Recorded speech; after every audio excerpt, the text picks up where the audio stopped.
See Circle Calendar Year 1520. New World Moby Dick. An atmosphere of silence and oppression pervaded. The world's top pirates, each with bounties starting in the hundreds of millions, fixed their gazes on the corpse lying quietly there, their breaths gradually becoming labored. Thatch, the 4th Division commander and chef of the Whitebeard Pirates, was ambushed and killed by his own crewmate today.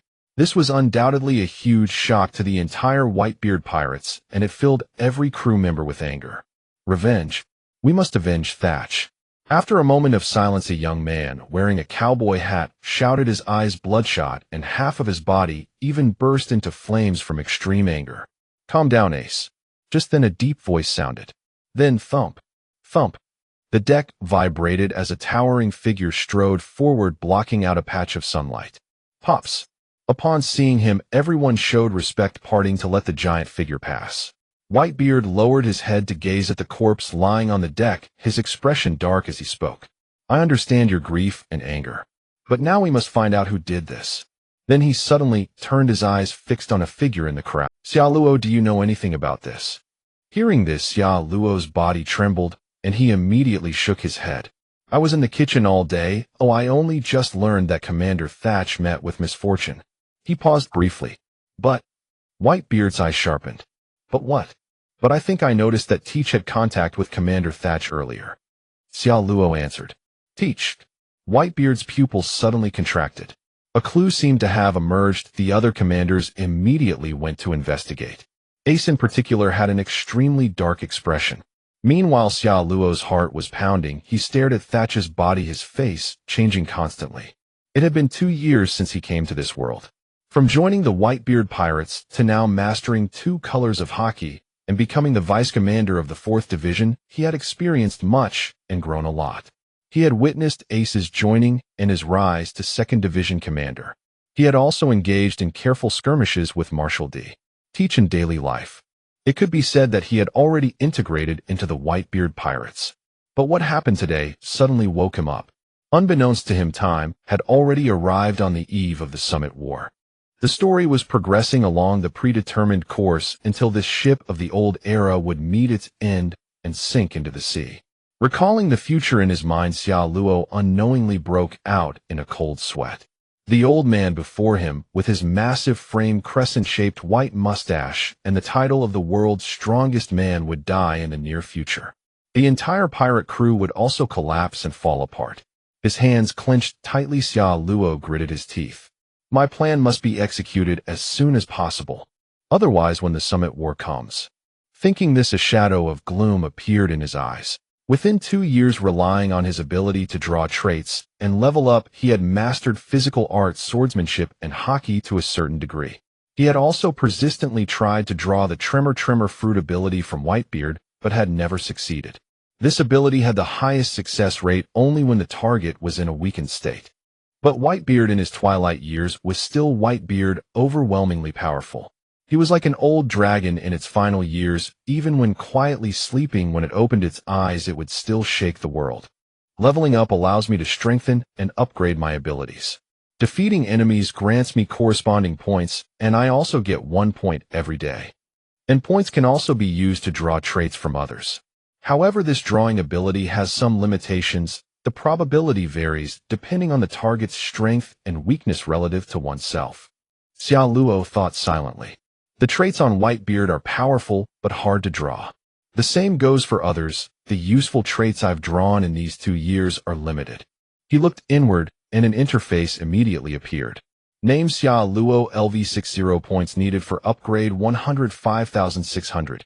This represented his overall level, with different levels indicating different physical abilities, including strength, speed, stamina, defense, metabolism, wound healing, and other physical qualities. Abilities: armament Haki LV30, observation Haki LV50, physical arts LV56, swordsmanship LV78. With the panel laid out, Xia Luo's status was clear at a glance. It also meant that his current strength was far from powerful. In the eyes of the world government, his bounty was only 480 million berries. In the past 2 years, the Whitebeard Pirates had not engaged in many external battles, and even when they did, most were handled by the combat squads. The 4th Division, led by Thatch, was mostly responsible for logistics and kitchen work. Only by taking opportunities to go out can I seek a chance to become stronger. The Summit War is not far off. I must become strong quickly, Xia Luo muttered to himself. Because of Thatch's death, the entire Whitebeard crew was investigating. In no time the truth was uncovered. It's Teach. That bastard, he ambushed Thatch and took the Yami Yami no Mi. Damn it. Ace gritted his teeth and roared. Marshal D. Teach was a member of the 2nd Division, and because of this Ace felt his responsibility was the greatest. Marco sighed, comforting him. This is not your fault, it's all Teach's fault. Ace suddenly turned, looking at the man sitting on the throne. Pops, Teach is my crewmate. They'll go bring him back. Whitebeard was silent for a moment. To be able to eliminate a commander without anyone noticing Marshal D. Teach was clearly hiding a lot. And Ace was still too immature. In his heart, he had already designated Ace as his successor. Ace, calm down. I will handle this matter later. Ace opened his mouth to say something, but was interrupted by Xia Luo, who stepped forward. Pops, this matter should be left to me. Thatch was my commander. I must personally capture Teach and give him an explanation. Whitebeard rubbed his brow, then looked at Xia Luo, opened his mouth as if to speak, but finally sighed. Let me think about it first. Ace was anxious. Pops, what's there to think about? I will definitely bring Teach back. Whitebeard waved his hand, then looked at Xia Luo. Thatch is dead. From today, you will be the commander of the 4th Division. I hope you can work even harder. Xia Luo was stunned, not knowing what Whitebeard meant. He hadn't agreed to let him go out to chase Teach, but instead promoted him. Xia Luo, Ace. You are both still young with bright futures. In any matter, first calm down, don't be impulsive. Whitebeard sighed softly. These two young men had joined in the last 2 years, Xia Luo first then Ace, but both had great potential. Marshal D. Teach had hidden for so many years only to reveal himself today. Clearly his cunning and strength were incredible, far beyond what these two could handle. But unfortunately this matter had the most direct relationship with those two. The death of Saki cast a heavy gloom over the entire Whitebeard Pirates. Since the dawn of the Great Pirate Era and Whitebeard's rise as one of the 4 emperors, they had never experienced such a tragedy.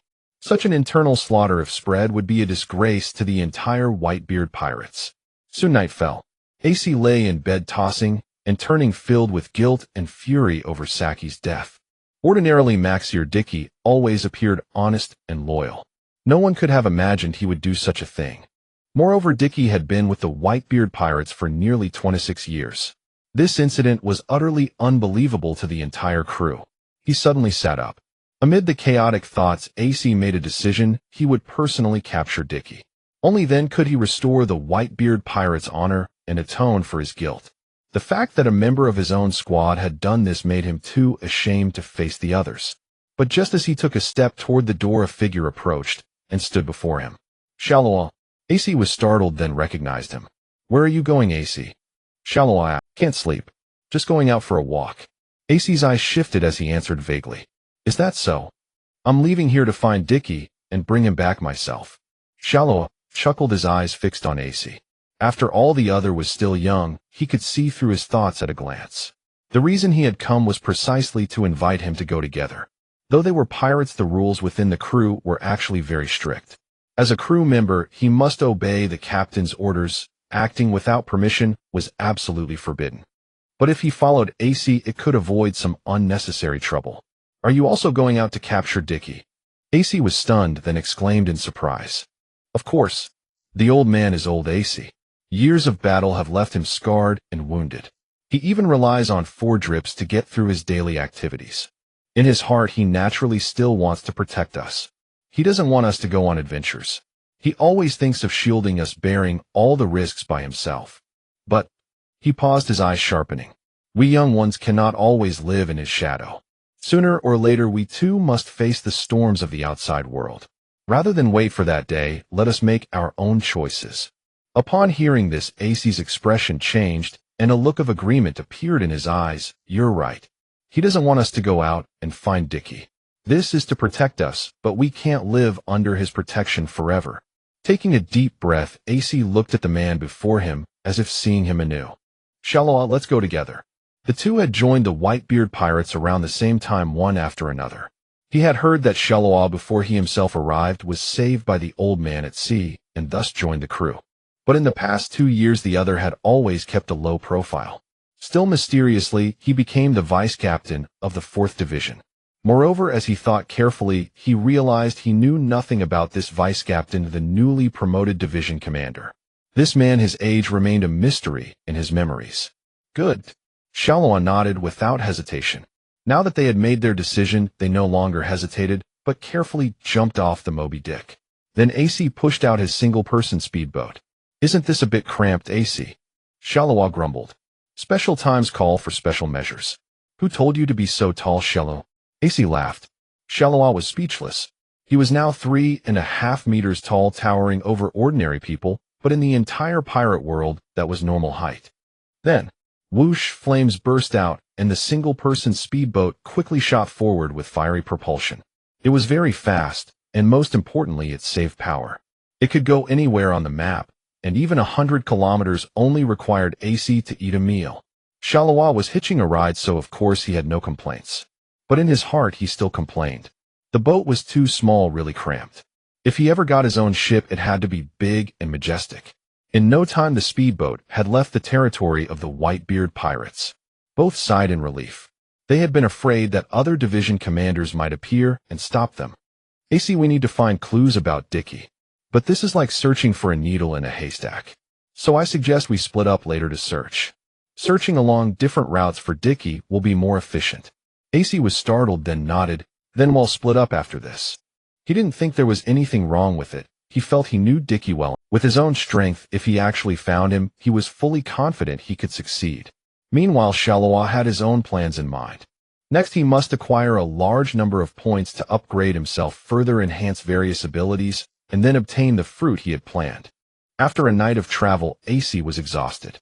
The two had set off from the waters near Fortitude Island and arrived at another island. You go rest. He'll gather information on Dickie, Sharo said. All right. AC didn't stand on ceremony. He found an inn and rested. Sharo then introspected again, checking his remaining points. Remaining points 580. It seemed a lot, but it was actually far from enough. Any single attribute could consume more than half his points, and these points were reserved for drawing abilities. In the current situation, drawing powerful fruit abilities would undoubtedly be the fastest way to enhance his strength. For example, the Thunder Fruit or the Split Fruit. Once drawn, and after investing a large number of points to awaken it, his strength would soar instantly. The Thunder Fruit still requires finding a way to reach Skypea. But the Split Fruit. Xiaoyuo's eyes flickered. Buggy's Split Fruit was one he was fairly confident of drawing. This Paramecia fruit actually had enormous potential. Once developed to its awakened state, like the Tremor fruit, able to affect external things, its destructive power would be terrifying. It was a power Sharo had been coveting ever since he arrived in this world. He roamed around, gathered some essential supplies, and then rested by himself. As for news about Dickie, Sharo knew very well that following the original storyline would easily lead him to him. Points can be obtained by defeating enemies. Along the way, I can also pick on some weaklings to earn points. Sharo, deep in thought, slowly closed his eyes. The Paramount War was drawing near. A sense of urgency stirred within him inexplicably. At the port of Fudewition Island. This was one of the territories of the Whitebeard Pirates, and the Moby Dick was anchored not far from the harbor. On the pirate ship at that moment, Whitebeard bellowed. Those two brats. I expressly told them yesterday not to act on their own. He sat in his chair surrounded by numerous fordrips. Marco Jozu and the others tried to calm him. Oyaji, they did it for Thatch. Young men are impulsive, it's nothing. Whitebeard paused, his eyes growing somber. I know. But that man Teach. He did not finish, a heavy look settling on his face. He had always felt a sense of unease. Oyaji, rest assured. Xia Luo and Ace. One is the 2nd Division commander, the other the 4th Division commander. Capturing Teach will not be a problem. Yes, Oyaji, there is no need to worry for them. The crew added in unison. Whitebeard grunted in acknowledgement and said no more. This in effect tacitly approved their mission. Regardless, Thatch's death at the hands of their own comrade demanded an explanation. With the strength of those two, at least they should be safe. Meanwhile, on another front.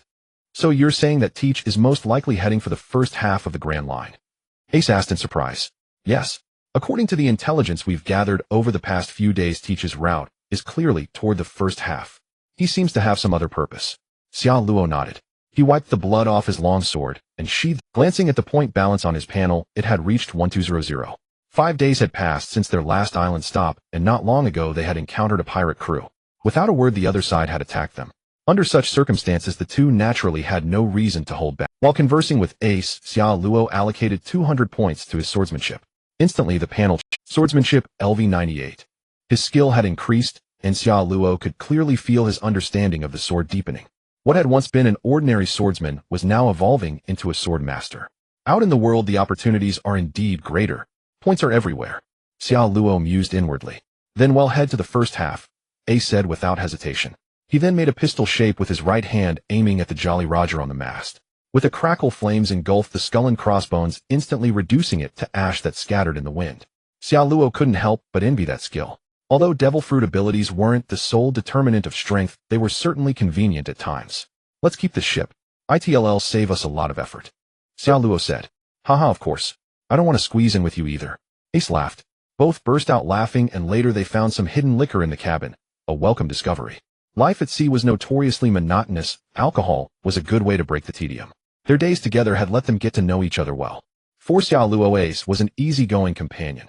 Cheerful, gentlemanly, and most importantly fierce. After a light drink, Ace fell into a deep sleep, while Xiao Luo took the helm and studied the eternal pose. Compared to the top-tier powerhouses of this world, I'm still far too weak. The mysterious on the 5 elders under him, the Holy Knights. The 3 admirals Garp Sengoku. Among pirates there are Kaido, Charlotte, Lean Shanks, and even future Nika Luffy. Revolutionary Dragon, the Shichibukai. This sea is truly magnificent. Back in the Whitebeard Pirates, Xiao Luo hadn't felt this way. But now out in the world, his heart surged with excitement. The great pirate era, the legendary One Piece, the Xiao Luo also harbored ambition. He wanted to contend for this world. And with his golden finger, he stood a good chance. With proper planning, he could grow in the shortest possible time. The two sailed on, coating their ship at Dressrosa, passing through Fishman Island, and soon entered the first half of the Grand Line. During this period, they encountered 2 more rookie pirate crews and 3 marine units, engaging in brief skirmishes. With their strength, the battles were troublesome, but easily resolved. Xiao Luo's points had reached 3000. He used them to raise his swordsmanship to sword master level, then invested in Busashoku Haki and Kenbunshiku Haki. In an instant, the attribute panel changed again. Sword Master LV1, Busashoku Haki LV100, full body coverage Ryo LV1. Kenbunshiku Haki LV80. He still had 2000 points remaining. With Busashoku Haki reaching full coverage, he had awakened the new Ryo Haki. Xiao Luo didn't deplete all his points. He knew that extracting traits from target individuals was extremely point-intensive. Over the past 2 years, simply extracting Busashoku and Kenbunshiku traits had cost him a massive amount of points. On the Moby Dick, the most spectacular traits naturally belonged to Whitebeard.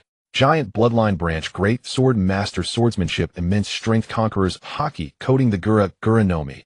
Every one of them was something he yearned for. If color indicated rarity, the old man's traits were almost all gold legendary. But the extraction was too difficult.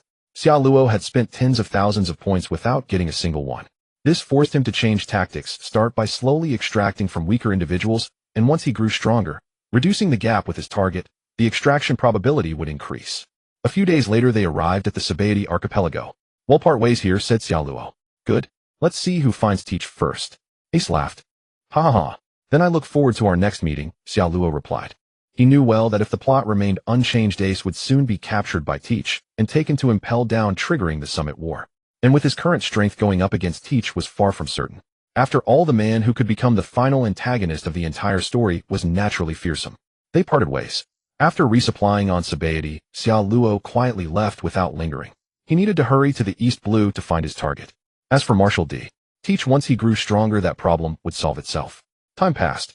Xiao Luo pushed on urgently, and a month and a half flew by, during which he encountered pirates and marines. His panel showed 5000 remaining points. He had crossed Reverse Mountain and arrived at the port of Lowtown in the East Blue, slowly docking his ship. Reaching out to catch a newspaper drifting down from the sky, he looked down and read, Straw Hat Luffy bounty berries. His eyes narrowed slightly, and a smile crept on his Xiao Luo's face. So he's already gotten past Arlong. The bounty of 30 million berries was undoubtedly a substantial amount in the East Blue, known as the weakest sea. This signified that Luffy had already overcome the Arlong threat. Xiao Luo was uncertain how far the other party had progressed, so he could only continue waiting. He could actively search, but he feared missing the opportunity. After mooring his ship, Xiao Luo tucked away the bounty poster, donned his cowboy hat to obscure his face, and strode into Lobetown. Though he was not famous in the New World with a bounty of 480 million berries, he was unquestionably one of the most formidable pirates in the East Blue. Lobetown, known as the town of beginnings and endings, was where Roger was executed. Xiao Luo had arrived late, and never saw Roger, which he found regrettable. He traversed the bustling streets until he reached the park housing the central execution platform. Gazing at the crude scaffold before him, his eyes flickered with a myriad of emotions. In a faint vision, he seemed to see the man with his neck crossed by two long blades laughing heartily as he shouted to the world. "Do you want my treasure? If you want it, you can have it all. Go find it. I left everything there." His exuberant laughter shook the entire world, sparking the great pirate era and shaping the current era of the Four Emperors. "If you were still alive, your traits must have been equally magnificent," Xiao Luo murmured. After a moment's contemplation, he turned and walked away. But before long, his steps suddenly halted. Approaching him was a squad of Marines led by a white-haired man with a cigar in his mouth, his eyes fixed on Xiao Luo. Xiao Luo remained composed and met his gaze. He had been cautious and discreet if discovered there. The Marine before him was none other than Smoker, the captain of Lobetown. "Friend, you seem familiar," Smoker remarked, puzzled. He had a vague recollection of seeing the man somewhere, but couldn't quite recall. "You must be mistaken," Xiao Luo said with a slight smile. He strode past without concern. At 3.5 meters tall, his imposing presence pressured the ordinary Marines, who instinctively parted. Soon Xiao Luo disappeared into an alley. Who was he? Smoker wondered aloud. Unable to remember, he shook his head firmly and led his team away. As the captain of Lobetown, he patrolled the island daily to maintain order. Meanwhile, Xiao Luo had arrived at a weapons shop. Over the years, his blade had never been replaced. It remained the most ordinary longsword. But now that his swordsmanship had reached the level of a sword master, he naturally required a renowned blade to match. Entering the shop, Xiao Luo glanced around. Ippomatsu was polishing a scabbard, maintaining the store's prized swords. At the sight of him, the shopkeeper cast a sideways glance. "Looking to buy a sword?" Xiao Luo nodded. "Yes." His eyes swiftly scanned the display of famous blades, but he soon frowned and shook his head. "What? Nothing catches your fancy?" Ippomatsu inquired. Xiao Luo chuckled. "They're all junk." He turned to leave. He had entered with a sliver of hope, but the swords here were indeed ordinary, inferior even to the one he currently wielded. Thus there was no point in lingering. "Wait, customer. If you can afford the price or have a resilient fate, I can show you the shop's treasure," Ippomatsu promptly said. "Bring it out," Xiao Luo replied, his curiosity piqued as he guessed which blade was being referenced. Sure enough, when Ippomatsu carefully presented a sword case and lifted the lid, a long blade with an elongated edge and a pronounced curve crafted from flame-patterned steel lay before him. A cursed sword. Its entire form exuded an ominous, malevolent aura. The legendary cursed blade Sandai Kitetsu. Kitetsu swords came in 3 generations, the first, second, and third, each differing in rank. Sandai Kitetsu was a renowned sword. Nidai Kitetsu belonged to the great grade blade category, while the rare Shodai Kitetsu was among the supreme grade blades. "This one does have something special," Xiao Luo remarked.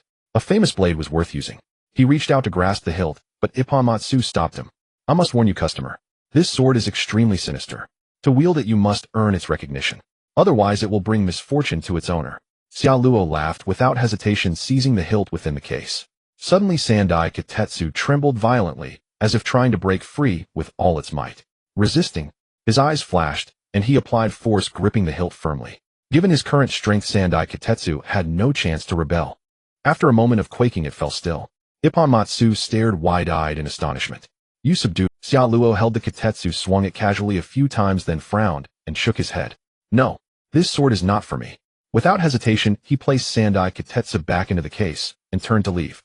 Ippomatsu was stunned. By the time he reacted, Xiao Luo had vanished. The famous swords of this world are numbered.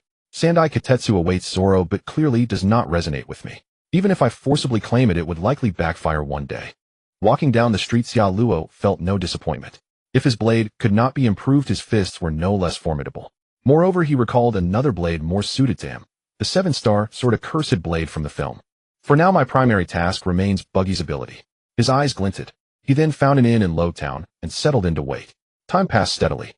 Xiao Luo savored the leisure, frequenting bars, restaurants, and theaters. This rare tranquility immersed him completely. In the blink of an eye, 7 days had elapsed. On this day, Lobetown buzzed with unusual liveliness. A procession moved through the streets toward the central park where the execution platform stood, a major tourist attraction for outsiders. Of course, most of those heading there were pirates. Leaning on the windowsill, Xia Luo watched the group pass below, a smile curling on his lips.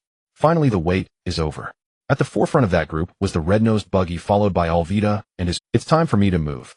Murmuring softly, Xia Luo prepared to turn away. The inn he had chosen stood right on the route to the execution platform. Just then another group appeared on the street below. The Straw Hat Pirates, Xia Luo said with a grin. Thus in Charlotte's eyes both protagonists had arrived. He was well aware of what was about to unfold. As he stepped out of the hotel, the once azure sky above had already become shrouded with storm clouds. A storm is brewing. If I remember correctly, this island will witness the emergence of a world-class fierce. His eyes flickering, Charlotte withdrew his gaze. Monkey D. Dragon would soon appear here personally, sending his son out to sea. And this perhaps was the unique romance of a father. Striding toward the Central Park, Charlotte's steps were on her. The wind sweeping overhead grew stronger with time, the portent of the storm becoming more pronounced. Suddenly halting, Charlotte fixed his gaze ahead. A group of armed pirates surrounded a woman in the center. What can a weak woman like you possibly accomplish? Ha, exactly can you stop us? Hearing the pirates' jeers, Charlotte turned his attention to the woman in the midst. The woman wore a floral shirt and spectacles. It was Smoker's adjutant Tashiji. Take her out. Show. Yeah. The pirates shouted, charging forward. Amid the crowd, a figure with green algae-colored hair rested his hand on his waist, poised to strike. But at that moment a tall figure suddenly flashed before Tashiji, shielding the woman. Clang. The long blade was drawn, pointing forward. Raising a hand against a gentle lady is not what a pirate should do. His indifferent words inexplicably exerted a pressure on all present. The pirates faltered, and when they looked up they involuntarily retreated several steps. You, who are you? He wore a cowboy hat, a spotless white shirt, and casual trousers, appearing refreshing and handsome. Yet he stood over 3.5 meters tall, now looking down upon them with an extraordinary bearing. Charlotte wasted no words. With a flicker of his form, his long blade swept through the air, the wind rising abruptly. Though he exerted little effort, the dozen pirates before him were sent flying. With a single strike, he cleanly dispatched over a dozen pirates. This spectacle stunned everyone. So strong! Tashiji exclaimed in amazement. The green-haired figure in the crowd narrowed his eyes, fixing them firmly on Charlotte. Incredibly refined swordsmanship. He even saw traces of Dracul Mihawk in the man's every move. Where did this man come from? He murmured. When he looked again, Charlotte was already patting Tashiji on the shoulder with his right. Glad you're safe. Then Charlotte strode away. A simple intervention had earned him another dozen points. A small gain, but many a mickle makes a muckle. Heading leisurely toward the execution platform, Charlotte glanced at the sky from time to time. Cumulonimbus clouds had already enveloped Lobetown. Droplets began to fall in the wind. The entire town had grown noticeably chaotic. Shouts and cries of agony came one after another from the neighboring streets. Marines passed by him, repeatedly warning him to take shelter. Chaos has begun. Well, that's fine, Charlotte chuckled softly, quickening his pace. When he reached the Central Park and looked at the execution platform, he witnessed the classic scene from the story. Today, Straw Hat Luffy, for the crime of offending me, shall be executed here. Buggy with the red nose placed one foot on the shackles, raised the long blade high with one hand, and laughed aloud. Below, Zoro, Sanji, Alvida, and Smoker all looked up. Some were tense, some surprised, some exhilarated. This scene was no different from the execution of Roger all those years ago. Straw Hat Luffy was about to face his most dangerous moment. Dark clouds gathered overhead, and the wind howled. But just then, I'm gonna die. No one expected the Straw Hat boy facing death to laugh and utter such words. Everyone was stunned. He laughed, someone exclaimed, unable to comprehend the young man's mind on the platform. How amusing. When Roger stood here, did he think the same? To accept death calmly, to embrace the future bravely. Optimism and magnanimity. That is the innate talent of pirates. Charlotte laughed heartily. Smoker whirled around, fixing his gaze on him with a look of gravity and wariness. You're a pirate. Hearing this, Charlotte did not conceal his identity. He removed his cowboy hat, his eyes fixed on the execution platform. Whitebeard Pirates 4th Division Commander Charlotte. He paused, then added with a smile, Captain Smoker, I advise you not to act rashly. The purpose of my visit here is not for you. Smoker's pupils contracted, and an extremely grave expression appeared in his eyes as he looked at the man before him. He's from that legendary pirate crew. And a commander at that. This is the East Blue. How could someone like you come here? Charlotte did not look at Smoker, but kept his eyes on the platform. I don't wish to cause any disturbance. Nor do I have any interest in this sea. So please restrain yourself. Smoker took a deep breath, his eyes flickering, but in the end he did not make a move. A commander of the Whitebeard Pirates, needless to say, was an extremely troublesome opponent. Just then on the platform, Buggy laughed and swung his long blade. The blade gleamed, slicing down toward love. Suddenly thunder roared, and a golden lightning bolt struck down, directly hitting the platform. The force of thunder and fire instantly shattered and burned the wooden shackles around Luffy's neck. Both men lost their footing and fell from above. Luffy, Zoro and Sanji shouted loudly. Alvida and the others rushed toward Buggy. Smoker moved swiftly, ready to capture them all. At that moment Charlotte also took a step. With a mere flicker he appeared before Buggy. Just as the latter tried to rise, Charlotte stepped on his abdomen. The immense force instantly pinned Buggy, preventing him from breaking free. At the same time Charlotte's long blade pointed at Alvida and the others. I am Charlotte, 4th Division Commander of the Whitebeard Pirates. I advise you not to act rashly. A golden glimmer ran along the edge of the blade. Charlotte used a trace of flow Haki and placed it against Buggy's neck. Don't move or you'll die. The words, tinged with a hint of playfulness, sent a chill down Buggy's spine. That old man, Whitebeard's man. Buggy's eyes widened in disbelief. How did his crew member end up here? Charlotte wasted no words, looking down. I'll give you two choices. First, I cut off your head right now.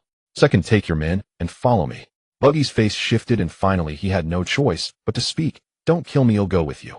He could see the seriousness and killing intent in the other's eyes. He had no doubt that this man would truly carry out the threat. Hearing this, Charlotte smiled and withdrew his blade. A torrential downpour cascaded from the heavens. In no time rivulets of water coursed across the ground. With a soft pattering sound, chaotic footsteps splashed through the puddles, sending droplets flying in all directions. Xia Luo led the way, followed by Ba Ji, Yili Lita, Emochi, and Ka Ba Ji. Facing the 4th Division Commander of the Whitebeard Pirates, these pirates who had roamed the East Blue with impunity found no room for arrogance. Even the notorious Captain Ba Ji was as docile as a cat. This way, Xia Luo guided them, weaving through the alleyways. He had intended to steer the group clear of the Marines, but thanks to his exceptional navigation skills, they had already encountered 5 Marine patrols since the start. Consequently, his point balance had swelled to 5,500. At that moment, Xia Luo's peripheral vision was fixed on Ba Ji. Without hesitation, he began to draw. Given the vast disparity in strength between himself and his target, the probability of a successful draw was elevated. No hit. No hit. Still no hit. In the blink of an eye, 100 points were spent without a single success. Yet Xia Luo felt neither dismay nor disappointment.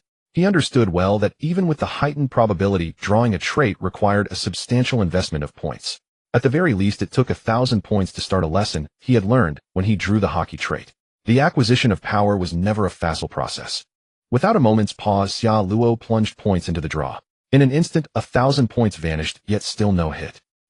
The odds are truly low. If I hadn't accumulated so many points on the way here, I would have run short. Xia Luo sighed inwardly. Again he invested another 1,000 points. Still no hit. By now half his points were gone, leaving 3,500. Having come this far, retreat was impossible. Xia Luo continued to pour in points. After another 500 points were spent, a melodious chime echoed in his mind. In that instant, Xia Luo felt an exhilarating surge of energy, a mysterious force washing over his entire being. Simultaneously, the panel trait changed. Bara Bara no Mi user LV1. A smile bloomed on Xia Luo's face as he savored this new yet subtle power. He could sense that his body at the mere thought could split apart with ease. However, due to the fruit's low development, the effect was confined to his own person. Without delay, he poured points into the trait. 1,000 points went in, and the trait instantly transformed. Bara Bara no Mi user LV100. A new trait emerged. Bara Bara no Mi user awakened LV1. In that moment, Xia Luo felt a profound difference. He could now split his body into countless fragments, turning into mist-like particles, and this power could extend to the area around him. The extent of the affected area depended on the physical and mental energy expended. Leveling up the awakened trait would reduce that expenditure and increase both the range and intensity of the effect. After a brief hesitation, Xia Luo maxed out his physical technique. Physical technique LV100. Instantly, his mastery of physical combat reached perfection. To advance further, he would need to draw a new trait. Clearly, unlike swordsmanship, the physical technique trait did not spawn a new one upon reaching max level. Still, Xia Luo was more than satisfied. At this point, only 1,500 points remained. After a moment's thought, he maxed out his observation Haki. Observation Haki LV100. A new observation Haki trait appeared. Advanced observation Haki LV1.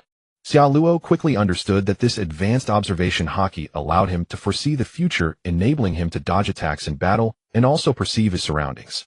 I must also obtain the Conqueror's Haki trait. Only by mastering Conqueror's Haki infusion can I stand among the strongest in this world.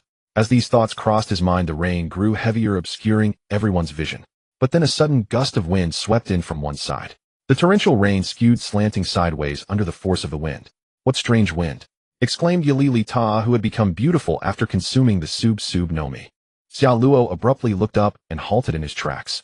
A crimson glint flickered in his eyes as he gazed at. Unbeknownst to them, a figure had appeared at the mouth of the alley ahead, shrouded in a hood and cloak, its identity indiscernible. Ba Ji and the others paled, sensing the terrifying aura emanating from the newcomer. They even suspected that the bizarre wind was caused by this person.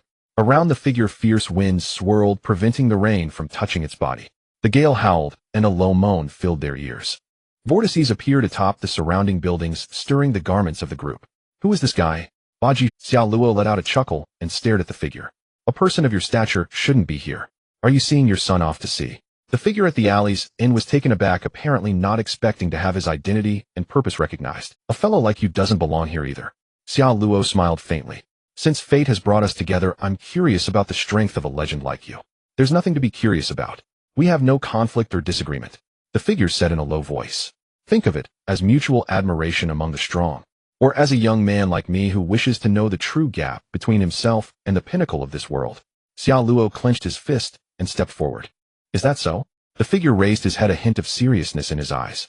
He had merely been passing by, intrigued by the other's appearance, and had paused briefly, never expecting this outcome. But since the other wished to test him, he would not be stingy. How strong was the younger generation of the Whitebeard Pirates? He was equally curious. Since you insist, I don't mind sparring with you. With those words, thunder rumbled overhead, and lightning illuminated the gloom, revealing the eerie mark on the figure's cheek beneath the hood. Thank you. Xiao Luo quickened his pace, sprinting through the alley. As he closed in, he clenched his right fist. A visible sphere of pulverizing energy emerged, and the surrounding void cracked with a resounding snap, as if a mirror had shattered into fissures.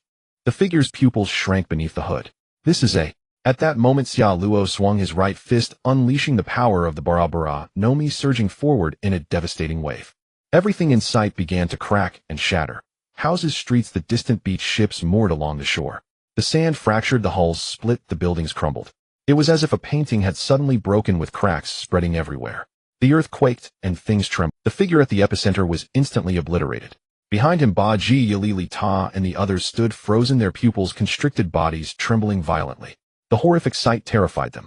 It was as if the world itself was splitting apart. Utterly terrifying. A torrential downpour cascaded from the heavens. In no time, rivulets of water coursed across the ground.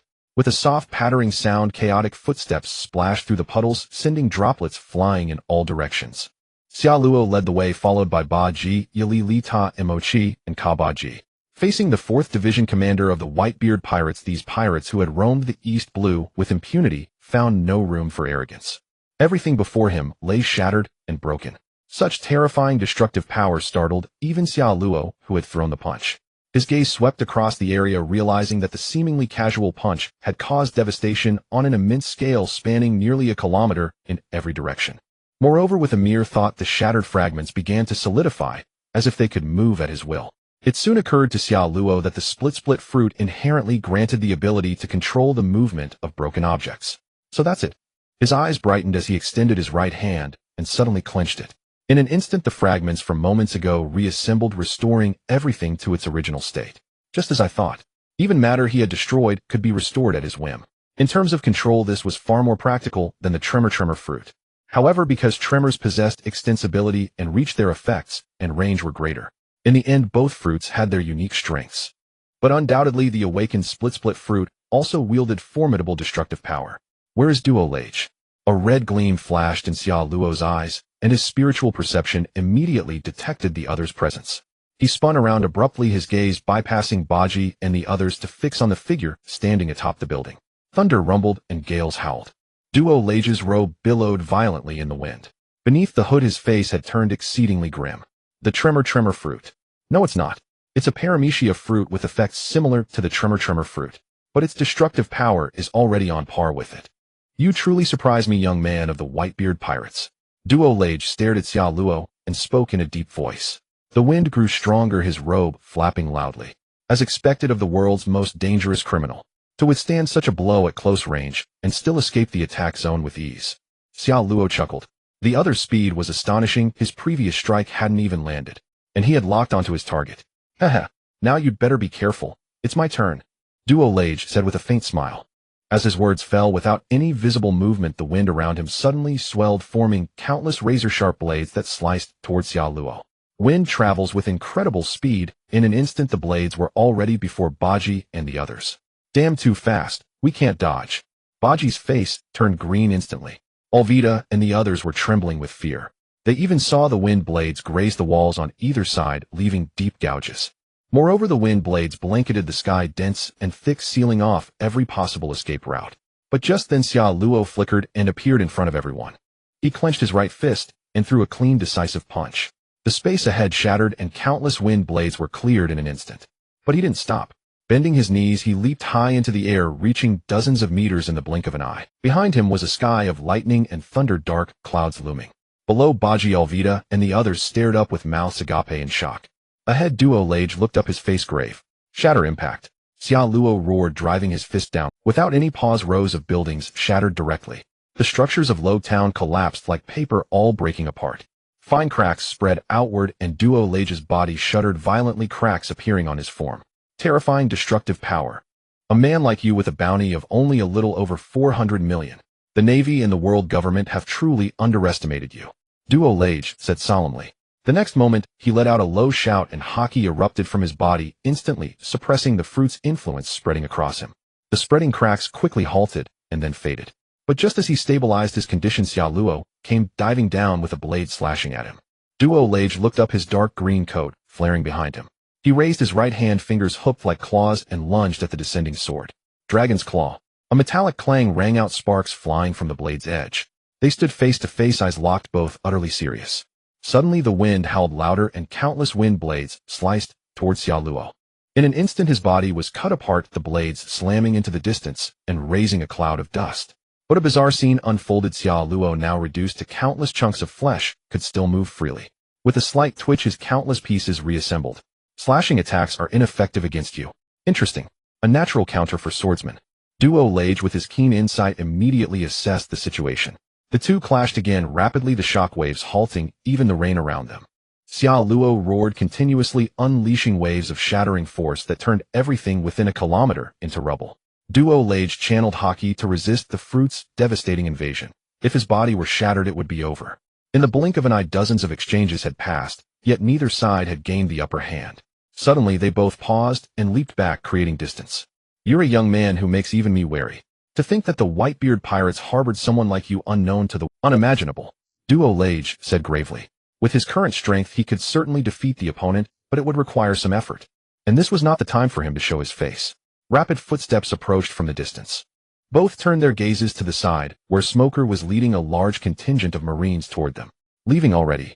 Xia Luo called out loudly. Until we meet again, young man. Duo Lage's voice grew ethereal. As his words faded, his figure twisted and vanished into the wind. Xia Luo leaped down from the rooftop, landing before Baji and the others, who were still stunned and fearful. Without wasting time, he spoke directly. Let's go. We've got a lot to do. The group immediately sprinted toward the harbor. Smoker and his men had just arrived at the battlefield, surveying the ruins and shattered buildings with extremely grave expressions. So this is the strength of a crew member from a Yonko-level pirate crew, he muttered gravely. Seeing his subordinates about to pursue, Smoker quickly raised a hand to stop them. Stop. They're not our target. Tashiji stared blankly at the tallest figure among the retreating group. It's him. Is he a pirate? The tempest in Lo Town soon subsided. Yet the troubles that befell Smoker did not cease. The appearance of a Whitebeard Pirates division commander and the mysterious figure who prevented him from capturing Straw Hat Luffy filled him with solemnity and bewilderment. Gazing at the ruins spanning over 1,000 meters in radius, he sank into contemplation. After a long while, he made a decision. Tashiji. His adjutant Tashiji promptly looked up at his call. Captain Smoker, prepare yourself. We are leaving this place. Smoker declared in a deep voice. Where to? Tashiji asked curiously. The Grand Line. Smoker replied. Tashiji was taken aback, then adjusted her glasses. Setting out for the Grand Line meant they might encounter that mysterious pirate again. Though a pirate, he had actually saved Smoker. This left Tashiji both puzzled and intrigued. Meanwhile, the two ships that had departed Lo Town at nearly the same time were now merely 100 meters apart, clearly visible across the sea. Aboard the Going Merry. Look at them, Zoro suddenly exclaimed, pointing at the vessel on the neighboring sea. It was a medium-sized, three-masted ship, oddly flying no Jolly Roger. But the figures on the foredeck were all familiar: Buggy, the clown, Alvida's crew, and that mysterious powerful man. Usopp's expression shifted to terror. They're not going to kill us, are they, eh? Nami trembled in fear. Usopp's expression shifted to terror. They're not going to kill us, are they, eh? Nami trembled in fear. They had clearly witnessed that man shatter the world with a single punch and engage in a devastating battle against another mysterious figure. Luffy! Sanji yelled. Everyone understood that being targeted by Buggy was one thing, but drawing the attention of that mysterious man was a true danger. Yet Luffy simply smiled. No worries. That man means us no harm. The others glared at him. What makes you so sure? Intuition. Luffy grinned. Everyone now realized that this guy truly felt no tension. Soon after the other vessel drew near. Monkey D. Luffy. Xiao Luo called out cheerfully. Luffy looked up and grinned back. Hey there. The two ships came together with a gentle bump, causing both crews to stagger. Do you know who that man I fought earlier? Xiao Luo asked with a smile. With a single step he appeared aboard the other ship as Zoro Usopp and the others watched with tense eyes. No idea. Luffy shook his head, but his eyes had grown serious. Your father, Monkey D. Xiao Luo stated directly. What a... The entire Straw Hat crew was stunned. Luffy scratched his head. Is that so? Your father, Dragon, is the world's worst criminal leader of the Revolutionary Army. He came to see you off, Xiao Luo said with a smile. Then he turned to survey the others, pausing momentarily on Zoro's two swords before moving on. And Nami asked nervously. I am Xiao Luo, 4th Division Commander of the Whitebeard Pirates. He paused, looking back at Luffy. And a good brother of Ace. Luffy's face lit up. Ace. Yes, your big brother Ace. He's talked about you often, Xiao Luo said. After a brief exchange, Luffy grew excited, peppering Xiao Luo with questions about Ace. The others also sighed in relief, relieved that such a powerful pirate was an ally, not an enemy. Great. A friend after all. Usopp and Nami felt a cold sweat break out, then joyfully celebrated. Under Xiao Luo's authority, Buggy and his crew naturally could not cause trouble. About half a day later they parted ways. The sea breeze blew, sobering Xiao Luo slightly from his drink-flushed cheeks. He keenly sensed Buggy's sullen mood behind him. Bothering you that I stopped your revenge? Xiao Luo asked coolly. Buggy shuddered, feeling something amiss, and quickly shook his head. No. Instead of stirring trouble with a rookie whose bounty is only 30 million, don't you have higher ambitions? Buggy was taken aback, surprised by the unexpected remark. Xiao Luo slowly turned his gaze, locking onto Buggy's eyes. You once sailed with the Yonko red-haired Shanks on the same crew, yet you've sunk to this state. Languishing in the East Blue, don't you feel pathetic and ashamed? Buggy's body jolted, disbelief in his eyes. How do you know? A former member of the Roger Pirates, how long will you go on living aimlessly? Xiao Luo's voice grew stern, his gaze sharpening as he admonished. Your former comrade is already a Yonko, a legend of this era. Yet here you are troubled by a brash rookie. Aren't you ashamed? Buggy trembled all over, his expression shifting uncontrollably, fists clenching unconsciously. Alvida and the other Buggy Pirates officers stared in shock. What had they just heard? The clown Buggy was a member of the Roger Pirates with an unspoken connection to the Yonko Shanks. Heavens! Such an esteemed background. Follow me, Buggy. I have the means to make you grow stronger faster, to become a true powerhouse. Instead of playing make-believe pirate in the East Blue. Xiao Luo's voice rang out. Buggy raised his head abruptly as if awakened. Become stronger. A true powerhouse. His heart began to race, blood surging. He had once harbored great aspirations and youthful arrogance, but reality had forced him to yield. After the Roger Pirates disbanded with no one to guide him, he had sunk to the level of a petty pirate living in a... He had even dared not speak of his past. A long silence. All right, Buggy gritted out. A smile spread across Xiao Luo's face, then he turned his gaze to Alvida and the others. And you? Alvida's expression flickered, but she answered without hesitation. I'm willing to follow you and join the Whitebeard Pirates. Having witnessed his power, resistance was unthinkable. Besides, this man belonged to the Whitebeard Pirates. The very name could terrify countless pirates. We are willing too, the others chimed in. Thus Xiao Luo had preliminarily taken these people under his wing, gaining his own subordinates. Once their mutual allegiance was confirmed, the camaraderie among them grew noticeably more harmonious. The ship's duties were swiftly reorganized. With navigation, cleaning, and logistics no longer requiring Xiao Luo's direct oversight, he found himself far more at ease. A day later the ship passed Reverse Mountain and entered the first half of the Grand Line. As they passed Twin Cape, Baji excitedly greeted Crocus, who stood watch there. Oh, so it's that red-nosed kid from years ago. Look at you now, so unaccomplished. That friend of yours from back then has become one of the world's renowned for Crocus, with his eyelids drooping, clearly couldn't be bothered with Baji. This doused the initial excitement of Baji like a bucket of cold water. Damn, Crocus, can't you watch your mouth? Baji cursed. Just then Xiao Luo lifted the newspaper from his face, rose from the deck chair, and stretched languidly. Baji, feeling resentful, aren't you? Then let's begin our training, he said with a smile. Yes. Baji gritted his teeth. Meeting a former crewmate dealt a blow to his pride, leaving him deeply aggrieved. Hearing this, Xia Luo cheerfully dragged out a mountain of training weights from the cabin. Lucky for us, the previous occupants of this ship left behind a legacy. You all can put these to good use. Baji stared dumbfounded at the dumbbell the size of a small hill. I'm supposed to train with this. Of course, calm seas never forged a skilled sailor, and conservative training never created a form. As he spoke, Xia Luo picked up the dumbbell and handed it to Baji. The moment Baji took it, he nearly collapsed. To become a true powerhouse, you must first forge your body to superhuman levels. Then through relentless training and countless trials, unlock the latent potential of the human body. Awaken Haki. In short, only when you yourself are strong can you be truly strong, Xia Luo declared. Now Baji embraced that dumbbell and start running. Your training begins now. Baji, drenched in sweat and red-faced, began moving his legs. He possessed remarkable perseverance and determination, who, despite the exhaustion and pain, he offered no complaints, gritting his teeth and enduring. Lita stood aside, her eyes flickering. After a moment, she approached Xia Luo and placed a freshly brewed coffee on the table. Captain, I want to become stronger too. Can you guide me? Xia Luo turned, reached out to pinch her smooth, delicate chin, and smiled. Of course. There are more weights over there. If you want to grow stronger, pick one up and start running, just like Baji. I like ambitious subordinates. Lita blushed, nodding excitedly. Yes, Captain. Xia Luo withdrew his hand, letting out a soft sigh of admiration. He couldn't help but note that after consuming the smooth fruit, her body had become slender and graceful, her face delicate and charming, completely unlike the overweight woman she once was. Go. In the blink of an eye, two figures were running on the deck. Before long, other officers, Machi Kabaji and the rest, joined in. Having entered the Grand Line, none of them wanted to fall behind in strength. It's never too late to strive. Xia Luo mused aloud, then sank into deep thought about his next plans. The 7-star sword might be worth skipping. The kingdom it's in is out of the way, and its power is mediocre. I need to master Conqueror's Haki as soon as possible, which requires accumulating a large number of points and preparing early. And to gain points, I must engage in constant battles. Xia Luo frowned slightly.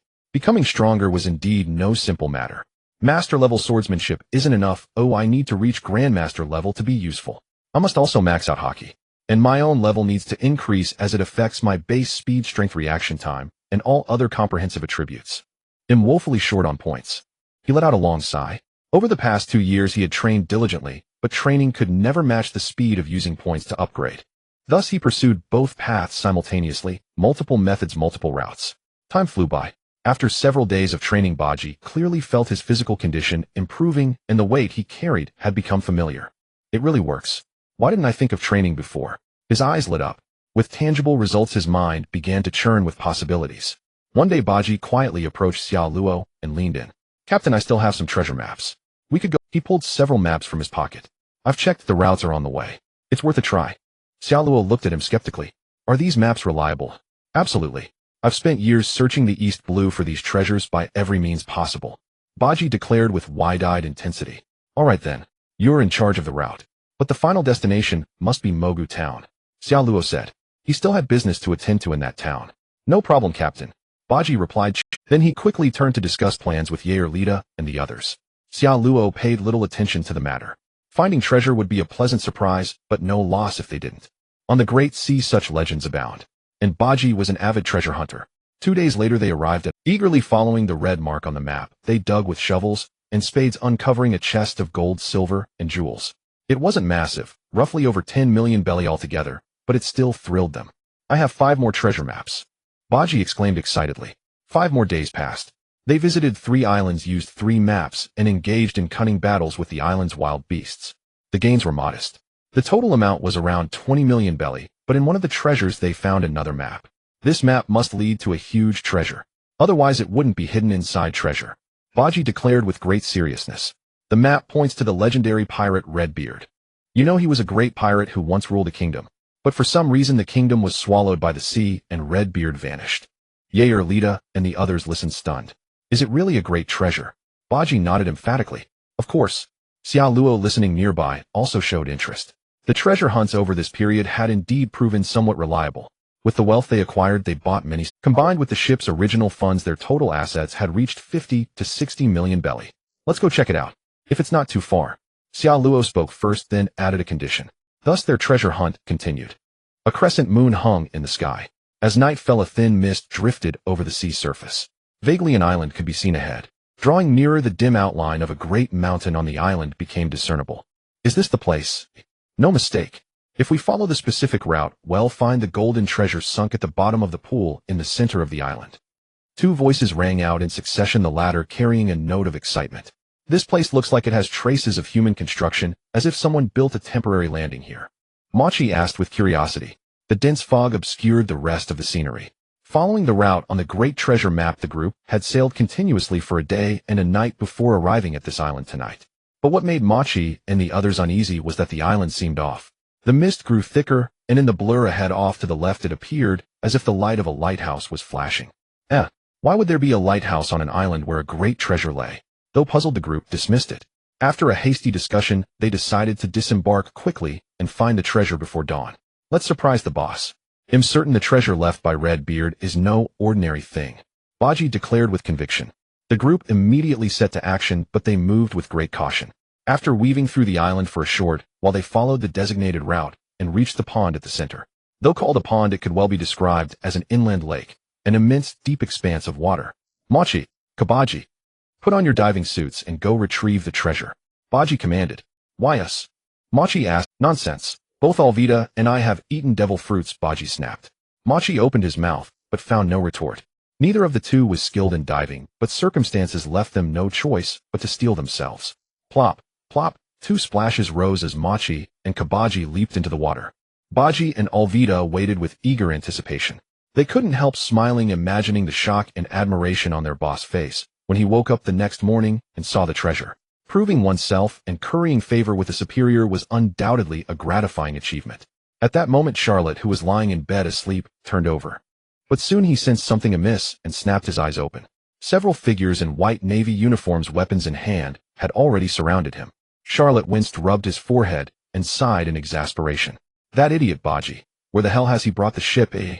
He slowly sat up, his expression turning icy. Clad in an oversized cartoon pajama set, and wearing a fluffy cartoon hat, he felt nothing but irritation. And you lot. Don't you know it's terribly rude to disturb someone's sleep without reason? His gloomy voice rang out as he rose to his feet. If we're talking about rudeness, you and your crew are the ones who lack manners. Barging into our G3 branch fortress so blatantly. That's a serious crime. A figure strode forward, square-jawed, wearing the standard Navy uniform, a white justice cloak billowing behind him. His shoulder insignia marked him as a lieutenant commander, and he fixed a stern gaze on Charlotte. So, Charlotte said, clutching his forehead in resignation, that damn treasure map was completely unreliable. Surrender, and we may reduce your charges. The lieutenant commander barked. Surrender? No way. I'm from the Whitebeard Pirates. Charlotte took a big step forward, clenching his fists and cracking his knuckles with a sharp pop. Having been woken for no reason, his temper was far from pleasant. Whitebeard. The lieutenant commander's face instantly changed. In the blink of an eye, Charlotte was already upon him.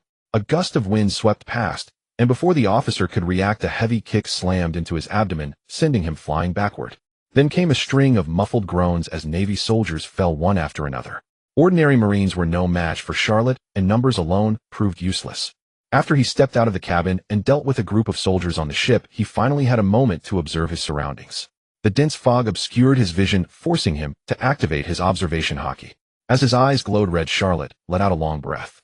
Not far away stood a high-rise steel structure with lighthouse beams flashing on the left and right sides of the inner harbor, and a Navy warship moored nearby. And directly ahead, the fortress wall bore a massive painted symbol G3 Fortress. That moron actually sailed the ship straight into this fortress inner harbor. And right next to a warship. Incredulous words spilled from his lips, as Charlotte's face reddened with fury. Baji. His enraged roar echoed through the inner harbor. At the same time, the lake water churned, and Kabaji swam up carrying a huge bundle on his back. He hurled it onto the shore. We're rich. The bottom is covered in treasure. Kabaji exclaimed excitedly. Excellent. Baji leaped in joy and hugged Alvida in excitement. Just then Machi surfaced. In his left hand, he held a trident. Entirely golden, flawless in shape, its prongs sharp and lustrous without a speck of rust. With a sudden throw, the trident drove into the ground with a sharp hiss right beside Baji and Alvida. Then Machi placed another bundle on the shore. We haven't finished hauling it all up.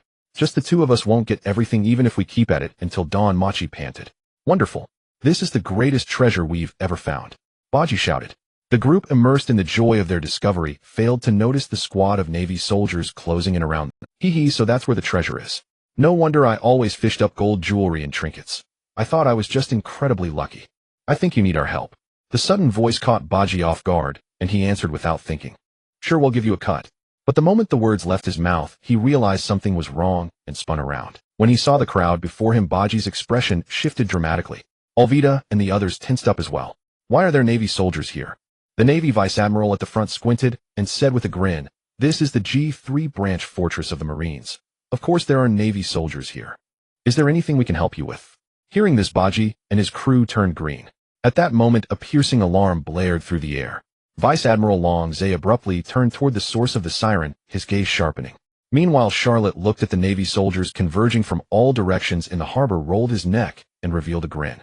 It suddenly occurred to him that he was sorely lacking in points.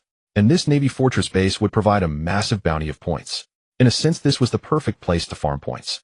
The piercing alarm echoed through Fort G3, rousing countless Marines from their slumber as they rushed toward the harbor. Charlo suddenly realized that the Marines before him were in essence points. Huh. That buggy fellow, he's actually turned misfortune into fortune. In a flash of thought, he leaped from the bow of the ship. The Marine squad ahead had already formed ranks in alert, staring at him with solemn and grave expressions. Fire. Then at the command, they abruptly pulled the triggers. Bang, bang, bang, bang. In that moment, countless bullets burst from the barrels. But the next second, these Marines stared ahead in horror. The approaching Marine simply raised his right hand, clenched his 5 fingers into a fist, and punched in their direction. It was light and airy, devoid of any force. Yet, crunch. Everything within sight shattered into pieces. The ground, the shore, the rifles in their hands, even their own bodies crumbled. Under that single punch, the entire arriving Marine force was torn apart. The Marines rushing nearby witnessed this scene, their pupils trembling with terror, as if their very souls were shivering. Charlo strode past, striking with ruthless efficiency.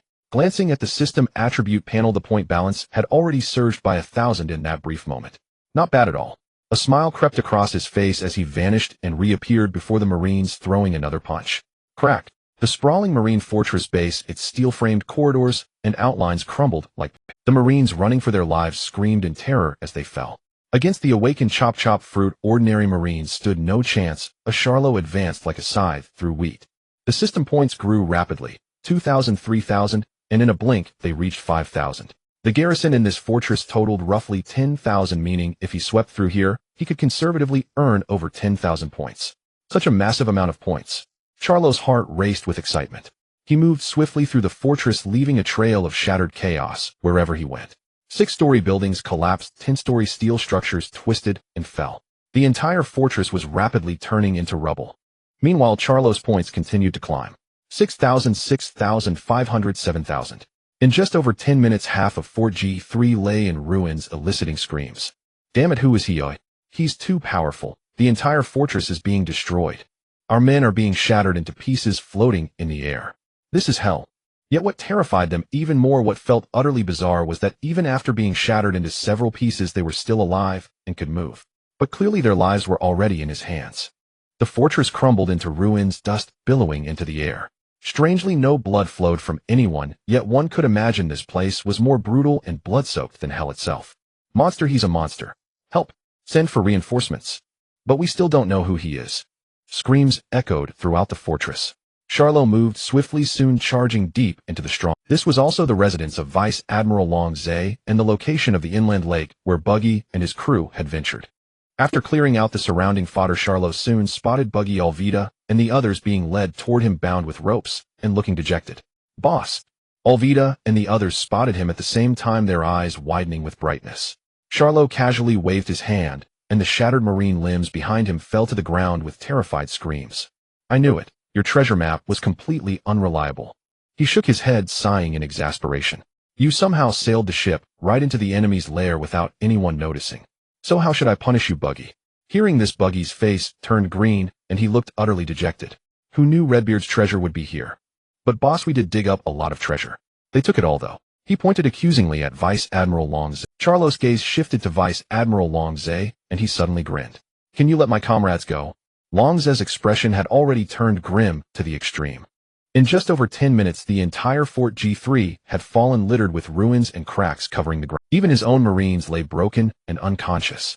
Damn it, that was nearly 10,000 soldiers. Who was this man? Sir, who are you? To break into a Marine fortress unprovoked and commit such heinous crimes. Long Zhe clenched his fists and gritted his teeth. You can call me Sharo, Sharo replied calmly. He stepped forward while Long Zhe warily gripped his sword with utmost caution. This man is extremely dangerous. Long Zhe's heart pounded as he took a deep breath. A faint trace of armament Haki coiled around his blade. The next moment his eyes widened, he kicked off the ground, and his entire body shot forward, swinging his sword in a sword slash. In Charlo's eyes the strike transformed into a blue streak of light. It was a flying slash indicating the man had reached the level of a swordsman and mastered Haki. Decent for a vice-admiral. But against this strike Sharo simply raised his right hand and clenched his fist. Then he punched. Crushing impact. An unremarkable swing sent a wave of fragmentation forward. Crack. Vice-Admiral Long Zhe, who had lunged to within a meter of his opponent, his sword swinging, and the blade inches from Charlo's forehead, suddenly froze. All momentum and power congealed in that instant, vanishing as if they had never existed. Then his slash, his blade, and his body shattered. Like a shattering pane of glass, Long Zhe crashed to the ground, his eyes filled with shock and horror.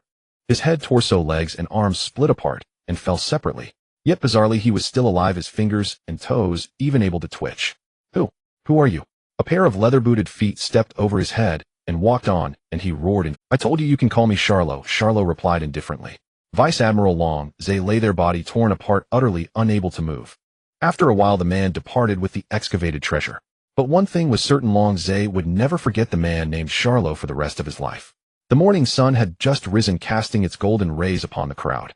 Xia Luo emerged from the cabin, stretching lazily with a sleeping cap still perched on his head. The accidental incursion into Fortress G3 the previous night, though it felt prolonged, had lasted no more than half an hour. After the ship sailed out naturally, he went back to sleep. But as he stepped onto the deck and adjusted to the morning light, his eyes fell upon a mountain of treasure piled high, along with the bloodshot eyes of Baji Yurita and the other two, all of them flushed with excitement. We're rich.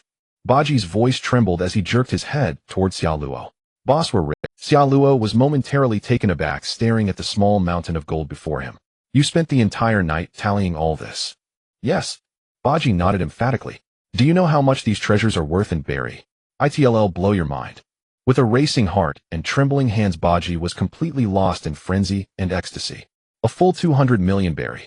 Good heavens, in all my life I've never unearthed such a hoard. The greatest treasure I've ever seen.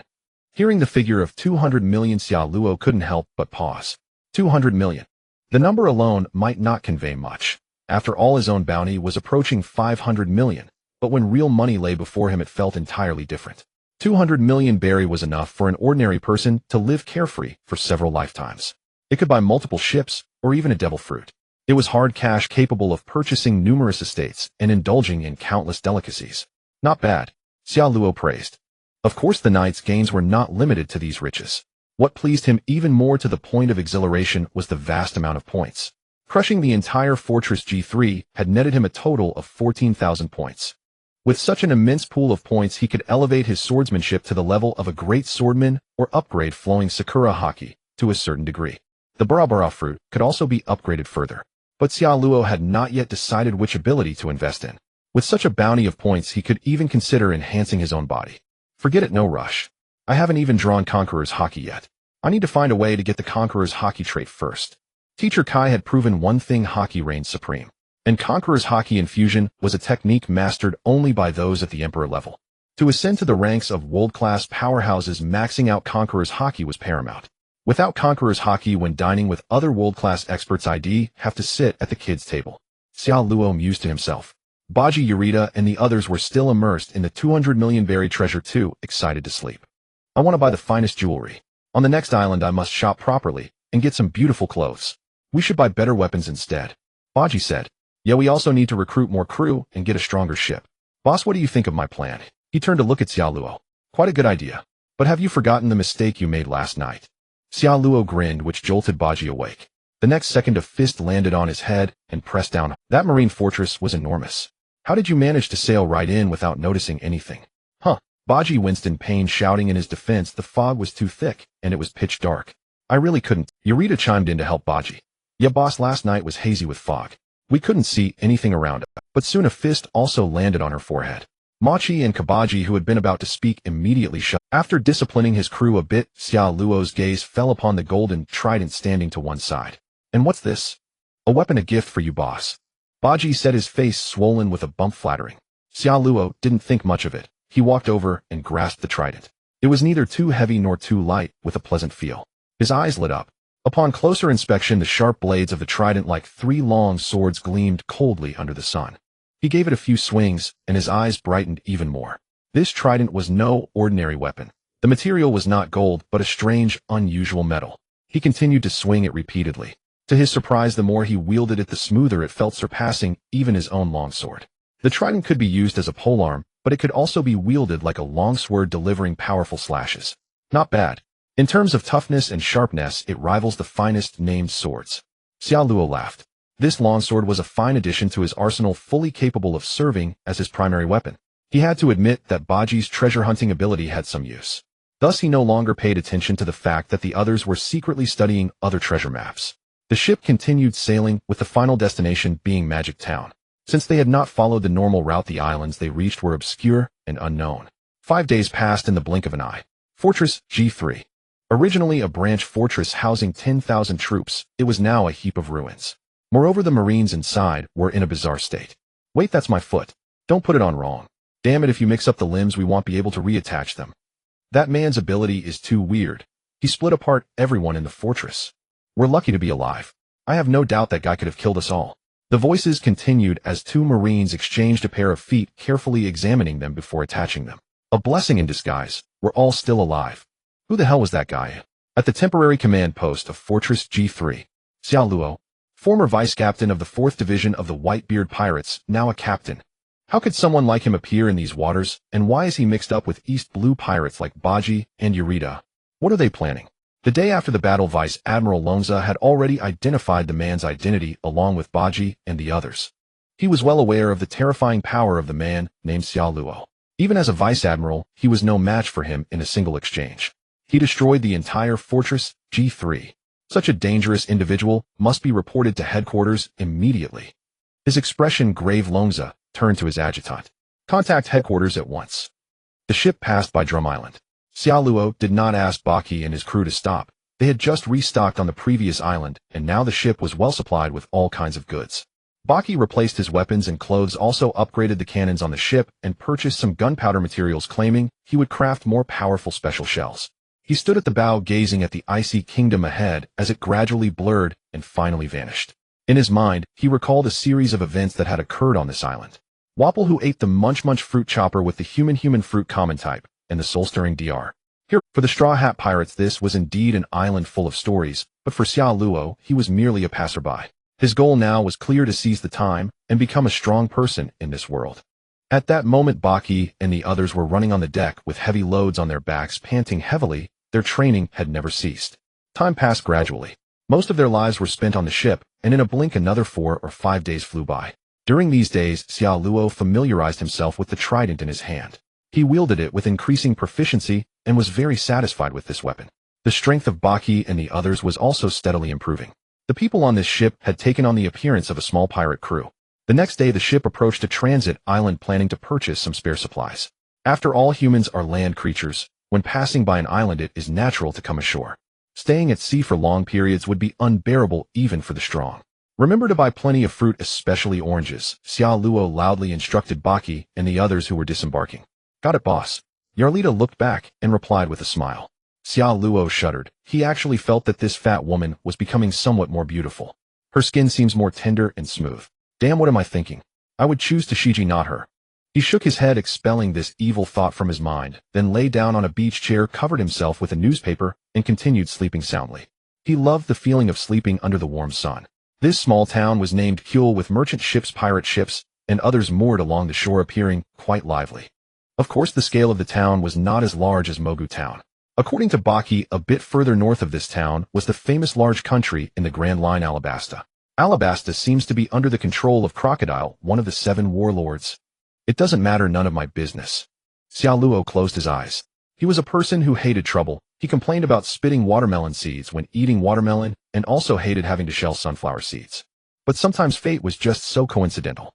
The more one feared trouble, the sooner trouble would find him. Golden sunlight poured down, the coconut trees along the shore swayed, and the sky was extremely blue and bright, like a mirror.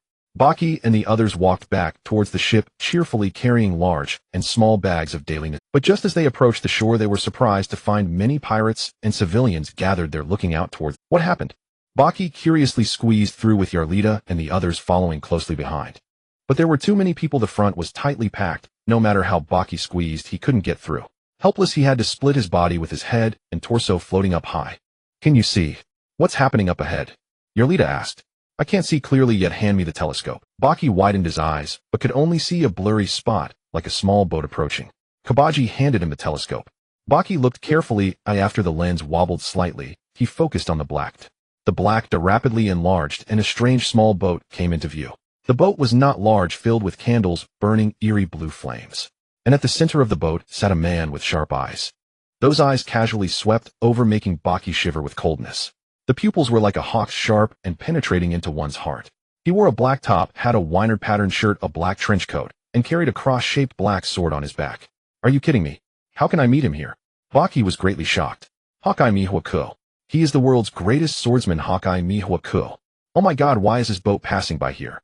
The crowd also burst into excitement, a mix of thrill, and after all, he was the world's greatest swordsman and one of the 7 warlords of the sea. Both his strength and status were at the pinnacle of the world. And what terrified people even more was his unpredictable temper. There were often legends that the world's greatest swordsman did not have a good temper. He would casually split anyone or anything in his way, and even go on a killing spree if disturbed from his sleep. At this moment, as the ghost coffin boat drew closer, the panic among the people grew. When it was 50 meters from the shore, the previously curious crowd now screamed in terror and fled. Because they had already seen the hawk-eyed man on the ghost coffin raise his right hand, slowly reach behind his back and grab hold of the cross-shaped long sword. Clank! The sound of the long sword scraping against the scabbard rang out. He had drawn his blade, and drawing the blade meant that the world's greatest swordsman was about to act. But at whom and where? Without a word, Hawkeye Mihoku slowly drew the black sword. Yoru, his gaze utterly calm, fixed on the ship ahead, without any flag. Damn it, that's our ship. He's going to attack our ship. Baki shouted. The expressions of Yarlita and the others also changed because their boss was still on board. This guy isn't going to attack the boss, is he? Machi said, trembling. Although they all believed their boss was very strong, the other was the world's greatest swordsman, renowned throughout the world. Boss, wake up, Baki shouted anxiously. Although the journey had not been long, they had already developed feelings for each other. This boss they also acknowledged willingly. Just then the hilt in Hawkeye Mihoku's hand suddenly turned. The black sword Yoru was fully drawn, its pitch-black blade revealed to everyone's eyes. It was as if daylight was slashed open and night arrived. Then he rotated his wrist and swung the long sword fiercely forward. With a whoosh, an azure blue slashing wave shot out, slicing through the sea and heading straight for the ship ahead. Xiao Luo, lying on the beach, suddenly opened his eyes. In an instant he flipped up and grabbed the trident stand. Such pure sword intent. A formidable foe. Even without having met in person, just based on the aura, it was already possible to ascertain the overwhelming sense of pressure emanating from the other party. This was undoubtedly the strongest opponent that Xiao Luo had ever faced in his life. In an instant he turned the trident in his hand, slicing through the air as if it were a blade cleaving forward.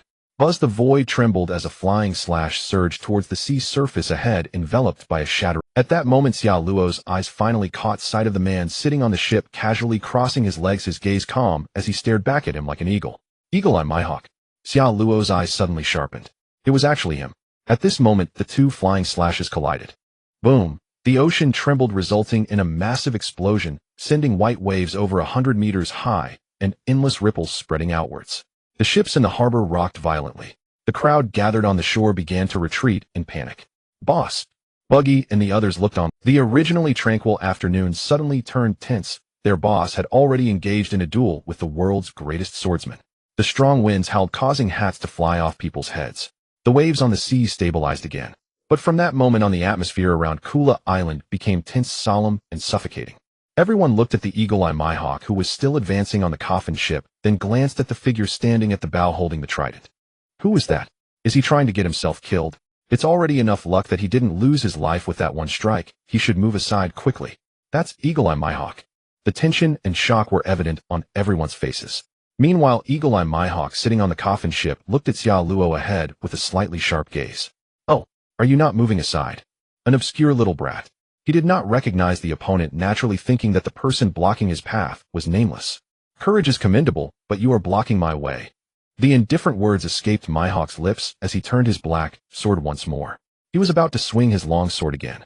This time the power of the slash would undoubtedly be far greater than the previous one. Xiao Luo, standing at the bow, let out a loud laugh. Obscure. It seems that's indeed the case. Ha ha ha. But is it really necessary to act so overbearingly, Mihawk? Stepping forward after 3 strides, he leaped high into the air, both hands gripping the long handle of the trident. With a shake of his hands, an invisible airflow wrapped around the prongs, instantly changing its color. Flowing cherry overbearing. A hint of surprise flashed in Mihawk's eyes. Such a strong individual had emerged in the first half of the Grand Line, yet he did not recognize the identity of this person. As the captain of the Whitebeard Pirates' 4th Division, and having just been promoted, he was naturally not well known. But in the next moment the other party displayed a strength that left even him astonished. Leaping up, he plunged down from the sky in the blink of an eye, charging straight at Mihawk. It's your turn to take my blow. With an excited laugh, Xiao Luo swung down fiercely. The 50-meter distance was crossed in the blink of an eye, and the two were already face to face. Eagle-eyed Mihawk looked up, his gaze sharp, and suddenly raised his hand, the black sword slicing upwards. Clang! The sound of metal echoed as flames erupted between the blades. But in the next second, Mihawk's previously calm expression changed, his eagle-like gaze locking onto his opponent. What is this? At the same time, crack! The surrounding sea surface rapidly shattered, with the seawater either sinking or surging, creating chaos in a radius of 1,000 meters. The coffin ship shook violently, even developing cracks in its hull. A devil fruit user? Mihawk squinted, his body jolting to ward off the assault of this ability.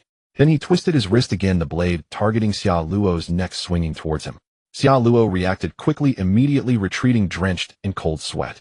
What appeared to be a simple action was for him incredibly dangerous.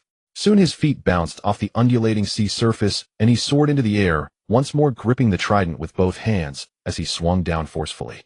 "Moi, with such skill you shouldn't belong to this sea," Mihawk remarked calmly. His movements remained simple, the black sword merely deflecting. Clang! The sound of metal rang out again as Xiao Luo's strike was blocked, the shattering wave unable to reach Mihawk, yet causing the surrounding sea to ripple once more. The destructive power of the fruit ability is quite strong. But your swordsmanship is rather superficial, Mihawk said indifferently. Xiao Luo had no time to feel anger at his words, for the black sword had somehow already lunged straight. The speed was so fast, like a fleeting light in the night, leaving one unaware. He hurriedly retreated, his feet rapidly tapping against the sea surface like stones shooting across the water. After 3 taps, he was once again standing at the bow of the ship, but his breath was rushed. So strong. Too strong. Is this the standard of the world's #1? Xiao Luo murmured to himself. Whether it was strength, reaction, or speed, it had all reached its limits, and even a casual counterattack made his hair stand on end.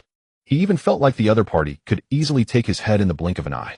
He was very aware that this was due to the vast disparity in their swordsmanship. In such circumstances, the dimensional gap in technique meant that neither armament Haki nor observation Haki could perfectly match and unleash their power. So this is what swordsmanship at the level of a great swordsman is like. A thoughtful look flashed in his eyes, and then Xiao Luo became excited. Step aside, you nameless person. If you harbor any resentment, I will give you the opportunity and time to grow, waiting for your next challenge. Mihawk's voice came faintly. Upon hearing this, Xiao Luo laughed. The world's greatest swordsman is rather arrogant, isn't he? Why wait? Let's continue. As his words fell, his system panel instantly changed. A large amount of points rapidly surged towards the great swordsman column. In this situation, it was clear that improving swordsmanship was the most beneficial. In an instant, countless sword techniques, experiences, and skills flooded his mind, causing him to involuntarily close his eyes. Even this sword technique with his thoughts quickly transformed and adapted to be usable with the trident. If I treat the trident like a giant blade. Indeed, compared to the previous swordsman level, this is surprisingly powerful. Suddenly opening his eyes, a sharp glint flashed. Xiao Luo stared ahead, a smile on his face. The warm-up is over. Let's begin the second round. At Kill Island Port. More and more people gathered, all shocked and excited, looking ahead. The world's greatest swordsman Hawkeye Mihawk, plus a mysterious challenger. A great battle between the two sides was about to erupt. Although they had only clashed a few times just now, the level of brilliance was already world-class, and the immense destructive power even made them feel both terrified and exhilarated. Humans, especially pirates, admire the strong. Who the hell is that guy daring to face Hawkeye Hedon? Although inferior to Hawkeye in swordsmanship, he still has the courage to fight without fear. Haven't you noticed? Most importantly, he is still very young, looking only about 20 years old. The chaotic murmur of voices came from all around, the crowd surged, and became even more crowded, making Buggy Alvida and others grimace in discomfort. Damn it, stop pushing me. That's our boss, the captain of the 4th Division of the Whitebeard Pirates, Xia Luo. All of you remember his name is Xia Luo. Buggy shouted loudly. At this moment, seeing this scene, he felt a sense of pride. Xia Luo, someone shouted back. Buggy became even more anxious. It's Xia Luo. Whitebeard Pirates. This time, everyone around heard clearly and immediately showed respect. One of the legendary 4 emperors crews the Whitebeard Pirates, whose captain is the strongest man in the world, Whitebeard Edward Newgate. Among the 3 legendary figures, he is the only great pirate still active in the world today. Really? Someone questioned. Buggy immediately got angry, drawing the long sword at his waist. He'll fight you. Do you think I, the great Buggy, would lie? Hey, are you that 15 million berry bounty pirate clown Buggy? Someone recognized him. Buggy was about to respond when the crowd suddenly stirred. He moved. On the bow of their pirate ship ahead, Xia Luo slightly bent his knees, held the golden trident, and suddenly, the bow suddenly sank, and a large sheet of white waves surged backwards. At the same time, Xia Luo shot out like an arrow from a bow, arriving in front of Hawkeye Mihawk in the blink of an eye. Ha ha ha. A long laugh rang out. Hawkeye Mihawk, even if you are the world's greatest swordsman. Gripping the long handle of the trident with both hands, he swung it fiercely downwards. But I am no nobody. Remember, the trident imbued with Haki slashed down fiercely. Hawkeye Mihawk looked up, a hint of surprise in his eyes, and swung the black blade in his hand. Boom. The 2 weapons collided, causing an explosion across hundreds of meters of sea around the coffin ship, with countless splashes and ripples bursting forth. Their eyes met as if sparks were crackling in the air. Xia Luo's gaze was excited and filled with blazing fighting spirit, while Mihawk showed a hint of surprise, which then turned into a smile. Interesting. Were you hiding your strength just now, eh? As he spoke, his black blade suddenly twisted and thrust towards the opponent's heart again. Such a fast blade rotation and speed would be absolutely difficult for an ordinary person to defend. But Xia Luo's trident suddenly trembled as he stepped back, the blade of the trident thrust forward. Clang! The tips of the 2 blades collided, emitting a crisp sound. But the sharp aftermath of the slash spread outward. Crack! More than a dozen ships docked at the shore were silently cut in 2 by the shockwave. Hiss! A sound of gasping spread, and the gathered crowd involuntarily stepped back a few more steps. In the arena, Mihawk looked up, the expression in his eyes clearly showing that he now regarded Xia Luo as a true peer-level opponent. State your name, boy. Xia Luo withdrew his trident and laughed heartily. Captain of the 4th Division of the Whitebeard Pirates, Xia Luo. Hawkeye Mihawk squinted his eyes. Is that so? So he's from that crew. Then he tightened his grip on the black blade Yoru, and a smile curved on his lips. It seems today will be a satisfying, all-out battle. Xia Luo laughed in response. I have the same thought. As their words fell, the smiles in their eyes faded, replaced by solemnity and sharpness.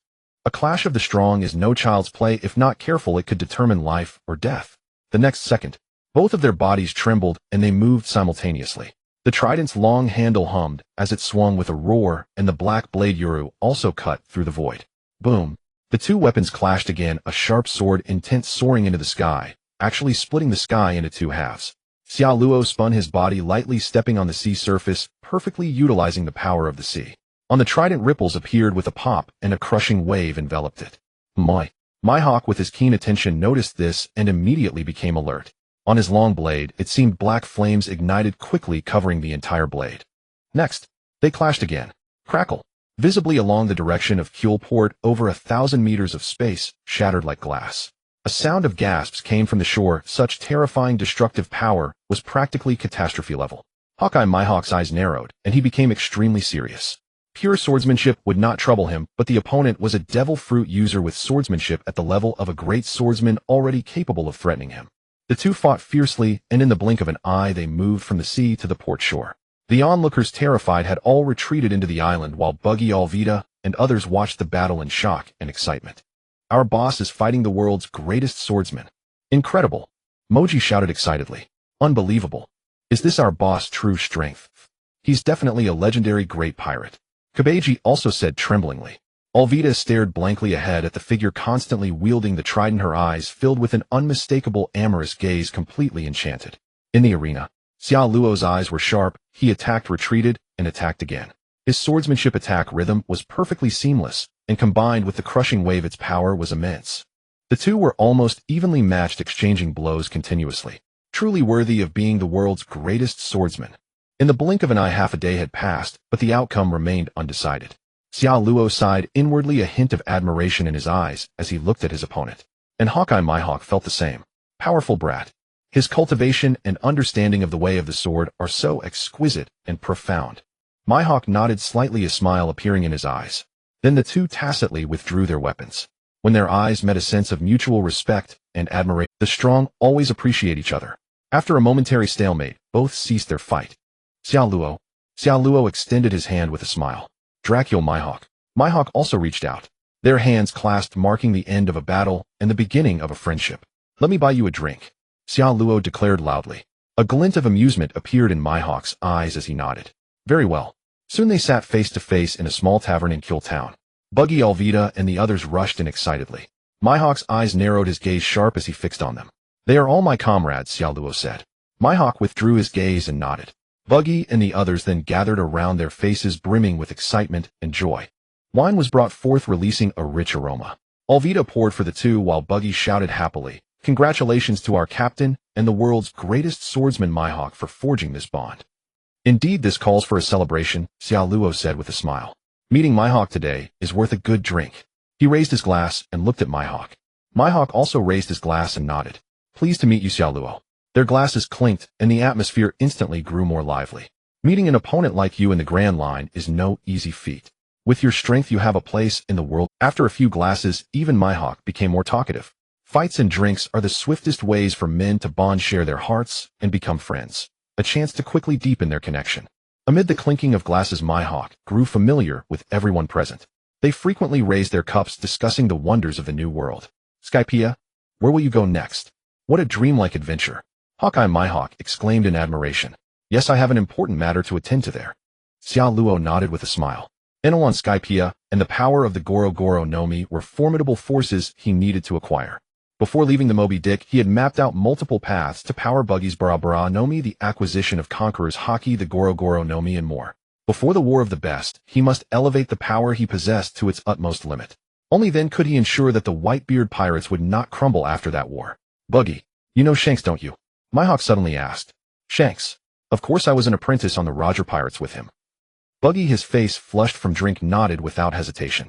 I knew it. In my conversations with Shanks, he mentioned you. He said you were good friends. Mihawk smiled. Buggy clinked his glass with Mihawk's. Who needs a friend? In the future, it'll become a powerhouse no less than him. A super powerhouse. Buggy muttered, already. And you, Xiao Luo, what will you do in the future? A man as strong and young as you. Do you aspire to become a legend like Whitebeard? Mihawk inquired. Me? Are you asking about my dreams, Mihawk? Xiao Luo said with a smile. Then he pondered the question deeply and fell into silence. For a moment, he couldn't discern what he truly wanted to do with his future. Finally, he shook his head. I only do what I love and what I want to do. For now, my greatest hope lies with the Whitebeard Pirates. I really like it there. A smile spread across Xiao Luo's face as he thought of it. He turned to look at Mihawk. You're still one of the 7 warlords of the sea, aren't you? Mihawk nodded. The warlords are merely a temporary organization adopted by the world government to intimidate pirates and maintain a superficial balance. The so-called pact is nothing but a blank sheet of paper. So in the near future it will surely be abolished, and you former legal outlaws will once again be hunted and captured. You should be prepared, Mihawk. Hearing this, Mihawk was taken aback, then fell into deep thought. After a long while he raised his head. You're right. When that time comes, I welcome you to join us. Xiao Luo said with a smile. Well, see, Mihawk. That day they drank much and talked much, ranging from the legendary Roger to the current state of the world. The 4 emperors, the warlords, the revolutionary army, and so on. I also want to form a small crew. A crew of mutual trust where we entrust our hearts to one another, true comrades and brothers. Brothers for life. Xiao Luo shouted, his face flushed with drink. Buggy, Alvida, Kabeji, and Moji were moved to tears, shouting, Captain, we are your brothers, your comrades. Then the 5 embraced in an emotional hug, weeping loudly. Mihawk sat nearby watching silently. Once when he first set sail, he too yearned for friendship and camaraderie. In the end, he roamed the sea alone, ascending to the world's pinnacle with nothing but his long sword. Now gazing at the 5 before him, he couldn't help but be moved by the scene. Soon a smile appeared on Mihawk's face. He liked these people. If there were ever a chance. Suddenly Mihawk's eyes widened. The 5 had rushed over and pulled him into. Cry, Mihawk. Buggy yelled. What? Mihawk looked bewildered. We want you to cry with us. How rare and moving it is to find dependable, trustworthy comrades in life. It's so touching it brings tears to the eyes. Xiao Luo shouted. Mihawk was dumbfounded. The 5 held him, singing together, raising their glasses and weeping together. until the one in the middle face flushed and tear-streaked embraced him. "You are our comrade now, my hawk." Those words struck him like a bolt of lightning. Before he knew it, his own eyes had grown moist. Through that day and night, the six of them completely let go, dancing wildly with joy and elation. The next day at noon, when Xiao Luo and the others woke up, Maihawk had vanished without a trace, leaving only a letter on the table. Rubbing his temples, Xiao Luo picked up the letter and opened it. On the white paper was written a single line, "I'm off, comrades. Until we meet again." A smile spread across Xiao Luo's face. Due to the hangover, they stayed another day before departing. Their next destination was Mok Town, the former Gyre Island. Putting away the letter, Xiao Luo beckoned Baji and the others to set sail. As Kyul Island gradually receded, a trace of wistfulness crossed his face. It had been 2 years since he arrived in this world. After being rescued by Whitebeard and taken aboard, he had lived harmoniously with the Whitebeard crew, experiencing life and death battles together as if they were one family. Do not judge these people merely because they are pirates. In the Whitebeard Pirates, Xiao Luo could only feel the warmth of this group. Mutual aid, mutual care, like a true family. On numerous battlefields, the people around him would shield each other from bullets. It was precisely for this reason that when he sensed the approaching summit war, he felt an overwhelming urgency. Then yesterday, he did a series of foolish things with Maihawk, acknowledging each other as comrades. This world too held its own brilliance and beauty. As their ship gradually turned into a black speck and vanished on the pier of Kyul Island, a man dressed in a black hat and coat grimly dialed the Den Den Mushi in his pocket. "Yes, I can confirm. 4th Division Commander of the Whitebeard Pirates, Xiao Luo.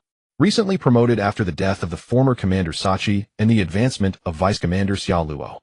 As their ship gradually turned into a black speck and vanished on the pier of Kyul Island, a man dressed in a... Since the fight was brief and neither went all out on the surface, it was a draw. Afterwards, they celebrated at a tavern in the town, apparently forging a special bond. He spoke rapidly, his face under the hat already grim. He was fully aware of how terrifying and sensational the intelligence he was reporting would be if it got out. 4th Division Commander of the Whitebeard Pirates, Xiao Luo. Him again. This is the man who destroyed the G3 fortress not long ago. An enraged voice came from the Den Den Mushi. He destroyed the G3 fortress. I was not aware of this. The man was taken aback. They'll report this immediately. Increase surveillance on him. A division commander of the Whitebeard Pirates, and such a powerful man roaming the first half of the Grand Line for no reason. There must be something important. The other party shouted. Yes, I will continue to monitor him together with my colleagues. The figure replied promptly. After a moment, the Den Den Mushi was hung up. The figure lifted his head to gaze at the sea, pushed back his hat, revealing an upright face with a white navy cap. A strong man who can stand toe-to-toe with the world's greatest swordsman. Rare in this world. I can already imagine his fame spreading across the seas. Murmuring to himself, the man covered his hat again, then pushed a small boat away from the harbor. Meanwhile, tap tap tap tap tap. Urgent footsteps echoed in the headquarters building corridor, followed by a knock. The meeting room fell silent, then a voice said, "Enter." Gasping for breath, the Navy captain, clutching the latest intelligence, stepped in and slapped a stack of papers on the table. Report Fleet Admiral Sengoku. More intelligence on the Whitebeard Pirates, 4th Division Commander Xiao Luo. Sengoku, seated at the head, was startled, then looked at the documents on the table. At the center of the table lay a wanted poster. In the middle, a handsome black-haired face smiled at everyone. Below it, a long string of bounty, a total of 480 million. But that number was clearly outdated. Based on his recent series of incidents, both his strength and the threat he posed to the world needed to be upgraded. The meeting was precisely to discuss his new bounty. The latest, Sengoku said gravely, picking up the documents and scanning them. Instantly his pupils contracted. Hawkeye, my hawk. He also fought the world's greatest swordsman. A draw. His eyes shifted to the captain before him. Yes, this is the latest intelligence. They fought on Kyul Island and left today. The captain replied promptly. To fight a stalemate with a powerhouse like the world's greatest swordsman, this new 4th Division Commander of the Whitebeard Pirates is no longer at the same level. It seems the bounty we previously settled on is not quite appropriate. Further discussion is needed. Sengoku's gaze swept over the others as he spoke solemnly. All those present were the backbone of the Navy, all of Vice Admiral rank and above. At his words, they picked up the documents on the table and read carefully. After a moment, every face turned solemn and shocked. This young man, named Xiao Luo, was formerly the 4th Division's vice commander, handling kitchen and logistics. He had shown some ability before, but never such power. It seems he had been hiding it. Furthermore, besides him, our men have recently spotted the 2nd Division commander of the Whitebeard Pirates, Fire Fist Ace. He too is active in the first half of the Grand Line. At this, in a corner, a sleeping figure's bubble of snot suddenly popped, with a pop awakening him. Ace. Garp opened his eyes in confusion. He had heard a familiar name. Sengoku saw this and couldn't help but sweat drop. Garp, you better listen carefully. Garp grinned, all right. The others didn't pay him much attention. He was a veteran, it was already a feat that he attended the meeting, so why make it hard for him? Everyone proposed a new bounty. A powerhouse like this can no longer be represented by a mere 4, Sengoku said sternly. Based on the current bounty of the world's greatest swordsman, I suggest Xia Luo's new bounty be 1.08 billion. A vice admiral stated. Hawkeye Mihawk's bounty hasn't been updated since he became a warlord, but that doesn't mean his strength hasn't grown. To be superficially equal to him, such strength might not be covered by 1 billion. But soon another vice admiral countered. Then 1.2 billion. The bounty cannot be set so hastily. We should carefully analyze his strength, his actions, and his threat level to the world. Swordsmanship at the level of a great swordsman, and suspected mastery of a devil fruit that can shatter. With such strength, if he continues to grow, he might become another Whitebeard. We should set a high bounty and nip his power in the bud while he is still weak. I disagree. Once we set the bounty, the world government will need to review it. If the amount is too huge, they want. The scene was chaotic. Garp was somewhat bewildered. Sengoku furrowed his brow. But fortunately, everyone soon began discussing seriously. Eventually, a new bounty figure emerged quickly. 5 days had passed since they left Cool Island. Buggy, Alvida, and the others continued their rigorous training each day, and their progress was evident. Under Charlotte's observation, he believed that these individuals had at least attained the level of superhumans. In other words, if they were in the Navy or the CP organization, they would already be qualified to train in the 6 powers. This undoubtedly brought him solace, knowing that his teachings had not been in vain. After all, people could become stronger through their own efforts as long as the path was correct. The sky was a clear blue. Alvida wore a short denim skirt and a short-sleeved top printed with a cartoon pattern which accentuated the contours of her chest. It was quite striking. Her skin was so smooth it seemed to reflect light. Obviously, the stronger this woman became, the more directly and clearly her devil fruit ability manifested on her body. Just then Buggy, who was training, suddenly exclaimed, "News bird." Everyone looked up and saw a carrier pigeon circling above their ship with a bag on its back.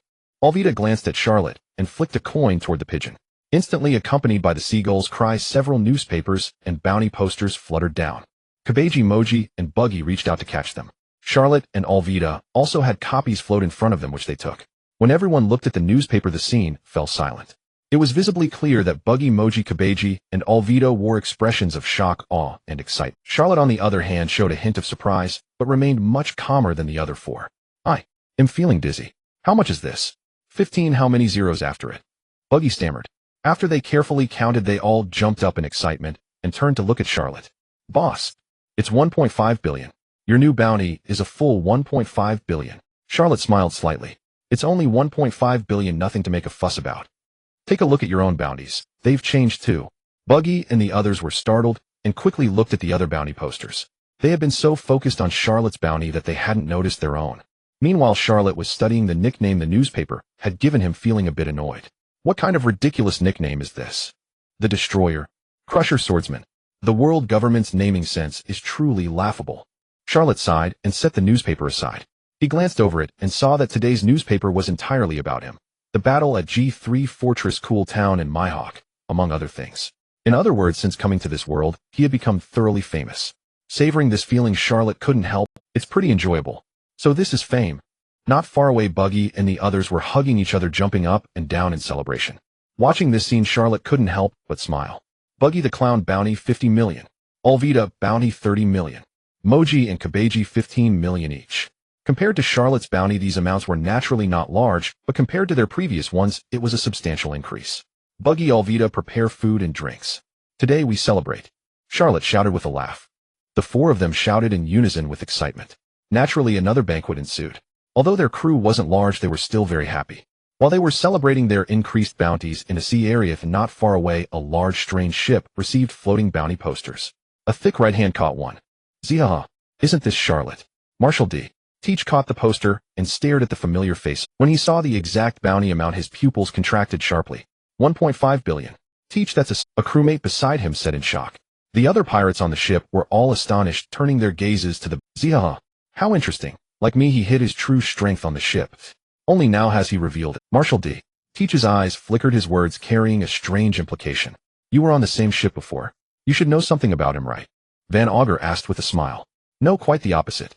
I know almost nothing about him. Marshal D. Teach shook his head abruptly, his gaze growing deep. He had spent many years on Whitebeard's ship and thought he knew everyone on board including Pops, but only that young man was truly a mystery. In the 2 years the other had never once spoken to him with an open heart. Instead, he seemed to understand Teach better, often deliberately avoiding him.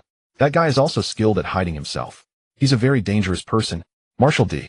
Teach said gravely. This was not an unfounded claim. It was what his instincts had told him on the ship. 1.5 billion. And so young. Teach, should we make contact with him? Burgess cracked his fists together excitedly, his eyes filled with battle lust. Upon hearing this, Marshal D. Teach seemed tempted. That might not be a bad idea. If we hand over such a newly risen big shot to the world government, it would certainly be a great help to our plan. Burgess grew even more excited. Then what are we waiting for? Don't rush. We need a thorough plan. After all, this kid is no ordinary person. Marshal D. Teach's eyes turned cold. Subconsciously, he felt that the other was very dangerous, possibly even a stumbling block on his own path to rise. I'm very interested.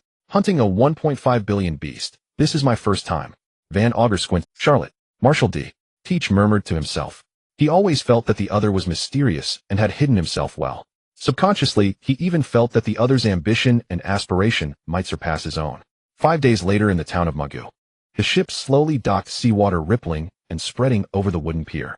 Charlotte leaped down from the bow and Buggy and the others anchored the ship, then disembarked as well. Truly worthy of being the busiest transit point in the first half of the Grand Line. It's full of pirates. Buggy exclaimed in admiration. He walked with his chest puffed out, full of pride. Alvita, Moji, and Kabeji also sported arrogant postures. The pirates, who sensed their extraordinary aura, stepped aside, eyeing them with uncertainty. Who are they, walking around here with such arrogance? Too domineering, looking down on Magu town. The crowd couldn't figure out their identity, so they dared not act rashly. Charlotte, however, was searching for something. Don Quixote Doflamingo. Will he be here? In his memory, Doflamingo seemed to have made a brief appearance at Mock Town, and Charlotte had already marked him as one. Those with Conqueror's Haki were rare in the first half of the Grand Line, but in the New World they were as common as fish crossing a river, a prevalent presence. If he could defeat his opponent and extract their Conqueror's Haki, that would naturally be good news. For this reason, Charlotte did not stop Buggy and the others' high-profile behavior. Under these circumstances, using such flamboyance to lure out the skulking adversary was undoubtedly the fastest and most convenient method. A moment later, inside a tavern, a cacophony of noise filled the air, accompanied by the pungent stench of alcohol. Quarrels and curses were incessant, mingled with the sounds of scuffles and the clashing of fists. Buggy pushed open the tavern door, frowned as he scanned the scene, then strode directly to the counter. 4 glasses of gold rum. 4 figures followed and sat down, taking up most of the counter space, which drew the displeasure of a burly man. Where the hell did you lot come from, acting so arrogantly? Get lost now. Without hesitation, Buggy hurled a nearby stainless steel mug, hitting the man square on the head and drawing a spray of blood. Buggy the clown. Who the hell are you to boss me around? You're the one who should get lost. The burly man touched the blood on his head, utterly stunned.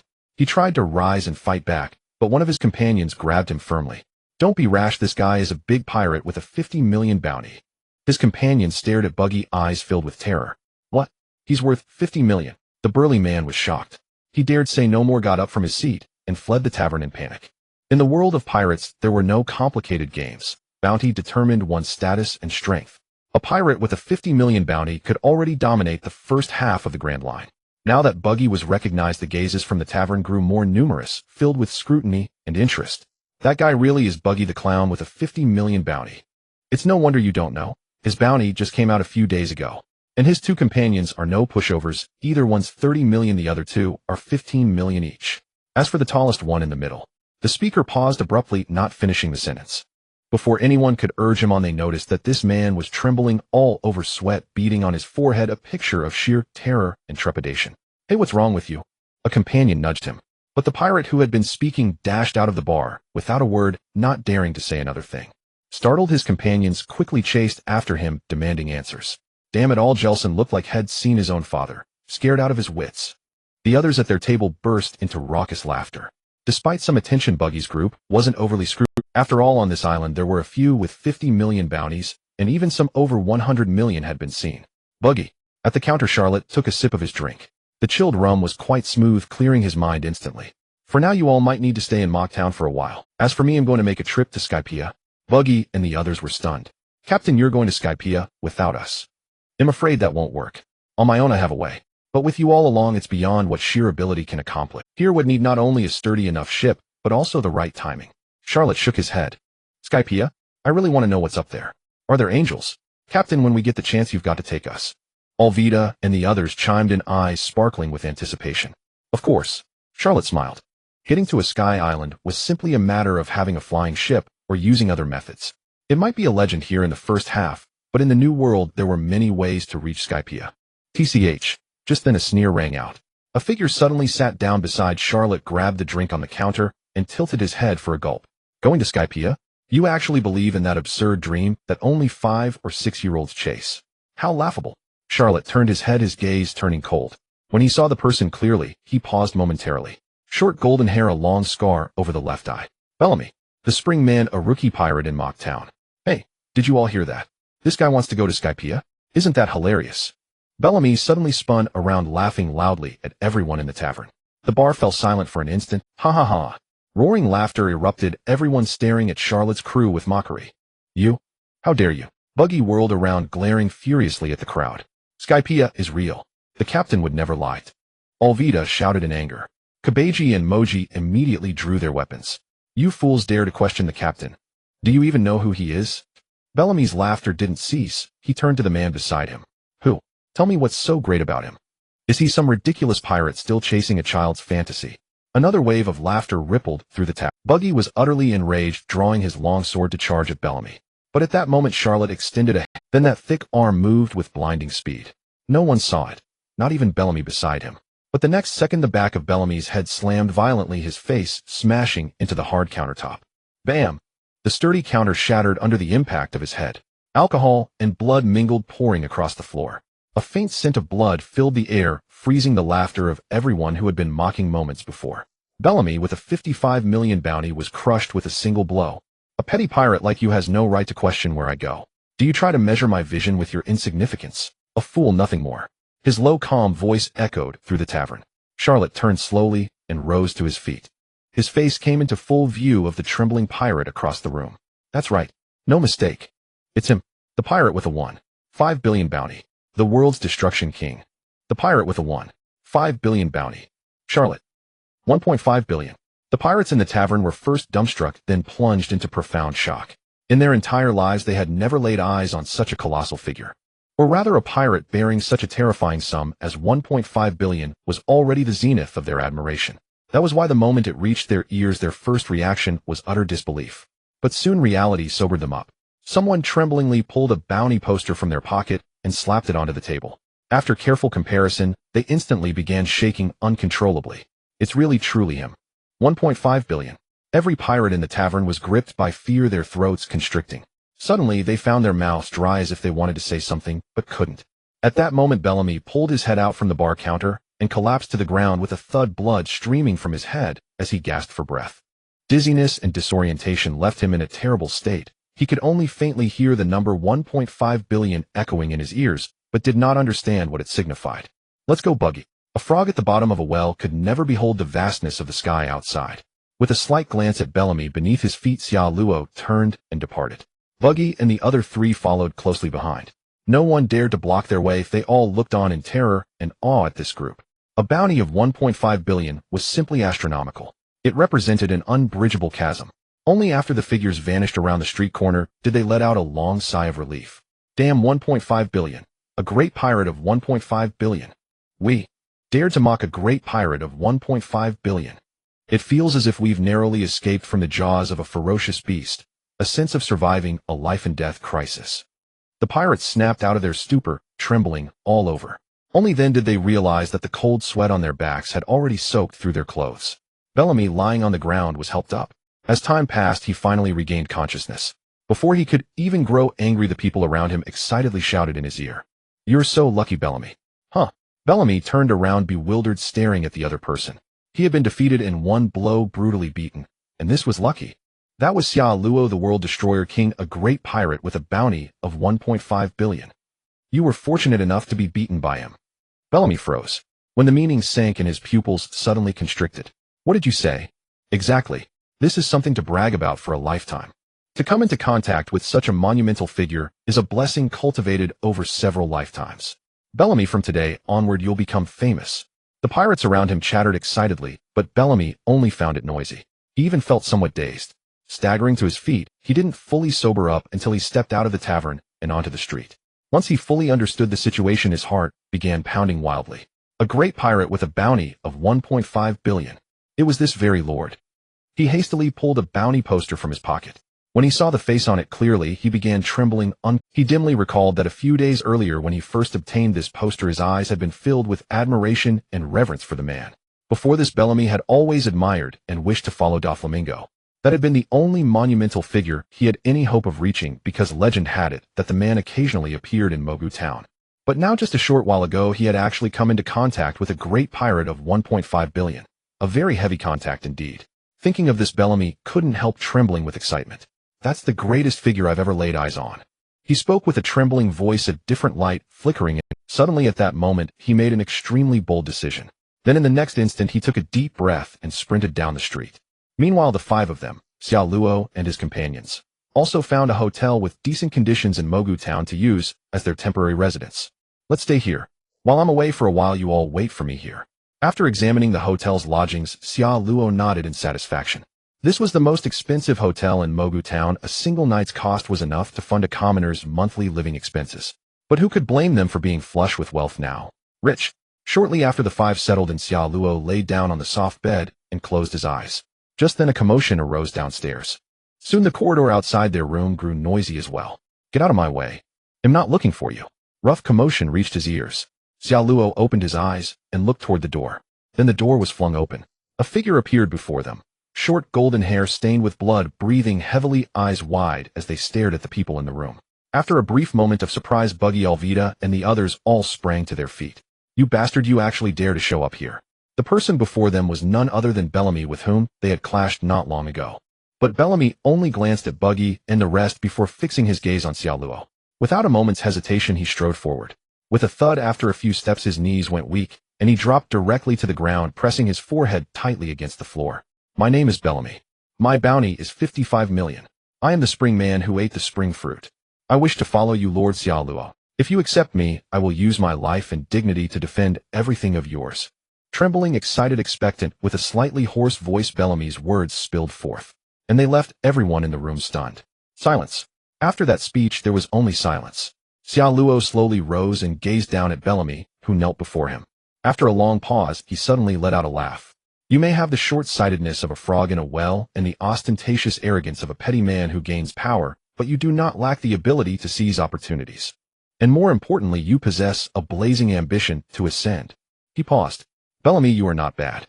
Then I accept you. Bellamy, still kneeling on the ground, had been waiting in anxiety. He knew very well that someone as insignificant as he had a high chance of failing to catch the others' notice. His actions were even bolder. A single misstep could bring catastrophic disaster. But fortunately, the outcome was favorable. He had succeeded. Thank you for taking me in, my lord. Bellamy's voice trembled. He was suppressing his excitement and elation, fully aware that his future would be changed from this moment onward. Rise. We don't practice the custom of kneeling here. Xiao Luo added.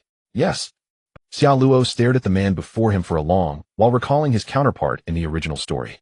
He had to admit this guy was a very loyal subordinate. And at the same time, he possessed considerable potential. Bellamy. In his initial debut, he actually appeared as a villain, a ruffian following Duofu Langming. At this moment, Bellamy had clearly not yet encountered Duofu Langming, nor pledged allegiance to him. 2 years later, Bellamy's experiences would cause him to mature, revealing certain admirable qualities. For instance, after submitting to Duofu Langming, even though the latter regarded him as nothing more than a lackey, he remained loyal. Later, following his battle with Luffy, he was redeemed and became more stable. This meant that the man before them, though currently ill-mannered and of poor character, possessed malleability. At this point, Baji and the others, after a momentary daze, snapped back to reality. The boss had actually taken in the very fellow who had been spouting nonsense at the tavern. But then Baji's eyes twinkled, and a smile spread across his face. He coughed lightly, walked over, and draped an arm around Bellamy's shoulder. Kid, since you're the new arrival, from now on you'll listen to us, understand? Bellamy froze, then scanned the room, and nodded. Fine. Baji. She's Yairlita. With that, Baji pointed to the last two. Kabaji. Machi. After they had all introduced themselves, Bellamy appeared somewhat restrained, his former arrogance gone. Shallowa paid no attention to their interactions. He was contemplating his next move. There were actually many ways to reach the Sky Island. But the simplest and most brute force method relied on his own power. With my current physical condition, I should be able to rely purely on strength to ascend to the Sky Island. He was quite familiar with the information about the Sky Island. Located about 10,000 meters above sea level, as long as one could counteract the planet's gravity, it was possible to ascend purely by physical strength and enter that island. Once he reached the Sky Island and defeated Ainalu, Xiaoluo's eyes flickered and a smile curled on his lips. It would mean that the rumble fruit would also fall into his hands. He still had over 5,000 points remaining, which he couldn't use recklessly. Advancing to Great Swordsman had cost about 10,000 points. He had no idea if these 5,000 would be enough, and he still needed to collect Conqueror's Haki. According to his estimates, Conqueror's Haki was probably the biggest point sink. I still need to earn points. Sharo let out a long sigh. The G3 fortress had yielded a huge fortune in one go, but within days it had all been squandered. Nearby Baji and the others had already pulled Bellamy into another room. Bellamy, right. Do you have any other people, subordinates? Baji asked. Except for Yair Lida and the others by his side, his crew had all been lost in the East Blue. Bellamy was stunned. We're short on hands. As you can see, other than the four of us, you're the only one following the boss now. Baji said. Yair Lida and the others nodded. I do. They're all from Nuadasai, just like me. They can be trusted. Bellamy immediately replied. Excellent. We're about to do something. Baji lowered his voice. Bellamy froze again, then lowered his voice. What is it? Treasure hunt. Baji said. Bellamy was go summon your crew, we need to get acquainted first. Baji said. He was well aware that while Sharo was preparing to head to the Sky Island, this waiting period would be the most free. During this time, they could take the opportunity to do some things. Sharo naturally didn't care what his crew was up to. He watched Bellamy hurry away. When he returned to the inn, a group of people followed behind him. Lord Sharo will be our boss from now on. Bow to the boss. Bellamy announced loudly. The crew behind him, having learned Xiaoluo's identity on the way, were all brimming with excitement and reverence, bowing in unison. Bow to the boss. Sharo nodded. Bellamy, I have a task for you. Over the next couple of days, focus on Mogujun and look into someone's whereabouts. Bellamy promptly said, Please instruct me, my lord. I will do my utmost to investigate. Who is it you wish to look into? Sharo narrowed his eyes slightly and uttered a name, Tangjike Dwafu Langming. Who? Bellamy was taken aback, then said in shock. The Flamingo Dwafu Langming. Sharo repeated. Is there a problem? Bellamy came to his senses and quickly shook his head. No problem. Then go quickly, Sharo said. As Bellamy turned and left the inn, his expression became complicated. Not long ago, Dwafu Langming had been his idol, the man he aspired to become. But in just half a day, things had changed. Soon after, Baji and Yair Lida followed. Brother Baji's sister Yair Lida. Bellamy was startled. We'll move together from now on. Baji said. Fine. Bellamy nodded. Immediately, the group divided tasks, preparing to scout the entire Mogujun. After a while, Brother Baji, who exactly is Lord Sharo? Does our pirate crew have a name? Bellamy, apart from knowing Xiaoluo's bounty of 1 for billion, he knew nothing else about this boss. The wanted poster didn't specify his identity. You don't know? The boss is the captain of the 4th division of the Whitebeard Pirates. Baji said in surprise. Whitebeard. Bellamy's pupils contracted as he shouted in shock, that Whitebeard. Instantly his whole body began. Is there a second Whitebeard in the world? Baji rolled his eyes. But this is too. Bellamy was too excited to speak. That his own boss was also a member of the Whitebeard Pirates was utterly astonished. Don't look so inexperienced. From now on you are part of the Whitebeard Pirates too. You must mind your image from now on, understand? Baji said with the air of a seasoned veteran. That's right, Brother Baji was once a crew member of the Pirate King Roger. Machi chimed in. What? Brother Baji, you too? Bellamy's body shook violently again. Just a cabin boy. Baji said modestly, but the pride in his eyes was unmistakable. Bellamy was thoroughly stunned. So the boss he had joined and the boss subordinates all had such distinguished. This meant he was now connected to the world's strongest man, Whitebeard, and the Pirate King Roger. Brother Baji, Bellamy said, trembling. You'll get used to it. From now on, work hard. Also listen to the boss, train with us in the future, and strive to grow stronger. Baji patted him on the shoulder. Bellamy nodded heavily with emotion. At that moment, he inexplicably felt that he had chosen the right group. From that very moment onward, Bellamy couldn't help but walk with his head held high, his eyes brimming with newfound confidence and pride. Look beyond the horizon. Did you become a pirate to settle in a corner? To stay forever in this small town? Follow the captain, and you will learn much. We will eventually reach that legendary sea, witnessing the grandeur and magnificence of this world. You will also have the chance to meet that legendary great pirate. The strongest man in the world, Whitebeard Edward Newgate. Listening to Buggy's words, Bellamy grew even more excited, filled with anticipation for the future. Work hard. Now our mission is to find Doflamingo. Buggy said. Yes. Doflamingo nodded emphatically. The group, especially Bellamy, threw themselves into gathering intelligence with great enthusiasm. Yet for 2 consecutive days they found no trace of their target. Having scoured the entire town of Mocktown, Bellamy finally concluded that their quarry was not there. Is that so? That means Doflamingo hasn't arrived here yet during this time period? Xiao Luo shook his head regretfully. He had hoped Doflamingo would be present, as it might have allowed him to acquire the Conqueror's Haki trait. By his estimation, with his current strength, defeating Doflamingo was still quite promising. The world's greatest swordsman Hawkeye Mihawk was naturally a tougher challenge. After all, he was among the top-tier warlords of the sea. But since this man wasn't in Mocktown, other matters needed consideration. Let's head to Skypiea. We can't waste time. Xiao Luo made his decision. Then, recalling the map of Jaya, he found a location in Mocktown closest to Skypiea. Right here. Going straight up should give us a high chance of reaching Skypiea directly. Xiao Luo nodded. Nearby Buggy, Alvida, and Bellamy watched him curiously. Before I return, keep a low profile. Don't stir up trouble. He instructed the group. Rest assured, Captain, he'll keep them in line. Buggy said cheerfully. Bellamy, however, looked puzzled, wondering how he would reach Skypiea. Then in the next second, Xiao Luo acted. He stomped his left foot on his right, instantly launching himself into the air. Just as he began to descend, he stomped his right foot on his left, ascending once more. Repeating this motion, within moments he was already 100 meters above the ground. Does gravity increase the higher I go? But it's manageable. There's wind in the air, and I can harness that force too. As he ascended, Xiao Luo carefully and cautiously tested and measured. Alternating foot stomps to rise straight up was no easy feat. The basic requirement was a physique surpassing superhuman limits, allowing him to break free from gravity and perform incredible feats. He accelerated, rising like a rocket. In the blink of an eye, he had broken through a kilometer. Below, Mocktown had shrunk to a simple sandbox model. Xiao Luo felt the wind, now counteracting the pull of gravity. He continued upward. Time passed. In a flash, he reached 3,000 meters. Here the clouds were vast, and a thin sea of clouds could be seen. He kept ascending. Not long ago, on the coast of Mocktown, a ship slowly docked. This is the place. According to our information, Xiao Luo's group briefly stopped at Crocus Island, where they fought Mihawk. Based on their previous route, they should have arrived in Mocktown by now. Lafitte said with a grin. Zia, I'm a bit nervous capturing a guy with such a high threat level. Marshal D. Teach said, his eyes glittering. Wait. There's a figure in the sky. Van Augur suddenly looked up. About 100 meters above the ground, a human silhouette was visible. Is that really a person? Is he falling? Burgess asked, puzzled. No, quite the opposite. He's ascending. He's trying to reach the sky using only his physical strength. Van Augur exclaimed in shock. He then raised his telescope, and as the image sharpened, the figure's features became clear. Wait, that's Xiao Luo. Startled Marshal D. Teach snatched the telescope and looked. After confirming the identity, his expression shifted. What is he doing? Is he trying to reach Skypiea? But how is that possible? Doc Q coughed a few times and sighed. Regardless, it seems our plans must be put on hold for now. Indeed. Van Augur nodded. A pity. Marshal D. Teach sighed. The group felt a tinge of disappointment as they stepped onto Mocktown. Just as they were about to abandon the plan entirely, they suddenly caught sight of Buggy and his crew passing by and froze. Teach. Perhaps our plan can still proceed. Van Augur murmured. I think so too.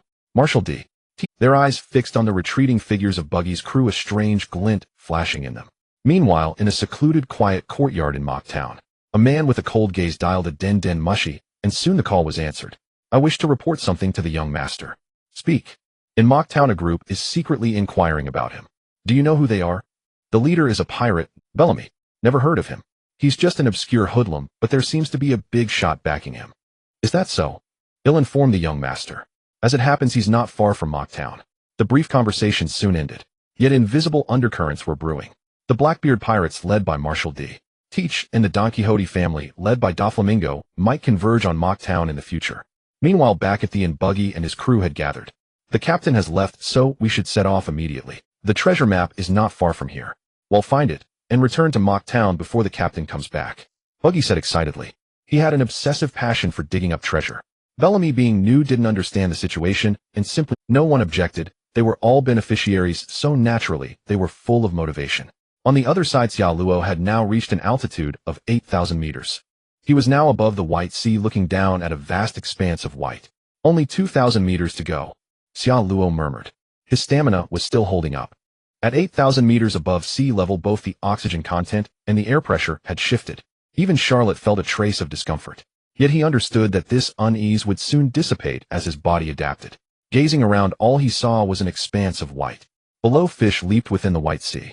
This was already another world, magnificent and dreamlike. Without a word, Charlotte moved and ascended once more, stepping on his left foot with his right to launch upward. A feat only possible in martial arts novels was not difficult in this pirate world when one's physique was adequate. This was a testament to his formidable body. In an instant, wind howled past him as he broke through again, reaching 10,000 meters above sea level. Soon the White Sea came into view. An island also appeared before him, silently floating not far away. Arrived, Charlotte's eyes glimmered. Without hesitation, he dashed across the White Sea, landing on the Sky Island in moments. The forest was serene with babbling brooks. Looking up, he saw winding white rivers in the sky. Knowing this was a Sky Island wonder, he rested briefly before stepping into the island. This island, now called God's Island, was the realm of the deity known as the Holy Land. Its origin lay in a part of Jaya that had been swept up by an updraft 400 years ago. Claims to be a god. Charlotte smirked. Indeed, the Goro Goro no Mi was the most offensively powerful Logia fruit, versatile and highly comprehensive. It was the very goal of his journey. Enel had combined Kinbunchika Haki with lightning to develop mantra capable of covering the entire Sky Island. From kilometers away, he could deliver divine punishment upon those who disrespected him. Such power was akin to a god's. I must obtain this fruit's ability entries. As for Enel, Charlotte's eyes flickered. Originally setting out from the Moby Dick, he had not intended to gather companions. But now Buggy, Alvita, Bellamy, and others had joined his ranks, and he found it agreeable. He indeed needed a crew to accompany him, making everything easier. Thus he might as well recruit deliberately. Enel, with his fruit's potential, would be an invaluable crew member. As he pondered, Charlotte felt rested enough to rise. Just then a rustle came from the woods. His eyes sharpened. Already discovered. Quite a convenient ability. Even with maxed Kinbunchiko Haki, his range likely couldn't match Enel's. As soon as he set foot on the island, Enel, dwelling in the temple, must have detected him, thus deploying the god's army. I had hoped to quietly reach the temple's depths and take you. Charlotte rose slowly, sighing. Sure enough, armored figures with wings and spears appeared on the branches all around.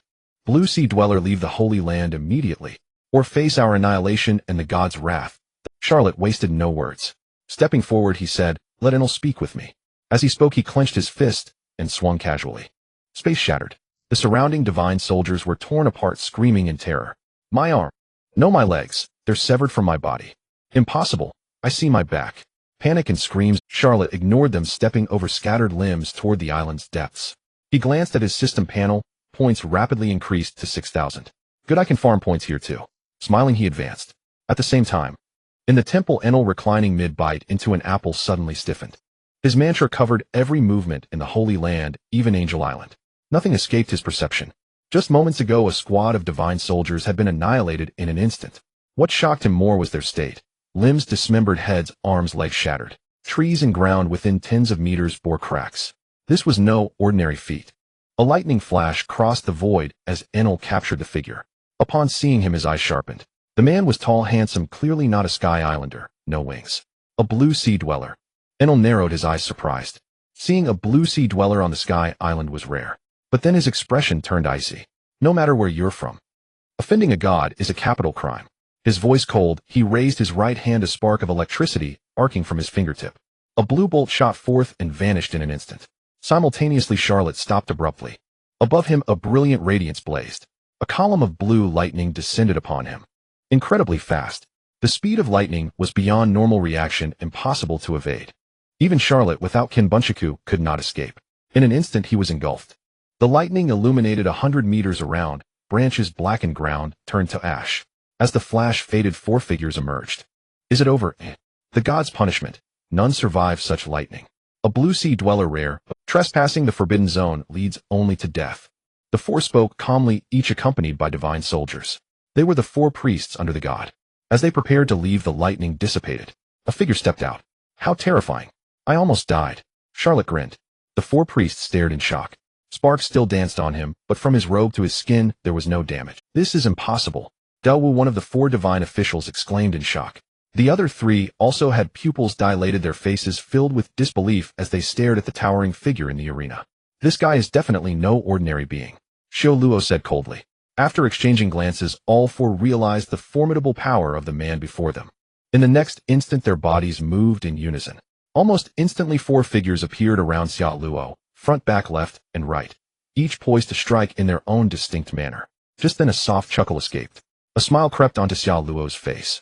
His fist suddenly clenched, and a shattering wave coiled around the knuckles of his fingers. Surrounding him, waves of air surged violently, forming ripples that radiated outward from his center.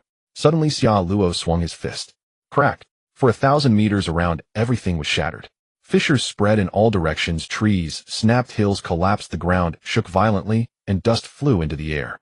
And the 4 divine officials who had already closed in on Xia Luo's body saw their expressions shift, fear creeping into their eyes. At that moment they could not move. With a cracking sound, their necks, bodies, and limbs snapped and fell to the ground. What happened? My body, how could it? Filled with confusion, De Wu exclaimed in shock. With just a single punch, without even seeing how the opponent struck, their bodies had already split apart, dismembered. It was a horrifying, utterly terrifying scene beyond imagination. After taking down the 4 divine officials with one punch, Xia Luo sat down on a broken stump. His observation Haki could sense a faint, almost imperceptible gaze fixed upon him, watching. Clearly, with a faint smile, Xia Luo spoke. Show yourself. Since you call yourself the god of Skypiea, you shouldn't. Surely you're not afraid to even face me. At the same time, in the god's palace, Ai Nyelu had already sat up, his face showing an expression of shock and uncertainty. He knows I'm watching him. Since when do mere mortals possess such insight? But soon he crushed the apple. Interesting. Daring to provoke a god. With a single step forward on his bare foot, his body transformed into a blue arc of electricity and vanished from the palace. Within the span of a single breath, a bolt of lightning suddenly raced through the void before Xia Luo, then abruptly halted. As the lightning flickered, a towering figure materialized. His gaze was cold and commanding, looking down at Xia Luo with an air of condescension. Mortal, it seems you still haven't realized the magnitude of your mistake. A low, icy voice rang out. Ai Nyelu slowly raised his right hand, arcs of electricity crackling at his fingertips.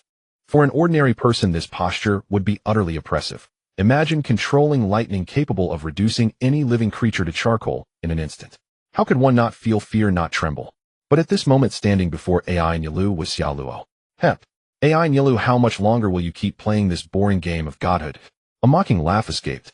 Ai Nylu's face instantly turned icy cold.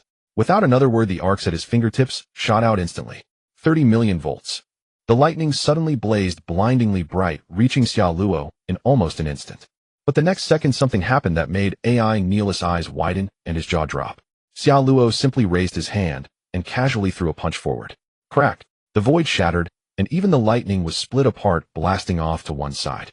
Don't get too arrogant, Ai Nyelu. Scum like you are a dime a dozen in this world, Xia Luo said coldly. He wanted to extract the Thunder Fruit's ability, so the first thing to do was to severely injure the man before him, reducing him to his weakest state. Presumptuous mortal, you go too far. Ai Nyelu erupted in fury. Lightning blazed in his hands, arcs danced around his body, and the sound of thunder rumbled. But before he could act, Xia Luo had already moved. I have no interest in listening to your drivel. Just lie down there. As the words fell, his figure appeared before Ai Nyelu. He clenched his fist tightly, and a shattering wave emerged, instantly shaking the space and cracking it. I admit, among the humans I've seen, you are indeed powerful and fast. But Ai Nylu's face twisted into a cold sneer. Pathetic mortal, actually foolish enough to think that a physical attack like a punch could harm him. Unfortunately for him, such strikes were utterly useless against him. Yet just as the thought crossed his mind, the opponent's fist slammed viciously into his cheek. The sneer that had formed a moment ago instantly froze, replaced by shock. The savage force of the blow exploded on his head, making his vision blur and his mind reel. Immediately after, his body was sent flying with a thunderous crash, and his entire head, under the influence of the opponent's power and bizarre ability, burst apart with a bang. One punch to the head. What a joke. He, the god of Skypiea, had his head blown off with a single punch. The power of the Logia Thunder Fruit is indeed formidable, but it depends on who wields it. Someone like you, who hasn't even mastered Haki and relies entirely on the fruit's power, is pitifully weak in my eyes, Xia Luo said indifferently. As he spoke, Ai Nylu's shattered head reformed from lightning and reconnected to his body. But now his face was etched with deep solemnity and wariness. That punch had nearly scrambled his brains. This man, the strength he displayed, was something he had never encountered in his entire life. 50 million volts. Discharge. He extended a single hand, hooked his fingers, and a blue beam of lightning shot forward with a roar. A red gleam flickered in Xia Luo's eyes. With a mere flicker of his body, the massive lightning column grazed his shoulder and blasted into the ground behind him, erupting into arcs and flames. What a... Ai Nylu's heart trembled violently. The opponent had managed to dodge lightning at such close range. It seems you only use your observation Haki for detection. Can't even foresee the future, Xia Luo said flatly. He stepped forward slowly. His footsteps were light, yet they weighed heavily on AI Nyalu. 80 million volts. Another lightning column surged forth, but again the opponent evaded it with a flicker. This is impossible. AI Nyalu was now completely panicked. Since acquiring the Thunder Fruit, nothing like this had ever happened. And just then the opponent closed in, now only a meter away from him. 100 million volts. With a roar, an even more blinding and explosive bolt of lightning blasted out. Yet in the next second, AI Nyalu's pupils dilated violently. A figure had somehow already appeared before him. Bulging veins on thick arms, fingers clenched into a fist, body slightly lowered. The unmistakable posture of someone about to throw a punch. If you've had your fun, then it's my turn now. The icy voice sent a shiver down AI Nyalu. He wanted to flee, but when he looked up and met the opponent's eyes, his entire body froze, struck by an overwhelming terror. I can't move. It was not a particular mental pressure, but the fierce aura emanating from his opponent that left him immobilized. His icy eyes, like two sharp, curved blades, locked onto him. What the hell? I'm terrified. Enel's heart trembled with disbelief. He was the exalted god, the supreme being who could unleash devastating thunderbolts at a whim, yet here, he was trembling in fear before a human. But the towering figure ahead had already clenched his fist, a fist as large as a sandbag, poised in a stance ready to deliver a devastating blow. As for him, it was as if he had been frozen solid, unable to move. He can't possibly hit me, Enel thought to himself. The next second, Charlotte threw a punch, his fist wrapped in thick armament Haki. Unstoppable and dominating, he drove the punch straight toward Enel. Boom! The powerful force of the punch struck directly into Enel's abdomen. The shockwave pierced through, causing twisted folds on the skin of his back. Ugh! Without any pause, Enel doubled over, vomiting a torrent of blood. His eyes stared with shock, and he was injured. The exalted god had suffered a severe wound.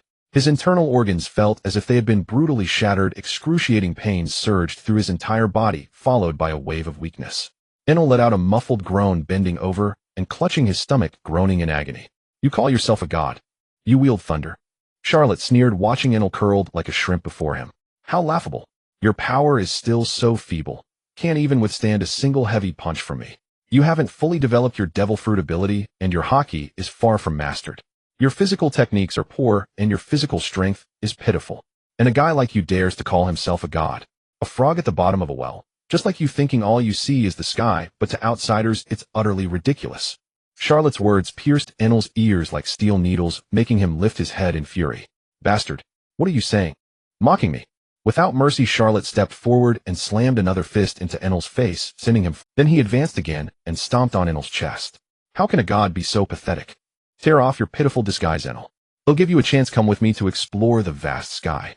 Enel groaned in pain, his cheeks swollen, his face a mess of bruises and puffiness. Damn. Charlotte didn't hold back. He continued to beat Enel mercilessly. He knew this guy was used to being domineering, and only by utterly subduing him through force could he possibly recruit him. Moreover, to extract the thunder fruit trait from his body, he also needed to bring him to a weakened state. After a moment, Enel lay on the ground, barely breathing.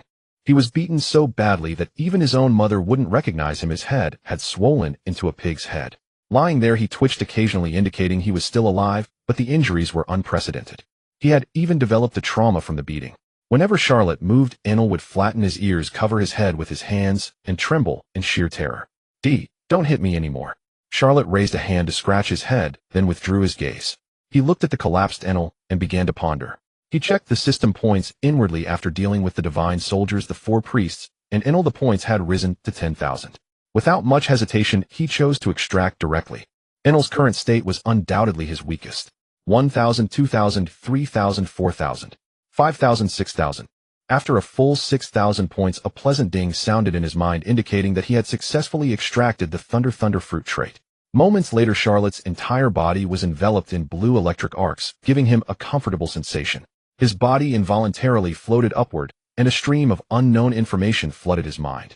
The thunder fruit ability. Not bad.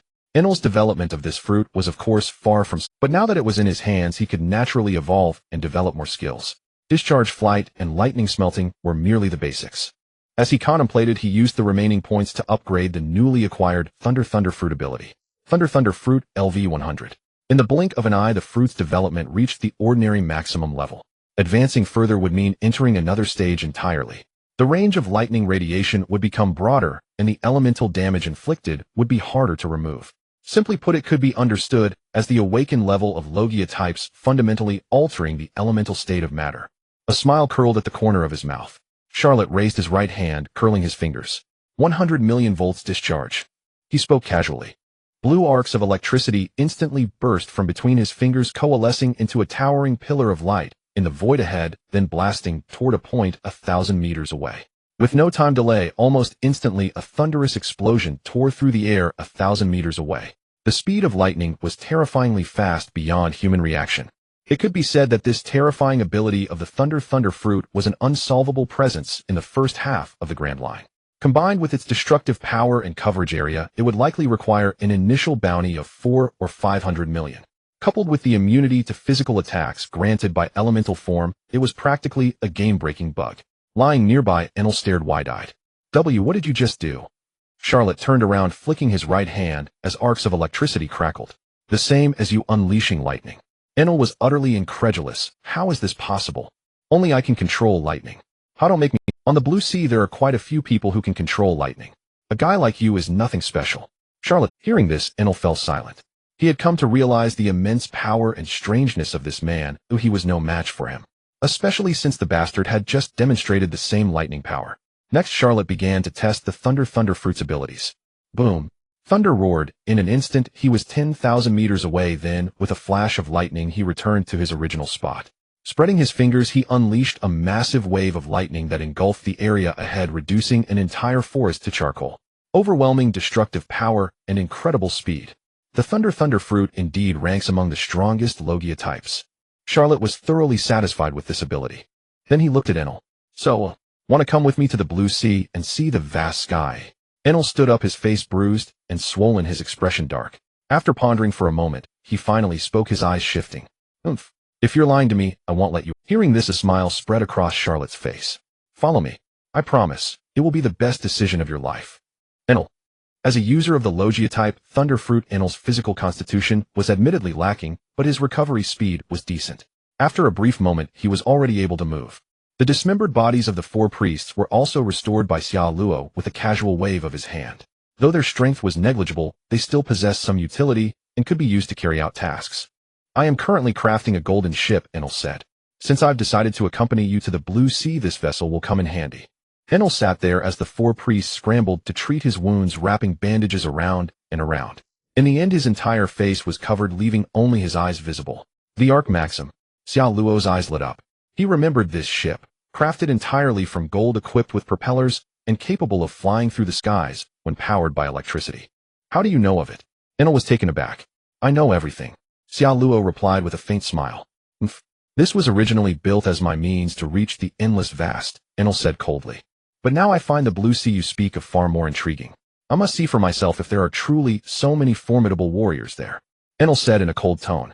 I assure you, you won't be disappointed. Xiao Luo laughed. Follow me. After the bandaging was complete, Enel rose to his feet. With a flicker, he transformed into a bolt of lightning and shot off in a certain direction. Xiao Luo, also turning into lightning, pursued him. Moments later, deep within the forest, he beheld a massive golden vessel that appeared nearly complete. Just a little more, and it will be finished. Alone it would have taken me considerable effort, but you seem to have mastered lightning as well, Enel remarked. That will save us some time. Xiao Luo nodded. Indeed, this ship pleases me greatly. It is my ship. Enel's lips twitched. No matter, from now on it's mine. Xiao Luo grinned. With a flash, he stood aboard the Maxim.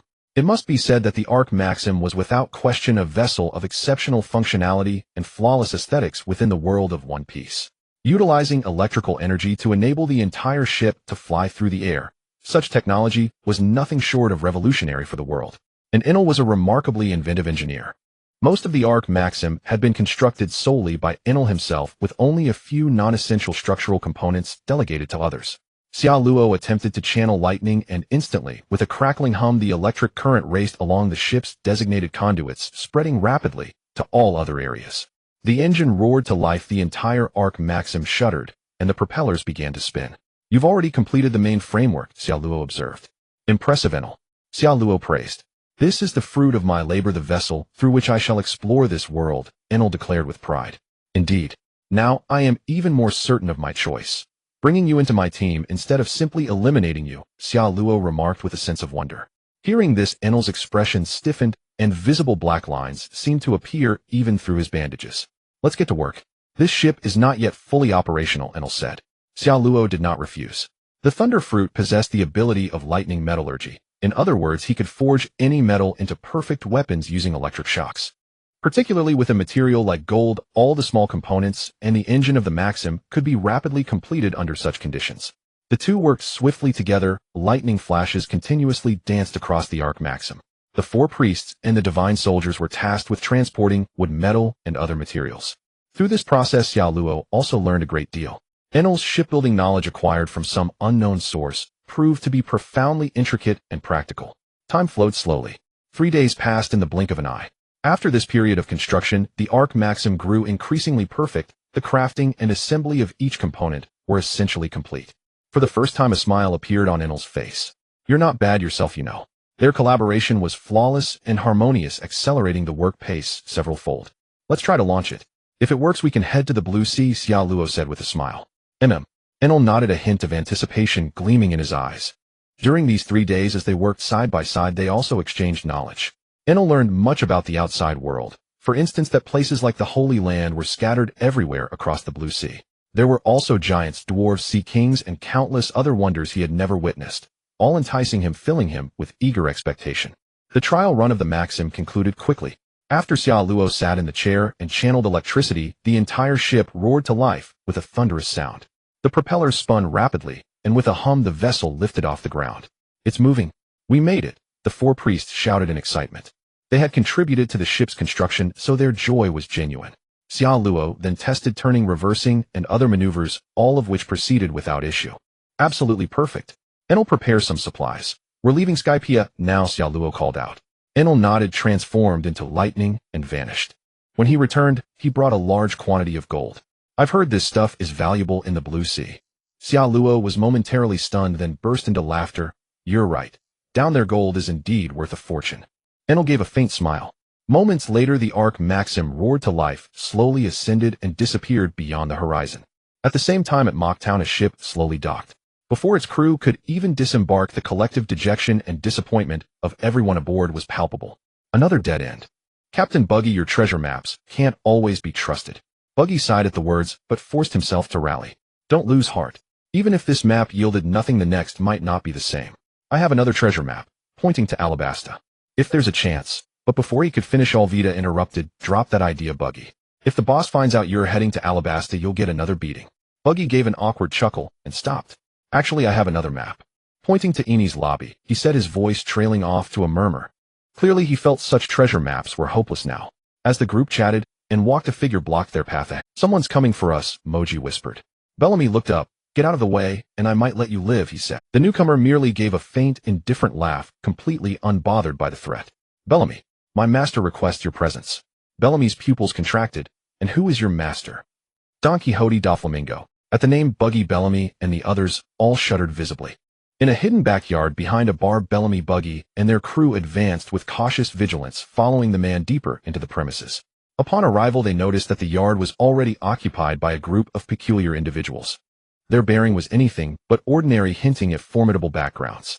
Bellamy's face tensed with anxiety. The very idol he had once admired had actually invited him here.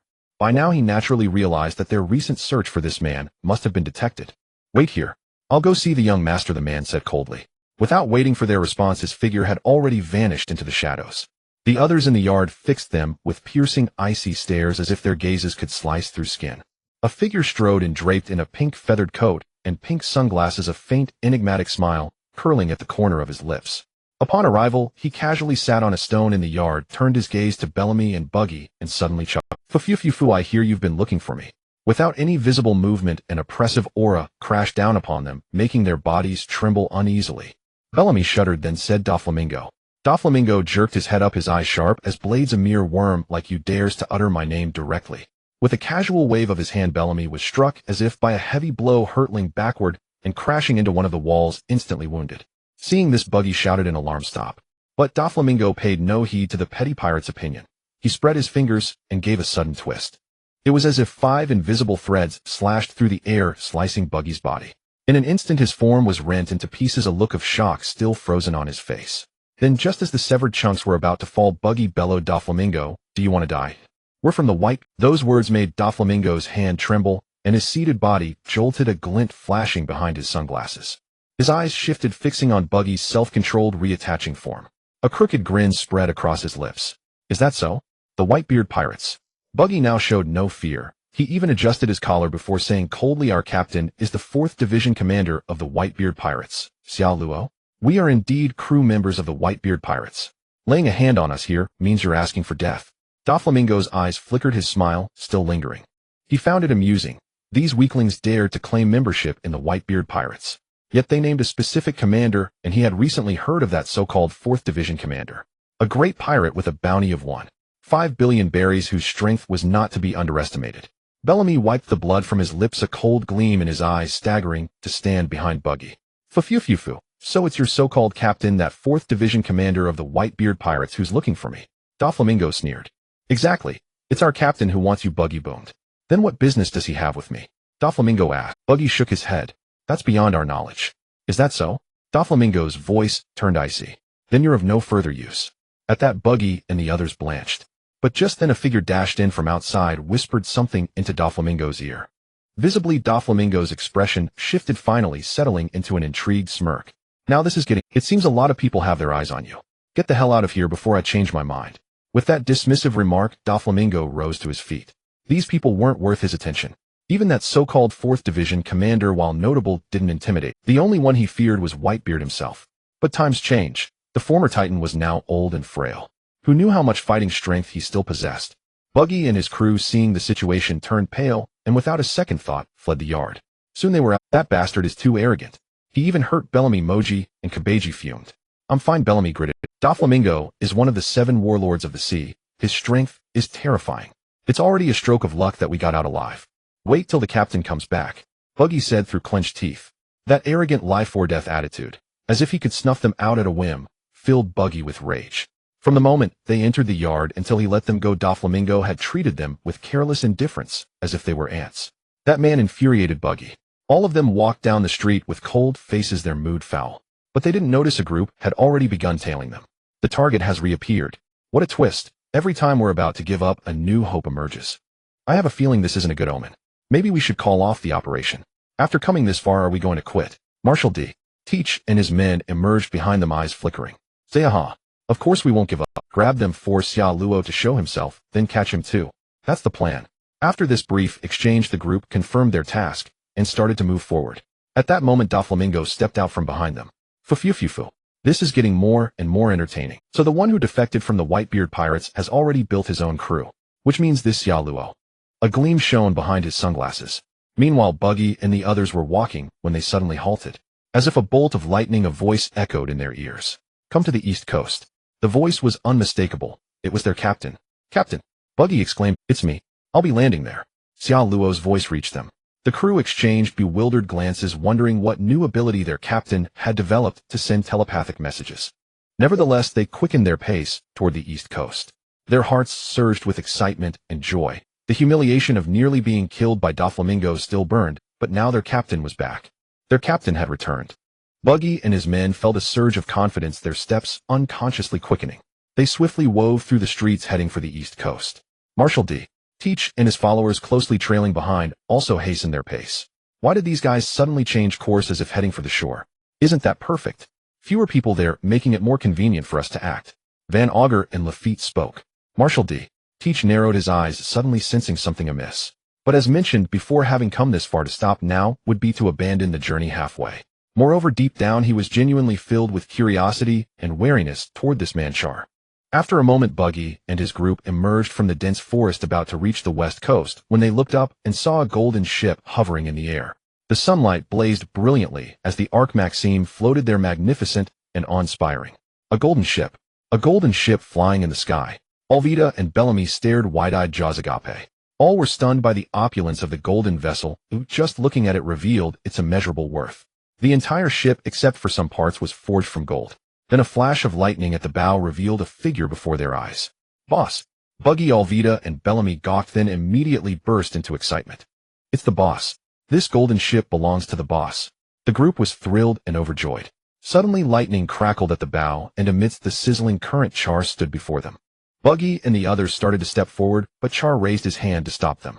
"You didn't even notice you were being followed. Your vigilance worries me." Sighing, Char shook his head, then his gaze turned cold, fixed on the area behind them. Huh. Startled, Buggy and the others spun around. From the forest a group of figures strode out, the leader, a rugged man, with a simple, honest-looking grin. Say ha ha ha ha. Char, long time no see. Didn't expect to run into you here. You've formed your own crew, planning to leave the Whitebeard Pirates. Perhaps we could cooperate. Marshal D. Teach declared loudly as he approached while his other men spread out seeking advantageous positions. Don't lump me together with scum like you, Teach. Char scoffed. His right hand shot up, fingers splayed, and arcs of lightning erupted, intertwining into a powerful current. Also, you'd better not come any closer. Otherwise I won't hesitate to strike. Marshal D. Teach abruptly stopped, his eyes narrowing at the lightning in the other's hand, instantly aware of the danger. An acquaintance, boss? Buggy asked at once. Not really. But this guy is extremely dangerous even to me, Char said flatly. Hearing this, Buggy and the others stepped back, standing behind Char, watching the opposite side warily. Van Augur, Lafitte, and Doc Q were now poised for battle. Char, don't be so cold. We were once shipmates. Marshal D. Teach spread his hand, smiling. I never considered you a comrade, Teach. You're different from everyone else on that ship, Char said coldly. At that the smile faded from Marshal D. Teach's face, his eyes turning icy. So you refused to cooperate with me? I thought you, like me, were driven by ambition. Together we could turn the world upside down. Char burst into laughter. I have no interest in your pathetic ambition. On the contrary, the purpose of my coming here is precisely to capture you. Marshal D. Teach's eyes grew sharper, murderous, intent shimmering. Is that so? What a pity. Char glanced at the others, then sneered. Tear off your hypocritical mask, Teach. Others may not know you, but I do. I've long seen through your baseness, filth, and ambition. Marshal D. Teach was taken aback, then roared with laughter. Say ha ha ha ha. You truly are different from everyone on Whitebeard's ship. We are the same kind. As he spoke, his right hand shot up into a fist. A dark aura emanated like pitch-black mist or ink, evoking an indescribable sensation. Without hesitation, Char released the arcs between his fingers. Discharged 50 million volts. A blue lightning bolt struck Marshal D. Teach directly. With a thunderous boom, his corpulent body was sent flying, smoke rising as agonized groans and screams followed. It hurts. Move now, attack. Marshal D. Teach kept shrieking in pain. A direct lightning strike like that would instantly kill an ordinary person, but Teach merely screamed. With his command, the Blackbeard Pirates immediately sprang into action. Van Augur fired a shot, mere tens of meters away, an easy hit, and the bullet struck Char right between the eyes. But to his shock, lightning flickered at that spot, and the bullet passed straight through. A Logia user. The rumble fruit. Van Augur murmured, his expression growing graver. The others too realized the difficulty of their opponent. Meanwhile, Burgess charged toward Char. But Bellamy roared, his leg springs creaking, then launched himself like a cannonball, slamming into Burgess in midair. The two collided instantly. Bellamy's fist smashed into Burgess' face, sending him flying, while Bellamy himself tumbled across the ground, skidding to a stop. Attack! Damn it, they dared go after the boss. Buggy gripped his sword, bellowing. Alvita, Moji, and Kabeji also charged forward. Battle erupted. Char's eyes remained fixed on the fallen Marshal D. Teach. He knew well that this man wouldn't be so easily dealt with. At the bow of the golden ship, hovering behind him, a figure appeared. Taking a bite of an apple, Enel watched the unfolding battle with keen interest. How intriguing. To witness such a grand spectacle upon my first arrival in the Blue Sea. The battle erupted in an instant. Buggy swung his long blade, charging at Doc Q, who dodged repeatedly. Van Augur swung his sniper rifle, aimed it at Alvita, and pulled the trigger without hesitation. A dull gunshot rang out once more. The bullet roared from the barrel, but upon striking Alvita, it merely grazed her due to her slick skin and hit a nearby tree. In an instant, the tree exploded. Alvita broke out in a cold sweat, and then cursed loudly. How dare you shoot at me? I won't let you off. Van Augur was stunned. Since arriving, he had fired twice without any effect, making him doubt himself. Huh. Bellamy rose from the ground, his hands transforming into springs as he charged at Jesus. The two faced each other, engaging in a manly battle, exchanging punches continuously. In a short time, bruises appeared on their faces. Above on the Arc Maxim, Enel squinted as he watched the battle below. Leaving aside the ordinary crew members, they all possessed extraordinary powers, but compared to his own, they were unremarkable. What surprised him were the two figures at the center of the battlefield. Charlotte did not act rashly, his eyes were locked firmly ahead. Marshal D.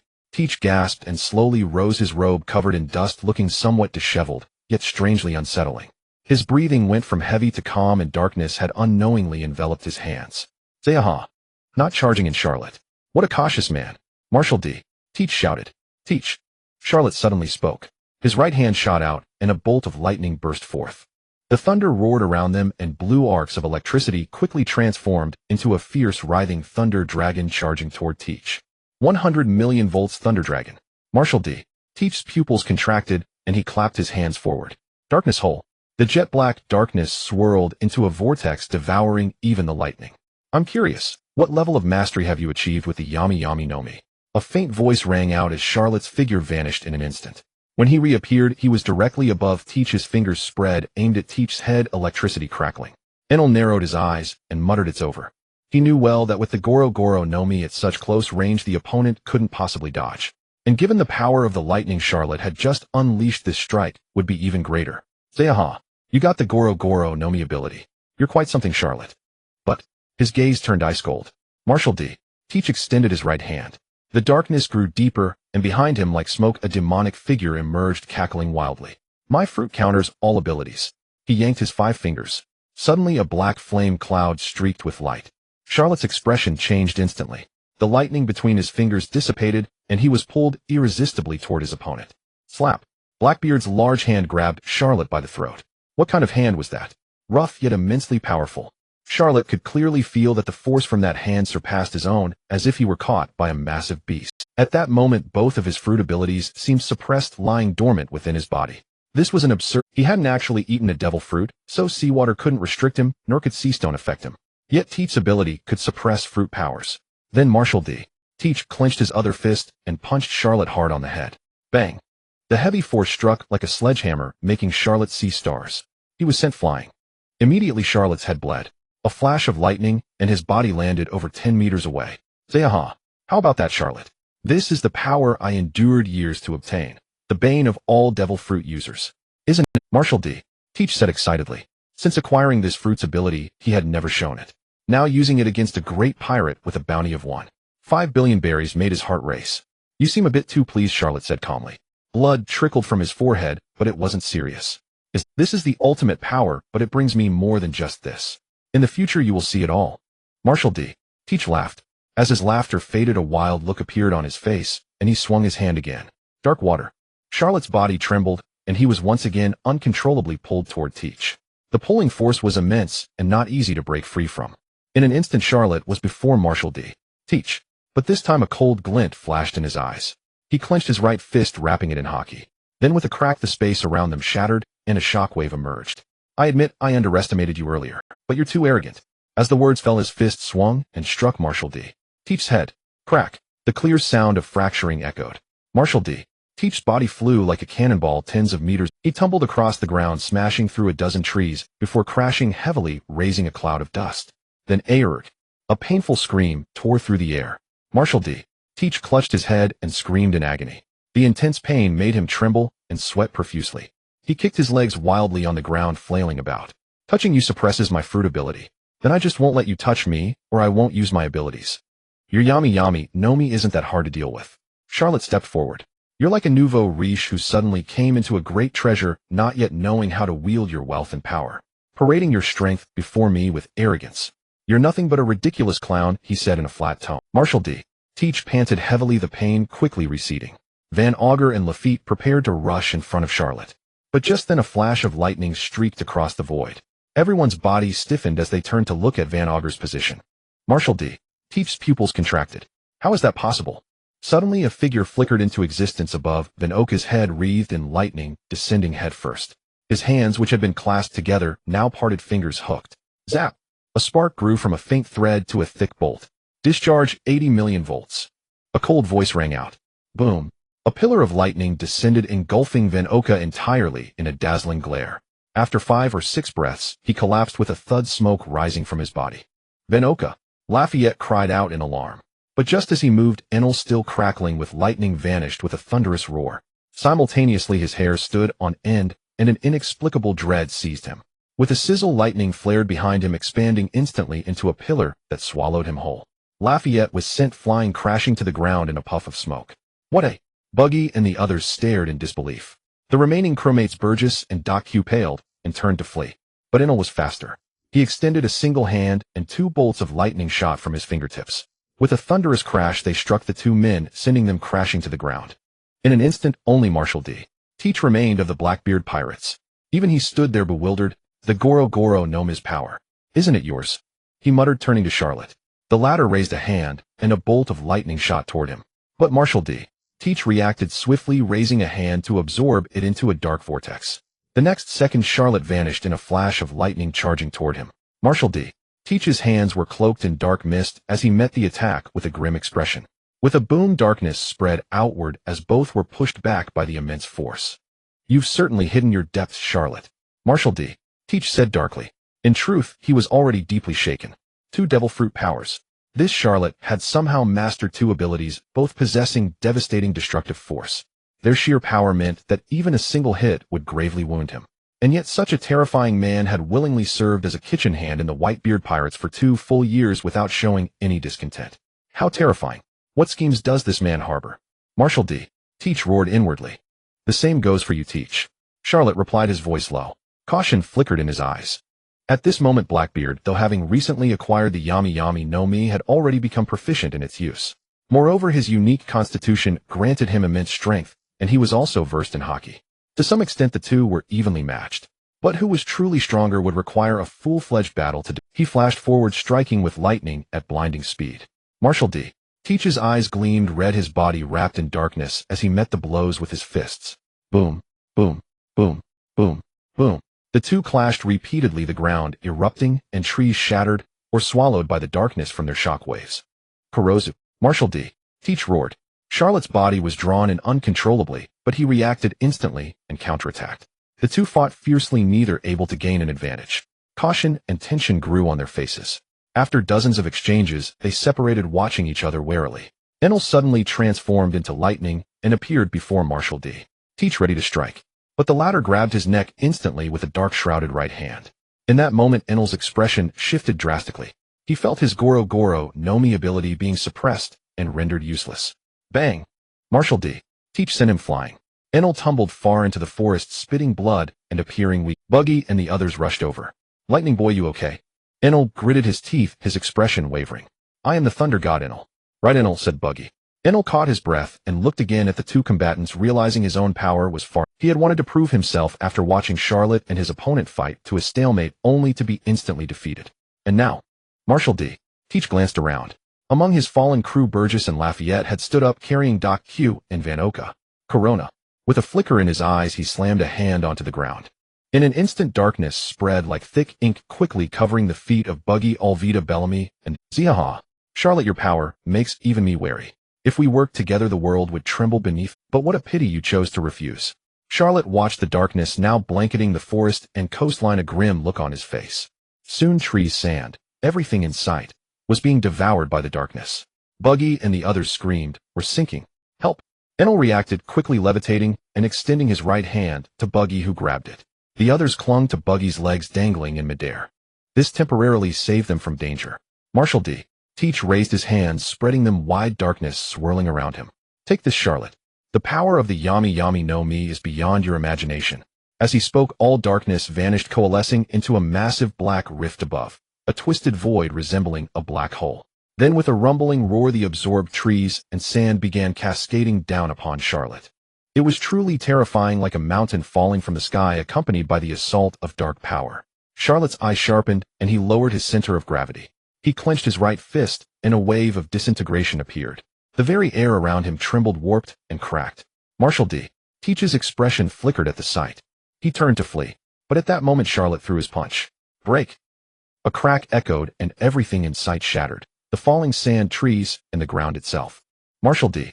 Teach's body fractured with a loud crack, blood spewing from his mouth as he was sent flying. Burgess and the others nearby caught him. Charlotte stepped forward, ready to pursue, but Teach abruptly raised his head and punched towards Charlotte's location. Corona. Intangible darkness formed beneath and around Charlotte, creating a powerful pull that immobilized him and threatened to drag him in. Charlotte's expression shifted. He instantly coated himself in Busashoko Haki. When he finally broke free from the darkness and looked up, Marshal D. Teach and his crew had vanished. What a shame. If I could have captured Teach and extracted his Yami Yami no Mi ability. The power of the Anin fruit, which Monsieur Chi had concealed himself for so many years to seek, was naturally extraordinary. At the very least, Xia Luo felt the terror of this fruit's ability when confronting him. It completely suppressed his own abilities while also being able to devour and affect him, even capable of swallowing energy and attacks with darkness. Although it had the drawback of magnifying pain, its advantages were far more pronounced.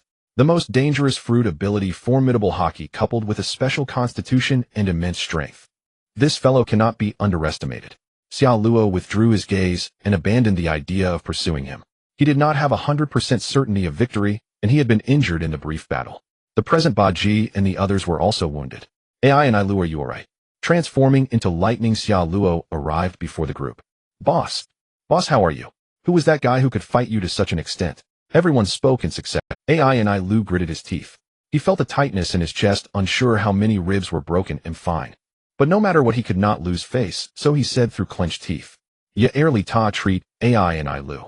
That kid is now injured on top of injury. His condition is probably bad. As for that guy's identity, we'll discuss it later. Xiao Luo glanced at him and immediately spoke. Yes, boss. Ya early ta responded at once. The group hastily lifted AI and I Lu. Although Bei Lami was covered in wounds, most were superficial. Well done, Bei Lami. Xiao Luo patted his shoulder and praised. Bei Lami immediately stiffened, then said excitedly, It's all my duty, boss. Xiao Luo nodded. Afterward, the group carried AI and I Lu onto the Arc Maxim, where Yair Li Ta Mo-chi and others treated him. Xiao Luo also had injuries, but they were not severe. Bei Lami wrapped several bandages around him, which served as a makeshift treatment. Then Xiao Luo stood up, his gaze sweeping toward a certain direction, staring deeply. With the aid of Kinbunchika Haki and the Xianglei fruit's ability, he could sense a figure there observing from the shadows from beginning to end. But the other party was clearly highly alert, hiding in a blind spot difficult to notice. At the same time, Duo Fu Lang Minggu, hiding in the shadows, felt a tingling sensation on his scalp and lowered his aura to the minimum. He had witnessed the entire recent battle and thus had a basic understanding of the power of both combatants. The Anan fruit, the Xianglei fruit, and that terrifying ability that can shatter the world like the Xinjian fruit. What fearsome men they are. Extremely wary in his heart, Duo Fu Lang Minggu completely retracted his earlier thoughts. So this is Xiao Luo, the captain of the 4th Division of the Whitebeard Pirates. What a monster, actually mastering 2 fruit abilities. Moreover, in this brief battle, he hasn't yet shown his full strength. If I were to fight him. At the thought, Duo Fu Lang Minggu shuddered inside. It would be very troublesome, he murmured, turning cautiously to leave. Subconsciously, he felt that the other party seeking him out was not a good thing, let alone the fact that he had recently attacked Xiao Luo's crew members. After reuniting with Tuale Boer and the others, Duo Fu Lang Minggu wasted no words and immediately spoke. Leave this island at once. Tuale Boer and the others were taken aback, but did not ask the reason. They all saw the somber and grave expression on their young master's face, realizing that something bad was about to happen. In an instant, Duo Fu Lang Minggu had boarded the ship and sailed away from Mogu town. Having witnessed that battle firsthand, he now deeply feared Xiao Luo. Even Ma Xie Erdi-chi had become a dangerous figure in his heart. On the other side, aboard a giant ship shaped like a tree stump, screams rose and fell continuously. Pain. My body feels like it's splitting apart. Ma Xie Erdi-chi screamed incessantly. Hang in there, Di-chi. Use your Haki. It's that kid's fruit ability. Cracks have appeared on your thighs, abdomen, and chest. Your entire body seems shattered into pieces. Du-Q coughed and said, his face filled with shock. What kind of ability could cause such injuries? That man from the Whitebeard Pirates actually possessed such power. A dual ability user proficient in Haki and physical combat. Di-chi, he's too dangerous. We should avoid contact with him in the future. La Fete said. And his crew member. He's also a Xianglei fruit user. What's going on? He alone could annihilate all of us. Fan Ao-ka, his body charred black, said in a deep voice. I don't know either. Who knows where he gathered such a crew? Xiao Cho Ba Jia Erli Tabe Lami and that Xianglei fruit user seemingly called AI and I Lu. Both he and his crew are very troublesome. Ba Jiesi pondered for a moment and said gravely. The damn it, I'll remember him. I was almost killed by that guy. Ma Xie Di-chi screamed for quite a while before recovering and said through gritted teeth. In that final attack, all the abilities and power had nearly pierced through him, inflicting severe wounds. But as long as he survived, his strength would become even greater. So what do we do now? The plan to capture Xiao Luo has failed, but we'll have to target someone else. What about that Straw Hat boy? I've heard he recently defeated Kaluo Kudayer, and his bounty has risen to 100 million. La Fete said in a low voice. Ma Xie Erdi-chi narrowed his eyes, and after a moment's thought nodded. Let's do it that way. Find an opportunity to capture the Straw Hat boy. After setting their target, the group set sail again. They didn't want to encounter Xiao Luo anew, so they chose a different route, which ended up heading toward the island of Bonaluo. On the other side aboard the Ark Maxim, Xia Luo sat in a chair deep in thought. The battle with Monsieur Erdichi had brought him many gains. Though the outcome was undecided, he still earned about 5,000 or 6,000 points.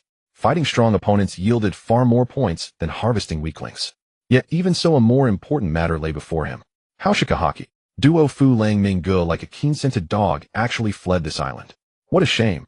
With a sigh, Xiao Luo felt somewhat helpless. His original goal in coming to Mogu town was Duo Fu Lang Minggu, but hey, Hu Zi had disrupted his plans. And this bunch, all of them need to start training. Their strength is still far too behind. Shifting his gaze, Xiao Luo looked at his crew before him. Individuals like Buggy, Alvita, Bellamy, and Enel all possessed considerable potential, which was precisely why he had taken them under his wing. Having consumed a devil fruit with diligent training and mastery of Haki along with further development of their abilities, they would inevitably become class powerhouses. Buggy and Enel in particular had the potential to reach SS class. Since Don Quixote da Flamingo had already departed, there was no reason for them to remain in Mock Town, so the Ark Maxim set sail once more. Stop Ace from pursuing Blackbeard. I don't have his Viver card, so I can't pinpoint his location. Besides, I've mostly forgotten the exact timeline of the story, only remembering the general plot. Let fate take its course. Moreover, as he pondered this, Charlotte's eyes flickered. When one is ordinary, they are content with their lot and easily satisfied. But as power gradually falls into one's hands, ambition ignites within the heart. And this flame only grows fiercer. Especially when he realized that in the blink of an eye since leaving the Moby Dick, he had already gathered such a group around him. And if he wished, he could even recruit more formidable individuals. He possessed a foresight regarding this world that no one else had. During the Paramount War, Whitebeard will fall, the Whitebeard Pirates will scatter, and the Whitebeard crew, one of the 4 emperors, will vanish, leaving a great regret. If everything proceeds as it should, and I continue to grow stronger, could I turn the tide in that war? Would I take over the entire Whitebeard Pirates and rise to become a new emperor? Charlotte's eyes gleamed. Upon careful consideration, it was entirely possible. Although Whitebeard had always tacitly acknowledged Ace as his heir, the latter had always harbored the desire to push his old man to the position of Pirate King. After that battle, Whitebeard would step down, Ace would perish, and the entire Whitebeard crew would lack anyone capable of carrying the banner. As long as his own strength reached the level of an emperor, such an outcome would be almost a foregone conclusion. Because by then, everyone would have no other choice. My strength is still far from enough. But there's still time before the war, perhaps it's not too late. Charlotte made a firm resolve. Having come to this world, if he didn't strive, didn't aim to become a king, what meaning was there in living a dull and uneventful life? Time passed. The Ark Maxim sailed across the sea, powered endlessly by Enel's electricity. Covering 100 kilometers for the cost of a single apple was simply too convenient. In the blink of an eye, a week had gone by. During that week, Charlotte did not rest. He daily guided Buggy, Enel, Bellamy, and the others in their training. Under such diligent and hard-working cultivation, everyone's strength was rapidly increasing. Enel in particular was training his physical body for the first time, and the results were remarkable. Through group training, their bonds also deepened. Enel, it's hard to imagine how strong you'll become after training. Yes, I've heard that the 3 Marine Admirals are all Logia users, each terrifyingly powerful, like monsters. Not only are their abilities fearsome, but their physical bodies have likely been honed to monstrous levels. Buggy, Alvita, and the others spoke, while sweating profusely, carrying heavy loads. The 3 Marine Admirals. Logia users. Enel was taken aback. After grasping the meaning, his expression turned slightly serious. So these were the powerful individuals of the Blue Sea that Charlotte had spoken of. Don't get too carried away, Enel.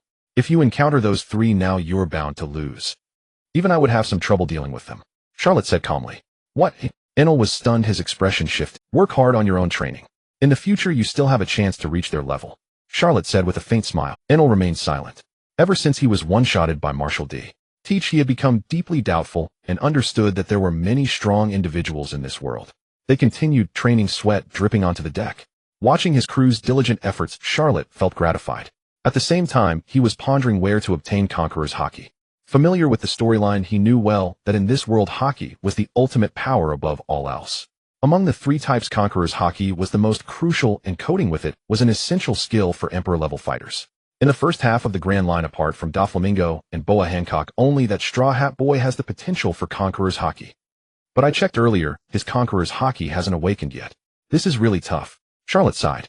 Those with Conqueror's Haki are all tough nuts to crack. The only soft target I can think of is Shinjo is too far away. He shook his head, temporarily giving up on the idea, and decided to save up enough predetermined points for Conqueror's Haki first, then invest all his remaining points into observation and armament. Additionally, he needed to raise his own level. Levels were the foundation, Haki and devil fruit were abilities. None could be neglected. Perhaps when I reach a certain level, Conqueror's Haki will manifest on its own. Charlotte suddenly thought. Leveling up was a comprehensive upgrade of all attributes and evolution of the. It was equivalent to relentless daily training, the foundation for strengthening the physique. With this in mind, Charlotte invested points into his own level. Based on established impressions, reaching level 100 would bring a current stage of perfection and possibly awaken the next level of abilities. He didn't hesitate and directly poured in points. LV 700. In an instant, he had risen 10 levels. Checking his points, he saw they had dwindled to less than 1,000. But at the same time, the increase in power was. In that brief moment, Charlotte felt as if he had been reborn. Strength, speed, reaction time, perception, defense, and stamina all surged dramatically. Even his 5 senses such as sight and hearing became sharper.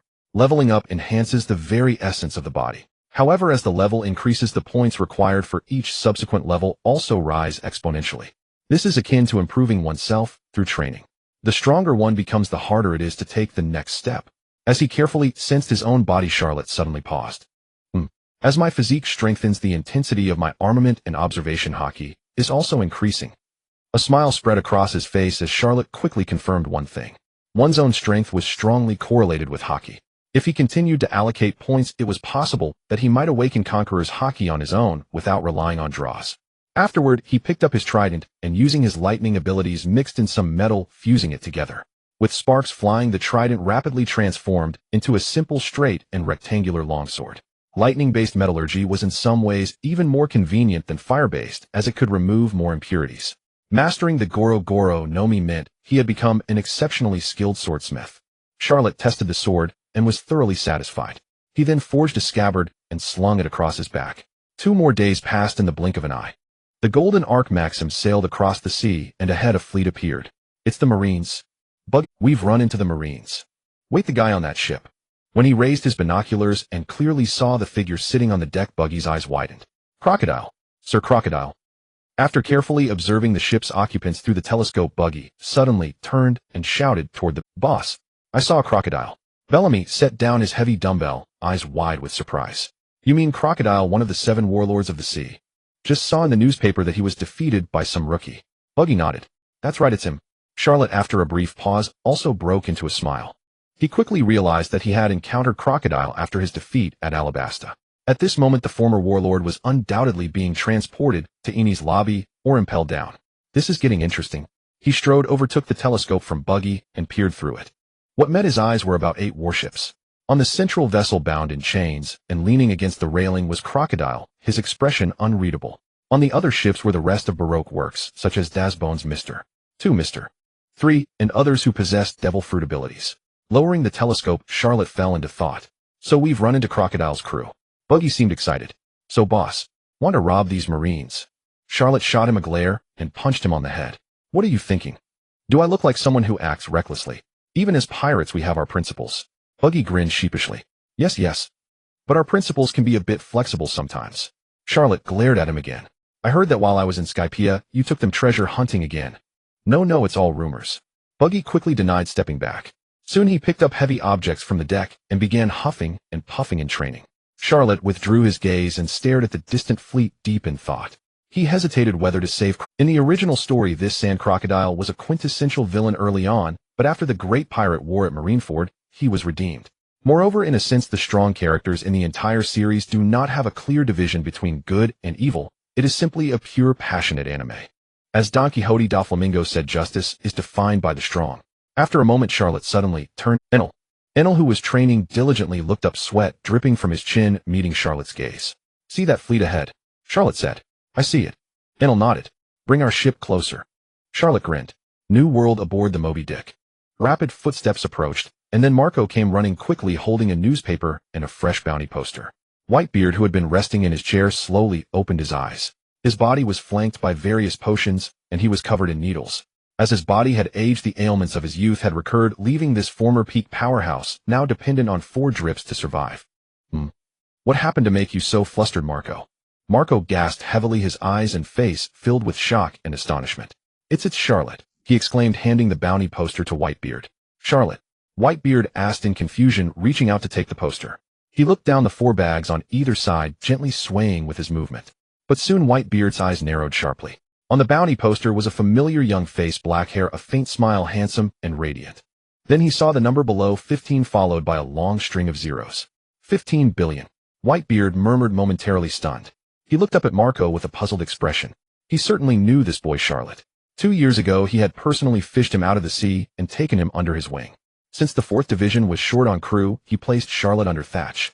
Over the following 2 years the boy's strength had improved remarkably quickly, rising to vice captain. But to say that Charlotte was worth a bounty of 15 billion Whitebeard found hard to believe. Such power was equivalent to the calamity level of the Beast Pirates. Even Marco's bounty was only 374 billion. Pops, look at the newspaper. Marco urged urgently. Whitebeard took the paper and scanned it. A battle with Hawkeye Mihawk. Inconclusive. Destroying G3 Fortress. The power to shatter everything, the king who ruins the world. In an instant Whitebeard's eyes widened. Is this the Charlotte I know? Marco wore a helpless yet excited expression and shrugged. We had our doubts when we first heard. But this bounty is confirmed by the Marines and issued by the world government. It shouldn't be a mistake, right? Whitebeard fell into thought. After a long while a smile finally broke across his face. That brat.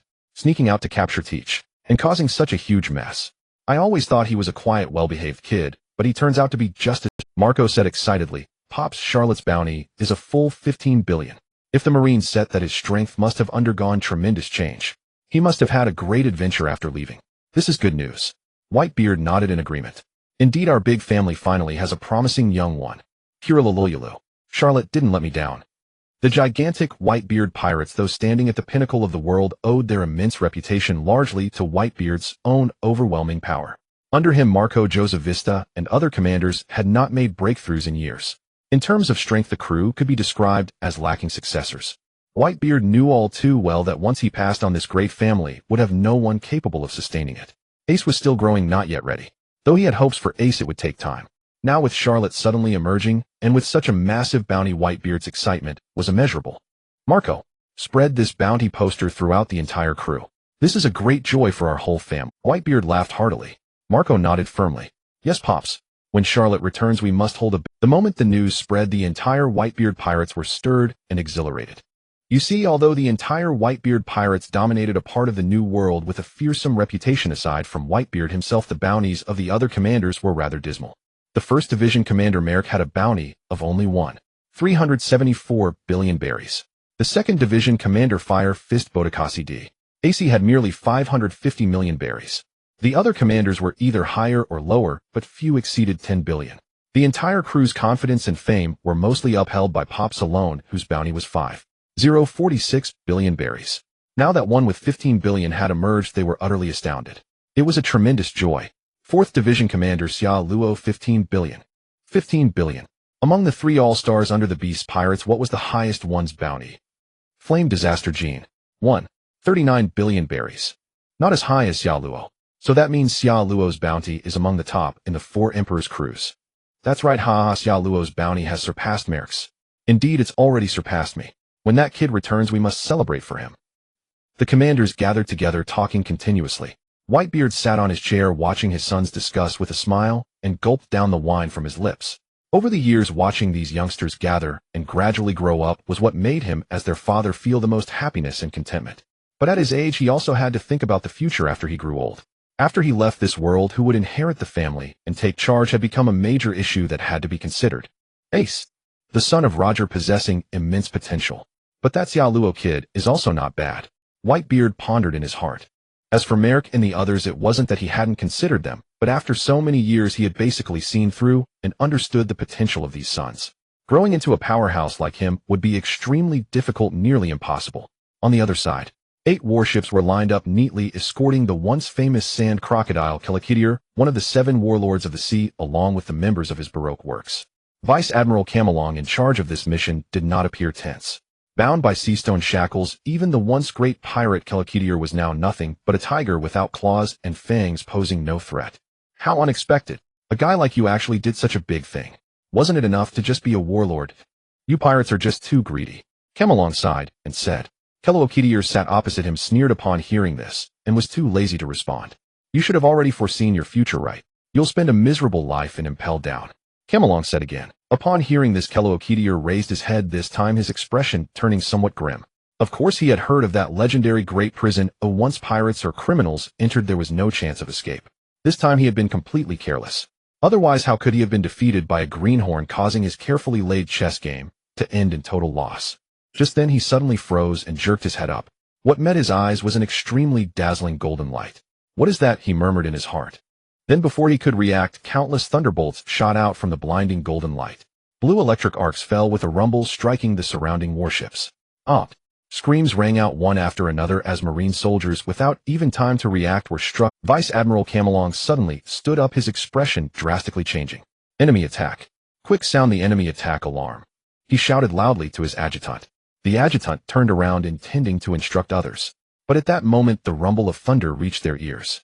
A bolt of lightning arrived in a flash, instantly reaching above the adjutant's head. A tall figure materialized from the void, holding a golden staff in his right hand wrapped with blue electric arcs, and swung it. Crackle! A heavy impact along with countless thunderbolts landed on the adjutant, sending him flying in an instant. He crashed into a thick mass, his body smoking, and went still. Keloakitier's pupils contracted, a look of shock on his face. This is the Logia type rumble fruit. As a fellow Logia, his Suna fruit was far inferior compared to the rumble fruit. In terms of power, they were not at all comparable. "Who are you people?" Camelong drew his weapon and shouted, staring at the figure holding the golden staff ahead. Bare-chested, floating in the air with large earrings and enveloped in lightning, he appeared exceedingly majestic. "God of Thunder, Ai and Ilu." Ai and Ilu bellowed. As his voice fell, countless lightning bolts shot out from his body. The Marines charging toward him were all struck by lightning, screams rising endlessly.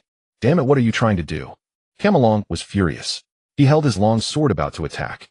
But at that moment another figure leaped down from the golden ship in the sky. Camelong looked up, and the moment he saw the other, his face drastically changed.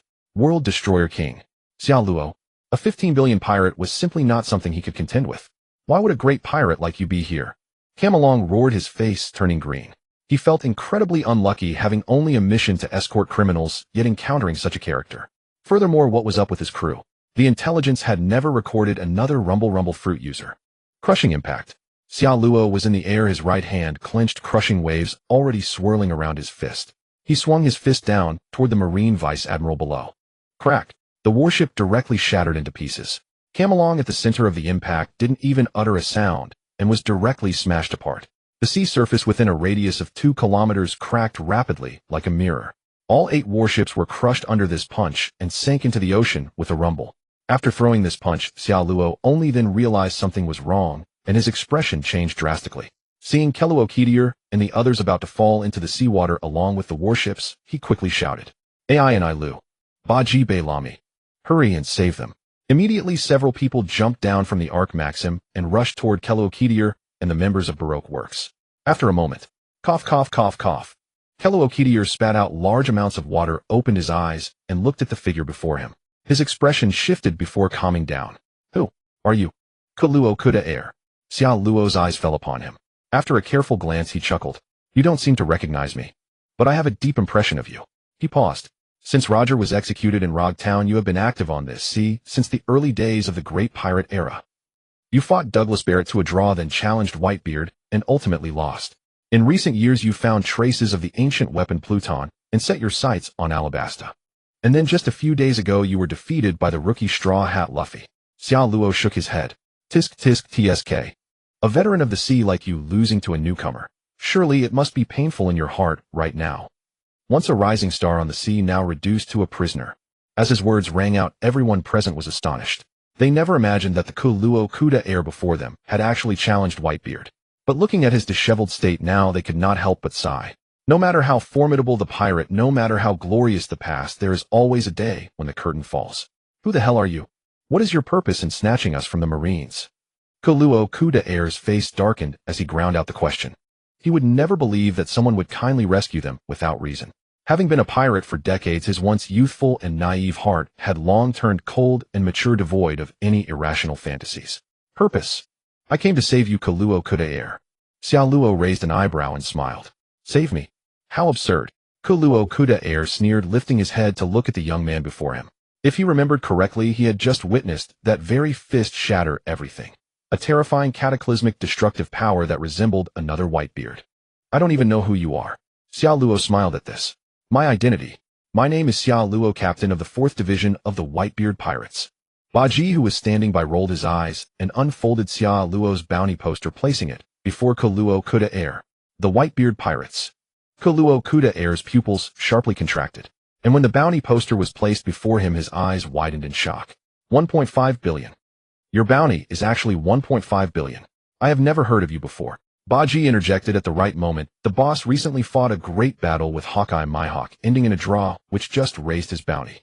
So you wouldn't know? Xiao Luo smiled smugly at Luo could air, savoring the shock and awe in the other's eyes at that moment. A bounty of 1.5 billion was an extremely high figure in the world, barring the top-tier elites. That's right, you were so young that you must have only set sail a few years ago. Luo could air's expression shifted. How about it? Luo could air. Xiao Luo suddenly bent down, extending his right hand and opening it before the other. From now on, would you like to shake the world with me, eh? Turn everything upside down. Luo could air looked up at the smile in the other's eyes, and the right hand extended before him. Vaguely, he detected something else in the depths of those eyes, and a chill inexplicably ran through his heart. Turn the whole world upside down. How intriguing. Luo could air's eyes darkened. After a long silence, he finally smiled and raised his shackled right hand, clasping it with Xiao Luo's. Then let me see what surprises you can bring me. His gaze swept across Ba Ji Air Li Tabe La Mi and Ai and I Lu.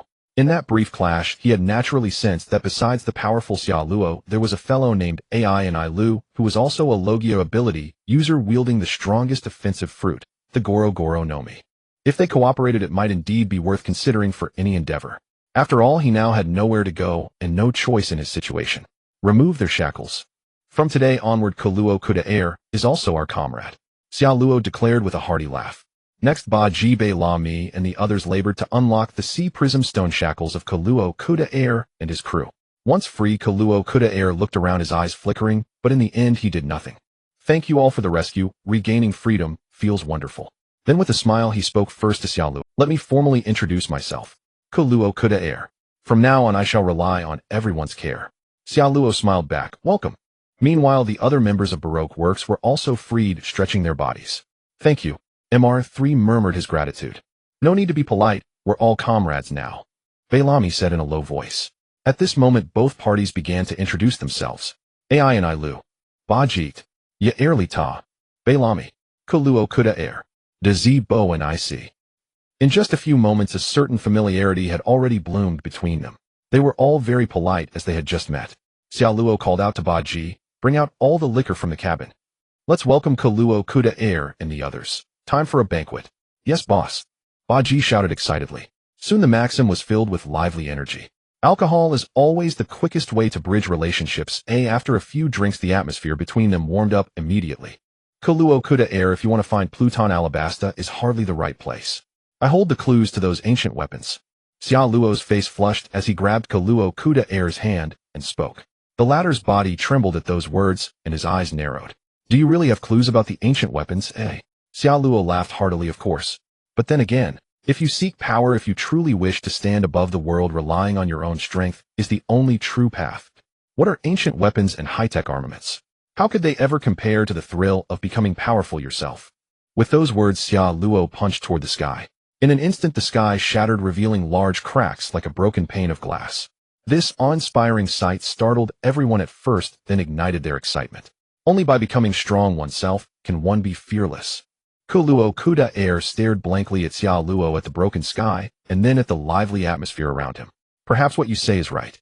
But the clues to Pluton. He had barely begun when Xiao Luo interrupted him bluntly. Want to know? Then I'll tell you. The New World Wano Kuni. The real Pluton lies there. Crocodile's eyes widened in shock as he stared at Xiao Luo. He had merely asked casually, never expecting the other to actually reveal it. Wano country. Was this information true or false? Doubting the authenticity of the news, old man Crocodile. Xiao Luo saw through his expression at a glance and slapped him on the shoulder. After years of painstaking scheming, you finally discovered that all Alabasta concealed was a single poneglyph. The true Pluton lies buried beneath the earth of Wano country. For centuries, Wano's isolation from the outside world has been precisely to protect Pluton's existence. Xiao Luo spoke these secrets without any concealment. Crocodile's pupils trembled, and his grip on the wine glass became unsteady. How do you know all this so clearly? His voice quivered as he spoke, and unconsciously he grew tense. After years of plotting to obtain the information he had sought so effortlessly here, how could he not be excited and feel as if he were dreaming? I know many secrets of this world. Xiao Luo smiled. Then why are you telling me? Crocodile asked with a complex expression. You wanted to know, didn't you? Besides, from today onward we are comrades. Is this news precious? Even if it truly matters, you are my comrade and you wish to know. That is enough. Xiao Luo chuckled lightly. Hearing this, Crocodile fell silent. He pondered carefully and finally arrived at a very rational conclusion. That is, the man before him was absolutely telling the truth. But precisely because of this, Crocodile was even more shocked and conflicted inside. After living for so many years, he had experienced countless deceptions and brutal battles. Yet one day a man came to him and casually, with an offhand manner, told him the dream he had pursued for years. At that moment, Crocodile was left speechless. Under the influence of alcohol, he seemed to return to his younger days, awakening the state of many years ago. The ignorant, passionate youth who believed in freedom and comrades. Drink. Crocodile took a deep breath and shouted loudly. All right, drink. Xiao Luo laughed heartily. Let us celebrate that today we have gained new comrades, becoming new comrades. He raised his glass high. Instantly, everyone on the ship excitedly lifted their glasses and shouted in unison, celebrate comrades. Perhaps after years of storms, youthful dreams and perseverance may become hidden. But the fervent passion and the heart-seeking comrades and freedom upon the vast sea will never vanish. That day they all drank until they were dead drunk. Crocodile lay on the deck snoring thunderously with an irremovable smile at the corner of his mouth. In all these years he had never felt as relaxed as today. Comrades and freedom. In this dreamlike day he had obtained both. A night passed. The next day Crocodile awoke in a daze, momentarily disoriented, unable to distinguish reality from dreams. It was not until he saw Enel Buggy and the others already huffing and puffing in exercise that his vision gradually cleared. What are they doing? Crocodile asked blankly. Training. Powerful strength is always obtained through effort and sweat. One's own strength is the foundation. They understand this truth and are thus willing to undergo my special training. Xiao Luo said with a smile. Crocodile rubbed his temples and slowly stood up, seeing people from Baroque works cleaning up. One's own strength, he muttered as if realizing something. A strong body and the awakening of armament and observation Haki, only then is it possible. And only by mastering Haki and strengthening it can one ultimately stand at the top of the world. Xiao Luo declared loudly. Our goal is to gallop across this entire sea above the world and attain ultimate freedom. Powerful strength is our guarantee. Crocodile's eyes trembled. He had roamed this world for many years and naturally knew the importance of Haki. But in all these years he had never shown any sign of Haki awakening, which was precisely the shortcoming of his strength, causing him to turn his attention to external things. Your special training for them, will it help them awaken Haki? Is this truly possible? Crocodile murmured. He himself did not realize that his voice was trembling. Of course, as long as one trains hard, even the most ordinary person has the potential to awaken Haki and become a strong one. Xiao Luo laughed heartily. How about it, old man Crocodile? Want to give it a try? Through my special training, make your strength even greater. This voice was like the temptation of a demon, instantly making Crocodile tremble all over. His throat moved, and for a moment he could not speak. Who wouldn't want to be stronger? Recalling the past, old memories stir. He too had once been a passionate, idealistic young man. Otherwise, why would he have roamed the seas challenging strong foes, even fighting Whitebeard? All right. Finally, Crocodile rasped out that single word. Then let the entire ship enter a special training period. Xiao Luo laughed. Though the Paramount War was imminent, under special training, everyone present still had the potential to grow stronger. Especially these two, Enel and Crocodile. One had already awakened observation Haki, who with proper guidance and sweat to improve his physique, he could become a powerhouse. The other, through years of cultivation and accumulated stamina, actually had a decent physique. He only needed a trigger to awaken Haki and ascend to the next level. Once Haki awakened with their Logia abilities, they would instantly rank among the elite, signifying that his crew had become a top-tier team in the world. And so the special training began. Under Xiao Luo's guidance, Crocodile started his Haki training. Thorny vines with barbs lashed against his body, tearing his skin open and causing him much suffering, yet he gritted his teeth and persisted. Meanwhile, at Marine headquarters, what? The warship escorting Crocodile has been robbed. The great criminal Crocodile has escaped. Wait, who did you say captured Crocodile? The world's most destructive man, the great pirate, with a bounty of 1.5 billion. Xiao Luo. The news had barely arrived at Marine headquarters when it exploded, shocking everyone and causing countless faces to change dramatically. Soon the Marines realized what this meant. The news swiftly reached the marshal's office. What did you say? Crocodile was seized during escort. Sengoku, who was reviewing documents, abruptly lifted his head in astonishment. Undeniably, this intelligence was extraordinarily jarring. He instantly set aside his current task, snatched the latest report proffered by the officer, and upon scanning it his expression grew somber. Was it Charlotte's crew who attacked? Captain Cameron's unit was completely annihilated. The surviving Marines recounted the battle and the enemy's details. Sengoku turned the page and examined it intently. After a long pause his gaze became profoundly grave. They have new members. A Sky Island resident suspected to possess the rumble fruit. This is a monumental crisis. After a brief contemplation, Sengoku jerked his head up. Summon all vice admirals and prepare for an immediate meeting. The threat posed by Charlotte's group has reached a point where action is unavoidable. Also notify all 3 admirals. The officer froze momentarily, then his face twisted in alarm, his voice trembling. Yes, sir. As he turned and rushed to relay the message, he felt as though he were floating. Was this a joke? Summoning all 3 admirals at once. Had Charlotte's threat escalated to such a degree? What bewildered and shocked him was that this Charlotte was merely a division commander of the Whitebeard Pirates. If the world's strongest man himself were to descend, how terrifying would that be? Preparations for the meeting were completed swiftly. Heavy footsteps echoed through the corridor, and soon the vice admirals saw Sengoku enter the conference room with a grim countenance. Have the 3 admirals not arrived yet? Sengoku glanced around and inquired. They are on their way, the attending officer promptly replied. Sengoku said nothing more, merely nodding. I will not waste words. Please examine the documents on your desk. Upon hearing this, the vice admirals started, then looked at the papers before them. Moments later their expressions shifted, tinged with astonishment, shock, and disbelief. Charlotte actually attacked the vessel escorting Crocodile. What is his aim? A user of the rumble fruit has become his crewmate. This concerns me more than Crocodile. Remember, the rumble fruit's power rivals that of the 3 admirals' Logia abilities. Wait. If he rescues Crocodile and recruits him, then Charlotte's crew would boast 2 Logia users. How dreadfully formidable. In an instant, all seated vice admirals grasped the gravity of. While Logia users might not dominate the New World on the first half of the Grand Line, they are nearly invincible against officers below Rear Admiral rank. Only those wielding Seastone weapons or users of armament Haki can counter them. A crew uniting 2 Logia users of immense destructive potential poses a threat too obvious. Do you realize now? This is precisely why I convened this meeting. The matter has grown too severe to overlook. Sengoku declared in a deep voice. His eyes swept the room before settling on Garp. The latter was studying the document. Feeling the gaze, he lifted his head, paused, then bit into a donut. Don't look at me. I'm nearly retired. Can't expect an old man like me to step in, can you? Sengoku sighed and turned to the other vice admirals. Sengoku, don't even think about it. Deploying vice admiral level forces can no longer suppress or threaten Charlotte's crew. If you want a permanent solution, your best bet is to send an admiral. Following our comprehensive assessment, we set his bounty at 1.5 billion berries based on his combat prowess and threat potential. Therefore, at minimum, an admiral is required to deal with him. At this, the vice admirals nodded in agreement. After careful study, we concluded regarding Charlotte's ability. He does not possess Whitebeard's tremor fruit, but a paramecia type, the chop fruit. Upon awakening, it likely produces the devastation Charlotte has displayed. The outward signs match the tremor fruit, but the essence and nature are entirely distinct. Pausing, Vice Admiral Tsuru's expression turned grim. This is the first time in history this paramecia has been awakened, thus we have no knowledge of its upper limit. But without doubt it is extremely dangerous.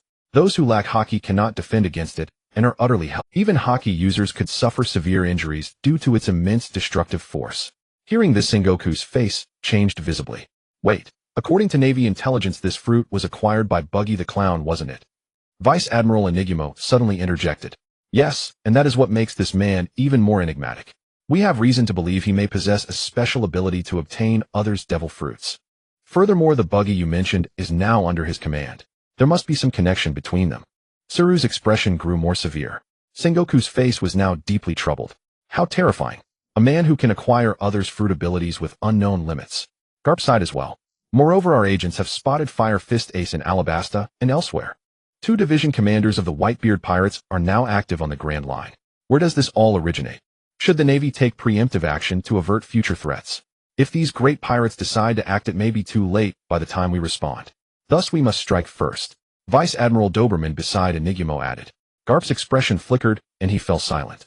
He harbored no sentiment for Charlotte, but Ace was a different matter. If Ace were to come to harm, the situation would undoubtedly become convoluted. At the head of the long table, Sengoku planted his hands on the surface and spoke solemnly, regarding the reason 2 division commanders of the Whitebeard Pirates have emerged in our sight. The Navy has recently uncovered clues. All the admirals present turned their gaze to Sengoku.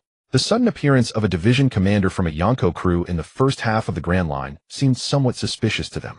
The root cause is the betrayal of Marshal D. Teach within the Whitebeard Pirates. As soon as he said this, the assembled admirals were all astonished. Betrayal? In a Yonko crew like this, someone would betray. Incredible. It seems Whitebeard is truly old. His authority can no longer intimidate his own crew. Such an absurd thing actually happens in the Whitebeard Pirates. In an instant, words of amazement, shock, and mockery came from the admirals. As Marines, they naturally viewed this matter with a mocking attitude. Marshal D. Teach has endured for many years within the Whitebeard Pirates. And not long ago he obtained one of the most dangerous fruits in the world, the Yami Yami no Mi. We deduce that it is highly likely because of this fruit that he defected from the Whitebeard Pirates and assassinated the former commander of the 4th Division, Thatch. He paused, then continued, and Fire Fist Ace is the commander of the 2nd Division, while Xia Luo is the new commander of the 4th Division. Both are deeply involved in this incident. Therefore, these two are likely the key figures sent by the Whitebeard Pirates to pursue Marshal D. Teach. After stating his inference in one breath, Sengoku's expression turned serious. I see. This Marshal D. Teach is truly bold to have done such a deed. Daring to do this, his strength, ambition, and nerve are extraordinary. He cannot be underestimated. The admirals voiced their opinions. We don't care about internal affairs of the Whitebeard Pirates.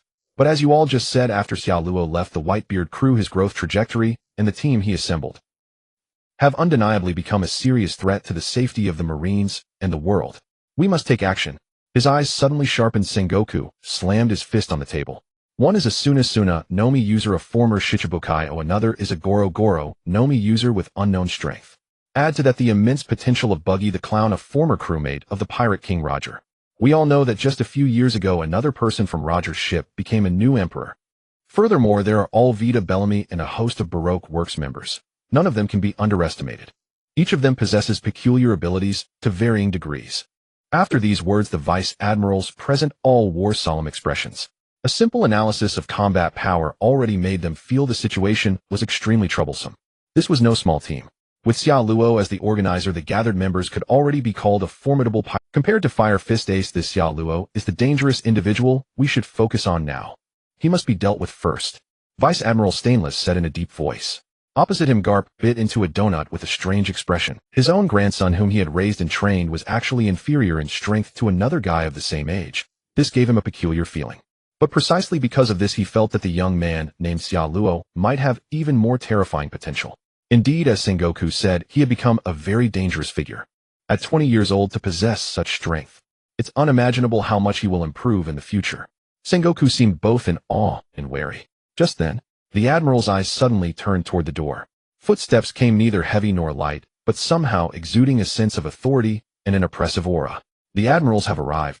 The conference room door opened, and 3 tall figures stepped in one after another. Has it already started?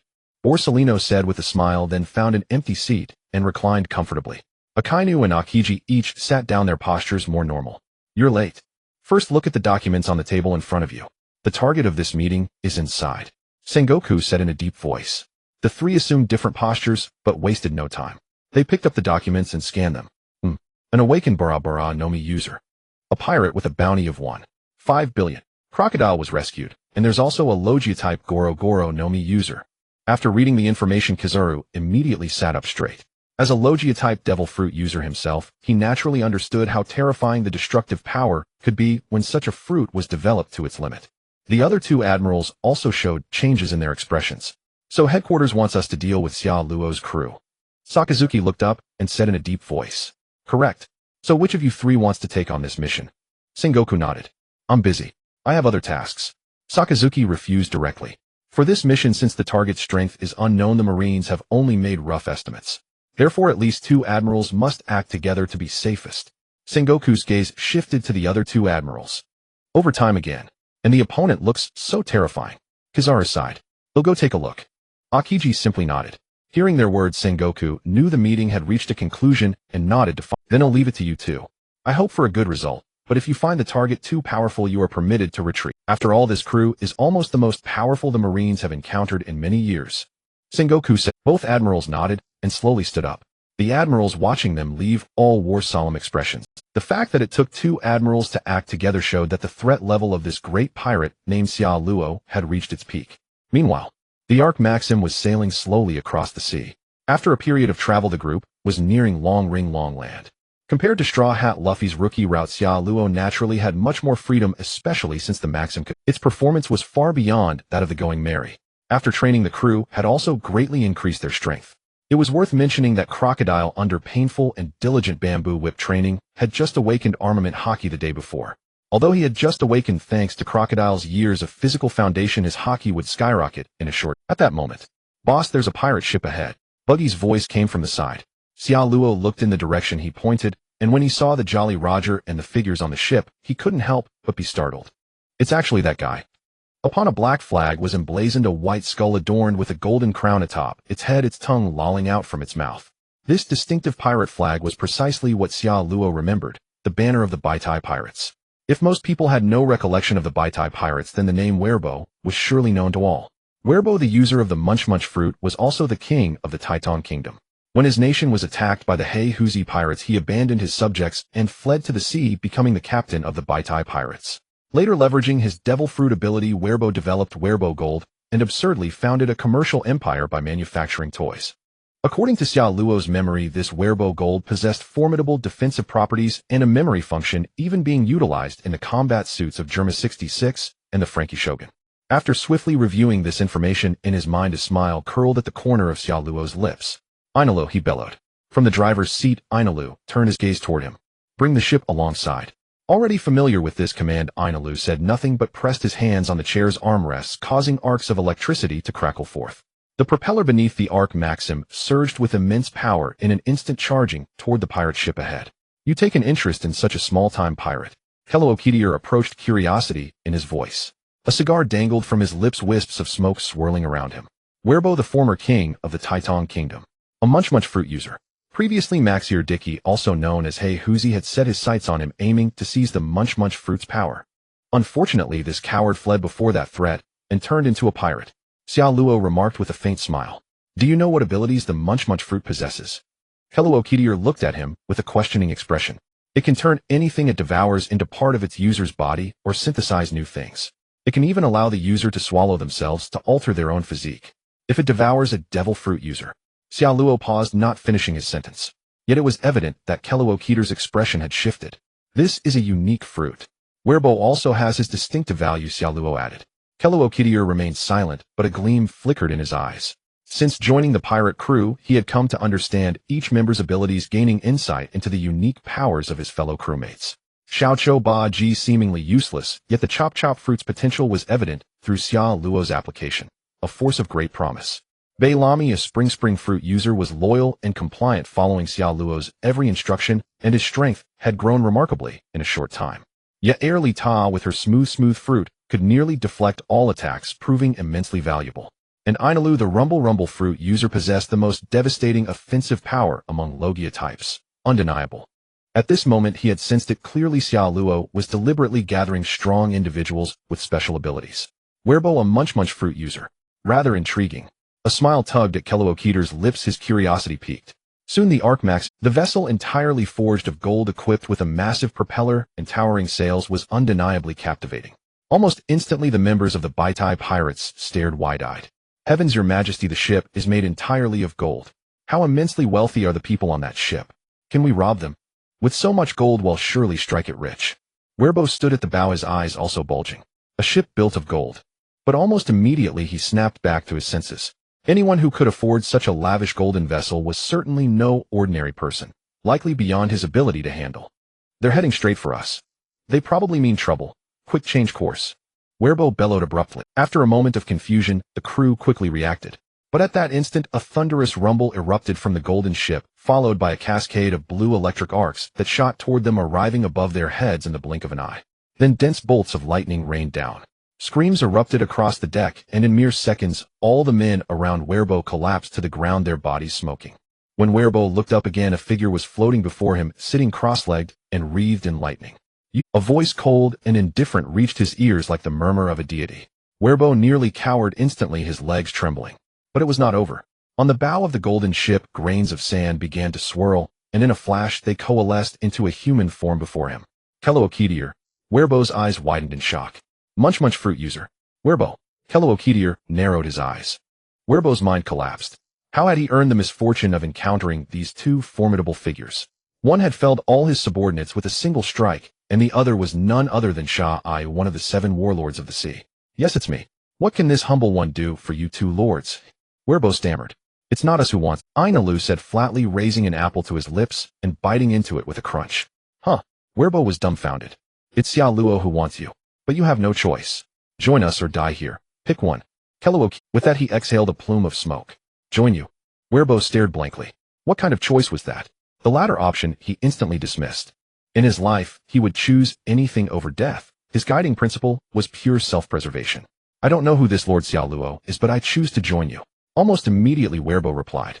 Kello let out a chuckle. Soon after Werebo was brought aboard the Ark Maxim. He walked over trembling, shrinking under the scrutiny of Ba Ji Bei Lami, Yair Li Ta, and Zi Bo Nic. The immense pressure nearly shattered his composure. Finally, he came before Xiao Luo. Towering and commanding, the man exuded the unmistakable aura of a fearsome pirate. Xiao Luo boss.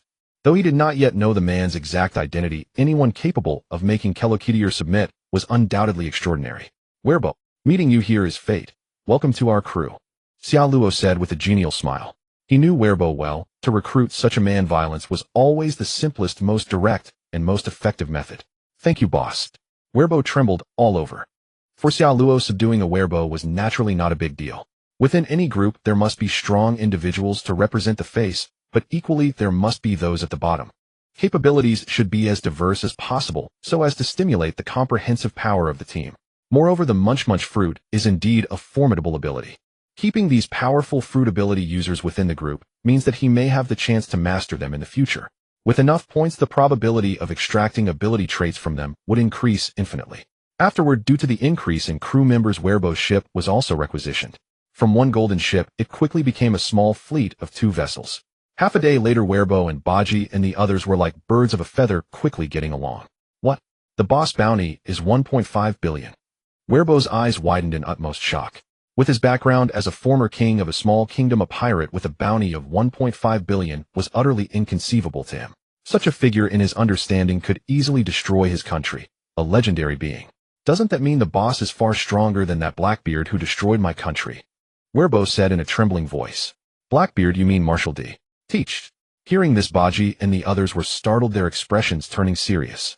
They recalled the previous fight between the boss and Marshal D. Teach. That guy's strength cannot be underestimated. The boss fought him before, but he managed to escape. Belami exclaimed in admiration. Even Ainalu was instantly defeated by Marshal D. Teach, showing how formidable that guy is. The boss is so powerful. Werebo also marveled. Don't underestimate the combat power of 1.5 billion. Werebo. Yalilida shouted loudly. Blackbeard. That guy. Once I awaken armament Haki, I will never let him off when we meet next time. At that moment, a flash of lightning shimmered behind Werebo, and Ainalu appeared.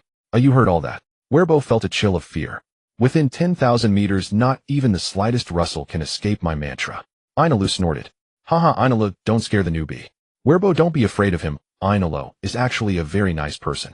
Baji said with a laugh. Of course, on our ship he is among the most powerful. Werebo could only nod. Among these people, the ones he feared most were Kello and Ainalu. In his eyes, Logia ability users were basically cheat-level existences, truly formidable, strong people. The Xinyan continued onward. As time passed, Werebo grew familiar with everyone on the ship. Even on the second day of Belami's call, he joined the special training camp. Unbelievable. All my life this is the first time I've received training. The boss would actually personally teach us to become stronger. Werebo was extremely shocked. Physical training, awakening, Haki, developing fruits. In all these aspects you can ask the boss. He is powerful but incredibly approachable, the best boss in the world. Belami declared loudly, his eyes filled with the faith of a devoted fan. That's great. Werebo murmured. This was indeed good news for him. Otherwise, on such a ship, a bottom-level person like him would have no right to survive. Fortunately, the people on the ship were relatively easy to get along with. Even that guy who always called himself a god was only cold on the surface with a burning heart inside, often eavesdropping on their conversations. Especially when they talked about special places in the world or gossips, he would often join in. The Xinyan gradually arrived at Shangliando. This was undoubtedly a very peculiar island, où all plants, animals, and even humans appeared elongated. The ships needed to replenish here, and since there were 2 vessels, everything had to be stocked in double quantities. After Weirbo joined, the ships were divided. Xia Luo split the crew into 2 parts, the core crew on the Jinyan and the ordinary crew on Weirbo's Baidiwang. Ordinary crew actually meant Dazi Bonasai and the others Balami's subordinates and Weirbo's men. On the Baidiwang, Dazi Bonasai was usually in charge. He was a former assassin, strong in strength, mature in character, and very trustworthy. When Xia Luo trained everyone, he also noticed that this man's progress was extremely remarkable. Especially in swordsmanship, Dazi Bonasai was exceptionally skilled. With his fruit ability, he could even attempt multiple sword styles. If his swordsmanship improved, his strength would become terrifying. Xia Luo even coveted his slice fruit. But the problem remained not enough points. He even considered raiding some marine fortresses to farm points. However, he had no information about the distribution of marine bases. The ship slowly docked. Looking at the long-necked plants and animals on the island ahead, Xia Luo suddenly paused. Wait, there seems to be another quite powerful fruit ability user on this island. In an instant, Xia Luo's gaze flickered. Silver Fox Foresee, a slow fruit user. Also one of the few time-related fruit abilities in the original story. Once hit by the emitted slow beam, one's body would react sluggishly, as if time had been delayed. This fruit in Foresee's hands was trash, but if it were mastered by him. Thinking this, Xia Luo leaped off the ship without any hesitation. "I'll find a guy named Foresee on the island," he shouted loudly. At the same time, his observation Haki spread, combining with the electromagnetic power formed by the rumble fruit radiating outward to cover the entire Shangliando. Ainalu was on the street buying strange elongated fruits with Baji and the others. Upon hearing this, he immediately raised his eyes. This is simple. He expanded his mantra. In an instant, he had already locked onto the target. His figure vanished instantly, transforming into lightning that traversed the void. Xia Luo also flickered and disappeared. If he could restrain himself regarding the fruit abilities of others on the ship, this slow fruit, such an outrageously powerful time ability, was truly irresistible. During these days of sailing, they had encountered marines and pirates and accumulated a number of points. At the same time, just as the Jinyan approached Shangliando from the front, in an inconspicuous corner of the island, a man in a green coat took out a den mushi from his pocket. Shangliando spotted the target group. All are present with 2 ships. Yes, the main targets are all on the island. After a brief exchange, the den mushi was hung up. The man in the green coat quickly turned and hurried away. Meanwhile, at a military fortress not far from Shang, a figure stretched long and lazily mounted a bicycle crossed the inner bay port and was already out on the sea. The mission has begun. Strangely, I'm somewhat looking forward to it. As soon as he finished speaking, a cannon roar sounded from the marine. Immediately after, a figure above his head stepped on a black cannonball and whistled forward. "It seems you'll get there, Borsellino," Kazan murmured, looking up. The 2 admirals, having waited for days, finally set out at this on Long Land aboard the Foxy Pirates ship. "Captain, it seems a new pirate crew has just docked," exclaimed Hamburg, moving swiftly with coordinated limbs, speaking with great excitement. "Is that so? How delightful. It seems a new Davy-back fight is about to begin." Foxy snapped his fingers and grinned. He then bellowed to the assembled pirates. "Get ready, lads. Let's welcome our new guests." The crew below raised their hands, shouting and hollering with enthusiasm. The Foxy Pirates had already engaged in many Davy-back fights on this island, emerging victorious each time. Consequently, their crew had gained numerous fighters taken from other pirate crews.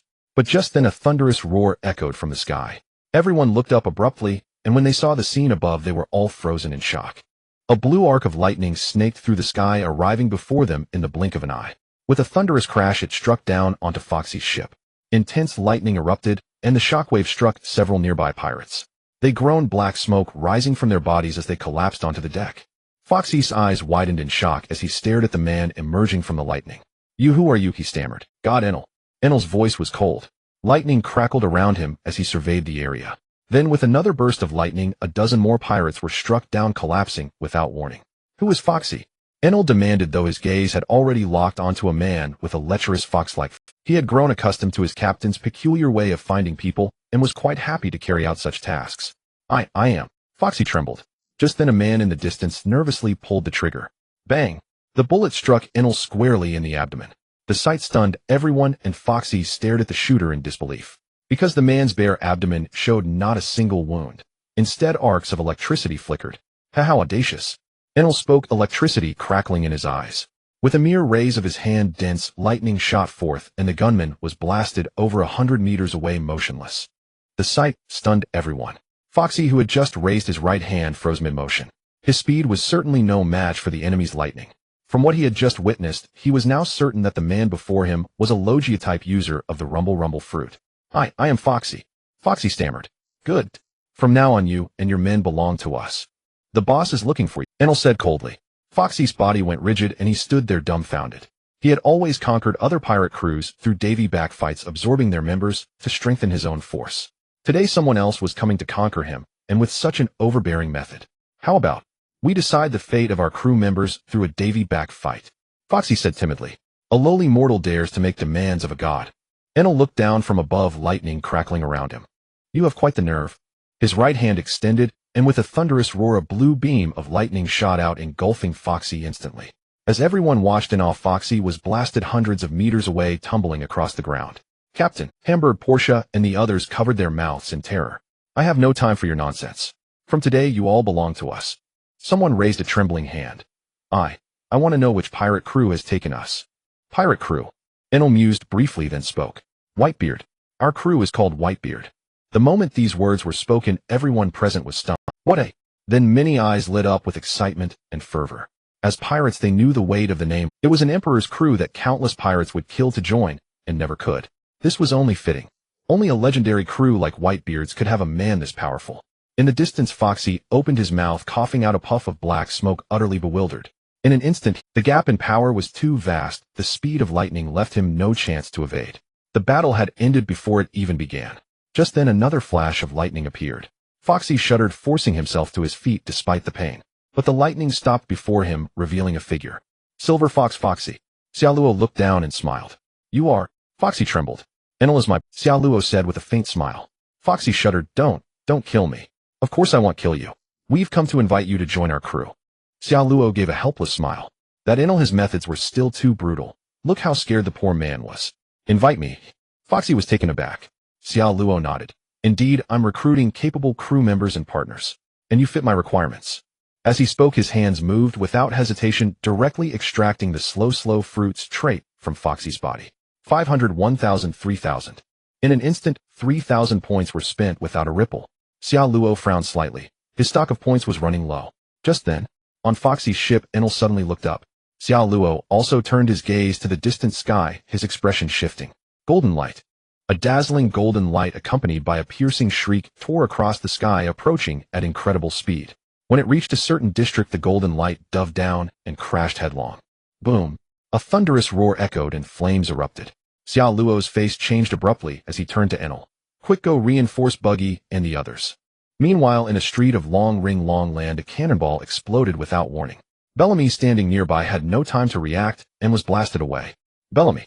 Buggy's face contorted as he shouted. Crocodile, some distance away, stopped in his tracks, his expression turning grim. From the smoke of the explosion, a figure strode out. Golden light swirled around him, and then faded, but the face revealed made everyone's expression change. A Marine Admiral. Kizaru, Alvita Wapple, and the others turned pale in an instant, overwhelmed by a wave of despair. The Admiral had arrived. A wave of immense terror swept over everyone. None had anticipated encountering a Marine Admiral in this place. How terrifying. Though it's just a small division of the Whitebeard Pirates, it has already gathered so many formidable warriors. A glint of light flickered over Kizaru's sunglasses as he scanned the crowd. You've been giving headquarters quite a headache lately. Crocodile's expression shifted as sand particles danced around him. He stepped forward. Kizaru, does your arrival mean the Marines are taking the initiative to attack us? Kizaru's eyes narrowed slightly beneath his glasses, then he chuckled. What a bother indeed. It seems you've already chosen to join Xiaoluo's crew. Upon hearing this, Crocodile's face drastically changed and his eyes sharpened. This brief exchange made him realize that the Admiral's appearance was a direct strike at their group. I never thought the Marines would dispatch an Admiral of your caliber. Do you intend to annihilate us here? You've underestimated your group's strength. The Marines haven't sent just one Admiral, Kizaru said with a sly grin. What? Crocodile's expression twisted in shock. 2 Admirals. In an instant, even though the second Admiral had yet to arrive, an oppressive aura engulfed him, causing even his hands to tremble. As the highest combat power of Marine headquarters, an Admiral's might was beyond words. At the very least, it was not something a former warlord like him could easily contend with. If a full-scale battle erupted, his odds of victory would be slim. My time is rather limited. So let us... Kizaru spoke in a slow drawl, but the next moment his form transformed into a golden streak of light, instantly appearing before Buggy. Golden radiance burst forth as a foot materialized before Buggy's face. Have you ever been kicked at the speed of light? A low murmur echoed. That golden glowing right foot made contact with Buggy's visage. Visibly Buggy's face contorted, caved in, and deformed. Then with an explosive force Buggy was sent hurtling away. The impact was so immense that all Vita, Moji, and Kabeji behind him were also caught in the blast, their expressions twisted as they were blown away together. An unbroken series of explosions thundered, collapsing house after house until nearly every building on the street lay in ruins. Kizaru landed on the ground and sighed, shaking his head. Pirates are growing more fearsome by the day. One kick had sent 4 flying, yet he still lamented the enemy's ferocity.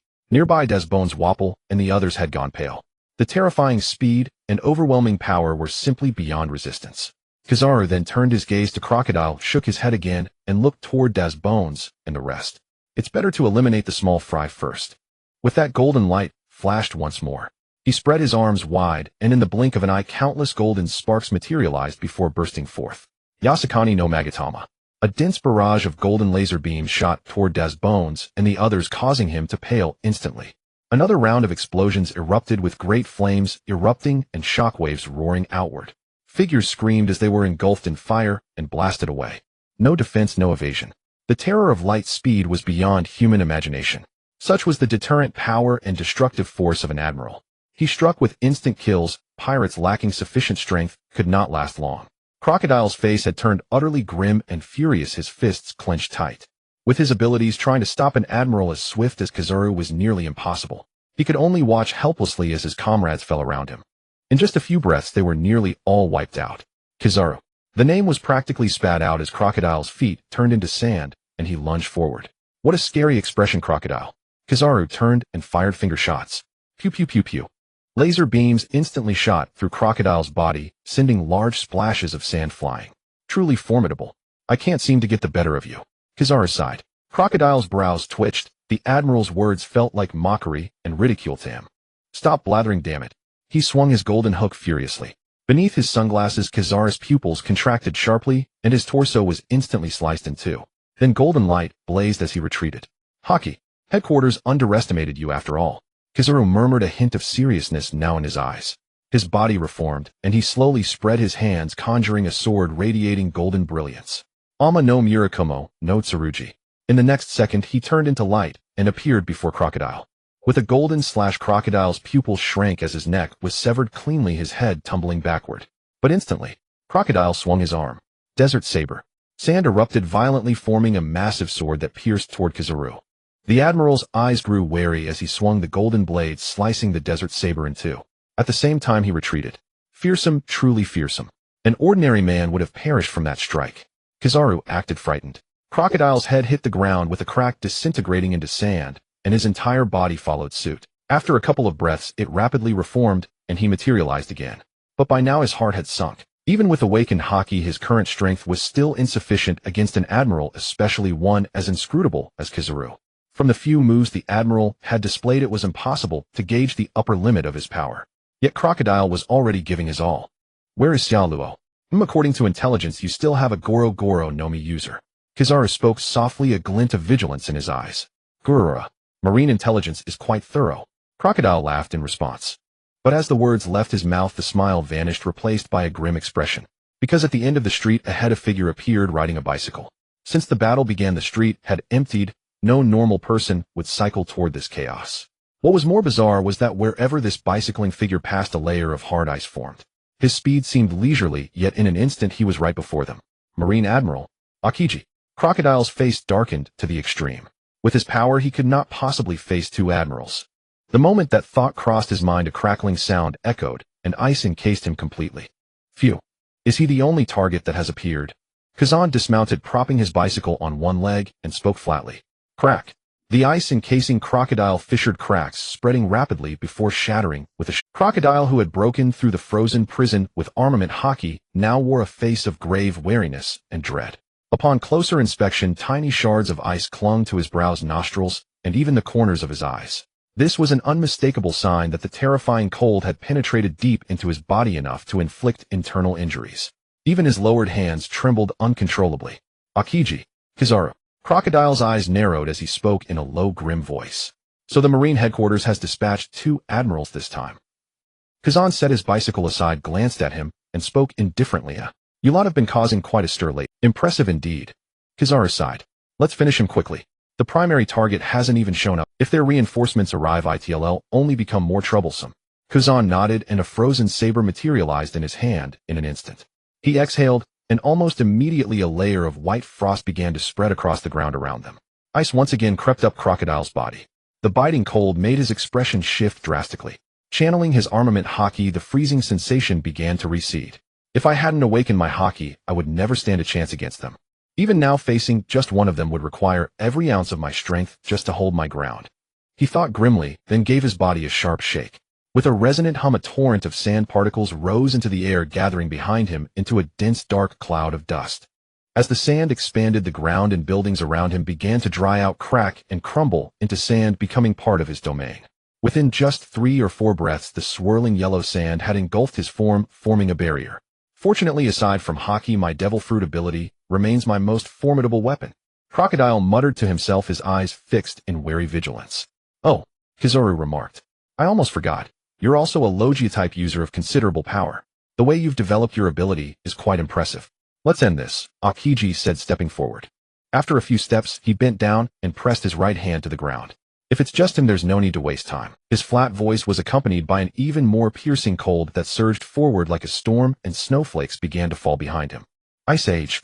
The words were spoken low, and the frigid energy erupted. Then, the sandstorm that had been swirling in the air, already beginning to form a tornado, was instantly frozen solid by the passing wave of glacial cold. Crocodile, hidden within, was struck with terror. Thick layers of ice rapidly encased him. At the same time, Kizaru's body flashed with golden light, transforming into a beam that pierced the sand and appeared before Crocodile in an instant. He extended his long leg and delivered a seemingly effortless kick. Lightspeed kick.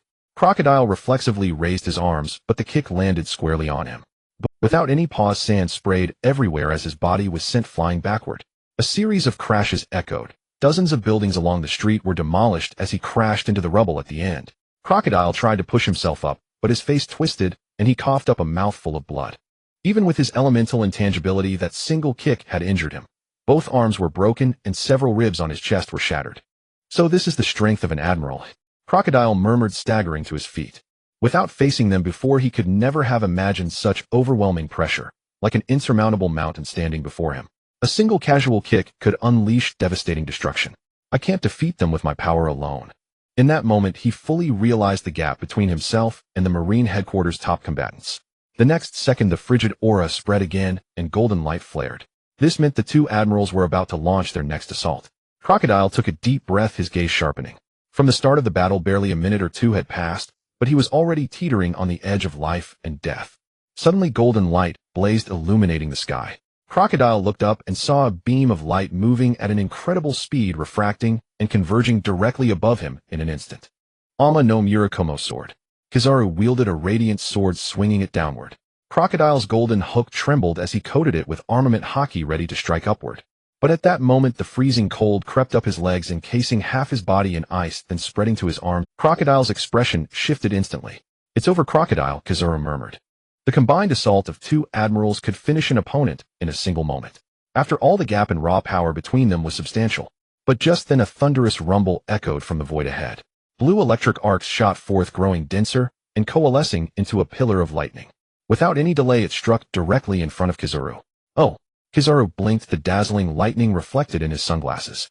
The explosive thunder swallowed him instantly, blasting him hundreds of meters away before detonating. Akiji, standing nearby, narrowed his eyes and looked ahead. There, hovering in the air above Crocodile, was a figure wreathed in lightning with a cold expression, looking down at them from above.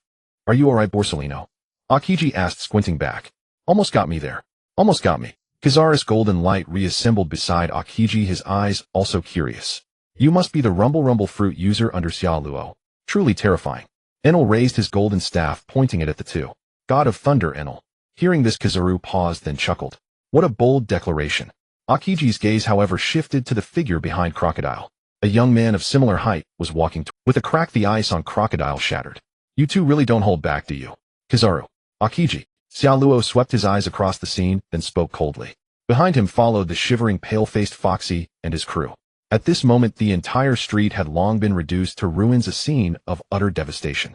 Baji and the others, under the attack of the Admiral, had no chance to resist, nor even the possibility to dodge. Old boss. Baji's voice came through. He turned over from the rubble and slowly stood up. Bellamy also shook his head, forcing himself to reboot, and looked toward where Xiao was boss. Your leader, Dazi Bonasai Mr. 3 Mr. 2, and others gradually regained consciousness, their bodies covered in wounds. Baji Bellamy Dazi Bonasai. If you're in good condition, take everyone away. Xiao. Upon hearing this, the few were startled, then immediately nodded, yes boss. Subsequently, they strained to bear their injuries, ran to help others, and supported their comrades to leave. Leave this place to the 3 of us. With a turn of his eyes, Xiao instantly locked onto the 2 admirals before him. A fierce aura suddenly shot straight toward them. The highest combat power of Marine headquarters, 3 in total, had to appear before him. Such a terrifying honor already bore shades of the Summit War. No one could ignore the admirals, not even at the level of the 4 emperors. Many believed the admirals were slightly weaker than the emperors, yet no one dared to truly underestimate them. In particular, each admiral was a user of a Logia-type fruit possessing terrifying combat power, like a natural disaster with an attack range that was dreadfully vast. The King of Destruction, Captain of the 4th Division of the Whitebeard Pirates, Sharo. You have finally appeared, Qingji said calmly. Your arrival truly surprises me. It seems the Marines have decided to deal with me first, Sharo said in a deep voice. Neither side made the first move, instead they carefully observed each other's weaknesses and current state. Meanwhile, Baji and the others quickly reunited with Foxy's crew, and with their help swiftly distanced themselves from this place. Who are you? Baji asked curiously. Silver Fox Foxy. We're on the same side. Foxy's face was covered in soot. He forced out a faint smile. Baji paused, then instantly realized and grinned. Welcome aboard. Thanks. Foxy was a bit embarrassed. The group soon retreated 1,000 meters from the battlefield, and gathered with the other civilians who had fled the street. Everyone stared wide-eyed with a mix of tension and excitement, looking ahead. 2 Marine admirals. Can the boss hold out? Machi said tremblingly. Trust the boss. Besides the boss aren't Kelakiter and Inalu both there? Baji gritted his teeth. He had no confidence either, because at this moment the ones targeting their group were the Marines' highest combat power, and 2 of them at that. One was the Logia-type Glint fruit user codenamed Huangyuan Bayosolinyo. The other was the Logia-type Freeze fruit user codenamed Qingji Kuzan. How terrifying was this? 2 admirals arriving together. Who wouldn't tremble at such fearsome combat power? Perhaps in the later part of the original story the admiral's power was insufficient, but in the first half the admirals were invincible. Who? A cold wind swept through, making everyone shiver. When someone looked up they cried out in shock. It's snowing. Damn, how can there be snow on Longchain Island? Not long ago the temperature was still 20 or 30 degrees, but now a sense of cold spread, and even snowflakes were falling from the sky. At the center of the battlefield, destroying the G3 fortress and fighting Haki and Mihua coup to a draw. And not long ago you kidnapped the heavily criminal Kelakiter. I heard you once fought in Mogu town against the dangerous fellow Monsieur Di who ate the dark fruit. Pausing, Qingji exhaled cold air. Your threat level at headquarters has been rising sharply recently. Turning his gaze, he then looked at Inalu. Plus your 2 accomplices here. This is no longer a simple pirate. If we let you return to the Whitebeard Pirates, the new world might face new variables. This is a risk the Marines cannot afford. After finishing, Qingji swung the eye saber in his hand, immediately creating a long, narrow icicle on the ground. Is that so? They'll take it as the Marines' recognition of me. Shalawa grinned. He suddenly clenched his fist, then slowly loosened it, reaching his right hand behind his back to grasp the hilt of his sword. Cling! The sound of a long sword being drawn came out sharp and piercing. I'm also very interested in your combat power. At the same time, I'm also curious. If here I make the Marines' 3 admirals lose 1 or 2 combatants, I wonder what situation Marine headquarters will face. I imagine it would be quite lively. Upon hearing this, Huang Yuan and Kingzi's gazes sharpened. A quite confident and terrifying thought. Huang Yuan commented. Then let's begin. Let's see true skill. Qingji said coldly. All right. Xiaoluan nodded. During the dialogue, they were also observing each other, sizing each other up. But clearly both sides failed. They could only gain information through battle. Almost instantly, crackle, an icy freezing aura covered everything before Zhaoluo's body could move. His lower half was already frozen by solid ice. At the same time, a flash of golden light entered his eyes, arriving in an instant. Huanjuan's body turned, his long sword swinging down. Fast. It was literally the speed of light. Without observation, Haki one wouldn't have time to react. But even so, Zhaoluo's entire body was being frozen, making it hard to counter. Yet he was not panicked or tense. Instead, he revealed a smile. Because beside him, Inalu moved at the same instant Huanyuan moved. With a swing of his golden staff, lightning burst forth and blocked in front of Huanyuan in the blink of an eye. Clang. Their weapons collided, golden light and electric arcs exploded and shot out. Oh! Huan Yuan squinted, looking at Ainalu ahead. The latter's eyes were cold. He spread his 5 fingers, bent them, forming a claw. Zzz. Electric arcs jumped at his fingertips, then instantly shot out, enveloping him. Discharged 50 million volts. Huan Yuan's body turned into light, instantly retreating 100 meters to dodge the lightning. But the next second Ainalu was also in front of him, swinging his golden staff. At the same time, Kelakiter also struck. He raised his palm and sand grains danced and converged, forming a small sand tornado. Sandstorm. With a roar, Kelakiter tossed it out. The sand tornado quickly grew larger after leaving his hand, already 100 meters in the blink of an eye, howling and roaring toward Huan Yuan. But the next second, the entire sand tornado was frozen into a sculpture. Qingji moved. The ice saber in his hand instantly reached before Xiaolao. The latter grinned. I'm getting a bit excited. He swung the golden long sword in his hand, blocking the opponent's attack. The two stared at each other. Their weapons shifted again, then clashed fiercely together. The great battle began in an instant. Crocodile's countenance grew grave, his gaze shifting between Xia Luo and Enel without pause. The battle erupted into unparalleled ferocity in an instant. Golden rays, electric arcs, slashing strikes, and freezing cold burst forth almost simultaneously. At this moment, he found himself uncertain of what action to take. Xia Luo, however, had already immersed himself in the ongoing combat. On the surface of the golden sword in his hand, enigmatic patterns had formed, a natural result of the lightning metallurgy process. The blade resembled a certain sword named 7 Stars from a past life, possessing the majestic aura of an ancient eastern kingdom. With a single swing, a flying slash howled forward, hurtling toward Akiji ahead. The latter's pupils contracted as he maintained his forward dash, only to be instantly cleaved in two by the strike. His upper and lower bodies split diagonally, then shattered into a pile of broken ice with a loud crash. Elementalization. Xia Luo squinted. His form dashed forward rapidly, and almost simultaneously Akiji's body ahead had already reformed, raising both hands. Ice spear. A sharp blue ice spear shot toward him, fast and penetrating.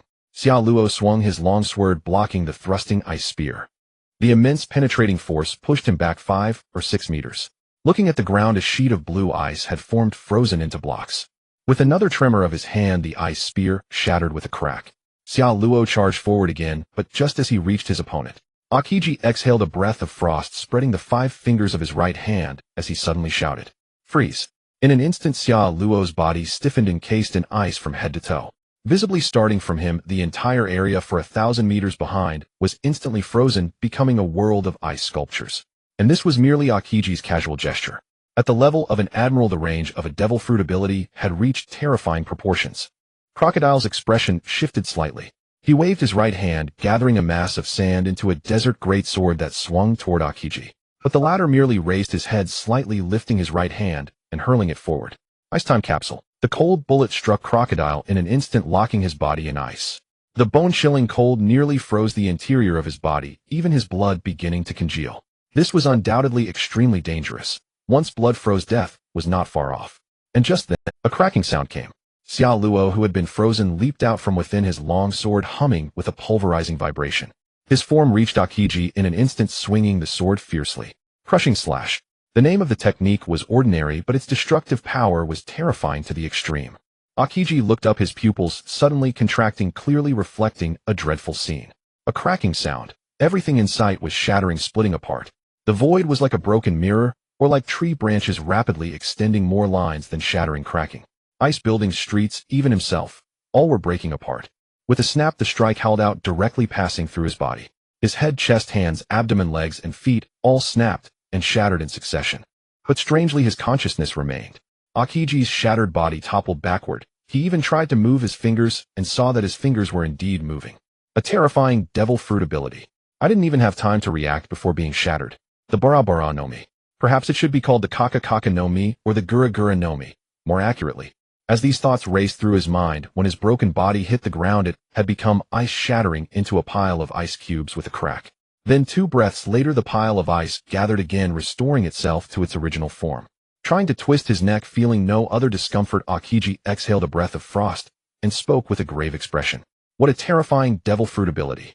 Can it shatter everything you see? Xia Luo's eyes also flickered, his long sword pointing diagonally at the ground. The warm-up should be over by now, right? Then we should all get serious.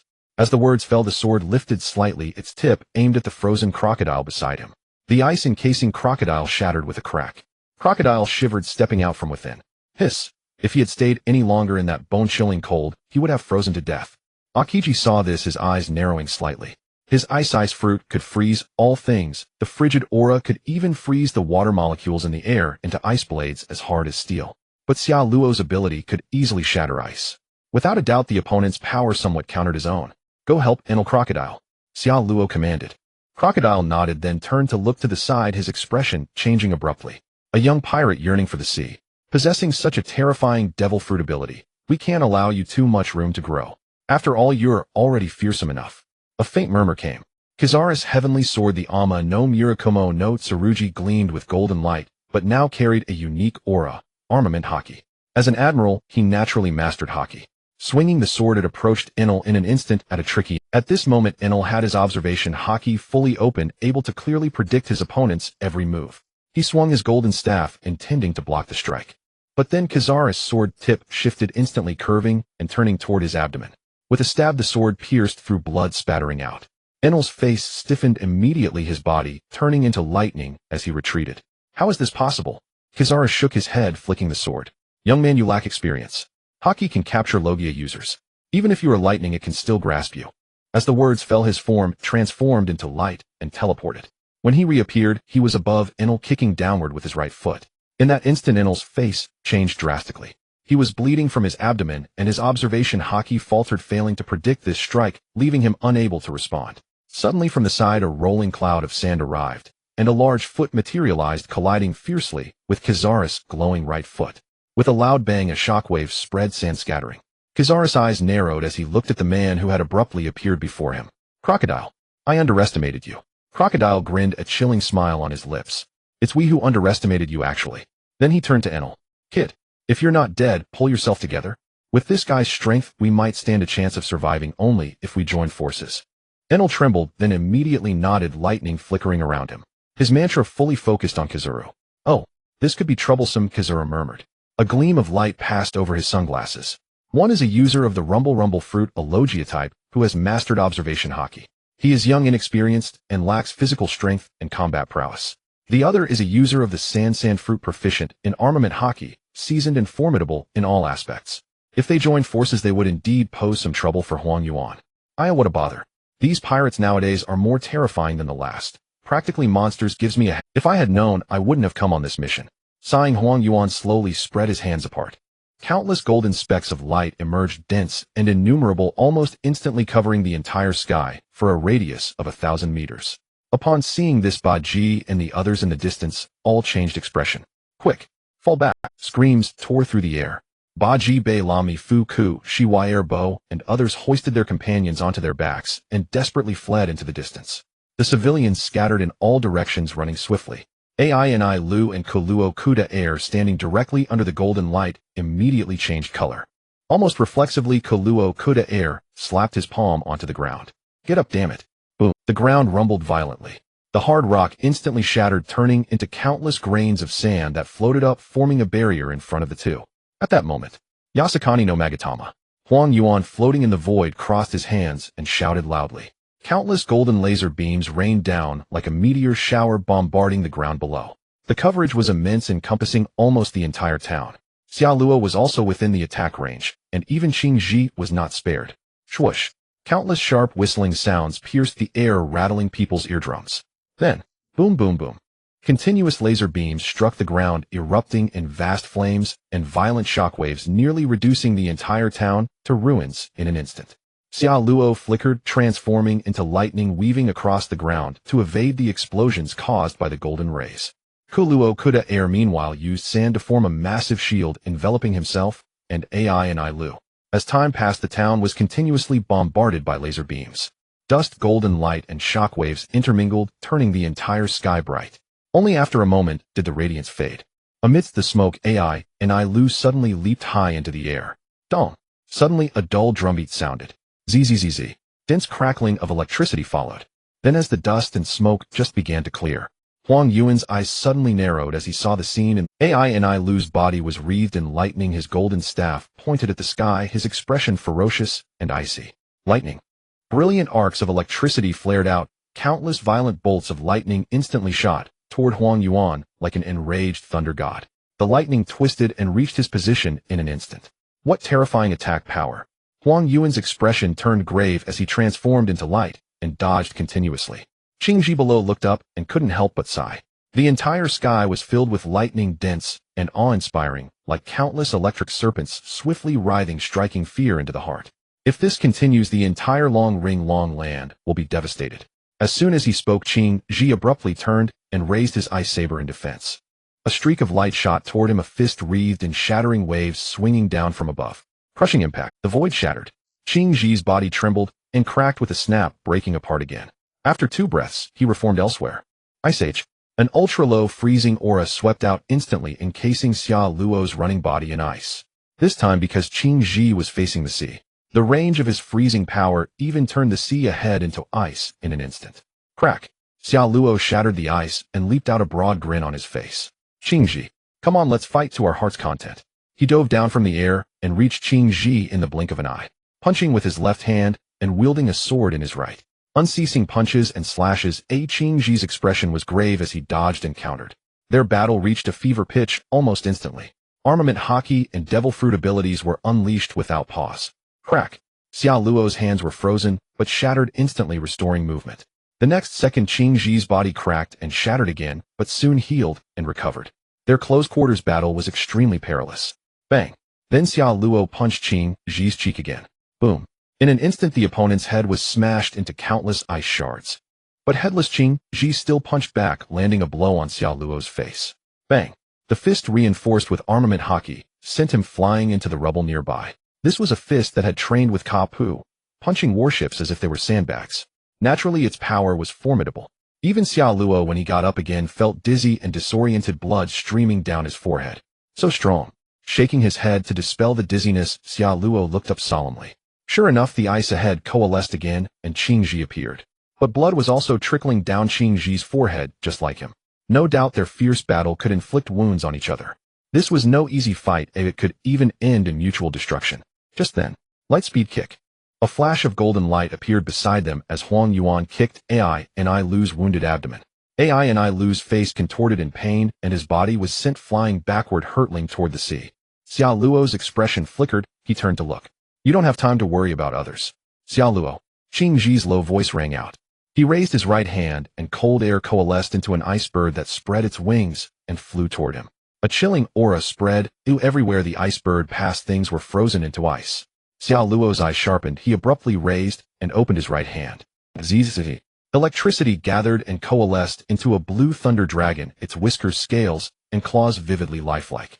In the blink of an eye, it was over 100 meters long. It let out a roar and slithered forward. 100 million volts thunder dragon. Xia Luo said coldly. Roar. The thunder dragon opened its mouth and roared, ramming into the ice bird.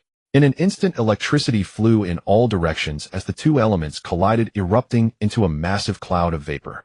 Then Qingji sprinted across the ice, leaping over the collision zone, and swung his hands toward Xia Luo.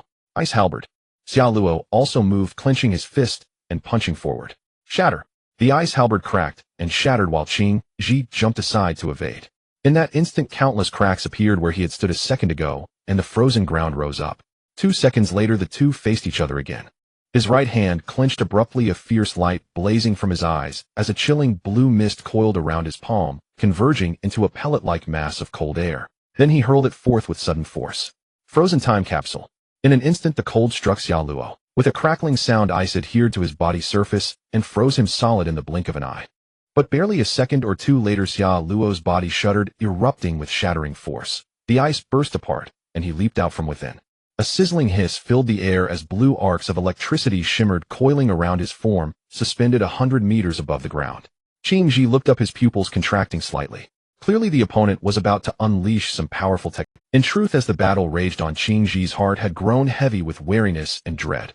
He could now confirm that the man wielded 2 different devil fruit abilities. A dual ability user.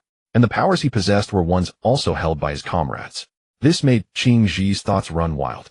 Where did such abilities come from? Were they a brand new, unknown devil fruit? Just then, the sky above suddenly blazed bright, resplendent arcs of lightning shining with dazzling brilliance like a tree blossoming in the void, its countless branches of electricity spreading and swelling in an instant. Xiao Luo raised his right hand and bellowed, "Lightning release Kirin." Countless lightning bolts shot forth, converging rapidly into a massive beast wreathed in lightning and brimming with domineering aura. The creature stood in the void, trampling electric light and roaring skyward. Then Xiao Luo swung his right hand downward toward where Qing Ji stood. The lightning Kirin dove reaching Qing Ji in an instant. His pupils contracted as he felt the searing heat pouring from the void, the annihilating nature of the lightning. Almost instinctively, he thrust both hands forward. Crystallized shield. A shield of ice reflecting iridescent light materialized before him with a thunderous rumble. The blazing Kirin slammed into the shield with brute force, its immense impact and surging currents washing over Qing Ji. The intense heat from the electrical currents instantly vaporized the surface of the ice shield, spewing thick white mist. And the violent impact jolted Qing Ji, sending him flying backward. The ground trembled as Qing Ji tumbled across it, hurtling more than 1,000 meters before landing on the frozen. When he climbed to his feet again, he looked rather disheveled. His robes torn, his cheeks scraped in several places, and stray electricity crackling around his body. As expected of the Logia with the strongest offensive power, Qing Ji panted, his expression grim. Not far away, Enel also rose with labored breaths, bending over and clutching his abdomen. The wound that had been punctured through him had been sealed with lightning. But that kick earlier had shattered his internal organs, and he had no idea how many ribs were broken. Just then Xiao Luo transformed into a bolt of lightning, arcing through the void and appearing before Qing Ji in an instant. His right hand gripped a sword wreathed in lightning and armament Haki. Channeling the momentum of his charge, he swung it downward. Qing Ji raised his ice saber to block. Clang. Crackle. Lightning traveled along the ice saber into his body, making him shudder, and then with a crack the ice saber shattered and broke apart. But Qing Ji remained calm. His other hand transformed into elemental ice and coated it with Haki. Don't underestimate an admiral. After all, I trained under that old man for quite some time. As his words fell, a cold light blazed in Qing Ji's eyes. Ice gloves. His elemental fist wrapped in Haki shot towards Xiao Luo's face in a flash and struck him heavily. With a resounding boom, Xiao Luo was sent tumbling backward, skidding thousands of meters across the ice. The heavy blow made his nose bleed and stars dance before his eyes, but when he got back up, a grin spread across his face, turning into hearty laughter. Ha ha, ha ha ha. Thrilling. Absolutely thrilling. This is real battle. Adrenaline surged, and the blood within him flowed faster. The cold wind blew, stirring his robes. On the other side, several hundred meters away, golden light blazed, thunder roared amidst sand, and the fierce battle between Huang Yuan every instant demanded total focus, with all mental energy poured into the moment. Qing Ji's eyes narrowed as he looked at his opponent thousands of meters away. The cold wind blew, stirring his robes. On the other side, several hundred meters away, golden light blazed, thunder roared amidst sand, and the fierce battle between Huang Yuan and the other two raged on. But without doubt, the conflict between these two was far more perilous. As humans advance step by step at every stage, they meet worthy opponents, formidable enemies. And you, Qing Ji, are my great foe right now? I'm getting more and more excited. Xiao Luo laughed loudly. He wiped the blood from his lips, and with a shudder of his body, countless arcs of electricity flashed out. Suddenly his expression turned savage and ferocious. He reached his right hand forward, and a mass of electricity converged into a spear. Then, gripping the lightning spear, he raised it, clenched his fist, and wrapped it in armament Haki. He arched his body and right arm back before hurling it with all his might. The lightning spear tore through the air, spinning rapidly, its surface adorned with intricate patterns formed by the Haki. In an instant, the lightning spear was before Qing Ji, making his expression shift drastically. Lightning, already incredibly fast, combined with armament Haki and Xiao Luo's full power, became blindingly swift. Even with observation Haki, dodging this strike was not guaranteed. The next second, Qing Ji bent low and slammed his hands onto the ice. With a rumble, the ice surface for hundreds of meters around shattered, rose into the air, and formed a barrier. But the lightning spear possessed immense piercing power. It stabbed through the colossal ice block in an instant, emerging from the other side, without the slightest delay. When he saw the tip bursting out unexpectedly, Qing Ji's face contorted in alarm. He thrust out both hands and grabbed the spear's shaft. Yet even so, the spear's sheer penetrating force slid it forward a little. With a sharp gasp, Qing Ji's body jolted, his complexion turning ashen as a trickle of blood seeped from the corner of his mouth. The spear tip had pierced his body, wounding him. With a cry, Qing Ji twisted his waist, pulled the spear from his flesh, and hurled it far away. 2 seconds later, the lightning spear plunged into the distant ice, exploding into flames. Gasping heavily, Qing Ji's expression flickered, his heart now filled with extreme gravity. In his eyes, this man had become exceedingly dangerous. By fusing Haki with elemental power, and coupling that with formidable physical strength the opponent's might was terrifying. When he raised his head again, his face involuntarily twitched once more. High above in the sky, Xia Luo's body was already entwined with lightning. His right fist clenched, a shattering wave swirling around it, while his left hand was raised high, dense bolts of lightning shooting up into the heavens. Zzz. Countless blue arcs of electricity spread out, merging with the dark clouds overhead, instantly connecting with nature. Boom! The dull rumble of thunder resounded, and then in the next second golden lightning struck down, spanning tens of thousands of meters, crashing onto the ice surface, leaving a scorched black mark, stirring up vast clouds of white vapor. At this moment, it wasn't just Qing Ji who changed color. On the other side, Huang Yuan also abruptly turned his head. Upon seeing this scene, his eyes narrowed. A technique that combines the powers of two devil fruits into an attack. Such might. It's terrifying, like a monster, he murmured. He swung his sword with his right hand, blocking Ai Lu's staff, then followed through with a slash, causing the latter to dodge. Immediately after, Koluo Kuda Air swung his desert blade, and Huang Yuan retreated by turning into light. The battle among the three had clearly reached a stalemate. The opponents couldn't defeat him, but he couldn't take down these two in a short time either.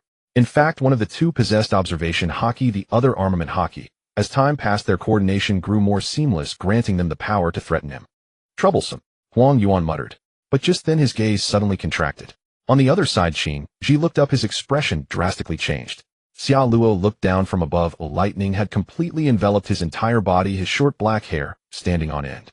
The thunderous light connected with the thunderclouds overhead, allowing him alone to bridge the power of heaven and earth.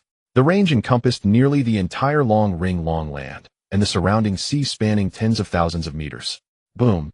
Vast swaths of lightning continuously flashed within the thunderclouds, causing the whole sky to flicker between brightness and darkness. His right fist clenched, armament Haki swirling around it, manifesting as golden cherry blossoms. This was flowing Sakura Haki.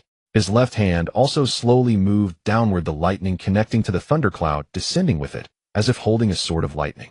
From afar, the hilt of this sword was in Xia Luo's left hand, while the tip was within the thunderclouds. Countless bolts of lightning converged at the tip, providing it with an endless supply of power. Shatterworld, a low voice rang out. Xia Luo swung his right fist. At the same time, the lightning sword in his left hand descended. Sword of Heaven, a giant lightning greatsword over 1,000 meters long. How was it different from the sword? Crack! In an instant, a narrow fissure spread downward through the void, slamming fiercely into the ice below. Qing Ji's pupils constricted to pinpoints, the ice beneath his feet shattered with a roar, and a large volume of seawater surged upward. He swept his gaze left and right. Within the visible range, everything was breaking apart. For a moment, he couldn't find a single spot to stand on. Then in the next second, crack, Qing Ji's body trembled and shattered into pieces. Immediately after, a pile of ice fragments amidst the shattered world quickly rose, shook, swayed, and coalesced into his body. But before he could steady himself, the sword of heaven, still connected to the thunderclouds, fell again. Boom! The shattered ice exploded once more. Over the entire crushed ice field, and sea surface arcs of electricity filled the air, darting about wildly. Vast white vapor was evaporated into the air. The intense heat in an instant caused the seawater to boil, becoming scalding. Within a radius of 10,000 meters, the sea overturned, shrouded in vapor, continuously boiling and churning, forming towering waves hundreds of meters high. This was a scene of apocalyptic destruction, enough to overwhelm any creature within its range. Boom! Above Xia Luo's head, thunder roared deafeningly. On Long Land, strong winds blew. Ba Ji and the others stared wide-eyed, stunned, as they looked at the sea ahead. Tsunami and lightning covering such a vast area. Heavens, the boss attack has stirred up a hellish catastrophe. Fortunately for all, the opponent's attacks were mostly concentrated on the sea surface. Long Land was only affected at the port area. Otherwise, the moment the attack came, everyone would have been reduced to ashes. With power like this, it's not something that can be dismissed with just 1.5 billion. Huang Yuan's voice sounded in amazement. His eyes swept across the sea below, searching for Qing Ji's figure. An attack of such scale, carrying armament Haki. Even he could not escape unscathed. A purely devil fruit ability attack alone would certainly find it hard to injure a Logia user, but if Haki was added to the elements, it was a different story. Whoosh! A gust of wind blew, scattering the white mist. Gradually, it revealed a figure standing on the ice surface. Ice Age. A bone-chilling, frigid aura instantly swept out, and the towering tsunami waves over 100 meters high were suddenly frozen solid. The white ice spread directly onto Long Land, covering the port, and the town completely, taking the figures standing on the sea as the center the ice surface rapidly expanded 1 kilometer, 3 kilometers, 5 kilometers, 10 kilometers, 20 kilometers. At this moment, even the naked eye could not determine how far the sea had frozen. Meanwhile, Ai and I Lu and Koluo Kuda Air, who were gasping for breath, were instantly frozen solid into blocks of ice. Without hesitation, Huang Yuan crossed his hands. Yasukani no Magatama. A multitude of golden light particles appeared ready to dive down and shoot at the two frozen figures. But at that moment, Xia Luo suddenly turned around and swung his fist. Smack! Huang Yuan, who was midair, shuddered and fell from the heights. While still in the air, he burst into golden light, shattered into pieces, and finally crashed heavily onto the ice. When the golden light coalesced, and he recovered, a trace of blood was already at the corner of his mouth. Headquarters really underestimated your combat power, far too much. Among the entire Whitebeard Pirates, you are probably second only to Whitebeard himself. Xia Luo's breathing was also somewhat labored at this moment. The high-intensity battle was quickly draining his stamina, especially attacks infused with Haki, which though powerful, were also enormously taxing. I have to thank you for the pressure you brought this time. If it weren't for you, I might not have mastered the technique of combining devil fruit abilities with Haki, Xia Luo declared loudly. At this moment, blood was flowing from his head, and he had wounds on his body, but compared to his opponent Qing Ji in this battle, he was much better off. Huff huff. Panting heavily, Qing Ji was now bleeding from his head, blowing on his right arm as blood flowed out, dripping from his fingers onto the ice. There was no doubt that he had been severely injured by that blow. Besides that, he had wounds on his abdomen and head. The two sides stared at each other, both breathing heavily. Under the fierce battle, both their stamina was rapidly declining. But at the same time, their fighting spirit grew even stronger. This is too shocking. The boss is actually unknown with an admiral and even injured Qing Ji. Am I really not dreaming? Ba Ji murmured. Beilami Wa Erbo Fu Kushi and the others were already stunned, trembling all over. The battle before them was simply beyond their imagination. They could even foresee that if word got out, all of them would likely shock the world. This could absolutely be called a battle that shook the world. The cold air surged, and everything in the field seemed frozen in stillness. Xia Luo stood in the void, surrounded by lightning, looking down with his chest heaving violently. The fierce battle rapidly drained his stamina. Qing Ji was the same, bearing even heavier injuries, and his gaze had become extremely solemn. On the other side, with a crack, the frozen Kelookitier and Ainalu broke free, leaped out, and immediately charged at Huang Yuan. The most troublesome mission in my life. Can't you let an old man like me rest? Sighing, Huang Yuan held the Tiankanjian sword and charged forward again. He fought 1 against 2, feeling no pressure at all, instead appearing completely at ease. Meanwhile, on the other side, King Zi's eyes sharpened abruptly. With a loud rumble, the ice beneath his feet rapidly rose, and at a visible speed transformed into an ice dragon, carrying him as he charged towards Xia Luo in the air. Ice glove. He clenched his right fist tightly, armament Haki coiling around it. At this moment, a different gleam appeared in his eyes. At the start, though he regarded the opponent as a troublesome mission target, he never imagined that his destructive power would reach such an extent. Masterful mastery of both types of Haki, the horrifically destructive split fruit and the immensely powerful rumble fruit. Excellent physical techniques and swordsmanship at the Grand Swordmaster level. The Xia Luo before him was unmistakably a highly well-rounded hexagon warrior. In a sense, he could fully and perfectly unleash all the abilities he possessed. In the blink of an eye, the ice dragon had brought him right before Xia Luo. The latter threw a punch, and Qing Ji threw one as well. With a thunderous boom, one fist carried crushing impact, and Haki the other, ice and Haki, interwoven with devil fruit power and armament Haki, their attack power doubled. The shockwave spread outward in concentric ripples. Kingsley's expression twisted, his face contorted, and he roared, "Ah!" In this great battle, he had no choice but to fight desperately. The two sides stood opposed. One was a Navy admiral, the other the 4th Division commander of the Whitebeard Pirates. The moment they faced each other, there was no room for retreat or evading. Even the laziest justice is still justice. Qingji roared. His right fist, enveloped in ice and freezing aura, grew increasingly powerful, like an unyielding iron fist. Justice? Ha ha. Xia Luo laughed heartily, his eyes also blazing. Is the justice you uphold truly justice? As his words fell, a crackling sound burst forth. Dense bolts of lightning wrapped around his fist, intertwining with the crushing wave and Haki, further enhancing its destructive power. Abetting the tyrant, aiding the world government and the celestial dragons in persecuting civilians. Protecting the interests of the nobles, turning a blind eye to evil deeds. Is this what you call justice? The lightning grew even more intense. The crushing wave spread, shattering the void for thousands of meters around. The ice dragon beneath Kingsley's feet also began to crack. Have you forgotten years ago the girl you let escape from O'Hara? Kingsley's entire body trembled violently. Those words rang in his ears like a deafening thunderclap. Before his eyes flashed the events that occurred 20 years ago on that island called O'Hara, the agonized screams, the scholars perishing in the flames. The demon child who left with tear tracks on her face, yet still smiled in terror with her mouth wide open. Justice. It was at that moment that the fervent, passionate justice he had clung to transformed into a lazy, indifferent justice.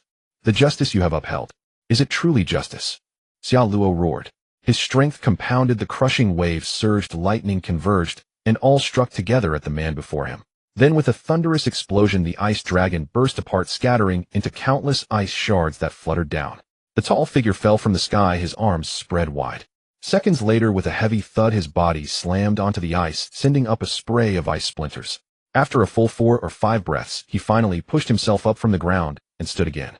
Kingsley's appearance at this moment was even more miserable. At first glance, he looked like a sculpture about to shatter, with crack lines like tree branches spreading all over his body. Even his face resembled a shattered vase.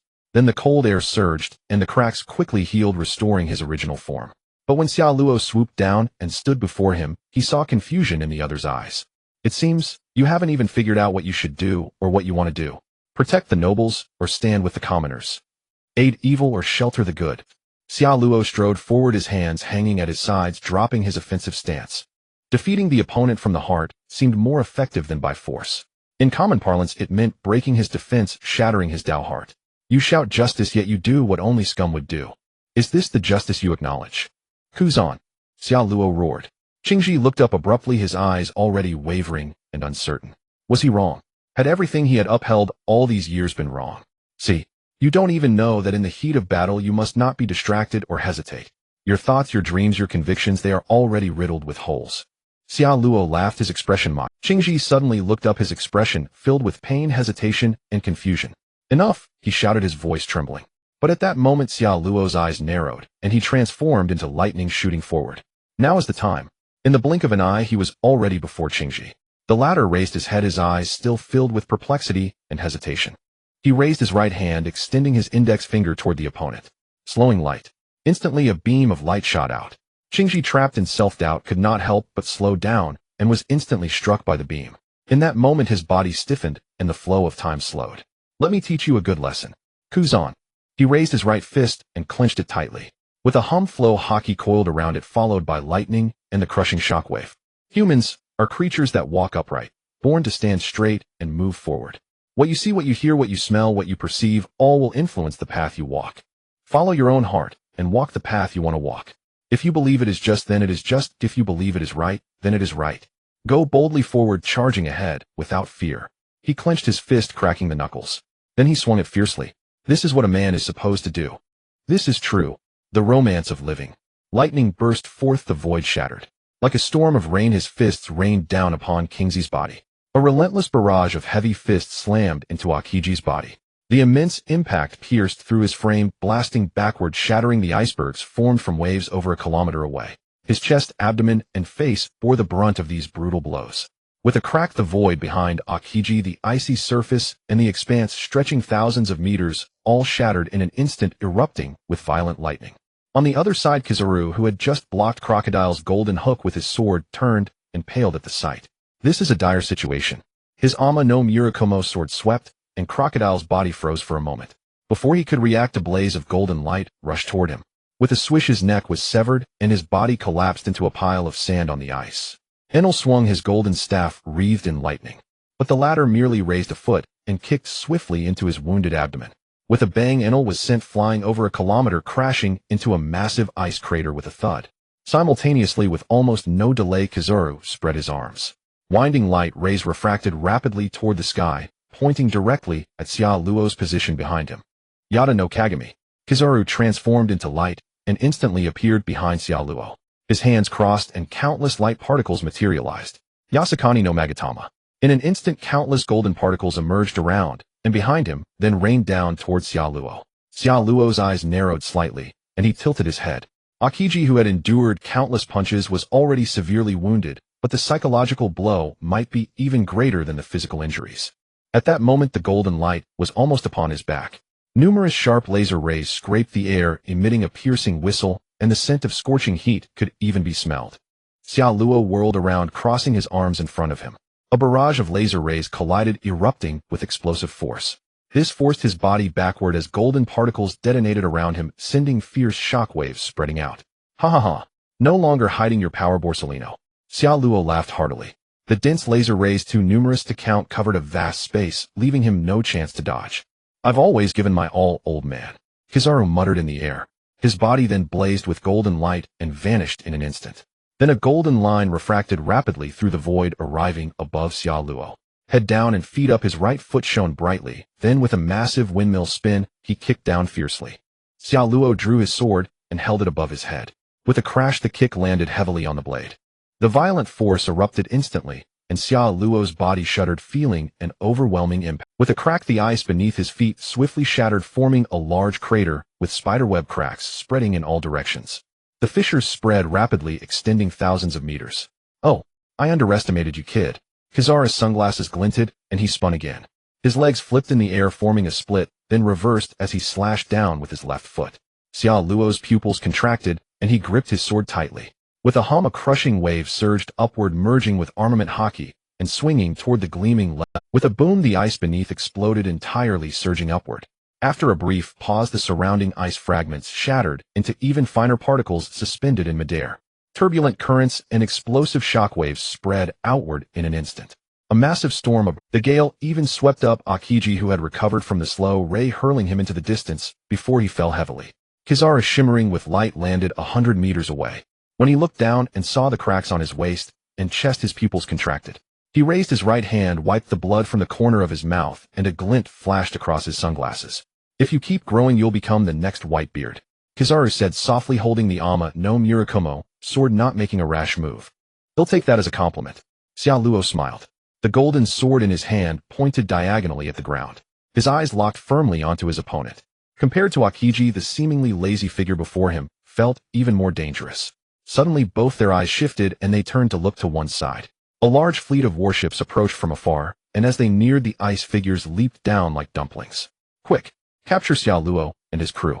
2 admirals are already in battle. We're late. The fight is intense. The sea within dozens of kilometers has been frozen solid. Look at the sky. There's lightning everywhere. Did the enemy cause that? Chaotic voices came from a distance. Xiao Luo's eyes flickered, and he took a deep breath. Lightning flashed brightly on his body, and the next second, he transformed into a bolt of lightning streaking across the void. Kizaru's expression changed drastically, but he saw Crocodile and Enel running toward Akiji. With a sigh, he turned into light, forced to choose between the two. The next moment, he appeared before Akiji, cradled him in his arms, and vanished again in light. At the same time, Xiao Luo, surrounded by lightning, arrived before the approaching Marines. He clenched his right fist from above. With a crack, the void split, and crushing waves spread. With a roar, he punched downward toward the Marines running on the ice. With a rumble, large chunks of ice, shattered seawater, surged upward, and countless Marines screamed in terror as they fell into the water. Even the warships moored nearby split apart one by one, becoming debris. This single punch annihilated the Marine reinforcement force. Farther away on the warships that had yet to disembark, sailors sweated in terror. In the next instant, golden light descended and Kizaru appeared holding Akiji. Admiral Kizaru, the commander cried in panic. Retreat. There's no point in fighting any longer. Kizaru said bluntly. Yes, sir. The commander quickly responded. The warships quickly turned, churning up water, and vanished in an instant. Kizaru glanced down at the unconscious Akiji. He had set down, his expression growing grave. Before this, no one could have predicted that matters would escalate to such severity. An admiral had been defeated. The vice admiral beside him was horrified when he saw Akiji. An admiral had actually lost. The great battle had ended. The frozen ice shattered continuously, and seawater surged upward. The devastating strike of Xiao Luo nearly overturned the entire sea surface, while countless lightning bolts struck down from the dome above. It was a scene of apocalypse. For a long while, the wind grew calm, and the sea gradually stilled. The lightning in the sky vanished, transforming into a torrential downpour. Phew. Finally, it's over. On the Jinyan, Ba Ji plopped down onto the deck, his body almost going. Bei Lami, Yili Ta, and the others were covered in wounds, their faces still showing signs of shock. Encountering an admiral, they were instantly defeated. The terrifying disparity in strength left them with lingering fear. Meanwhile, on the other side, Ko Luo, Kuda Air, and Ai and I Lu were sitting there covered in injuries. Both were in poor condition, with Zibo and IC and others bandaging their wounds nearby. Just then, A flash of lightning flickered and landed at the bow, causing everyone to look up simultaneously. The lightning transformed into a towering figure. Blood covered his face, and there were traces of injury all over his body. "Boss!" Baji called out, his expression excited. All the others raised their heads, staring at the man before them, a mixture of exhilaration and awe in their eyes. Face to face in an unknown duel, he had truly defeated a marine admiral. Such earth-shattering might was beyond description. In the world aside from the 4 emperors of the New World, how many could accomplish such a feat? Xiao Luo smiled and nodded toward everyone. "You're all heavily wounded. This battle we also suffered heavy losses. Let's relocate immediately. We need time to rest and heal. To avoid even more drastic actions from the Marines, we must lie low." Hearing this, everyone was taken aback. Kuluo Kuda Air looked up and said, "A very wise choice. Although you won this battle, Xiao Luo, but the rest of us were utterly defeated. All members of the team are wounded. AI and I Lu and I have sustained severe injuries, and the others are likewise. Your condition doesn't look good either. It's time to keep quiet for a while." Xiao Luo smiled faintly and said, "Exactly my thought." At that moment, he felt utterly exhausted and plopped down. Yili Ta stepped forward, her eyes showing concern, and said, "Let me apply medicine for you." "All right, I'll leave it to you." Xiao Luo nodded. "It's my duty." Yili Ta smiled and winked at him. Then she picked up the small medical kit, took out various emergency supplies, and her soft, smooth right hand gently touched Xiao Luo's cheek and chest, causing her fair face to quickly flush pink. What a robust body it was, a masterpiece crafted by the gods themselves. While applying the medicine and daydreaming, Yili Ta's complexion soon turned as if she were drunk, flushing with rosy hues. "Yili Ta, what's wrong with your face? Why is it as red as a monkey's backside?" Baji asked from the side. "Get lost." Yili Ta turned and snapped angrily. Xiao Luo, however, sat there casually, letting her apply the medicine and then wrap bandages around him. His abdomen, chest, and head were soon tightly wrapped. The great battle with Qingji had also left him severely wounded with hardly an unscathed spot on his body. But it was certain that the enemy had suffered even more grievous injuries. Moreover, after that battle, his accumulated points had reached an all-time high. Points could be earned through combat, and the number depended on the strength of the opponent. Given the admiral's power, the points gained were naturally substantial, not to mention the final punch against Huang Yuan that annihilated almost an entire fleet. At this moment, the balance column on his system interface displayed a cold string of digits. 108,000 points. The numbers were cold, but they instantly invigorated Xiao Luo's heart. 100,000. Rounded up, that's 110,000. With such a huge sum, I need to use it wisely to enhance my strength. Xiao Luo's eyes gleamed, and he felt completely revitalized. After the fight with Qingji, he had also realized his own shortcomings. First was his physical constitution. Strictly speaking, it was inferior to his opponents. That is, his level was insufficient. If he were at level 70, Qingji's level would surely be over 100. Furthermore, the development of his devil fruit abilities was inadequate. The coverage range and destructive power of his lightning were far from sufficient. Lastly, it was Haki. Observation Haki and armament Haki, after maxing out the initial 100 levels, still had advanced stages, and reaching perfection required a vast number of points. I am still far from my peak. This victory relied entirely on the combination of 3 devil fruit powers. Xiao Luo narrowed his eyes. But at that moment, he was also filled with confidence about the future. Defeating an admiral was an unparalleled achievement, enough to shake the entire world. The Archinian and the Bai Tai Wang had departed from Chonglian Island that day, heading toward Shuai-Ji-Du, intending to find a place to hide and nurse their wounds. At the same time, Marine headquarters was in an uproar. A piece of news rushed into the fleet admiral's office at top speed. "What did you say?" Zhangguo's expression changed drastically. He slammed his palm on the desk and sprang to his feet. Kapu, who was eating a donut nearby, also opened his mouth wide, looking stunned. Fleet Admiral Qingji was defeated by Xiao Luo in the battle at Chonglian Island. He has fallen into a coma with severe injuries, and the accompanying medics are performing emergency treatment. His condition is currently unknown. The colonel delivering the news stammered, forcing himself to speak. When the news reached him, he could scarcely believe it. An admiral had been defeated by a pirate and had fallen into a critical coma. How many years had it been since something like this had happened in the world? Qingji lost. Zhangguo's pupils contracted. He stood there frozen silent for a long time. The expression on Kapu's face also turned extremely grave. After a while, he turned to his old comrade. "Zhangguo, this is no small matter. That brat Qingji was trained by my own hands. Even if he relies on his devil fruit abilities, his own strength is nothing to scoff at. And yet he was defeated by a rising star from the Whitebeard Pirates." Zhangguo nodded solemnly. That news would shock the entire world. He suddenly raised his head, his eyes cold and sharp. We need to conduct a comprehensive analysis of Xia Luo's strength. For the Marines and the entire world, he is already an extremely dangerous man. Surprisingly, Garp sitting beside him did not object at all. Instead he fell into a deep contemplation. 20 years old, the same age as Ace. He is proficient in Haki, and his devil fruit ability possesses immense destructive power. His swordsmanship and physical arts are no less impressive.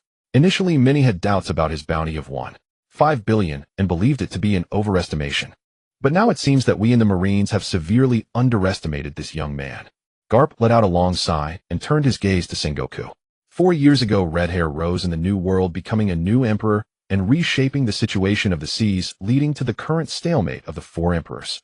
Now the young members of the Whitebeard Pirates are also rising rapidly, and the speed of their progress and growth is astonishing. All these years I can't help but wonder, have we grown old? Garp sighed as he stood up and looked out the window. The colossal gates of justice, the magnificent inner bay port, and the dense rows of warships formed a breathtaking tableau. Times are changing. The younger generation is gradually stepping onto the stage of history, replacing our former positions. Upon hearing this, Sengoku was momentarily stunned, a trace of melancholy washing over him. Regardless, this man must be closely watched. The only consolation now is that Xia Luo has not yet mastered Conqueror's Haki. Once he reveals the qualities of a king in the future, then another emperor may emerge on the seas. Garp sighed, popping a donut into his mouth. Whitebeard's successor. How interesting. Sengoku shot him a glare. This is no time for jokes. I can't even imagine the scenario of 2 emperors appearing on a single pirate crew like Whitebeard's. Garp was taken aback, then muttered, could the glorious days of the Roger Pirates be about to repeat? Sengoku's face darkened.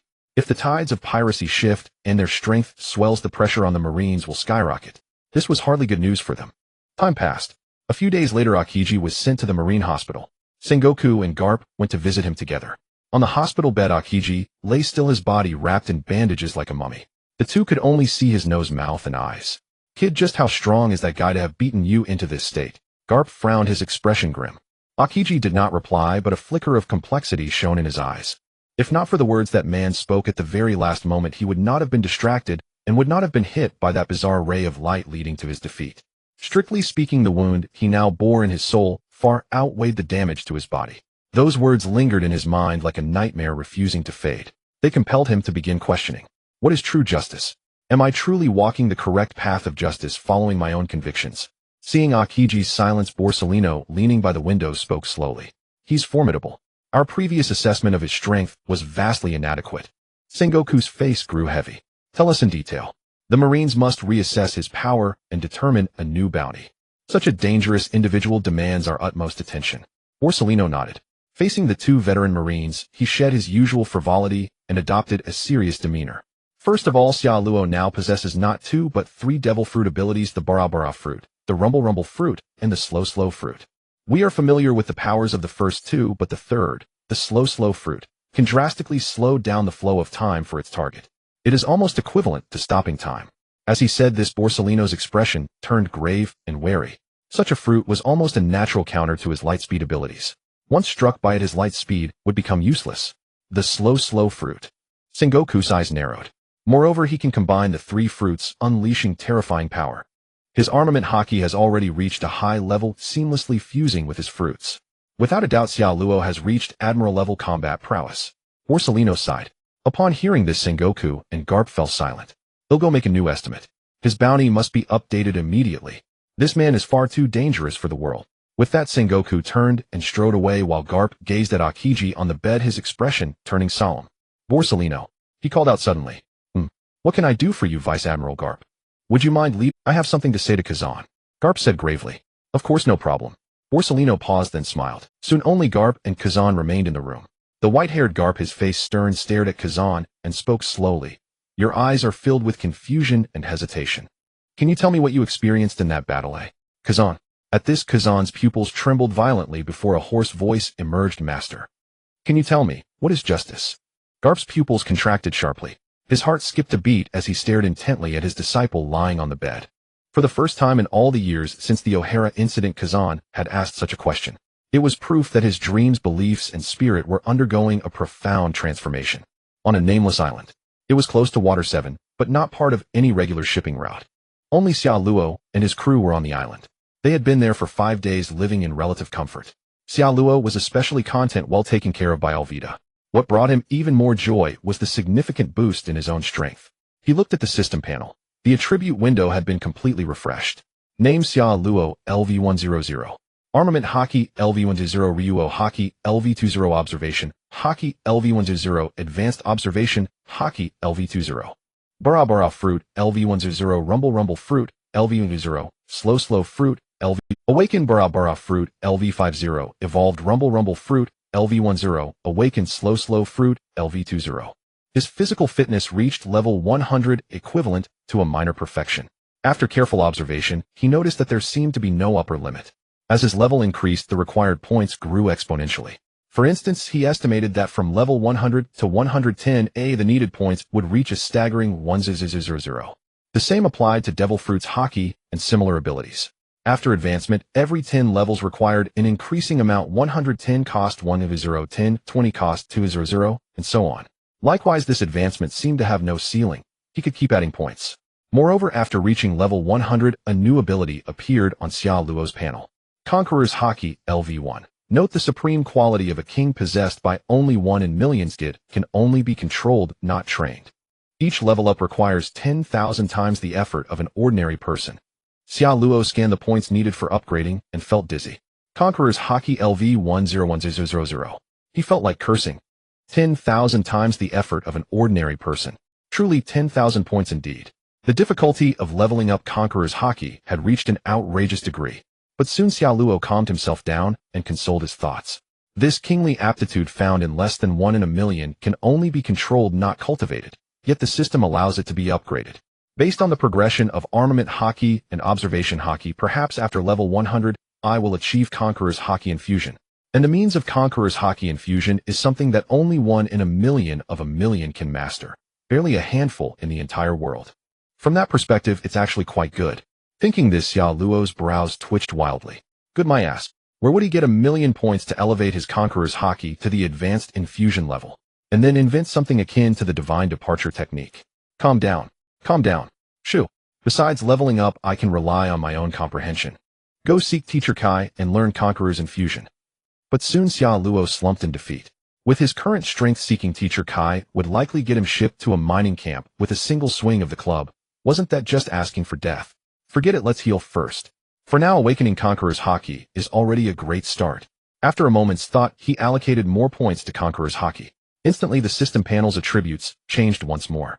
Conqueror's Haki level 4. This meant 40,000 points had been invested. Adding the previous investment in levels Devil Fruits and Haki, the accumulated 100,000 points were rapidly depleting. All such huge consumers. Xiao Luo sighed.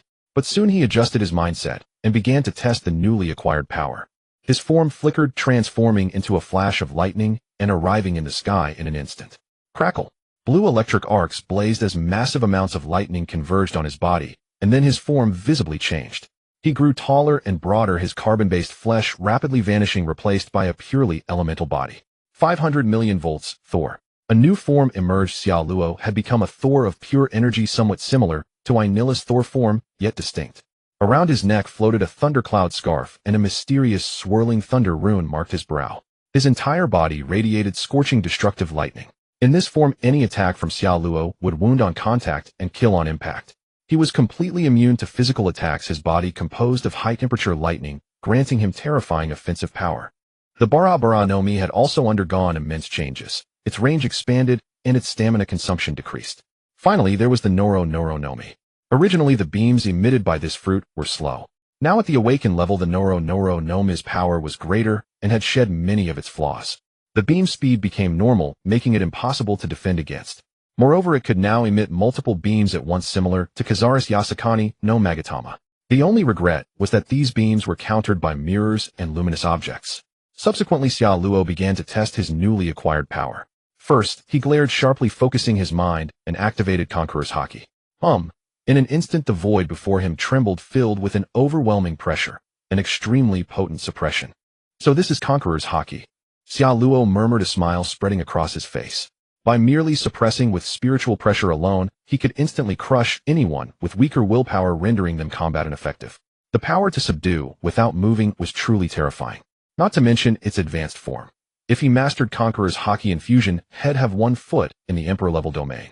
Next, Xia Luo threw a punch shattering a vast expanse of the void, with even greater ease and skill.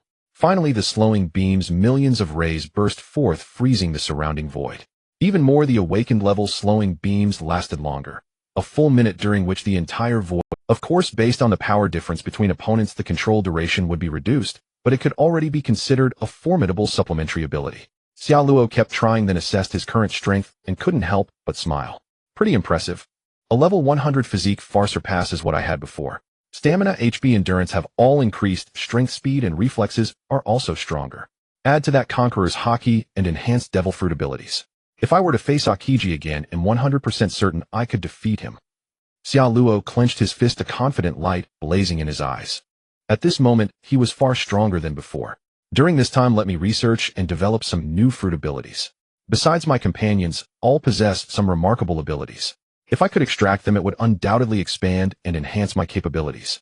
Xia Luo's eyes flickered, a smile curling at the corners of his mouth. Crocodile Suna Suna, Nomi Dazi Bonisis, Supa Supa Nomi Mr. 5's Baku Baku Nomi Mr. 3's Doru Doru Nomi, as well as others main Nomi Kilo Kilo Nomi, and so on. All were excellent and powerful abilities. The only concern was that he didn't have enough points to upgrade them to the required level. But Xia Luo didn't intend to max them all out. He just wanted more options. Although the thunder-shattering power was already invincible, more fruits meant more paths. Afterwards, Xia Luo returned to the ship. His eyes narrowed as he focused on the Baroque Works crew. These fellows were far weaker than him and already wounded.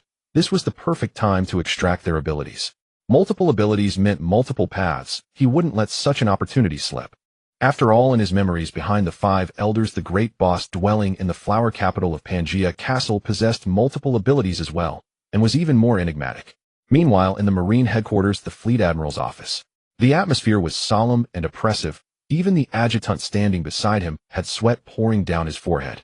Do you understand the implications of the bounty estimate you've proposed for a pirate like Xia Luo? Sengoku. A low, authoritative voice rang out. Without any noticeable emotional fluctuation, that single sentence froze the entire office, suffocating it. Being able to defeat an admiral. I think you know better than I what that signifies. Sengoku said. On the screen projection ahead, inside a magnificent palace, 5 figures sat in various postures, all wearing solemn expressions as they pondered. 3 billion. That is inappropriate. No matter how strong, he is merely a commander of the Whitebeard Pirates. Saint Saturn spoke slowly, his voice low. But, given his age and potential, the threat he poses to the world is likely even greater. Sengoku's expression shifted. No buts. The Marine may fear him, but to the world government, this is insignificant. 2. That is the limit the world government can offer. Saint Saturn said coldly. Sengoku hesitated, his expression changing, but in the end, he could only nod in resignation. 2.5 billion. Strictly speaking, this was already an extremely high number. It could even be said that apart from the 4 emperors, no other pirate in the world had a bounty higher than his.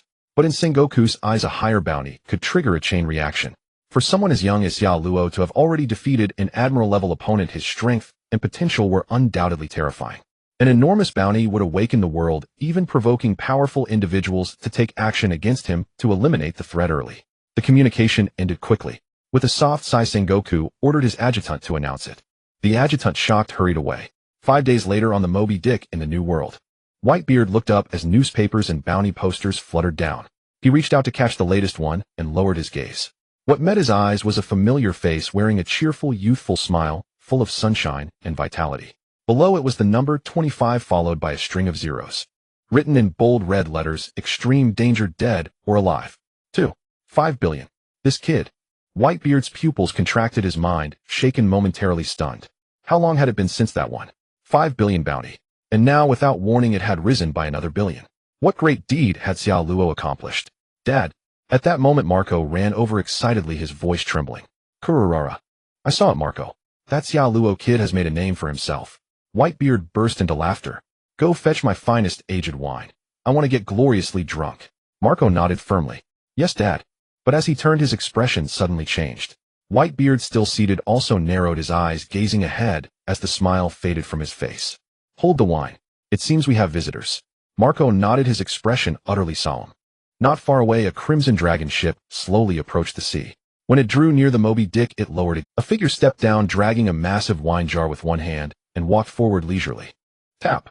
The footsteps reverberated, soft yet somehow spreading outward, reaching everyone's ears, causing many of the division commander's expressions to change abruptly. Tap. Then a domineering aura radiated outward, striking the entire Moby Dick. Marco's expression flickered as he saw the man step onto the gangway. He immediately shouted behind him, "Stop gawking. Fall back now. You can't withstand this man's Haki." But the next second many were seen rolling their eyes and collapsing limp. Too late to warn them. Marco shook his head helplessly, then turned to gaze solemnly at the man gradually appearing before him. With crimson hair, a western sword at his waist, and dragging a huge wine jar, he soon stood before everyone. As he drew closer, the Haki grew even more intense, even causing the surrounding wooden walls to crack with a splintering sound. When he was 2 or 3 meters from Whitebeard, he finally stopped, and the terrifying Haki subsided. Setting the wine jar down, the man abruptly raised his head, staring at Whitebeard, who remained seated unmoving. "Apologies for the abrupt visit. I hope I'm not disturbing you." The red-haired man spoke. His voice was thick with Haki and sharpness, involuntarily putting everyone on edge. Whitebeard narrowed his eyes, looking down at him. "You're not here for a chat, are you? Red-haired brat. If you're here to flaunt your Haki, you've come to the wrong man." As he spoke, Whitebeard's robes began to flutter without wind, and a furious aura pressed forward. "Of course. I came to talk to you about a person," Shanks said gravely. "No matter who it is, or what matter, you have no right to come before me so brazenly, in such a manner." Whitebeard suddenly roared. The next moment his right hand gripped tightly, and his naginata spun up. Red Hair Shanks immediately drew his sword. Swish! Before anyone could see the movements, the 2 long blades clashed heavily together. Boom! Above, the dark clouds were split into a massive chasm, as if torn in half. This sight stunned countless people. "You brat! If you can't give me a reason, I won't let you off today," Whitebeard said in a low voice. He squinted at the other man, his heart sinking. After years apart, the other's strength had grown even greater, especially his profound Haki, which was enough to make one tremble. "I want to talk to you about someone." "Oh no, perhaps now it's about 2 people." Red Hair lifted his eyes, spotting the bounty poster in Whitebeard's hand, and narrowed his gaze as he spoke gravely. Whitebeard noticed the wine jar in the other's hand. "For the sake of the fine wine you carry, I'll hear you out for a few words," he said casually from his chair. "This is wine from my homeland, rare in these waters," Red Hair said with a smile. Soon the sake bowls before them were filled, and the aroma wafted into their noses. "Tell me, who do you want to discuss?" Whitebeard said casually. "Ace. I want you to recall him and revoke the order for him to pursue Marshal D. Teach," Shanks said with a solemn face.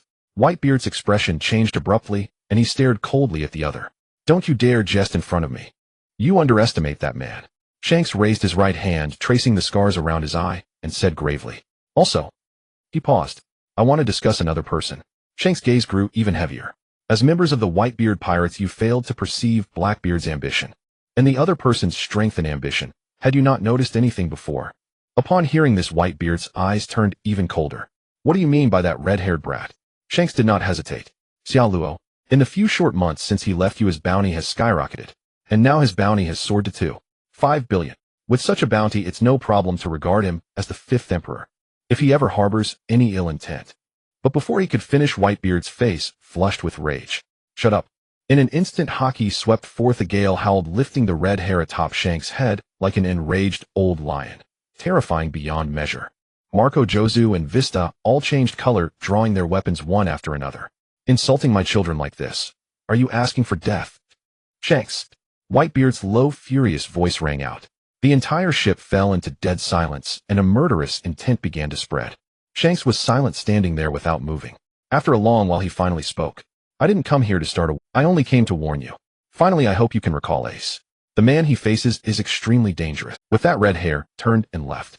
Whitebeard watched his back until he disappeared, remaining silent for a long on the Red Force. Squinting into the distance, watching the whale-like vessel grow ever smaller, Beekman slowly exhaled, his heart easing. After a moment, he turned to face his captain. "You shouldn't have mentioned Xiao Luo in front of him." Zyankas's expression grew solemn, and he said softly, "The balanced sea can no longer withstand ambitious men with sufficient strength stirring the storm." A man who could spend 2 quiet years in the Whitebeard Pirates without revealing his true nature will not be content with mere obedience. The rapid surge in his bounty over these past months proves this point. Once he entertains any other ambitions, the Whitebeard Pirates will tremble on the verge of collapse. Pausing, Zyankas's gaze turned heavier. "And if Ace's target is indeed Marshal D. Teach, I can already sense a great storm brewing on the horizon." He let out a soft sigh. "From the Whitebeard Pirates, 2 men with blazing ambition have emerged. It stirs an unsettling foreboding in my heart. Upon hearing this, Bakeman's face grew grave. A bounty of 2.5 billion was not awarded lightly by the Navy and the world government. This signified that Xia Luo's strength had reached a terrifying level, one that could no longer be ignored by the entire world. Meanwhile, aboard the Moby Dick, Marco glanced anxiously at Whitebeard, whose complexion darkened and hesitated before speaking. Pops. Red Hair's words, though somewhat offensive, carried some truth. Xia Luo had clearly concealed something aboard this ship, only revealing his power after leaving. They had been too caught up in celebration to notice this. Moreover, it was worth pondering when he was weak and unknown, he might have been content to serve as a commander on Whitebeard's ship. But now, with the posture of a fifth emperor and a growing retinue of formidable followers, would he still be willing to act under Whitebeard's banner? Could such power and ambition remain dormant? At that moment, Whitebeard exhaled slowly. Kunu. Don't worry, Marco. I trust my sons completely. Xia Luo and Ace are the youngest and most promising among my many sons. I believe they will never betray me.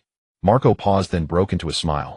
Yes, they are my brothers too. You know, I never treated any of you as part of some childish game. Whitebeard murmured, his gaze profound.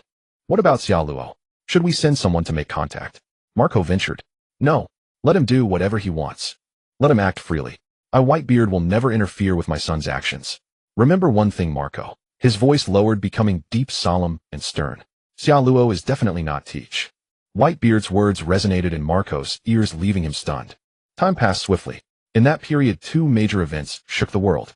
The first was Xia Luo with a bounty of 2.5 billion. Some speculated this man, whose bounty had skyrocketed, must have committed an enormous deed, yet the Navy released no further details. The second was the rise of a supernova. Straw Hat Boy Monkey D. Luffy had attacked Eni's lobby and rescued his companions from the Navy and Cypher Pole. In that battle, CP9 was annihilated while the Straw Hats escaped unscathed. Consequently, Luffy's bounty soared to 300 million berries, shocking the world. On another island called Banaluo, a group walked along the road. The burly man in the center held a wanted poster, his expression shifting constantly. 2.5 billion. Such an astonishing figure. How long has it been since our last clash? What could to make the Navy and world government so wary? Indeed, your ambition burns as fiercely as your Xia Luo. We are alike. Zaya. Saying this, Marshal D. Teach burst into laughter. He felt a whirl of emotions. Envy that his former opponent's fame had spread across the world, while he remained obscure, yet also exhilaration. Jealous, but also excited.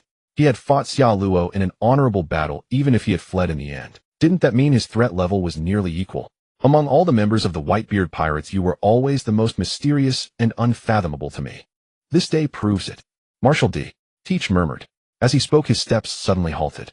He looked up in confusion, then his eyes widened in surprise. Turning to a rooftop, he spotted a man who had appeared there unnoticed, followed by a hearty, simple smile. Zehaha. Ace, what are you doing here? From the rooftop, Ace looked down with a cold face. I came for you. Is that so? Teach was taken aback, then laughed. I have something important to tell you, Ace. If you join my crew together, we can conquer the world as swiftly as Xia Luo. Ace, hearing the familiar name, froze. Xia Luo? Yes. You know, he's already a pirate with a bounty of 2.5 billion. Marshal D. Teach exclaimed. Ace's pupils contracted. What? He had been tracking Teach and had not paid attention to other matters. Zehaha. Don't you know? In the 2 years aboard the ship, Xia Luo concealed much of his strength. His power exceeds what you or I imagined. Not long ago I sparred with him, and it left me badly injured. Is that so? Ace lowered his head, a flicker of light in his eyes. To spar with a man worth 2.5 billion and show no apparent harm. Teach was clearly extraordinary, and Xia Luo had engaged Teach before he had. Yet the outcome seemed imperfect. Hep. I must think. Ace suddenly smiled. Huh. Marshal D. Teach was puzzled, not understanding his meaning. He showed you mercy and let you keep your wretched life. And now today I have the chance to drag you back before my father, so you can confess your crimes in front of everyone. Ace said coldly, flames roaring to life around him with a fierce whoosh. Marshal D. Teach's expression darkened, his eyes turning icy. It seems you're just like Charlos. Both of you are men who don't understand cooperation and mutual benefit. What a pity. Ace pressed down on his cowboy hat. We're two different kinds of people, Teach. Who would ever cooperate with a snake like you? Marshal D. Teach sighed with regret. Then I'll have to take care of you here, Ace. Originally, I had my sights on the Straw Hat Boy. If I captured him and handed him over to the world government. Ace's face turned even colder. You truly deserve to die, Teach. Luffy is my little brother. Marshal D. Teach was taken aback, then burst into laughter. How interesting. In the next instant, darkness and flames collided with a thunderous impact, plunging the entire Banero Island into war. The outcome of this war would steer the world's currents in an unpredictable direction and would ignite the summit war that would decide the future global order. In the waters adjacent to the 7 waters of the capital, a golden ship sailed slowly forward, followed steadily by another vessel, the White Iron King. During this time, Charlotte had no idea what was happening in the outside world, or how far the Straw Hat Crew's story had. On that island, he familiarized himself with the powers he now wielded and waited for his body to fully recover. Additionally, he conducted various extraction attempts on the crew under his command. I stand firmly against gambling and drugs. A full 10,000 points, and all I got was the bomb fruit ability. The extraction rate is disgustingly low. Charlotte let out a long sigh, almost on the verge of tears. In secret, he had performed extractions on almost every injured person aboard, spending thousands of points per person. But most attempts yielded nothing. Only the extraction from Mr. 5 proved successful. Speaking of which, that guy was also the most unfortunate under Kazaris laser barrage. He suffered the worst injuries and only recovered a few days ago. After calming himself, Charlotte finally regained composure after a long while. The hard-earned points, gone in a flash, 10,000 of them, gnawed at his heart. The bomb fruit. Any part of the body can explode. It's a fairly powerful ability. But used by 5, it's rather disgusting, attacking with boogers. I have no idea how he came up with that. Charlotte sighed inwardly. After simply powering up the bomb fruit, its ability underwent a slight transformation. I can make any part of my body explode with the force depending on the stamina I invest. After awakening, I can cause sonic explosions on any material I touch. It extends to external objects. His eyes glimmered and a smile crept across Charlotte's lips. The bomb fruit was undoubtedly a devastatingly powerful ability, and its potential upon awakening was unimaginable. So now I'm a 4 fruit user. If I combine them well. Charlotte clenched his fist, his eyes gleaming with confidence. A 4 fruit user. This world had likely never seen such a thing. Of course, Haki was the force that transcended all else. Devil fruit abilities were merely another tool to deal with opponents. Next, I need to earn more points. Max out all 3 types of Haki, especially Conqueror's Haki, and also the body level stat. If his guess was correct, level 100 was the limit for a normal human. Breaking through that threshold meant entering another realm with a transformative leap in physical constitution. Thus it was at level 100 that he spontaneously awakened Conqueror's Haki, solving one of his greatest dilemmas. Oh, look at the newspaper quick. Our bounties have gone up. Suddenly a shriek rang out. It was Wapple, Foxy, Buggy, and the others, all wearing expressions of shock and excitement. Count the zeros. How many are there? Buggy said excitedly. Right. The boss bounty has risen to 2.5 billion. Heavens, in my entire life I've never seen such a high bounty. Everyone else's went up too. Look.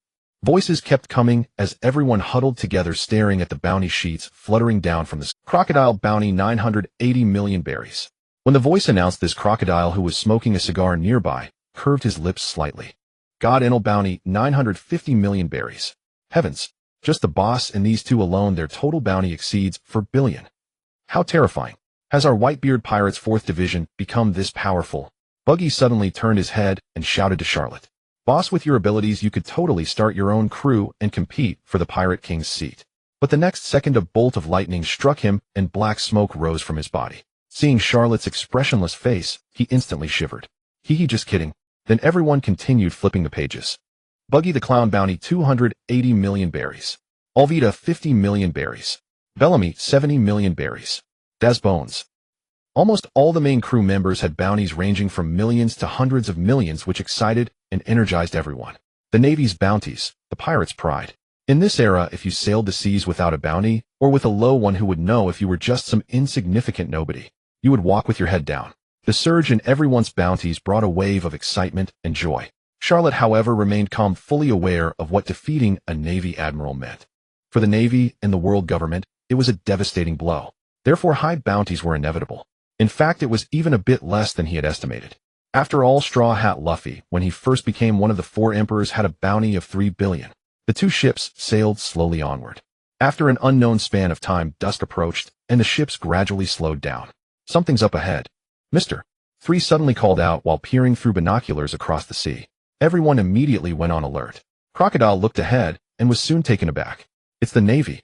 They seem to be chasing someone. As his words fell, a flash of lightning appeared beside him. Enel, floating cross-legged in the air, spoke casually. 5 warships. There are 7 people being chased.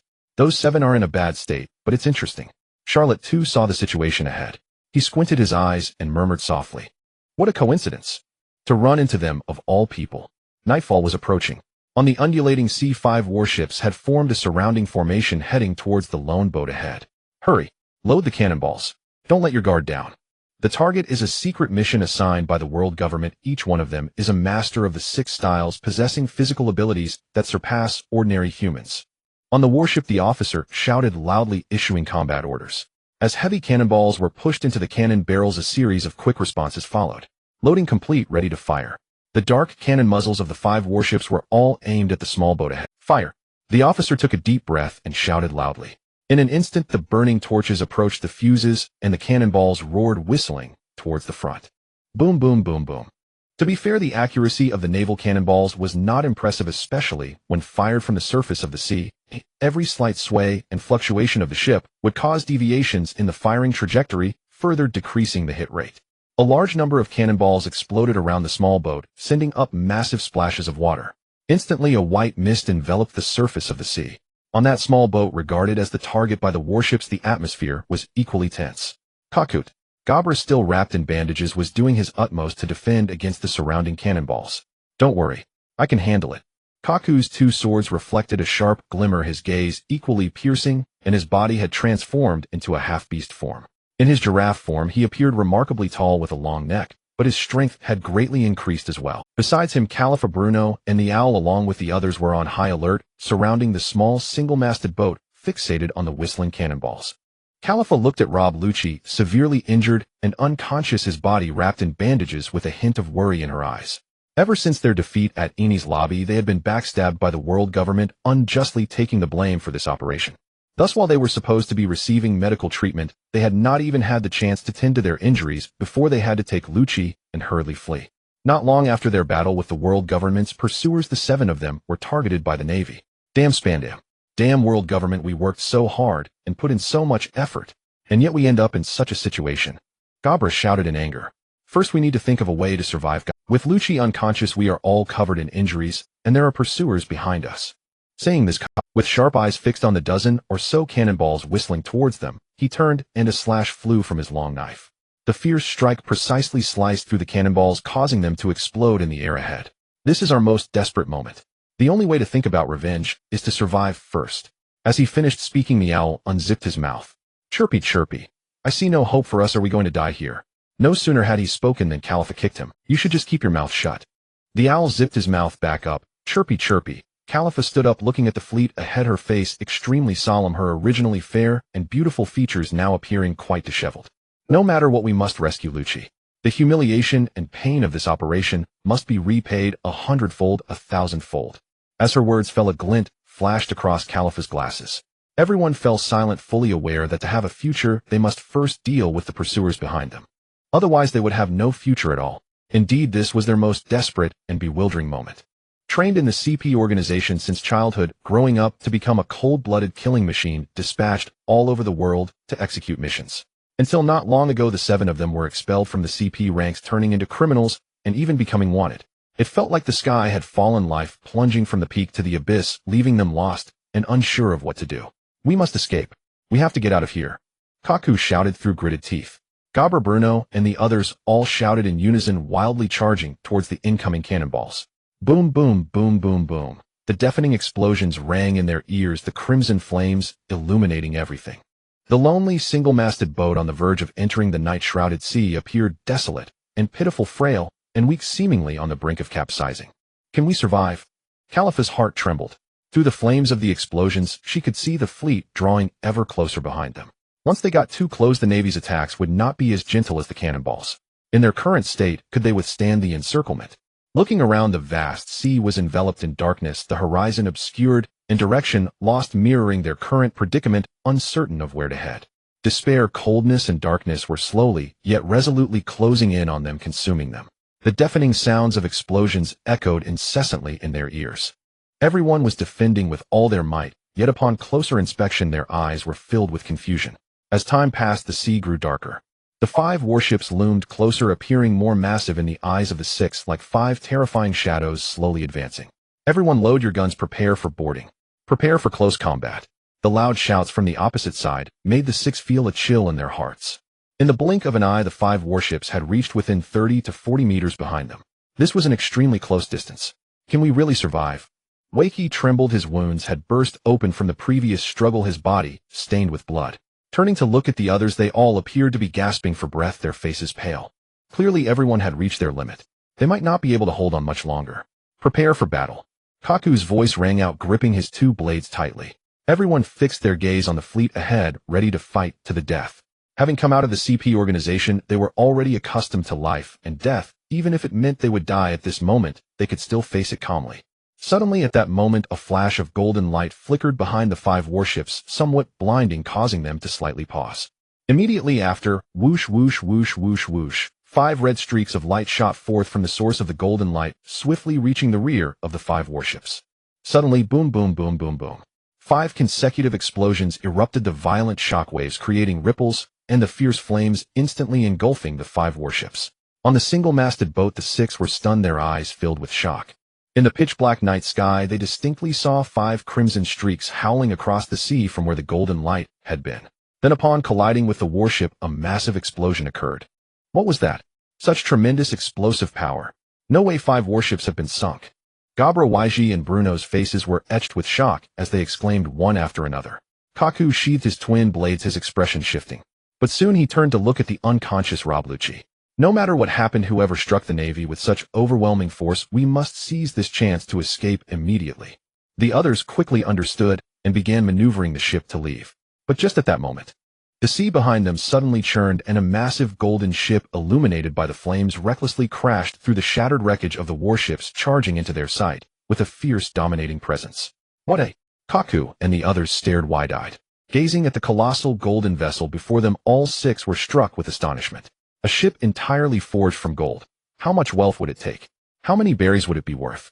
And right behind this golden ship, another vessel swiftly arrived, coming to a steady stop alongside it. Kaku, Khalifa, Gabra called out, his expression tense. Zababa, what should we do? It seems the people on this ship saved us. Mao Tuing Inwu unzipped his mouth and whispered. We can't tell if they're friend or foe yet. Kaku said in a low voice, his eyes fixed warily on the golden ship, his heart heavy with vigilance. Compared to the pursuing Navy, the figures on this ship might be far more troublesome. The next moment, clear footsteps echoed as someone moved toward the bow. All 6 gazes focused on the front of the golden ship. Then a tall figure came into view. He wore a gentle smile, idly twirling a pitch-black marble between his fingers before flipping his wrist and making it vanish. About 3.5 meters tall, with short black hair, dressed in a loose beach shirt and beach shorts, his face was somewhat handsome yet gentle. At first glance, he appeared to be an easygoing man.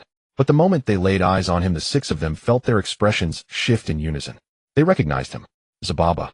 This is bad. Mao Tuing Inwu's voice trembled. Then another figure stepped out from behind him. Equally tall, holding a golden staff with golden jewelry adorning his wrists, fingers, ankles, and toes. He seemed fond of collecting these golden ornaments, gleaming brightly. Behind him were 4 rope drums encircling his head, each drum's surface bearing 3 tomo marks. Crackle, crackle. Blue arcs of electricity shimmered surrounding his body. The next moment, another figure strode forward, standing 1 step behind the lead man. A cigar dangled from his mouth, his left hand was a gold hook, and he looked down at them with a slight tilt of his head. Then one after another, more figures emerged, regarding them with curiosity, surprise, or mockery. An intangible aura spread through the air. Both sides observed each other, and for a while no one spoke. After a long pause, Xia Luo chuckled. Not even a thank you. It seems my casual strike did you 7 a great favor. Kaku's eyes widened. He tried to speak, but found his mouth dry, his voice failing. He realized instantly that he was intimidated by the man's astronomical bounty and overwhelming power. No kidding. Standing before them was a great sea pirate with a bounty of 2.5 billion berries. Since his bounty was announced, rumors of the 5th Emperor had swept across the world. And the 2 beside him, along with the rest of the crew, were equally extraordinary. Both on his left and right were Logia ability users, each with bounties of 900 million berries, rivaling the all-stars of the Yonko crews. The only thing he couldn't understand was why this group had appeared here at this moment. You did save us. Thank you, O great destroyer of the world, Xia Luo. Khalifa stepped forward, adjusted her glasses on the bridge of her nose, and spoke. Destroyer of the world. I don't care for that title, Xia Luo said with a faint smile. His gaze swept downward, passing over the 6 before finally resting on Lucci. As his eyes moved, the 6 all felt a chill of fear. Instinctively, when his gaze fell on them, their hair stood on end, goosebumps rising. You seem quite injured, and your comrade needs help. Xia Luo smiled. If you don't mind, you can come aboard our ship. My crew and I would be happy to offer assistance. Hearing this, Khalifa, Kaku, and Gabra all froze, their expressions turning strange. A great pirate hailed as the fifth emperor was actively inviting them, offering help. No matter how they thought about it, it felt bizarre. Well, your comrade there seems to be on the verge of death. I'm afraid you don't have time to hesitate. Xiao Luo raised his hand, pointing at Rob Lucci. As he made this gesture, Enel beside him crackled with lightning, raised his golden staff, and aimed it at the seven. Zap! Electric currents shot forth, forming the phantom of a lightning tree in the void before them.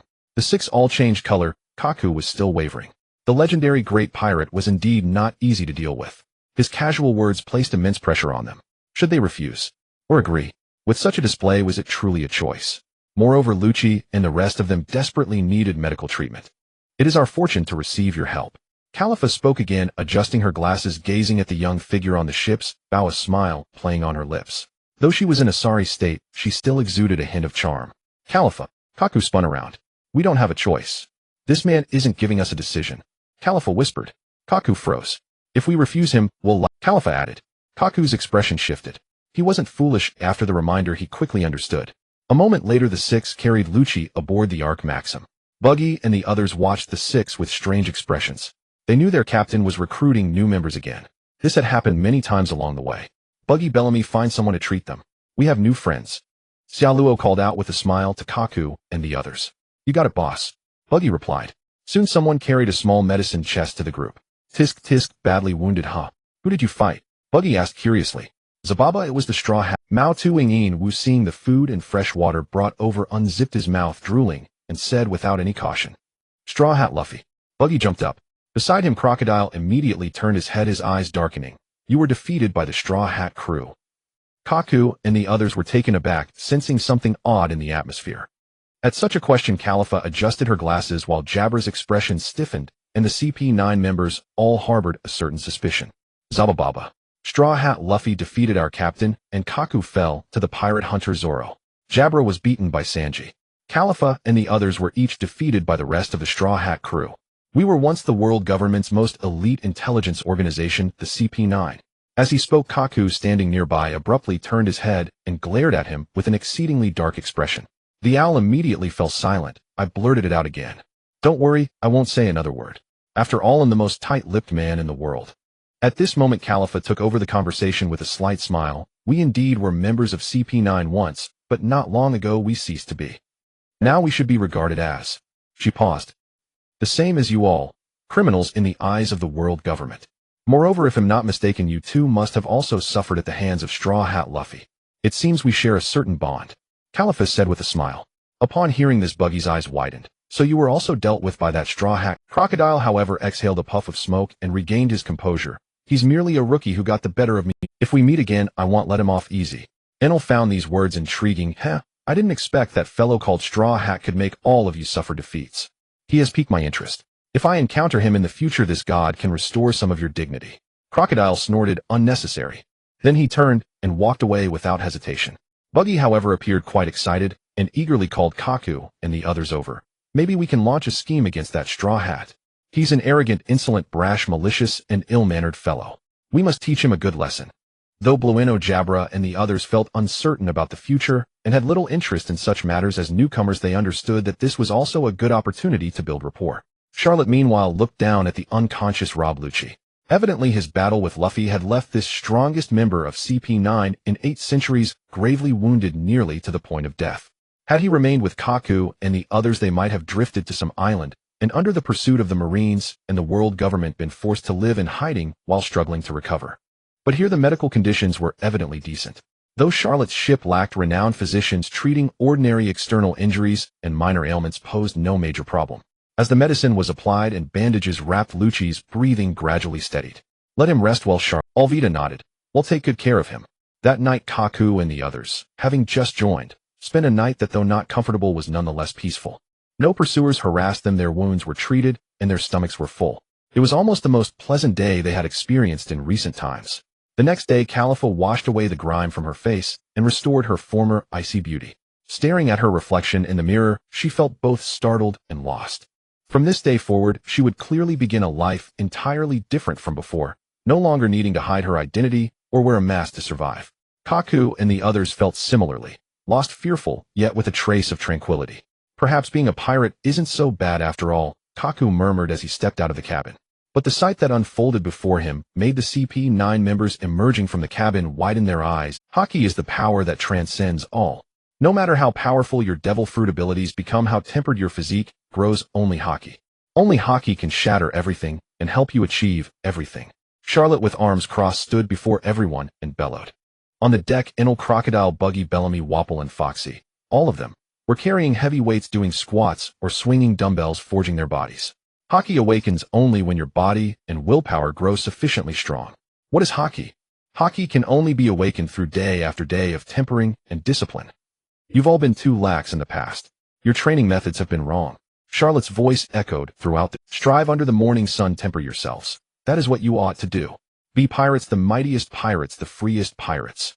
As he spoke, Charlotte's gaze fell upon Kaku and the others, his eyes sharp. You six standing there dumbfounded. You get started too. If you don't want to shed blood and tears in the future, then pour out your sweat now. Join them and begin training. Kaku and the others stared in disbelief, then picked up the exercise equipment piled nearby and began training. But soon the six of them widened their eyes in shock. Because this so-called fifth emperor was genuinely teaching, the training methods he elucidated were unlike anything they had ever heard, yet they pertained to Haki. He even spoke about the development and classification of devil fruits. Devil fruit development is divided into ordinary and awakened levels. Awakening a paramecia-type fruit allows you to affect the surrounding environment, while Logia and Zoan types also advance further. Most of you are at the ordinary level, so you're all quite weak. You still need to train, Charlotte said with a smile. Everyone huffed and puffed, shedding sweat, as they trained hard on the deck under the morning sun.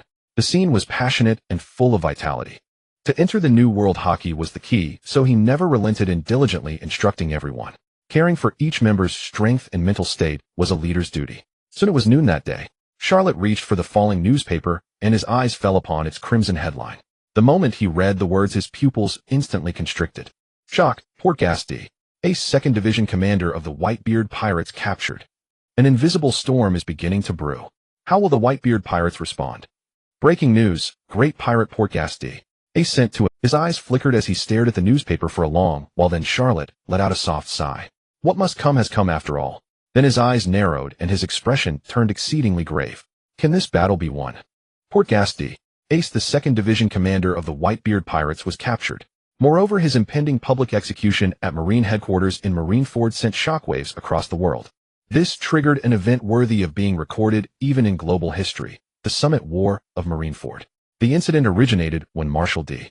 Teach ambushed the 4th Division commander Thatch and stole the dark fruit. Ace pursued him to Bonero Island, fought, and ultimately lost, being captured. Charlotte quickly reviewed the events in his mind, his expression growing increasingly somber. He was well aware that this battle would inflict devastating losses on the Whitebeard Pirates. If the course of events remained unchanged, the world's strongest man, Whitebeard, would perish in this war. What was once a peak emperor's crew would soon crumble, their territories devoured by other ruthless forces of the world. Some would fall in battle, some would retire, and some would vanish without a trace. Such was the fate of the Whitebeard Pirates, a lamentable and regrettable outcome. With me added, what are our chances? Charlotte murmured to himself. He rapidly assessed the strength of both sides. Yet in the end his expression remained grave. The Navy had gathered the 3 admirals, the 7 warlords, and 100,000 elite soldiers of rear admiral rank and above, while holding the advantage of terrain. No matter how he looked at it, the Whitebeard Pirates' odds were slim. Enel, Crocodile, and them. His gaze swept over the people before him, and Charlotte sighed softly. It's not enough. Still far from enough. But no matter what, I have to give it my all. In this battle, I might gain everything. It is rare in history to find an opportunity like the Paramount War with so many troops and such overwhelming power. 100,000 elite Navy soldiers. How many points could that earn Charlotte? And to what extent would those massive points allow him to grow and transform? No one knew. Thus, in Charlotte's subconscious, this battle was inevitable and had to happen. It would be his chance for metamorphosis. Moreover, he had already missed the chance to save Ace. Or perhaps in a sense he couldn't save him anyway. Time passed and 5 days went by in the blink of an eye. The Ark Maxim arrived at Water 7. They only stopped briefly here, and nothing unexpected occurred. Buggy and his men procured some medicine and daily necessities, then set off again in haste. With Ace captured and the Paramount War imminent, Charlotte had his own plans in mind. There are some talented individuals my crew could still absorb. His eyes flickered as Charlotte schemed inwardly. Before the Paramount War, I must gather strength more quickly. Soon he had selected a few people and devised some strategies. 3 days later. At dawn, the Ark Maxim sailed under the rising sun. A ray of sunlight streamed through the window gap, falling upon Rob Lucci's face. Suddenly his eyelids twitched and his eyes slowly opened. Initially a trace of bewilderment filled his gaze, but soon he recalled everything, his expression turning icy cold and furious. He clearly remembered being defeated by Straw Hat Luffy, gravely wounded only to be branded a criminal by the very superiors who once commanded him. Kaku and the others had protected him as they fled Water 7, drifting across the sea. "You're awake." Just then a figure appeared at the door smiling at him. 3 meters and 50 centimeters tall, with short black hair, loose robes, a young and handsome face. Lucci felt a sense of unfamiliarity mixed with a faint hint of recognition, as if he had seen him somewhere. "Who are you? And where am I?"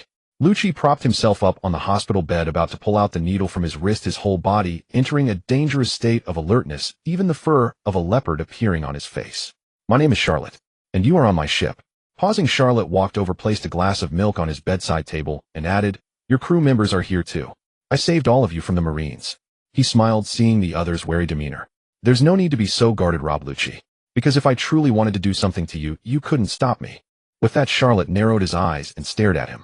"Charlotte, that name sounds familiar." Rob Lucci was taken aback, then immediately his expression shifted dramatically.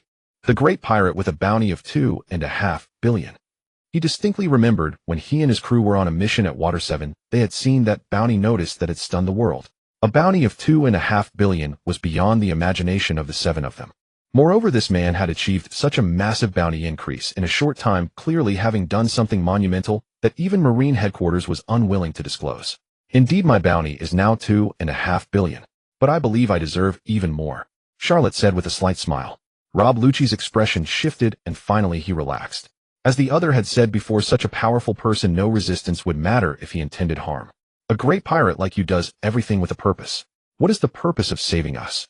Lucci asked in a low voice, his eyes earnest. "You're overthinking it. Maybe you CP9 people do have some value, but in my eyes it's nothing significant," Charlotte said with a faint smile. "I saved you purely because I personally appreciate you. I believe your future holds greater potential." So he paused slightly. "I want to invite you to join my crew." Rob Lucci fell silent at this, and after a long moment a cold smirk curled on his lips. "You want us to become your subordinates and serve you? Pirates also have people they need to assassinate. That's exactly what we excel at." Charlotte shook his head. "You misunderstand my meaning, Lucci. I invite you because I want us to become comrades, not superiors and subordinates." Rob Lucci was taken aback. Comrades. It was a word somewhat unfamiliar to him, but soon he thought of Kaku and the others who had risked their lives to save him. If he had comrades, these people undoubtedly qualified. And this man before him had saved his comrades and himself. "Take good care of your injuries. As for my invitation, you can think it over. I truly appreciate you, Lucci." Charlotte stood up and said with a smile. In his memory, Lucci and his crew would actually become quite formidable in the future. Lucci as the captain would awaken his devil fruit master Haki, and even fight his way back into the CP organization, becoming a leader of CP0. As he turned and left, Rob Lucci on the bed fell into silence. After a long while, a self-mocking smile appeared on his face. The world government for which he had sacrificed everything wanted to eliminate him, while the pirate he once considered an enemy had saved him. Truly, fate is capricious. Turning his head slightly, he looked at the warm milk placed there. Lucci was momentarily dazed, and his expression became complex.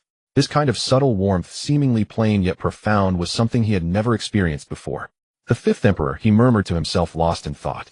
Seated on the hospital bed, Rob Lucci pondered for a long time before finally picking up the glass of milk and slowly finishing it. Then he felt his own body. "I'm really badly injured," he then added with a self-deprecating tone. "Of course it's severe. I nearly died at that kid's hands. Never thought I'd be saved by a pirate." He gazed out the window where the sunlight was brilliant and seagulls soared across his line of sight. "An invitation from pirates," he murmured. "Truly a difficult choice." His expression grew complicated. After a long while, he slowly got out of bed, stood up, and walked outside.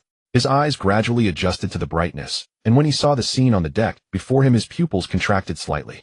A rather shocking and strangely unsettling sight met his eyes. All sorts of peculiar people were holding training equipment and strenuously working on their physical fitness. Some were sitting cross-legged with black cloths over their eyes, while others wielded thorny branches swinging down at them. What shook him even more was that Kaku and the others were also among them, earnestly listening and constantly adjusting their postures under that man's guidance.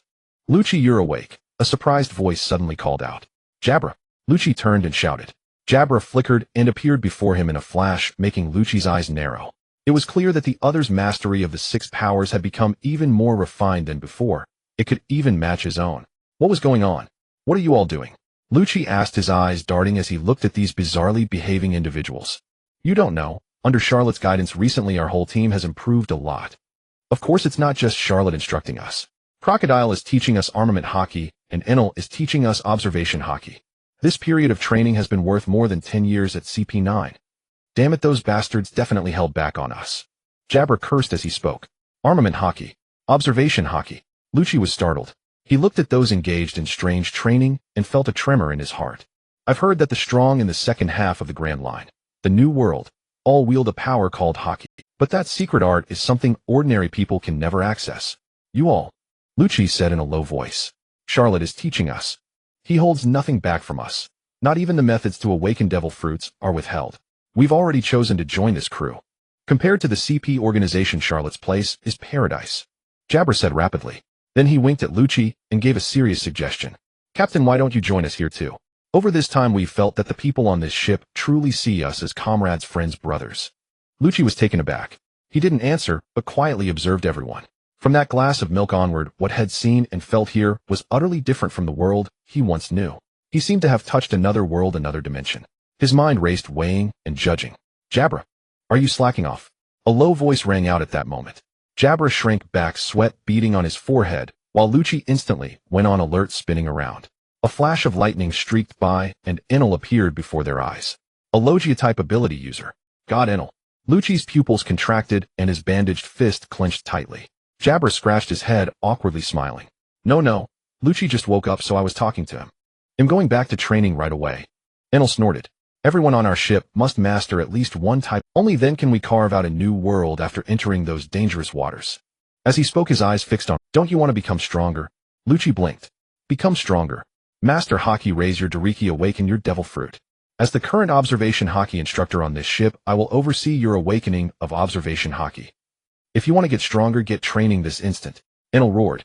Lucci looked bewildered, not even understanding his words, until Jabber grabbed him and pulled him to one side.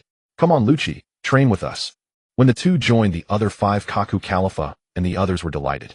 Lucci, you're finally awake. Lucci nodded. Then Crocodile tossed a heavy weight over and said flatly, put it on. Lucci was startled. I hear from them that your Dariki is over 4000. But that's far from enough. Weight training will increase your Dariki and help you awaken armament Haki sooner. Crocodile said. This is a 5-ton weight. Doesn't look that big, does it? It was made using someone's ability. Lucci was inwardly shocked. He bent down, lifted it with both hands, and slung it over his shoulders. In an instant his body felt in him. Though still confused, Lucci didn't hesitate. The defeat at the hands of Straw Hat Luffy had filled him with shame, and he was willing to try anything that could make him stronger.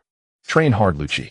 This ship is full of powerful people, but they're all willing to help and guide us to become. Remember, Charlotte is a pirate worth 2.5 billion. Impossible to believe before. Kaku gritted his teeth beside him. He was doing squats, and the weight on him was clearly no light burden. Lucci nodded. Barely a moment to think, and he had already joined this grand training movement. Not far away, Charlotte watched everything, a smile curling on his lips. The entire CP9 squad had tremendous potential. Lucci had been mockingly called Jinx's brother, but that was only because he happened to encounter the protagonist Luffy. In Charlotte's eyes, if properly nurtured, he could definitely become a great commander. The day passed quickly and dusk arrived. The Maxim sailed across the sea toward the Sabaody archipelago. With Ace captured and the summit war imminent, Charlotte naturally had to head there. The evening sun was crimson. Leaning against the ship's railing, half the sea ahead was dyed red. Lucci, bearing his weighted load, was strenuously doing push-ups with beads of sweat already pooling on the deck. After an unknown interval, a figure stood beside him. Lucci said nothing but continued his training. Here you can become immensely powerful, Lucci, Charlotte said with a faint smile. The latter looked up and asked a question. What did you do to earn a bounty of 2.5 billion? Charlotte smiled, meeting his gaze. I defeated an admiral. Lucci's pupils abruptly contracted. So that was it. Such an astonishing bounty would only be possible if one had defeated an admiral face to face. After all, among all the pirates across the world aside from the 4 emperors, none surpassed the power of this very pirate before them. Hence the legend of the 5th emperor had arisen. This in turn proved one thing: the man before them, wearing a gentle smile and appearing utterly ordinary, commanded an immeasurably terrifying force. What level of power does it take to defeat an admiral? Lucci asked, almost as if possessed. Charlotte raised his eyebrows slightly and chuckled. That question, you've stumped me. He furrowed his brow in thought, then replied after a long pause. As I recall, your CP9 should have some internal standard for measuring power, right? Lucci understood. You mean Dariki? Exactly, that's it. Charlotte smiled. It's indeed a way to gauge one's strength, but it's neither strict nor detailed. True combat power takes into account devil fruit abilities and Haki. Lucci frowned. But it can still measure the user's physical strength, can't it? Charlotte replied. After a moment of contemplation, Lucci nodded, his eyes filled with curiosity. This man had defeated an admiral. How terrifying must his true strength be? Fukaru can measure specific Dariki values. He then spoke again. The two soon found Fukaru the Chabababa. Are you kidding me? You want me to measure Boss Charlotte's Dariki? I'm afraid he'll die here. Fukaru shook his head violently, repeatedly refusing the absurd request. Don't worry. Aside from my physical strength, I won't use any other techniques, Charlotte said. Do it. Lucci ordered without further ado. Fukaru trembled, but he had no choice. Long-standing habits prevented him from defying Lucci's command. He then curled up nervously, raising his defenses to the maximum. Go easy on me, Boss Charlotte. Charlotte laughed, then launched his attack without hesitation. His form closed in on Fukaru in an instant, and he delivered a kick. Bang! Fukaru flew high into the air. Lucci looked up, watching until the figure turned into a tiny black dot and vanished. This sight made his pupils contract sharply. After a long moment, a prolonged, terrified scream finally echoed as Fukaru plummeted, about to crash onto the deck. Charlotte caught him with one hand and gently set him down. Fukaru was foaming at the mouth, his eyes spiraling, utterly dizzy. Fukaru, what is his Dariki? Lucci asked solemnly. I can't measure it. Fukaru stammered. Then he quickly added, but with my current ability, the upper limit I can measure is 1000. Hearing this, Lucci's pupils contracted to pinpoints, and his heart trembled violently. That means Charlotte's Dariki is over 1000. That was an incredibly terrifying number. The standard for Dariki was to rate a Marine soldier armed with a weapon as 10. As for himself, hailed as the strongest in CP9 in 800 years, his Dariki was 400, the standard for an elite rear admiral.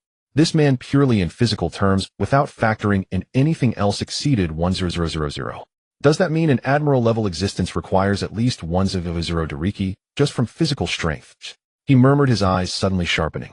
In that moment, he made a decision. He must train his Dariki to over 1000. It would be a grueling and painful process. After all, the higher the Dariki, the harder it is to improve. His current 400 had been achieved through countless hardships and sweat. Tell me, what is your goal? Lucci suddenly turned and asked gravely. To become the king.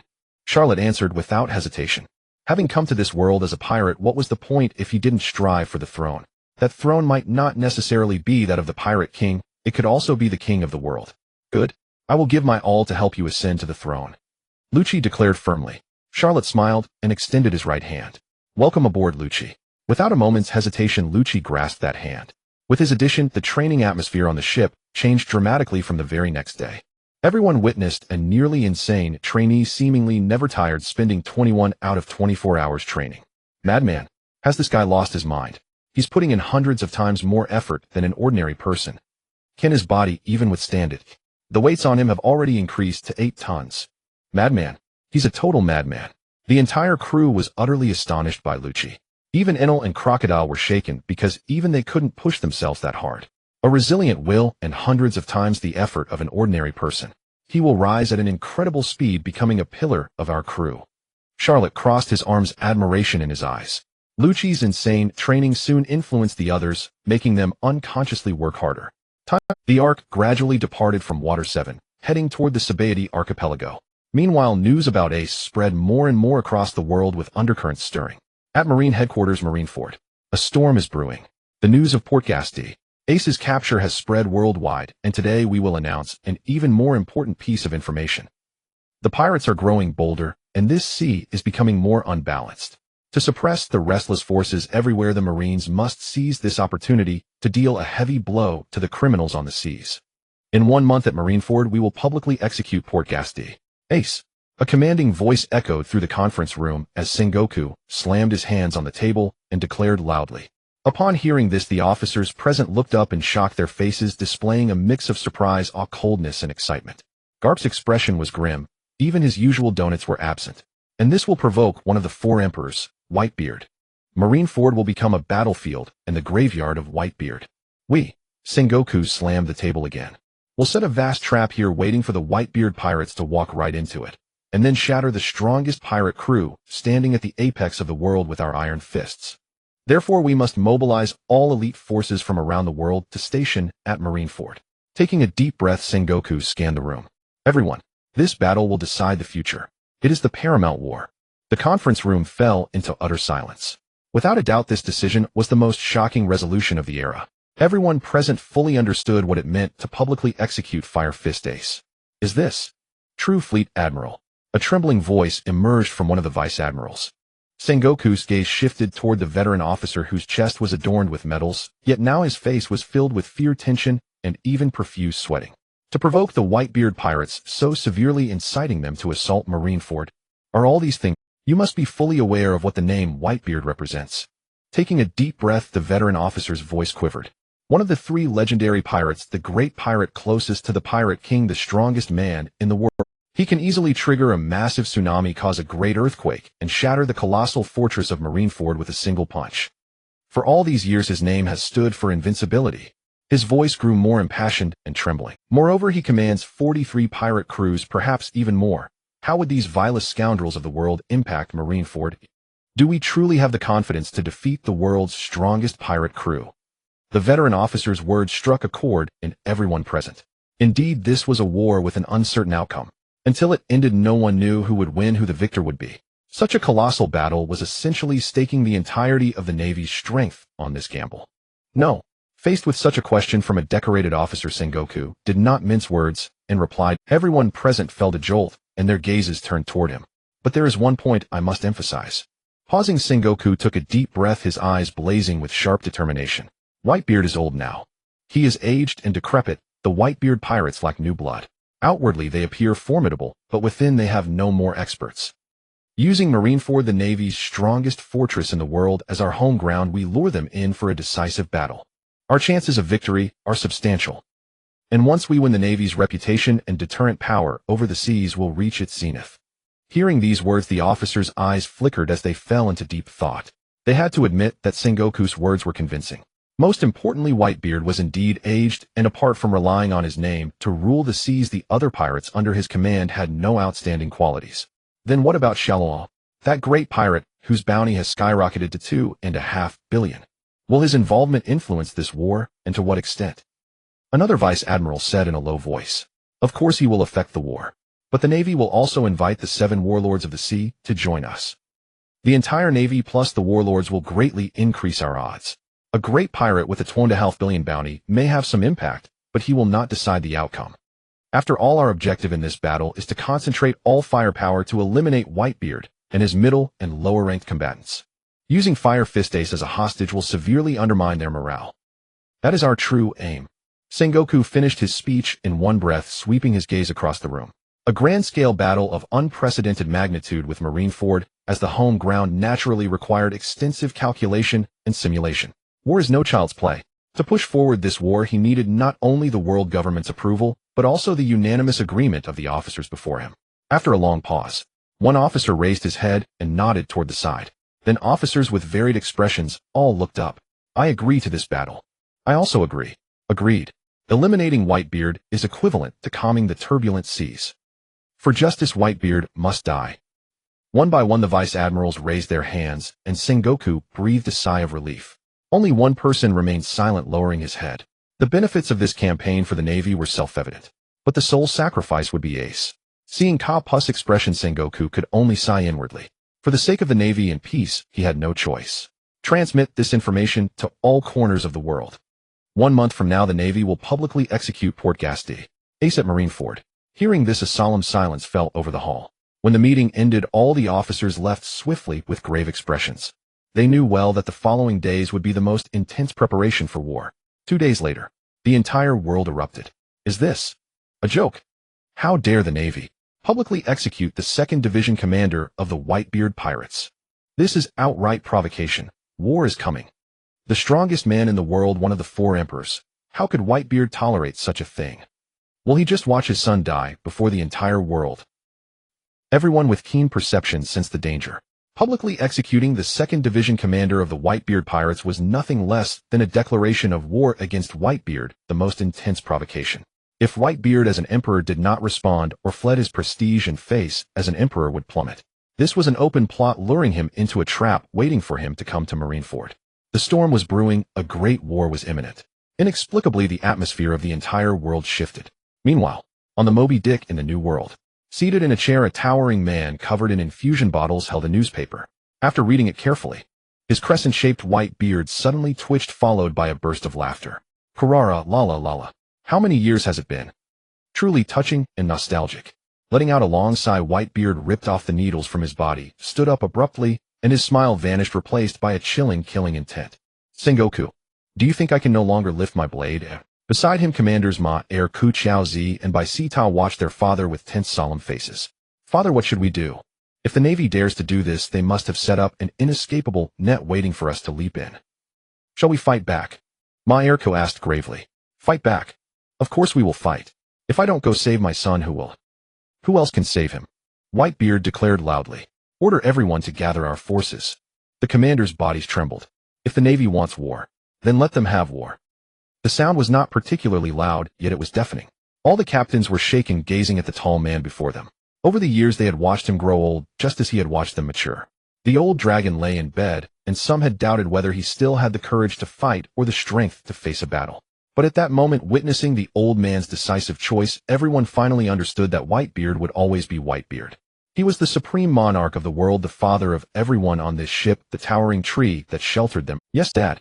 Marco stuttered. Even he could not help but tremble at this moment. It was evident that a grand battle was about to unfold, and all the people on this ship were at the very center of this storm of war. Once the news spread, all the pirate crews under Whitebeard were shaken. The Navy actually dares to act this way. What do they take the Whitebeard Pirates for? Rescue Ace, I support Dad's decision. The majesty of the four emperors is not something the Navy can provoke. What is Marineford worth? With Dad leading us, let's charge in and see. This is the greatest provocation against us. In almost an instant, the entire Whitebeard pirate crew entered a state of readiness, with numerous pirate crews that were originally scattered gathering together. Once the order was given to engage the Navy, the four emperors' crew would unleash their full strength, making the entire world witness one crucial truth. What exactly is Whitebeard? On the Moby Dick, Whitebeard sat in his chair deep in thought. After a long pause, a hint of hesitation flashed in his eyes as he sighed softly and beckoned Marco, who stood beside him. Can we contact Charlotte? Marco was taken aback. He hasn't been in touch for a month or two. If we send someone ahead, we should be able to reach him. Whitebeard opened his mouth, but ultimately withdrew what he was about to say. Marco, however, sensed his father's intention. Should I send someone to contact him and inform him about Ace? No need. Whitebeard sighed deeply. Looking at the undulating sea ahead, he felt a weight in his heart. He did not know if Charlotte still considered himself part of the Whitebeard Pirates. Would a man rumored to have ascended to the fifth emperor willingly serve under him? Regarding the Ace incident, he had the right to refuse participation. The world is saying he has become the fifth emperor, surrounded by a group of capable companions, right? Whitebeard said softly. Marco lowered his head, remaining silent. He truly is a remarkable kid. My judgment of people is still quite accurate. Whitebeard chuckled. Marco remained silent, but there was an indescribable emotion surging in his eyes. Once a comrade on the same ship, a gentle and shy child in their eyes had hidden himself and rapidly risen to become a notorious pirate with a bounty of $2.5 billion in just 2 years. At this moment, they could not discern whether he harbored ulterior motives. Even Dad could not make the decision to. Looking at the old and towering figure before him, Marco felt an indescribable ache in his heart, his fists slowly clenching. Please don't let us down, Charlotte. In a certain part of the Grand Line, a massive fleet hovered in the air. Upon closer inspection, at the center of the fleet, there was even a large island. On one of the grand ships, a figure with golden hair, trailing at his waist, held a bounty poster in his hand. Fifth Emperor, $2.5 billion. The current young pirates are becoming less and less valuable. What kind of riffraff can become an emperor? As he spoke, his right hand trembled, and the bounty poster bearing Charlotte's face instantly tore into 4 or 5 pieces, scattering into the air, blown away by the wind. He then suddenly turned around. Ding! His footsteps echoed on the deck, ringing like metal. Upon closer inspection, his legs were actually 2 long swords. But at just 20 years old, a young man who can make the Navy so wary does possess some strength. He spoke to the people behind him, and the golden-haired man laughed again. I've made my decision. Let him be my subordinate. Now go find him. Before retaliating against the Navy and this world, I still need some powerful manpower. Upon hearing this news, the others under him were slightly surprised. But soon they calmed down, feeling that it was only because the man before them was once a legendary pirate on par with Whitebeard and Roger, the Golden Lion Shiki. The aerial fleet quickly changed course, heading towards an unknown direction. On the Argo proverb, we are about to pass through the terrifying 3-masted ship zone. This is said to be the territory of one of the 7 warlords Moria. Rob Lucci said solemnly with a dove perched on his shoulder. Moria. Charlotte chuckled softly. He remembered him. This was a strong man who had once fought against the beast Kaido, but had now lost his will and spent his days idly. Over the years his combat power had not only failed to increase, but had actually declined. The 2 ships passed through the mist, and their vision ahead became hazy. Suddenly a shadow flitted by. In the blink of an eye a tall figure appeared ahead. The white mist obscured its upper body, hiding its face, revealing only the lower half, but its height was already comparable to Charlotte's.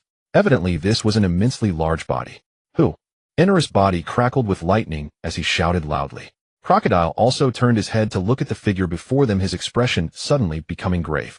Rob Lucci's pupils narrowed slightly, and after carefully observing the figure he said, "Such a size could it be?" At this moment the tall figure ahead extended its right hand and waved gently. Boom! The mist trembled, and in an instant it was swept away, revealing its true form. Bartholomew Kuma. Charlotte exclaimed, his expression shifting.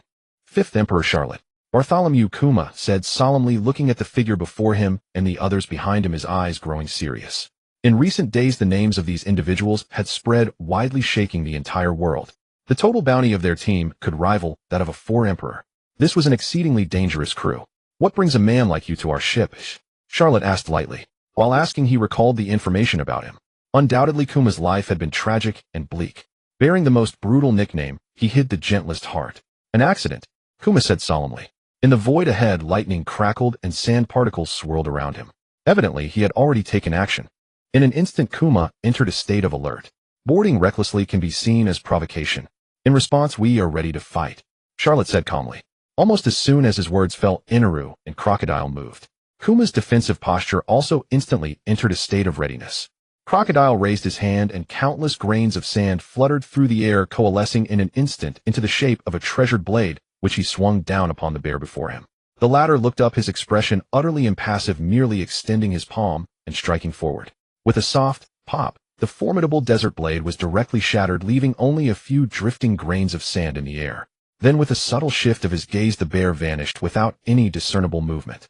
Almost instantly Enel's lightning bolt pierced through the space the bear had occupied, arcing into the distance and disappearing in the blink of an eye. "Oh!" Enel spun around abruptly, his gaze fixed behind him. There atop the cabin's roof a figure had appeared unbeknownst to him. "I am not here for you, nor to start a war," Kuma declared in a deep voice. Staring at the crew of pirates aboard this ship, even he felt a creeping unease. Renowned across the world as the 5th Emperor Charlotte alongside Enel, the god of lightning with a bounty nearing 1 billion, and Crocodile the Desert King, not to mention the other formidable members of the crew, left Kuma with no chance if a fight truly broke out. "Oh, coming from a warlord of the sea, your words carry little credibility." Charlotte smiled faintly, standing in the center without making a move. The moment his words fell the others on the ship stirred. Shaved, Rob Lucci vanished, reappearing directly above Kuma's head. His right leg lifted, then descended with a decisive slash. A warlord of the sea, perfect to test the fruits of his recent rigorous training. Like a gigantic scythe hurtling downward, a blue crescent shot forth. Kuma looked up, his expression grave, and struck upward with his right palm. Bang! Lucci's face tightened in shock. His kick felt as if it had landed and caught, the majority of its force dissipated. His powerful surprise attack had been utterly ineffective. Instantly his form expanded, transforming into his hybrid form. A savage leopard's visage, razor-sharp claws, and a formidable physique on display. His movements did not cease as he clenched his fist and swung it forward. Bang! Kuma's right hand opened, the paw pads in his palm firmly catching the blow, only a scant burst of air dispersing outward. Lucci continued to punch, but his opponent intercepted each strike with ease. This sight made Lucci's expression grow increasingly grim. Yet his offensive intensified. Rankyaku leopard's tail. Phoenix. Sharp slashes flew at close range toward Kuma, yet all were effortlessly caught by his paw-padded hands. Is the great warlord of the sea only capable of defense? Lucci growled. Kuma slowly raised his head, his 5 fingers splayed, then thrust forward. A seemingly ordinary strike. Ursa's shock. A formidable shockwave shot toward Lucci in an instant.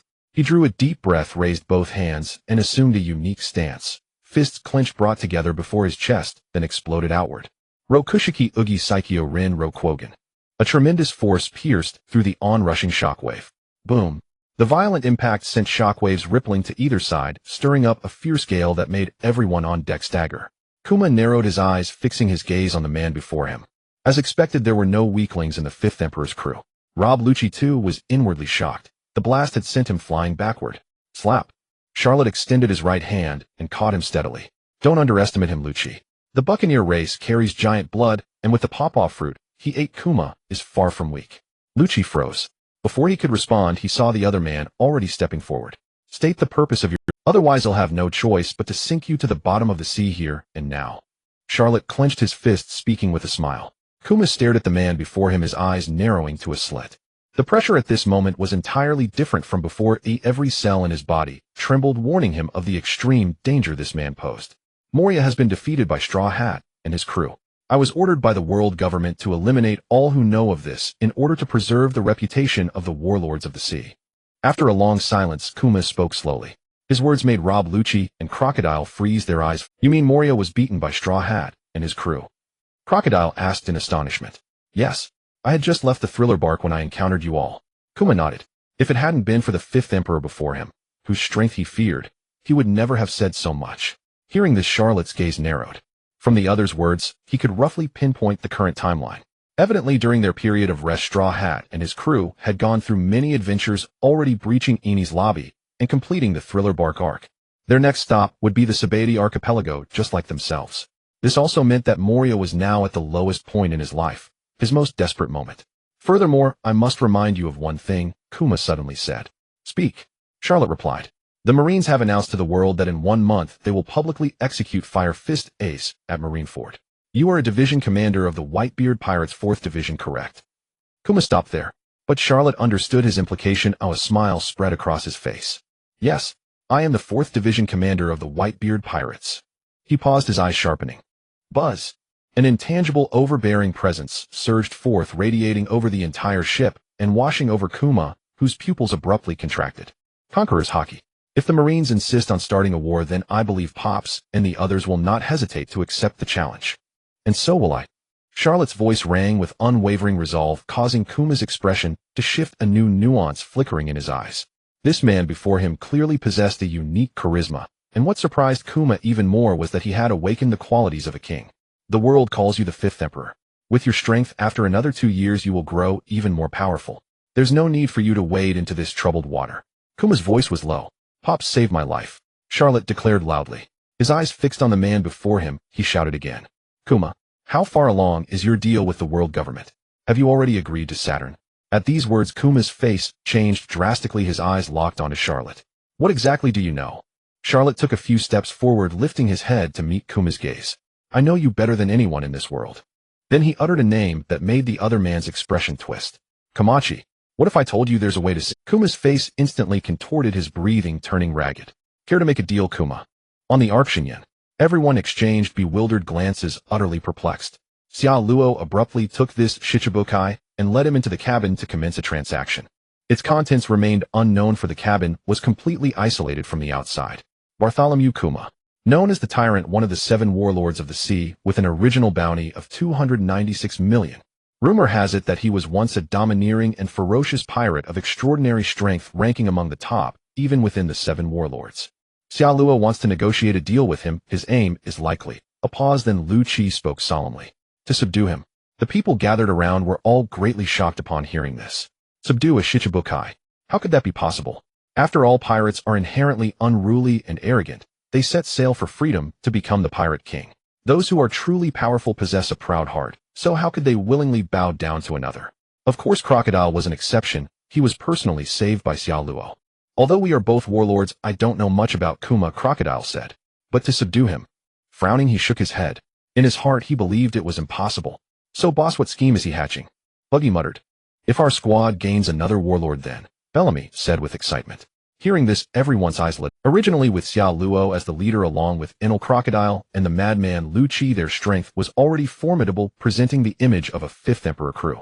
If they added another warlord's combat power, the status of the 5th Emperor would be all but certain. Meanwhile, inside the cabin, Xia Luo and Bartholomew Kuma sat face to face. Gazing at the icy expression, he said with a smile, Before me you can drop this disguise, Kuma. Kuma stared at the man before him. Who exactly are you? And what do you know? I know almost everything about you. Xia Luo sighed softly. God Valley. Kuma's pupils contracted. Sorbet Kingdom, Buccaneer race. Ivankov Ginny. As each name entered his ears, Kuma's expression fluctuated violently. And Bonnie. When he heard his daughter's name, Kuma completely lost his composure. He stared fixedly at the man before him, confirming that the other indeed knew everything about him. The sapphire scale, I can find a way to treat it. But I have conditions. Kuma's eyes trembled, his voice quivering. What conditions? Refuse the deal with the world government and Saint Saturn. Don't go through with that so-called pacifista experiment. Join my crew, Xiao Luo stated directly. Kuma's body shook and he fell into deep thought. The world government offered hope for Bonnie's treatment, but this man before him knew almost everything and understood his weakness. That is, he also had the means to treat the sapphire scale. How should he choose? You are a very gentle person. You don't deserve a tragic end. Come with me and change Bonnie's fate. Change everything in this world, Xiao Luo said softly. Kuma's expression shifted, but he still couldn't make a decision. He didn't know this man, so he needed time to judge and think. Sorry, I can't give you an answer right now. Bonnie means too much to me. Xiao Luo nodded. I understand. Thank you. Kuma stood up. As he turned to leave, he paused slightly.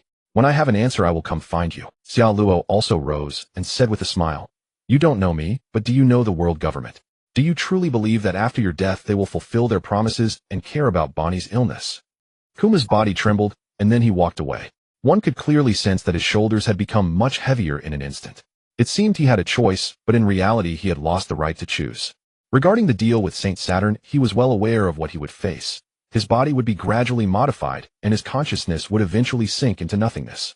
He would die, but for Bonnie he was willing to endure all this and sacrifice his life. Yet today this man suddenly claimed that he also had a way to save Bonnie. Comparison brought hurt. Compared to dying, without any guarantee that Bonnie would recover, the other's conditions didn't seem so harsh. I will only lose my freedom. I can still watch a healthy Bonnie grow up in the future. Kuma felt a stir in his heart. However, he couldn't agree on the spot. He still needed to think and choose. The Arc Xinyan continued onward into the depths of the mist. After obtaining intelligence from Kuma, Xiao Luo also learned that the current timeline was right after the Straw Hat Pirates had defeated Moria. A moment later, the Arc Xinyan slowly docked at the thriller bark. The thick fog seemed to have dissipated considerably, and in everyone's eyes the massive ship ahead stood clearly like an island. Moria, Xiao Luo murmured. He had negotiated with Kuma, but dealing with Moria would be much easier. In his memory, Gecko Moria was once a formidable man on the seas, having even entered the New World and reached Wano country. However, after encountering the beast pirates led by Kaido, he suffered a devastating defeat, and all his companions were killed. From then on, this Shichibukai changed drastically. Enel. As he pondered, Xiao Luo called to Enel on one side. Who are we recruiting this time? Enel took a bite of his apple and said directly, Gecko Moria, among us your ability counters his the most. Beat him up first, then negotiations will go much smoother. Xiao Luo said with a smile. Understood. Enel nodded. The next second his figure twisted abruptly, transforming into lightning and shooting into the distance. Lucci, Kaku, and the others watched Enel's departing direction, all with expressions of admiration. A Logia-type rumble fruit. This is a power no less formidable than the Navy's 3 admirals. Moments later, a thunderous roar erupted from the high sky. Thunder Dragon. 100-meter-long Thunder Dragon howled as it swooped downward, followed by a deafening explosion. The crew on the ship watched in prolonged silence. Thunder was so overwhelmingly powerful, devastating, and destructive, especially effective against dark creatures like zombies. When they arrived on the thriller bark, they saw Enel sitting atop a smoking Moria taking bites of his apple. This guy is too weak, Enel commented. Moria, wrapped in bandages and emitting smoke, didn't even have the strength to respond, feeling that today was the worst day of his life. First he was defeated by Straw Hat, then immediately after he was taken down by someone wielding lightning. Life was truly unfortunate. Then a pair of large feet appeared before him. Join us, Moria. If you agree, I can help you take revenge on Kaido. If you refuse, I'll have Enel kill you right. The words, spoken with a smile, reached his ears and Moria's pupils instantly shrank. Revenge. Revenge against Kaido. He used all his strength to lift his head and saw the face clearly. The 5th Emperor. His pupils constricted. Moria's heart trembled with shock. These people before him were none other than the so-called 5th Emperor crew that had been making waves across the world. So the one who had struck him down with lightning was Enel, the god of thunder. That power of lightning was the most effective against his zombies, possessing immense destructive force that was exceedingly difficult to counter. Glancing ahead, he saw a man chewing a cigar staring intently at him. Crocodile, Sir Crocodile. Scanning the others, some were unfamiliar, while others left a faint impression. So he has already gathered such a group of formidable experts. Is this the 5th Emperor? Moria murmured, his heart trembling. But despite his injuries, Moria's words remained stubborn. You want me to join your ranks? Yet I am one of the esteemed Shichibukai. Charlotte sneered, showing no restraint. He lifted one foot, and and placed it directly on Moriya's face, pressing him down onto the ground. Shichibukai. What a joke. You people exploited by the world government.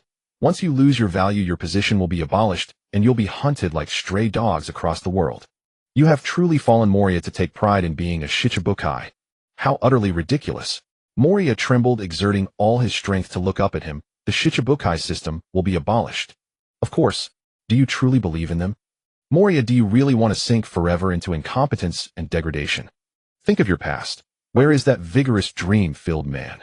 Do you truly dare not fight and strive for your own life one more time, and live out such a miserable existence? These words struck a chord in Moriya's heart. His expression shifted, and at last he let out a sigh. I'll join you. But Moriya's face suddenly turned stern. As you said before, you must help me take revenge. Take vengeance on Kaido of the beasts. Charlotte laughed, looking at him. Deal. From then on, the atmosphere became harmonious.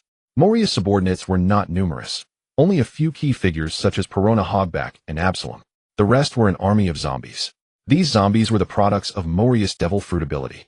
Their combat power was low, but their sheer numbers could play a huge role under special circumstances. The group walked across the thriller bark, observing their surroundings. Apart from a few zombies crawling out of the earth, many areas lay in ruins. As you can see, that Straw Hat Brat messed everything up. Many of the corpses I painstakingly collected have lost their shadows. Moriya sighed as he spoke.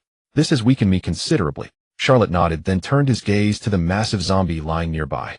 Can he still be used? Moriya was taken aback. Ors. The corpse can be repaired, but finding a suitable shadow isn't easy. Moriya sighed again. Ors, the country-pulling devil, was one of the most powerful corpses he had ever collected, requiring a shadow that was both compatible and formidable. Even he found it extremely difficult to control with all his might. Repair it first. As for the shadow, we'll find a way. Charlotte's eyes flickered as he looked at Or's corpse. The enormous Ors was a sight to behold. A colossal devil who had shaken the world 500 years ago, capable of carrying entire islands. He stood a staggering 67 meters tall, far exceeding the giants of Elbaf. Such immense size signified terrifying strength. With a body like this, if there were a technique like Edo Tensei to resurrect it. Charlotte suddenly had a whimsical thought. It wasn't entirely unrealistic. In a world like One Piece with all sorts of bizarre devil fruits, he might one day encounter a resurrection fruit. Preserve this corpse carefully.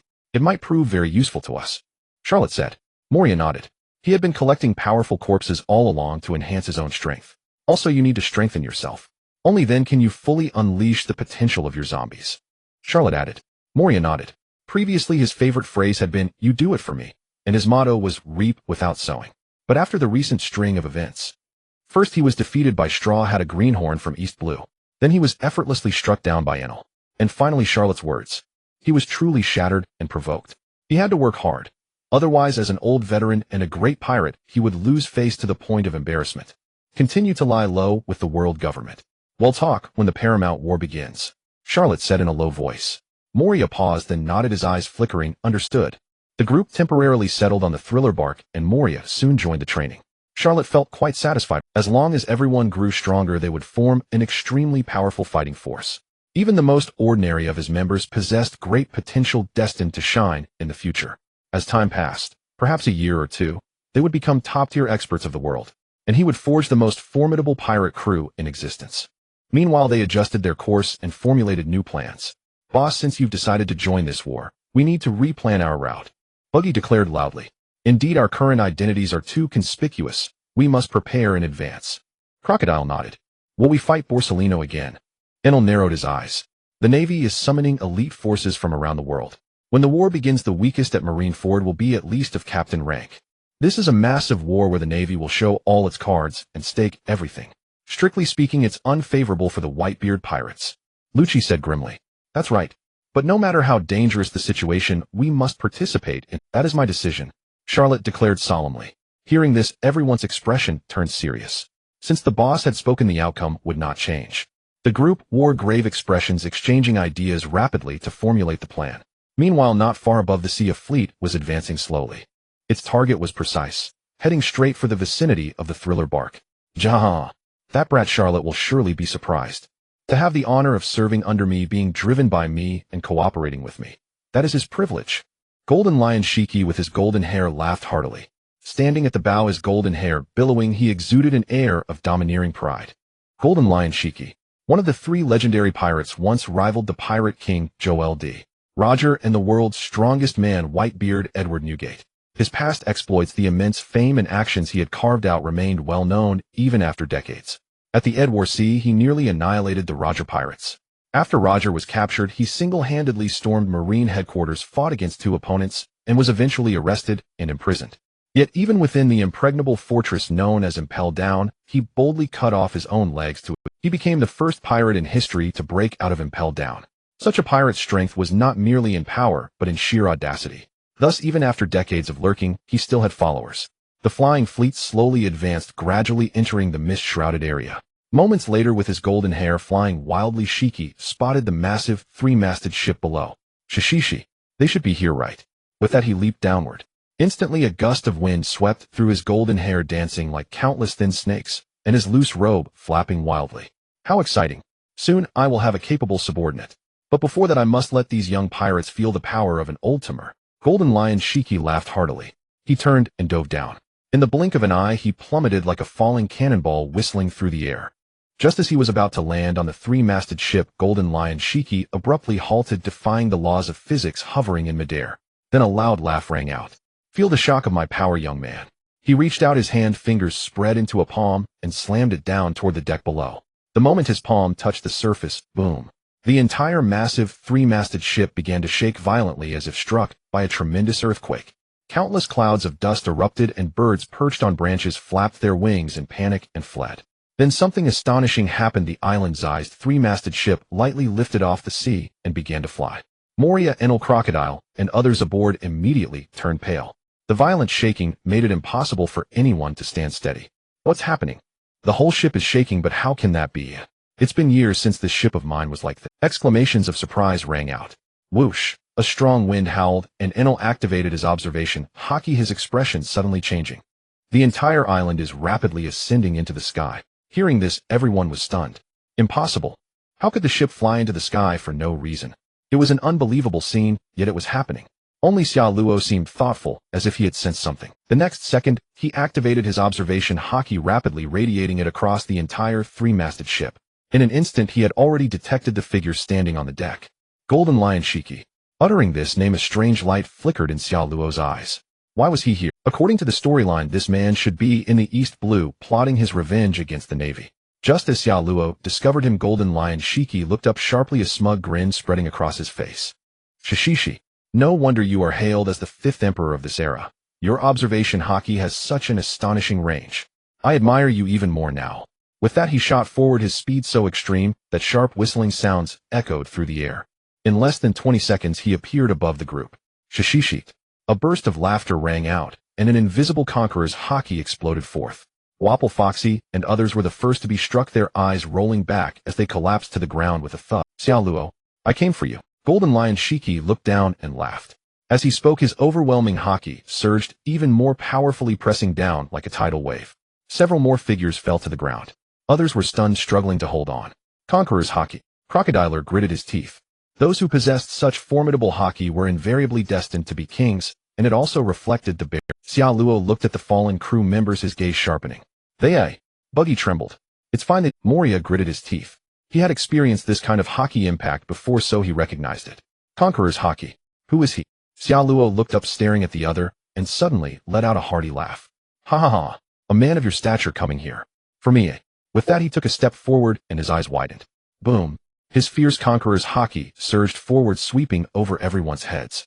The Haki shot straight at Golden Lion, tossing his golden hair and freezing the smile on his face. I underestimated you. You possess Conqueror's Haki too. Xia Luo smiled faintly. Let's cut the idle chatter. State your purpose here directly. In his heart, he was somewhat surprised.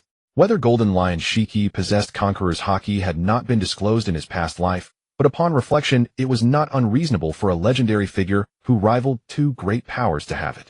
Otherwise, could a man who had the audacity to cut off his own legs to escape Impel Down and compete with 2 giants lack the qualities of a king? Excellent. Am not one for idle chatter either. Xia Luo, become my subordinate, and all your people join my command as well. I will unleash revenge upon this world, and your strength will serve me well.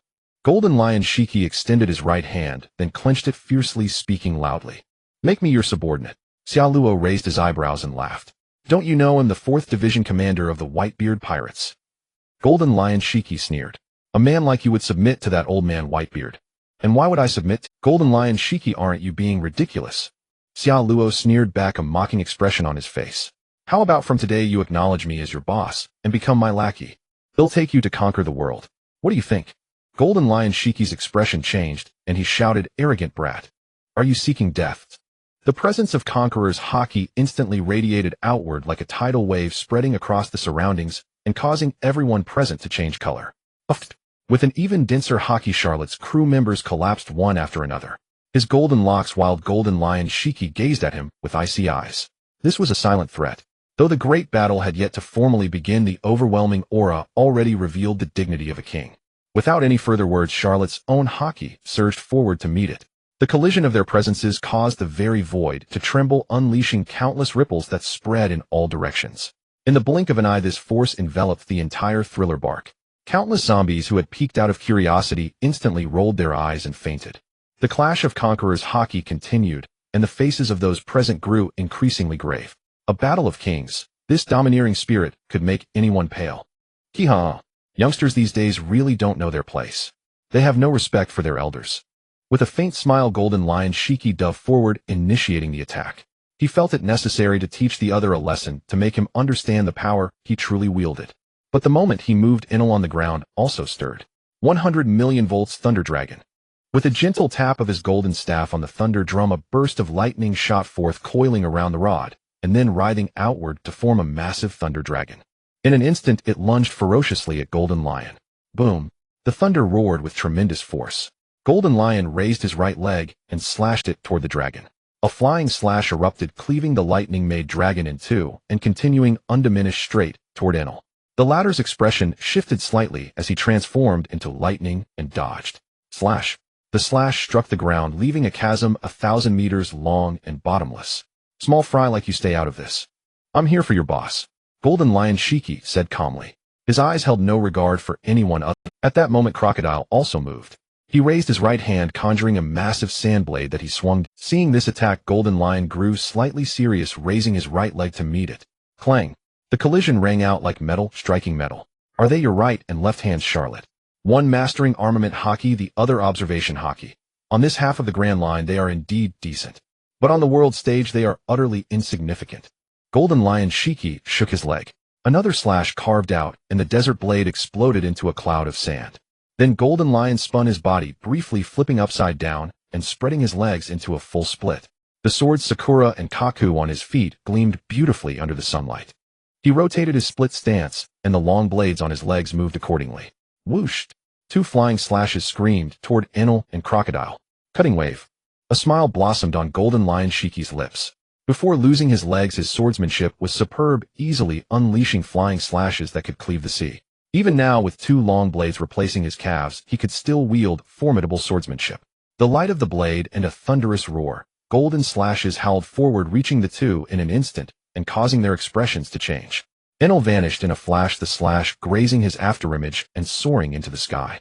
Crocodile took a breath, then swung his golden hook fiercely. Clang! The sound of metal rang out as sand flew. Crocodile retreated, but he had managed to block. Huff! Exhaling a plume of smoke, Crocodile looked up at Golden Lion Shiki. So this is the legendary pirate. Not so impressive. If you can't even get past us, what makes you think you can face Charlotte? Golden Lion Shiki narrowed his eyes, glanced at the two, and suddenly burst out laughing. Hee-haw. Good. Even the underlings are this arrogant. This suits my taste. Looks like he'll have to conquer you all today. With those words, he blurred and appeared before Crocodile, his feet lashing out in rapid succession. Shing, shing, shing, shing, shing. Continuous flying slashes screamed through the air, cleaving the very atmosphere. Crocodile swung his golden hook, parrying several slashes in a row, a grin spreading across his face. Just then a pillar of lightning descended from the sky, blasting Golden Lion and pinning him to the ground. Who do you think you're looking down on? You old golden-haired geezer. I am the god of lightning, Enel. Enel hovered in the sky, right hand extended, surrounded by lightning, as he shouted coldly. Gradually the lightning receded. Golden Lion Shiki's face twisted, his golden hair wildly disheveled, fine electric serpents coiling around his body as his expression revealed pain. Being struck by high-voltage lightning was no easy ordeal.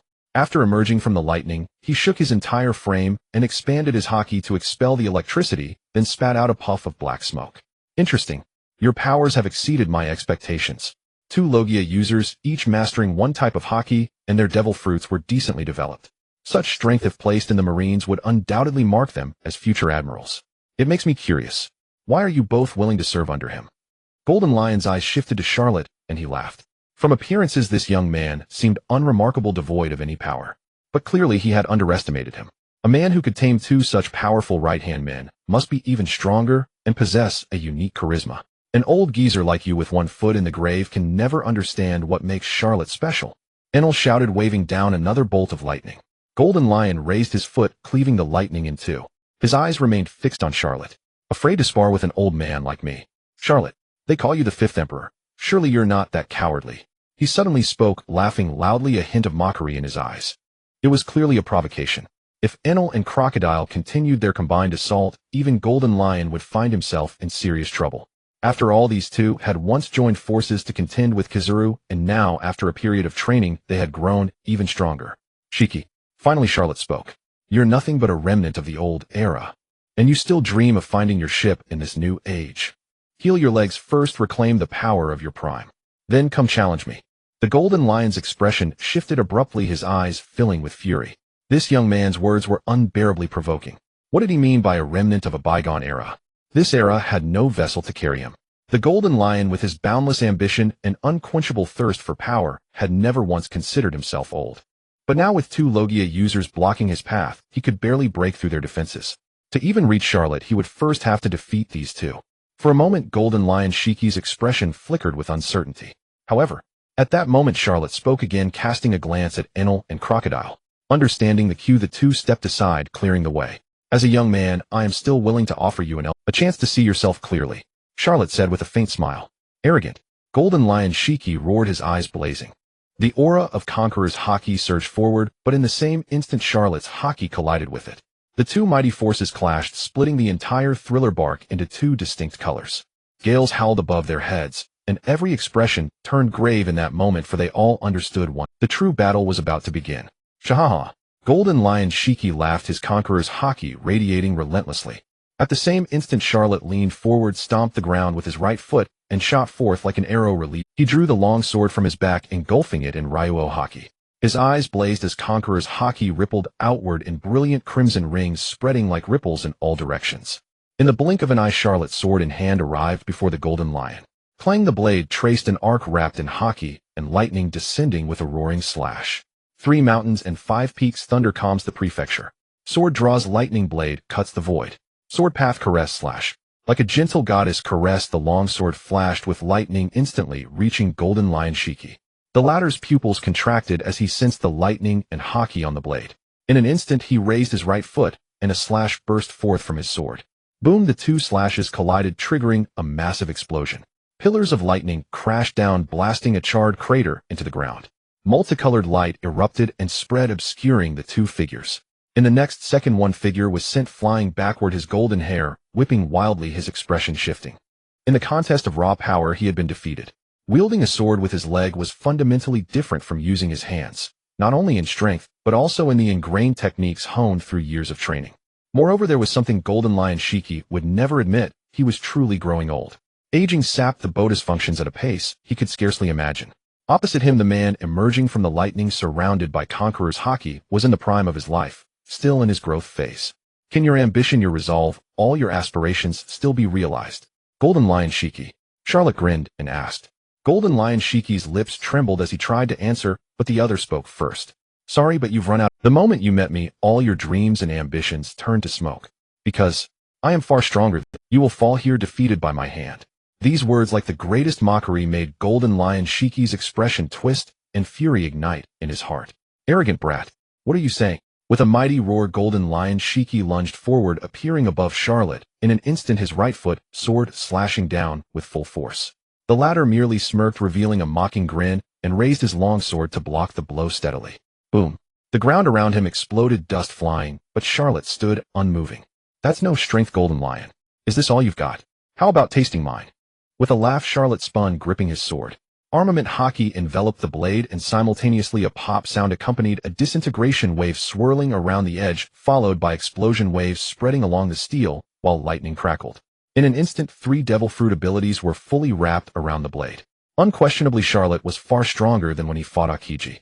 Now he wielded 4 devil fruits, mastered the 3 types of Haki, and his very physique had reached admiral level, surpassing 10,000 units of Dariki. What did that mean?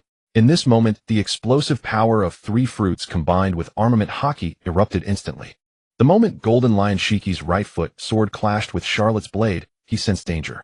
Sizzle. High-voltage lightning seared into his vision, spreading instantly through his body, numbing and paralyzing him. Then the disintegration wave shook him violently, and with a crack, branch-like fissures appeared on his skin. Finally, the explosion wave. Boom. Fire bloomed, and the searing blast hurled him away in an illuminated by flames and lightning. Golden Lion Shiki's golden hair fluttered wildly, and he plummeted like a broken kite, crashing heavily to the ground, bouncing slightly, then falling again, bouncing once more. Time seemed to slow. Pain twisted his face, and a rush of heat brought blood spewing from his mouth. A sensation of shattering spread through every limb. This was Charlotte's preliminary attempt at fusing his devil fruits, a single strike that yielded astonishing, devastating power. Wuxia gale swept in, jolting the Golden Lion's mind awake. The moment he regained clarity, his Haki exploded, repelling the devil fruit effects. And in that instant, he perceived the 3 distinct abilities coursing through his body. 3 devil fruit user. How is that possible? His eyes bulged, pupils quaking, his face a mask of He stared at Charlotte, chest heaving with shock, and coughed up another mouthful of blood. How could anyone in the world possess 3 devil fruit powers? It was monstrous. In the next second, lightning flashed before his eyes, coalescing into a human form. Have you ever been kicked by lightning? The faint words reached his ears. Golden Lion Shiki reacted swiftly, raising both arms to block. Charlotte extended a leg from the lightning and kicked with fury. A kick carrying the devastating force of lightning and the speed of an electric bolt slammed into Golden Lion Shiki. Boom. In an instant, he tumbled backward, sent flying. Golden Lion Shiki was utterly stunned. A 3-fruit user. This reality, defying all common sense and overturning his worldview, left him completely shell-shocked. He was a seasoned pirate who had witnessed the grand spectacles of the world. From Rox, the sovereign of the Rox era, to the age of Roger, he had stood at the pinnacle of the world, becoming one of the 3 legendary figures. He had witnessed Roger's divine evasion that cleaved the heavens and Whitebeard's fist that shattered the void, raising a fist as small as a child's. Yet after a lifetime of countless battles, he had never seen anyone master 3 devil fruit abilities. At this moment, the Golden Lion felt like a rookie soldier. His heart pounded wildly, his mouth hung open, and his face was a mask of utter disbelief. Impossible. This is utterly impossible, muttered Shiki. The Golden Lion plunged into absolute shock and horror. Nothing is impossible. Shiki. Xiao Luo's voice rang out like a thunderclap. The world you've seen is merely the sky seen from the bottom of a well. Your understanding of power is but a fragment. Upon hearing this, Shiki, the Golden Lion's pupils contracted.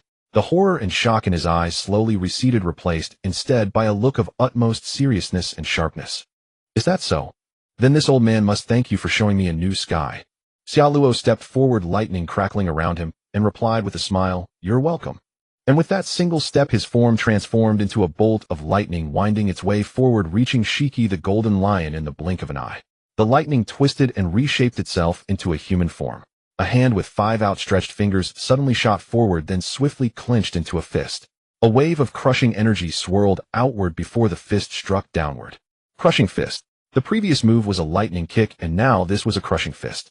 It was a display of the interwoven use of 2 devil fruits, silent, yet brimming with terrifying pressure. Before the fist even landed on Shiki, the Golden Lion, the surrounding space had already shattered. Then it hurtled toward his face. The latter's pupils contracted as armament Haki spread, and his right foot lashed out in a kick. A shockwave rippled outward, turning into a gale that swept in every direction. The crushing fist was blocked. Xiao Luo narrowed his eyes as he looked at the old man with golden hair fluttering before him. Don't underestimate your senior, young man. Even if you possess 3 devil fruits, combat isn't determined by who has more abilities. With a great roar, the Golden Lion twisted his waist, and the blade on his other foot whistled through the air, changing direction to strike at Xiao Luo's head. The blade gleamed with blinding light. The fierce slash descended in an instant, an attack so close and sudden that even Xiao Luo had to swiftly transform into lightning and retreat.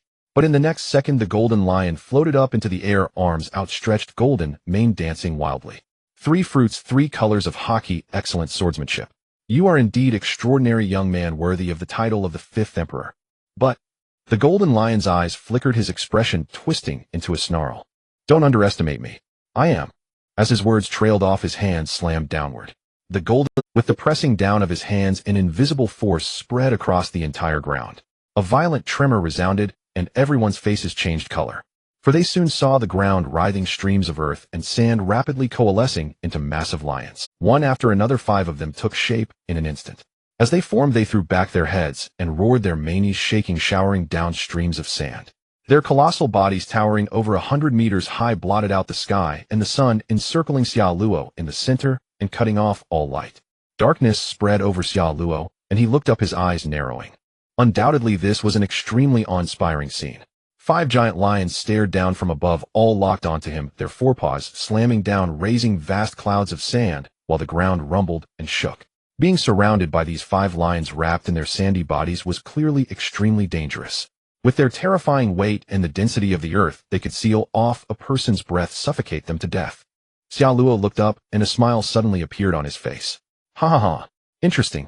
Otherwise, crushing you like this would be too dull. His knees bent slightly, his fist clenched tightly, and his whole body trembled. Around him, cracks split open, spreading into countless fissures. And in his eyes, what was happening was the 5 massive lions slowly lowering their heads, gradually sealing off all sunlight. Large amounts of earth were falling, making the inner space narrower and narrower. Xia Luo raised his right fist, slowly placed it at his waist, and then suddenly thrust it forward. Shatter. Everything.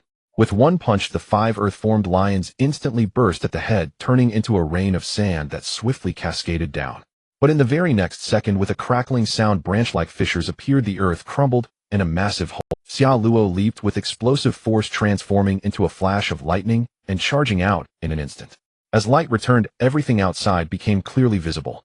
He glanced around, but found no trace of Shiki the golden lion. Just as Xia Luo was puzzled, a gust of wind came from behind him. Lion's 1,000-slash-valley. A roar rang out, and in an instant 1,000 slashes came howling.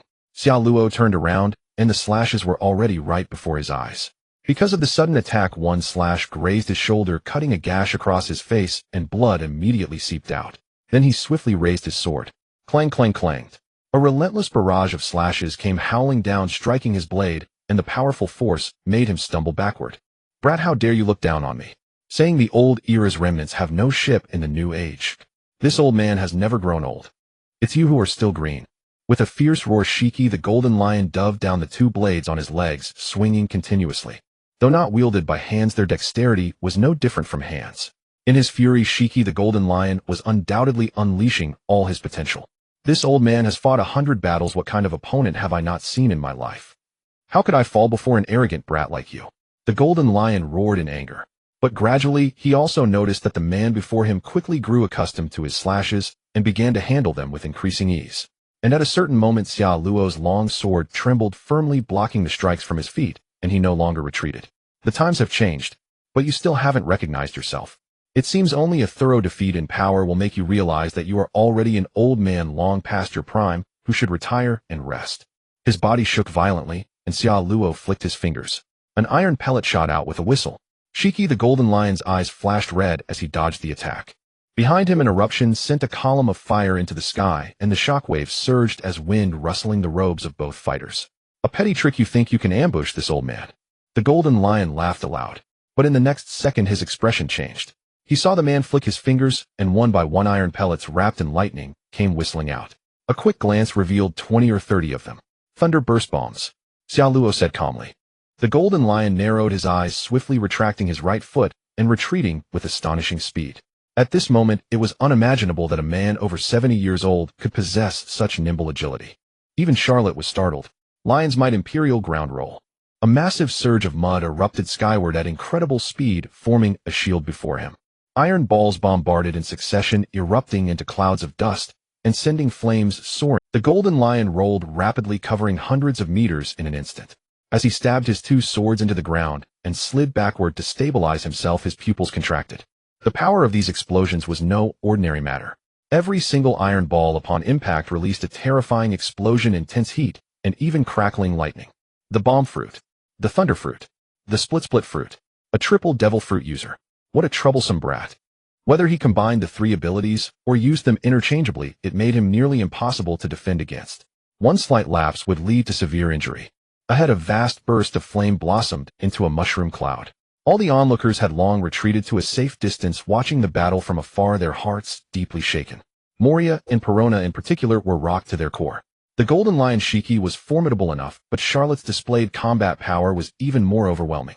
At that moment, the still smoldering mushroom cloud was abruptly blown away by a gust of wind, and a figure wreathed in lightning shot forward. In the blink of an eye, he arrived before the Golden Lion.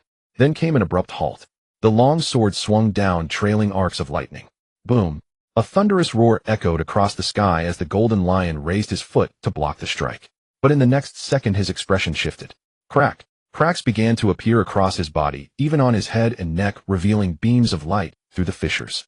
He plummeted rapidly, and upon hitting the ground, his Haki vibrated around him, restoring his body to normal.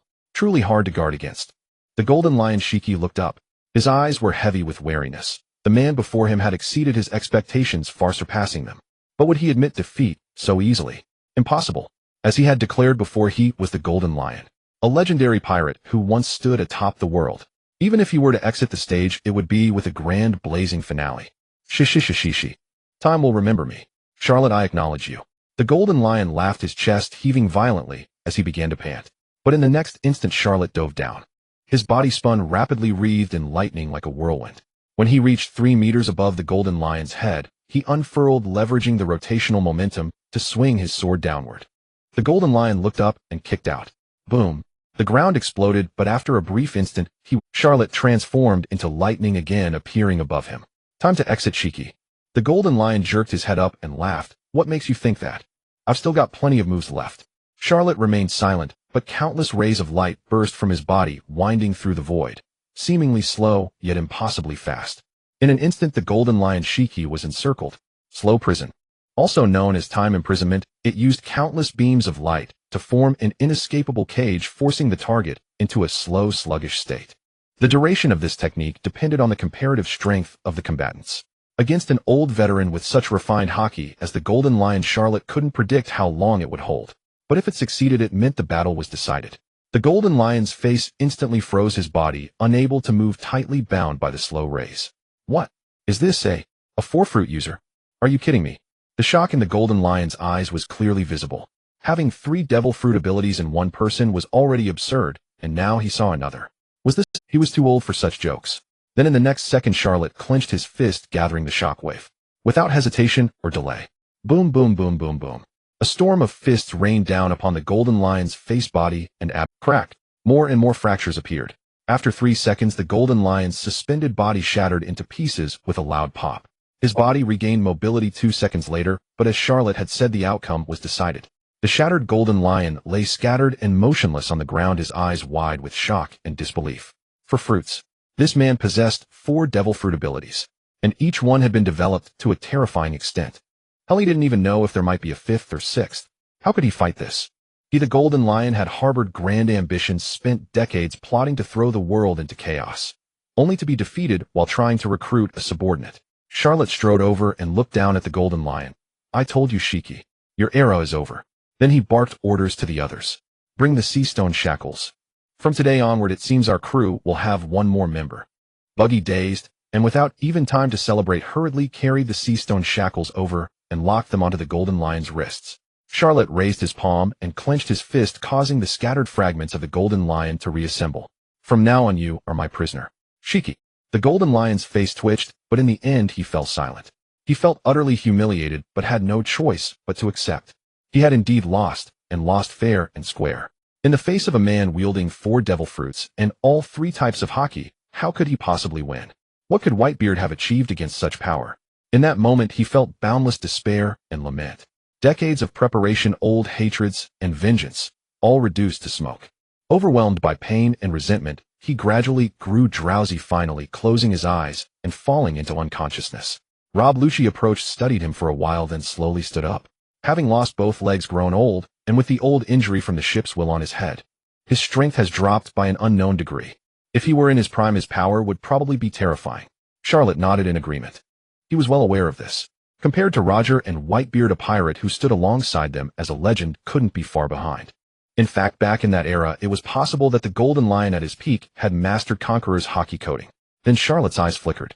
If he could recruit this old man and heal his old wounds, wouldn't that mean his crew would gain another powerful man? Xiao Luo's eyes flickered relentlessly as he pondered the matter.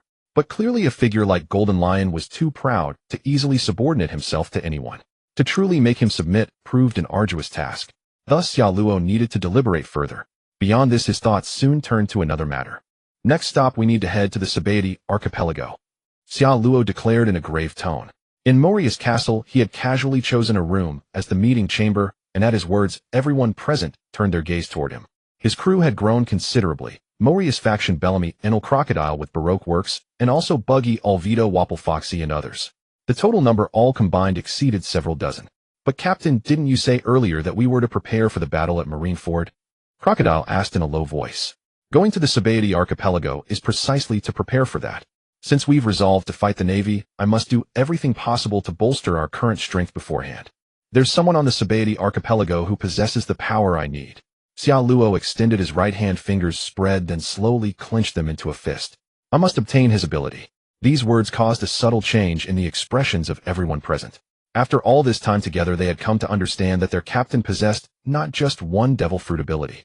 Judging from the battle against Golden Lion, he had manifested 4 fruits: the Bara Bara no Mi, the Goro Goro no Mi, the Bomu Bomu no Mi, and the Noro Noro no Mi. And each of these abilities had a known origin, meaning their captain had somehow acquired them from others through unknown means. Is it copying? No, it doesn't seem like it. Would a copied fruit be stronger than the original users? Crocodile's eyes flickered as he speculated inwardly. He no longer had any doubt that one day his own fruit ability would also be taken by the other. He simply couldn't fathom how the other had stealthily acquired the abilities of those around him. So your trip to Sabaody is also for someone, or rather a certain ability. Crocodile exhaled a plume. Xiao Luo grinned and snapped his fingers. Exactly. A very useful ability with immense auxiliary. At the very least, we truly need it. The crew remained impassive. Naturally, they had no objections. On this ship, whatever Xiao Luo said was the captain's command. They could raise doubts, but once it was decided, they would not argue or hold any dissenting opinions. And that was the rule of pirates. In the corner, the unconscious, shackled Golden Lion Shiki opened his eyes. He had heard every word spoken and remained silent. This kid wants to declare war on the Navy. What guts? Wait, the Navy captured the 2nd Division commander of the Whitebeard Pirates. That guy named Fire Fist Ace. He's preparing for that war. Golden Lion's eyes flickered as he contemplated. What a daring fellow. He soon understood. The other intended to join the war, and there were surely crew members who disapproved. Yet this man insisted on participating, overriding all objections. With his strength, he could break away from the Whitebeard Pirates and become a true 5th Emperor. Golden Lion Shiki's expression shifted, a trace of emotion appearing in his eyes. A man of loyalty and righteousness. Pity he won't submit to me and become my ally. Who wouldn't admire a man bound by honor and principle?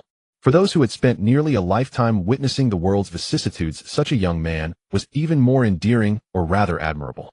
In the castle's meeting room, the plan was quickly finalized. Moria would proceed to Marineford as originally arranged, ready to coordinate with the others. Meanwhile, Xiao Luo and his group set out for the Sabaody archipelago. After the meeting, Xiao Luo took Golden Lion Shiki aboard the Ark Maxim. The ship sailed toward the Sabaody archipelago. Standing at the bow, Xiao Luo felt his heart stir, images flashing through his mind. The worst generation. The 11 supernovas. There are indeed some promising individuals among them. After reviewing the supernovas of this era in his memory, Xiao Luo dismissed most of them, leaving only one. Trafalgar Law. The Ope no Mi user. Xiao Luo narrowed his eyes. This was the ability he sought. Beyond that, in the future, he also coveted the vampire fruit. Both fruits were reputed to grant immortality to their users. Moreover, the Ope no Mi was the optimal treatment for Bonnie's sapphire scale disease. Given that it had cured Law's amber-lead disease, it would likely be effective for sapphire scale as well. And used properly, it could even heal Golden Lion Shiki's legs and the helm lodged in his head. Soon the Ark Maxim and the billowing billows sailed out of the thick fog. Sunlight streamed down, causing Golden Lion Shiki, who had been squinting, to slowly open his eyes. He was covered in wounds, but Xiao Luo's men had humanely given him simple treatment and bandaging. However, his hands were locked in shackles, preventing him from using his devil fruit ability and leaving him powerless to escape or resist. Hey kid, how did you do it? Golden Lion Shiki suddenly barked. With the battle over, the two could now speak calm. What? Xiao Luo turned, looking at him with a smirk. He had been thinking of how to initiate a conversation to win the others' cooperation through persuasion, only to be caught off guard. Those 4 fruit abilities. How did you manage that? Golden Lion Shiki demanded, his face dark as thunderclouds. If the other hadn't possessed 4 fruit abilities, he wouldn't have lost so utterly. Fruit abilities? How should I explain it? You can think of it as me acquiring others' powers through some special method. And it's not limited to devil fruit abilities. Xiao Luo said with a smile. What a... Golden Lion Shiki's pupils dilated violently. It took a long while for him to calm down, though shock still lingered in his eyes. So you're planning to join the war between Whitebeard and the Navy? Hearing this, Ya Luo's expression turned solemn indeed. What are your thoughts, old veteran? Golden Lion Shiki let out a laugh. Whitebeard has been proud his whole life, yet in his twilight years, he's still so naive. The possibility of defeating the Navy on their home turf is virtually zero. Can't he see that? Xia Luo's expression remained unchanged as he uttered a single sentence that froze Golden Lion's smile. What if I and you joined in? What if a golden lion with restored legs and peak strength joined forces? What do you mean? Almost instantly the Golden Lion Shiki demanded in a low voice. Even the look in his eyes turned sharp, laced with a faint glimmer of unspoken anticipation. The legs he had personally severed had been a lingering pain in his heart ever since he escaped from Impel Down. Yet a lion would never show decline merely because of his wounds. He was one of the 3 legends, his name once thundering across the seas. Thus the severed legs were replaced by 2 long blades, and he remained the proud Golden Lion, even when he later visited Whitebeard and was met with undisguised contempt. But since he had lost his legs and aged, he would seek a way from other directions. There was always a path forward. So he summoned his former crew, vanished from the world, and on an isolated island began to modify beasts and living creatures, dreaming that when he emerged, he would shake the world to its core. But reality disappointed him. He was crushed by the man before him. And now that very man was spouting nonsense about restoring his legs and power. Faced with the Golden Lion's incredulous expression, Xia extended his right hand and grinned. Are you willing to cooperate, Golden Lion Shiki? Isn't this your chance to turn the world upside down? Marineford before the eyes of the entire world. Show them the pride and strength of a pirate. Isn't that better than skulking like a rat in a gutter, plotting petty schemes that cannot see the light? He paused, then uttered words even more tempting to the Golden Lion. As your reward, I will find a way to restore your legs. Let your state return to its former peak. The Golden Lion's pupils trembled, his body quaking faintly. It wasn't the promise of restored legs that moved him, but the words that came before. Before the entire world, before all the Marines within the world's greatest fortress, Marineford. To shock the world, to face everything as a man. How many years had he hidden himself, vanished from the sight of the world and the Navy?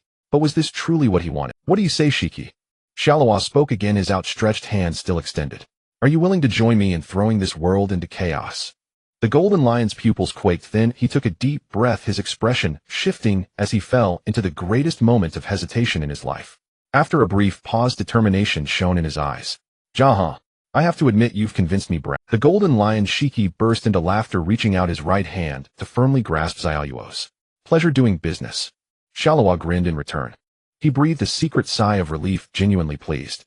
You can unlock this annoying thing now, can't you? Said the Golden Lion Shiki. Xia didn't answer. He tossed a key to the other. The latter caught it, admiration in his eyes. You're a man who gets things done. You don't need to tell me that. Xia smiled faintly. With a click, the manacles on the Golden Lion's wrists were released, and he slowly rose to his feet. You're going to take part in this great battle. I still have some men under my command. Xia nodded. It's not yet time to assemble. That old man Whitebeard. I haven't seen him in many years. The Golden Lion Shiki sighed again. Then he looked at Xia, his gaze complex, his lips moving, but in the end, he only said one thing. Has the time come for you youngsters to take the stage? Truly a poignant thought. Recalling the glorious days of his past, had he, the Golden Lion, never known brilliance? But time flows, seas change. In a blink he had entered his later years, speaking words of defiance, yet the feeling in his body was painfully real. His stamina waned, his strength declined, fierce battles would make his lungs explode and leave him gasping. Time never indulges anyone. Even the most peerless prodigy must grow white-haired and frail. I will reshape this world, Xia said softly. Those understated words made the Golden Lion snap his head up, staring fixedly at him. Who had never been young. In those days he was ambitious, fiercely aspiring, dreaming of ruling the world and becoming its king. In a flash, a lifetime had passed in vain. Yet when those words left the other's mouth, he inexplicably felt that if anyone could do it, it might be this man. Let this war be the beginning. Make the world gasp in awe. Xia chuckled softly. The Golden Lion Shiki stood beside him, his gaze wavering. Then I'll just have to see how far you can go, kid. Xia returned the smile. Both fell into silence, leaning on the ship's railing in the same posture, gazing. The ocean, vast and magnificent, has nurtured countless powerful beings over the flow of time. Recently, the most renowned were undoubtedly the 11 supernovas, whose ferocity and strength earned them the moniker of the worst generation. It was the highest praise for young pirates. 5 years ago, Port Gasti. Ace and 3 years ago Cavendish had also been super rookies, but they were nowhere near as arrogant or domineering as this year's crop. Sabaody Archipelago. The Ark Maxim rose into the air, floating above the sea, while the White Iron King slowly approached the shore. The group disembarked from the White Iron King. The Maxim was far too conspicuous. Its hull laden with gold would undoubtedly attract countless eyes. And this place was dangerously close to Marine headquarters. They had no wish to draw the Navy's attention. Even the main members wore heavy coats, hoods, and masks to conceal their identities. I haven't been here in a long time. It brings back memories of years gone by. The Golden Lion Shiki remarked with emotion. The bustling streets stirred feelings of nostalgia and wistfulness. We're heading to the auction house. There I can meet the target of this journey directly. Shalowa said, a golden mask covering his face perfectly. Enel Crocodile Buggy and the others followed. Along the way, Sabaody Archipelago was quiet and peaceful. It seemed Luffy and his crew had not yet stirred up trouble. Shalowa walked forward, recalling the events of Sabaody. We're too close to Marine headquarters. The moment I show my face, an admiral's attention will be drawn. So, after making contact with the target, we must evacuate as quickly as possible. Now is not the time for a decisive battle with them. Moreover, he paused, his gaze sharpening. Kuma, you should have made your decision by now, shouldn't you? Xiao Luo naturally still remembered clearly the transaction he had discussed with Xiong not long ago. Although he was confident in reaching this deal, everything hinged on obtaining Luo's surgical fruit ability. The 11 supernovas have all gathered on this island. It's quite lively. With a flicker in his eyes, Xiao Luo and his group moved forward. He couldn't predict where these individuals would appear, and the safest place to encounter Luo was undoubtedly the office. Soon they arrived at Block 24. This was one of the few civilian districts with stalls on both sides filled with various fruits and snacks. In the distance, a large amusement park could be seen, from which excited cheers rang out. Crocodile and Gold Lion naturally showed no interest in these, but Enel Buggy and Alvito wore expressions of fascination, stopping and starting as they walked. In no time they had bought a bunch of odd trinkets. Rob Lucci's squad, however, kept a vigilant watch on both sides. Soon they discovered many suspicious targets within this district. Lucci. Kaku lowered his hat brim and said in a low voice. Yeah, I see him. Lucci nodded. The bounty hunter with 320 million berries, Roronoa Zoro. And Jewelry Bonnie with 320 million. Along with others. Lucci murmured. Should we inform? Jabra whispered. They were at the rear of the group, some distance from those ahead. Bruno. After a moment's hesitation, Lucci called softly. Bruno immediately looked over. His target is one of the 11 supernovas. Report our findings in detail. Lucci said. Bruno nodded and swiftly caught up. Xiao Luo, who was still walking forward, had not yet noticed Zoro and the others. When he heard Bruno's whisper in his ear, his eyes shifted immediately. First he saw Roronoa, Zoro, Usopp, and Nami standing not far away with their backs to him. Then his gaze fell on Jewelry Bonnie, narrowing slightly. Interesting. If I want to strike a deal with Xiong, this young lady is the key. Hearing this, Bruno was taken aback. Jewelry Bonnie. Should we capture her first? Xiao Luo shook his head and said with a smile, don't alert the enemy. Let's observe for a while. Understood. Bruno nodded and returned to the group. What's the plan? Lucci asked quietly. The boss says to wait and keep observing. The target is Jewelry Bonnie. Bruno replied. Jewelry Bonnie. Lucci was startled, finding it he had assumed Xiao Luo's target would be the obviously stronger Zoro, not that gluttonous girl.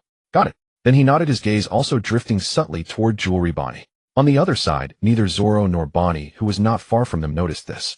They were separated by only a few stalls and a single street. Suddenly the road ahead fell into utter silence. In an instant, an atmosphere of fear and tension spread. Quick, kneel. Oh heavens, a celestial dragon is coming. Don't show disrespect, or you'll lose your life. The crowd fell like cut wheat, all civilians trembling in terror, foreheads pressed to the ground, not daring to move. Meanwhile, Roronoa Zoro, who was walking forward along the street, came face to face with an approaching celestial dragon. The celestial dragon paused, and Zoro, realizing someone was blocking his path, also stopped and slowly raised his head. But as he looked up, the celestial dragon opposite him pulled the trigger. A dull gunshot rang out crystal clear in the silent, tense street. Zoro's eyes sharpened, his hand going to the long sword at his waist. But at that very moment, someone lunged from behind, pressing a large hand on the top of his head. The force was immense, slamming him to the ground. Ah, big brother. You died so tragically. I told you not to be rude to the celestial dragon. A childish, crying voice sounded. Just as Zoro was about to move, a whisper came to his ear, don't move. Zoro's body stiffened, and he chose to obey the girl behind him. He instinctively sensed something was wrong. Charlos Saint blinked in surprise at the scene, glanced at the smoking muzzle of his gun, then proceeded forward nonchalantly. But after only a few steps he stopped again. Several tall figures stood firmly before him, blocking the way. A strange atmosphere pervaded. As he looked up, he saw that the three figures at the very front blocking his path all wore bizarre masks. Voices also came from the group behind them. Should we kneel? He's a celestial dragon. Kneel my ass. The boss isn't kneeling. Exactly, we follow the boss. I heard that angering a celestial dragon brings an admiral. Although some in the rear were visibly trembling, their shaky legs remained firmly planted. They did not kneel. At that moment, Zoro and Bonnie turned around. Seeing this, both were startled. What do you mean? Can't you see? I saved your life. That's a celestial dragon. You have to kneel. But they're not kneeling. A brief exchange ensued and Bonnie's expression froze. Because indeed, none of the people behind her were kneeling. This sight made her face turn serious. Compared to the others, she knew far better the terror of the celestial dragons. Meanwhile, in a more secluded spot, not far away. Oh, this is getting interesting. To run into a crew member behind Hawkins spoke. Fate tells me, Hawkins said softly, that the foolish one is that celestial dragon. The crew member who had just spoken was stunned, looking at his captain in surprise. It seems these masked fellows are no ordinary bunch. Hawkins said gravely. The tarot cards before him flipped rapidly as he began a new divination. At this moment, Charlot's face turned cold as he raised his pistol at the three figures ahead. How dare you? Blocking my path. Do you know who I am? His voice echoed through the silent street. Do you know who I am? The middle figure replied coldly the next second. Almost instantly, he reached out, snatched the pistol from Charlot's hand, and quickly reversed it, pointing the dark muzzle directly at Charlot's forehead. The movement was so swift that neither Charlos nor his guards could react in time. By the time they began to move, the tall masked man in the center flicked the pistol, causing Charlos to jerk his neck back and shock his mouth. Agape. Don't move. Make another move and he'll blow his head off. All the guards were frozen in terror, sweat beading profusely on their brows. In their hearts, astonishment reached its zenith, for never had they imagined anyone would dare to commit such an insolent and audacious act against a celestial dragon. How dare you? No matter who you are, I will kill you. Sharos Saint roared in fury and fear. Yet the dark muzzle of the gun aimed at him made his entire frame tremble. Never in his life had death been so close. Oh, having grown accustomed to pointing a gun at others, do you find it displeasing when I aim at you? You wish to kill me, The contempt and mockery in his words were fully accentuated, and even the eyes exposed beneath his mask clearly revealed his current mental state. Then you'd better take a good look at this face. With that, the man actually removed the mask from his face. Sharos widened his eyes, both enraged and faintly amused. Good, good, good. He'll remember you. He had not the slightest notion that a man bold enough to reveal his true face intended only one outcome: silence forever. Xiao Luo shook his head with a cold smirk. Remember it well. His finger pulled the trigger without hesitation. Amid the shock and awe of countless onlookers, the bullet struck Sharos right between the eyes. Blood splattered. The bullet pierced through the back of his skull and struck a guard behind him in the thigh, eliciting a sharp cry. Bonnie clapped her hands over her mouth, her pupils quaking with seismic shock. Someone had dared to shoot a celestial dragon. And so cleanly, so decisively. Too audacious, too staggering. For everyone present, this scene delivered a terror and upheaval beyond measure. This shock, this influence would radiate out across the world. And at this very moment, the greatest impact was that the entire Sabaody archipelago would plunge into utter chaos. Big trouble. He dared. Behind Hawkins, his crew members' faces turned ashen. He is the man with a bounty of 2.5 billion, hailed as the fifth emperor of the sea. Hawkins spoke in a low voice. In his eyes, a glint also flickered. The fifth emperor. It's him. The crew members were stunned, all turning to look at Xiao Luo. Roronoa Zoro also stared wide-eyed. It's him. He had encountered him once before in the East Blue. You know him? Bonnie asked in surprise. His name is Xiao Luo. A mysterious and powerful man. Zoro said gravely. Bonnie's gaze flickered, but in the next second her expression shifted. Long time no see, Roronoa Zoro. Xiao Luo had somehow already stood before them, his face-obscuring mask back in place. Zoro became highly vigilant, resting his right hand on the hilt of his sword at his waist. Oh, you're right to be wary, for among my crew, quite a few hold old grudges against you. But unfortunately, my target now is not you, Xiao Luo said casually. His gaze then fell upon Jewelry. I still have some dealings to discuss with Bear. So Bonnie, please come with me. Jewelry Bonnie's face paled instantly. She realized in a flash that her was the intended target.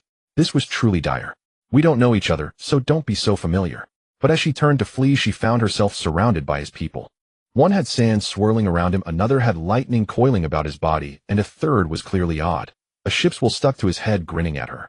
Just a little girl, why such a fuss? Shiki the Golden Lion said. Don't underestimate her. Bonnie is a user of the age fruit.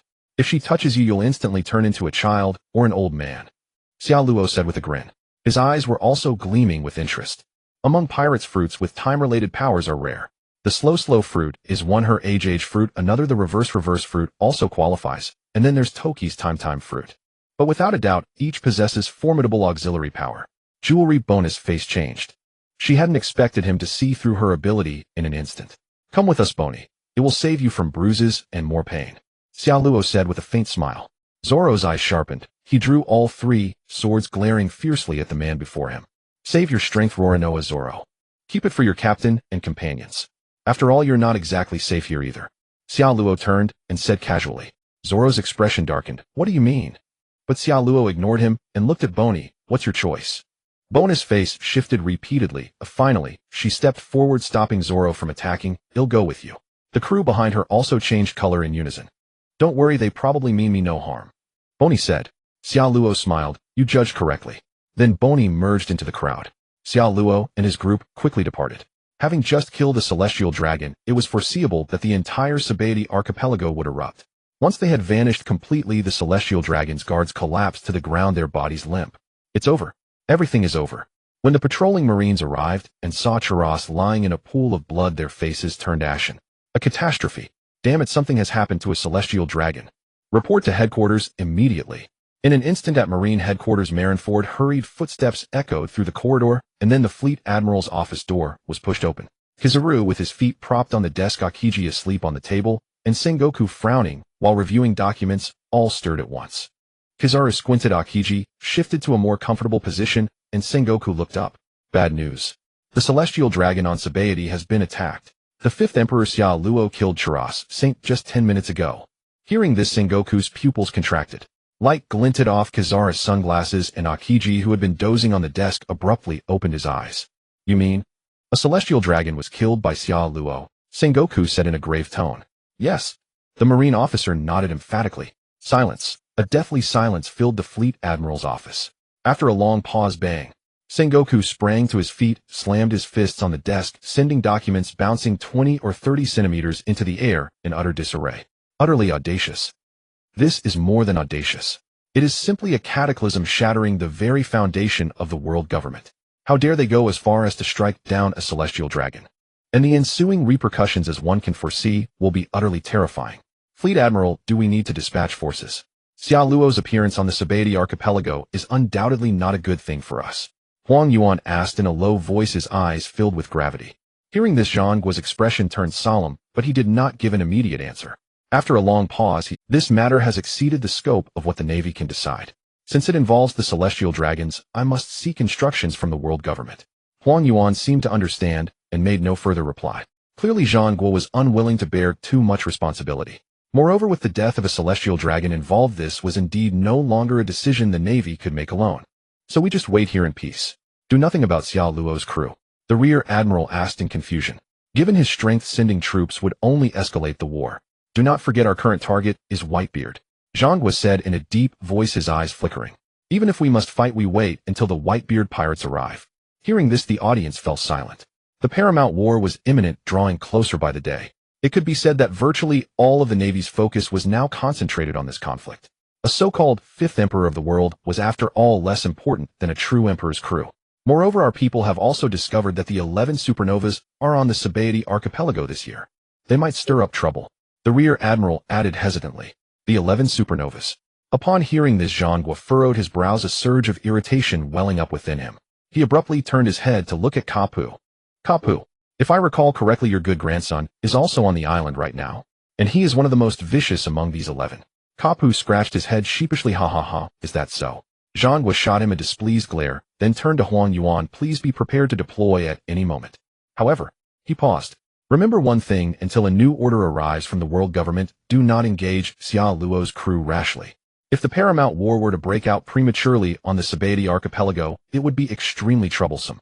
Huang Yuan nodded upon hearing this. He naturally understood the implication. With Xiao Luo's current strength, to completely annihilate him would likely require at least 3 admirals plus a buster call configuration, and even then there was only a glimmer of hope. And that was merely a glimmer. The slightest mistake would disrupt the preparations at Marineford, rendering all the strategies and plans already set in motion utterly useless. Thus, until the opportune moment, they absolutely could not start a war with Xiao Luo. Once the day of Ace's execution arrived, all the initiative would fall into the Navy's hands. What a fearsome man. Huang Yuan sighed, softly, a glint flashing across the sunglasses on his nose. Only a few minutes passed. On the projection screen in the Fleet Admiral's office, 5 figures of elderly men appeared. These 5 were the ones who stood at the pinnacle of both status and power in the world today. They were also the core of world power, the 5 elders. The moment their eyes met, the authority of the 5 on the projection radiated across the room, making everyone present look grave. Zhanghua, as Fleet Admiral of the Navy, you have committed such a grave error. What punishment do you deserve? A celestial dragon was attacked right on the Sabati archipelago, so close to Navy headquarters. Saturn Saint bellowed, his eyes blazing with anger. How have you been managing as Fleet Admiral? Zhanghua, equally furious, retorted, I warned you long ago about the danger of Xia Luo. And yet you ignored my proposal back then. Saturn Saint narrowed his eyes, staring straight at Zhanghua. Do not forget the Navy is merely the facade of the world government. You are not qualified to question our decision. Zhanghua seethed with anger, but could not voice it. He clenched his fists. So why have you contacted us now? What is your purpose? Another elder topman, Warcury Saint, spoke in a deep voice. To seek a decision. Zhanghua gritted out. A decision. Topman Warcury Saint raised an eyebrow, signaling him to continue. That's right. Once we decide to take action on the Sabati archipelago, the Navy's preparations for everything to come will need to be redeployed. A massive amount of combat power will be devoted to Xia Luo and his crew. Then the subsequent developments will become uncontrollable. So, Zhanghua took a deep breath, staring at the 5 before him. I need you to make the decision whether to mobilize the 3 admirals and many vice admirals to launch a war against them, or to temporarily endure the death of the celestial dragon and continue preparing for the upcoming battle at Marineford. Hearing this, the 5 elders all paused, exchanging glances, and fell into silence for a moment. Some frowned, some seemed lost in thought, and others wore an indifferent expression.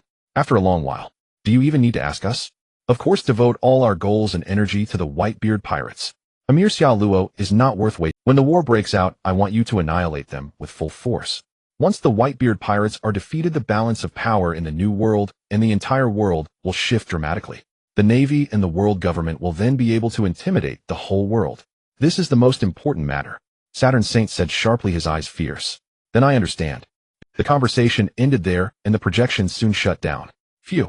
He let out a long breath, feeling a weight lifted from his mind. Meanwhile, on the Sabati archipelago, walking through a secluded alley, Xia Luo suddenly stopped, a faint smirk curling at the corners of his mouth. You go ahead first. Keluo Kitaer turned to look at him. What's wrong? Someone is following around. AI and Ilu said. These little ones want to see my strength. Then I'll play with them for a while. Xia Luo said with a grin. Keluo Kitaer seemed thoughtful, glancing at a certain spot behind them. Golden Lion Shiji, uninterested, continued walking forward. After a moment, only Xia Luo remained on the spot. A smile bloomed on his face, and suddenly lightning crackled around him. Then he transformed into a bolt of lightning and vanished in an instant. Almost at the same time, in the shadow of a building, a flash of lightning erupted. Huijinsi slowly raised his head, his eyes filled with profound gravity. The divination shows. The one who is found. Death is certain. Great misfortune. Zay. Hovering some 20 to 30 meters above the ground, Xia Luo, whose body was encircled by lightning, was also gazing downward. The expressions of terror on Hawkins and his crew behind him were clearly visible. Are you following me for the sake of the so-called ambition in your young hearts? Xia Luo raised his right hand and extended his fingertip. For the young, ambition is a good thing. But being too bold, unable to recognize the gap between each other, that is the most dangerous thing. With that, the lightning at his fingertip burst forth. Brilliant, dazzling, and radiant bolts of lightning flashed across the sky in an instant, arriving before Hawkins. His pupils contracted, and before he could react, he was struck. Boom! A thunderous roar echoed, leaving a charred trail on the ground. And Hawkins' body transformed into a scarecrow that burned to ashes, and then his new form appeared once more. Sorry, I hold no ambition toward you. If I disturbed you. Just as he said this, Hawkins abruptly paused. Because with a flash of lightning before him, Xia Luo had already arrived opposite him. The scarecrow fruit used to this extent by you truly surprises me. He raised his right foot, shimmering with lightning. I am curious. How many lives can you borrow with the power of... With that, his right foot, encircled by lightning, kicked out violently. Without any pause, Hawkins' body was sent hurtling toward a building on one side. Boom. The building collapsed, sending up a thick cloud of dust, burying Hawkins' body. At that moment, Hawkins' crew were all pale with fear, trembling uncontrollably. Instant kill. The man before them had utterly defeated their captain in an instant. At that moment, Xia Luo turned his gaze toward them. Everyone froze solid, some even unable to keep their legs from weakening, about to fall to their knees.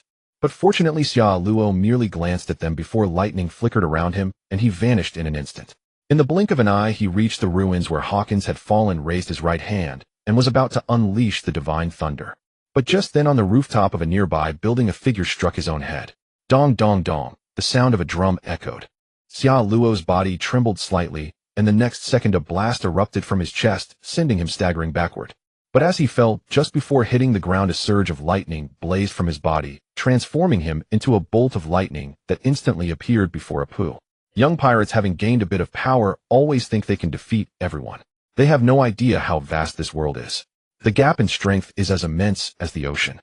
Xia Luo materialized, gazing at Apu, whose face was filled with terror. He extended his right hand. An iron pellet flipped between his fingertips, finally pinched between his thumb and middle finger. It seems I need to remind you of the lesson that curiosity killed the cat. With that, the iron pellet was flicked out. Apu's pupils dilated wildly as he leaped frantically. The next second, the pellet exploded behind him, sending a towering flame shockwave that flung him dozens of meters away. When he finally rose again, Apu's expression had completely changed. So powerful. I already overestimated him, yet I still underestimated him. Hunting him was a delusion of mine. Apu's heart pounded. Earlier near Block 24, when they saw him, several groups of supernovas quickly convened, deciding to pool their strength to hunt him. But without a doubt this time they had all hit a wall.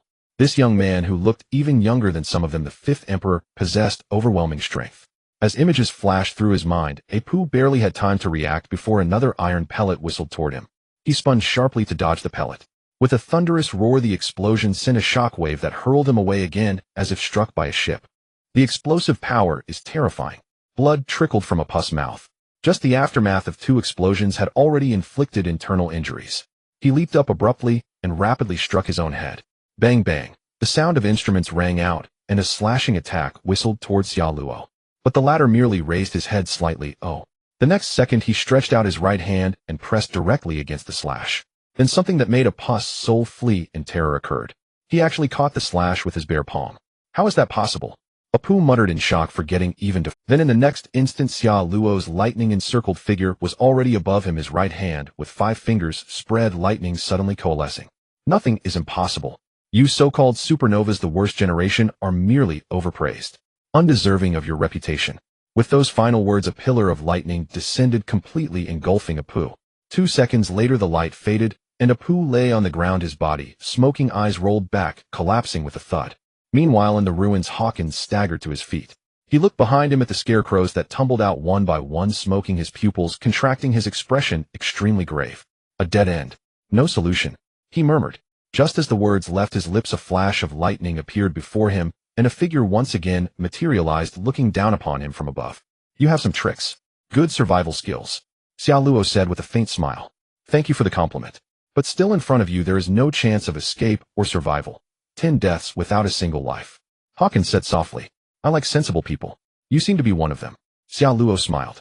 Hawkins hesitated slightly, then knelt on one knee. I am willing to follow your orders. In terms of pure strength, encountering such an enemy meant certain death. But if he submitted to this man, there was a slight chance of survival. Good. I will accept you. Xia Luo, bring that one over there. Follow me. He pointed to the fallen Apu. Hawkins nodded, glanced at Apu, and then looked toward a certain corner. Their joint operation had involved 3 supernovas. The third one, clearly seeing the situation turn unfavorable, had already fled. That third one was red flag Dalik. Hawkins said nothing more, silently taking Apu with him and following Xia Luo ahead. I know you were once proud, believing yourselves to be unique and powerful among pirates.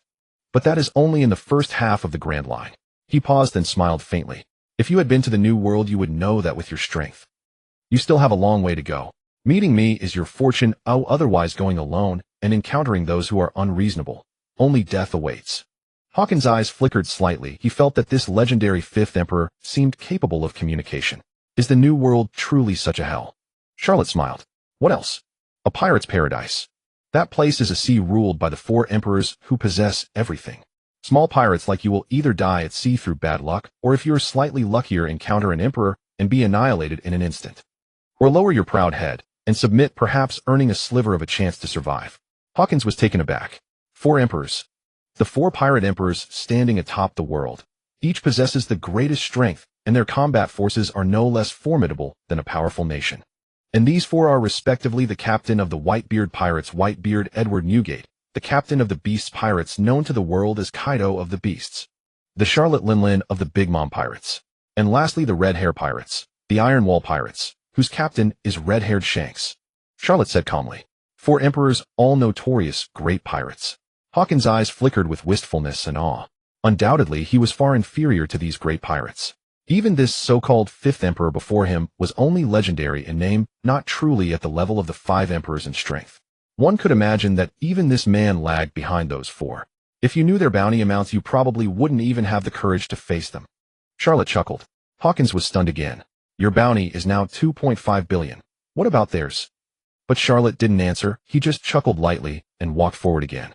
The bounty of the 4 emperor crew captains, the gatekeeper red-haired Shanks, is currently 4,048,900,000 berries. And he himself was still far from the 4 billion threshold. 2.5 billion was already considerable, but to take the next leap, he would need to elevate his Haki further and master the technique of Conqueror's Haki coding.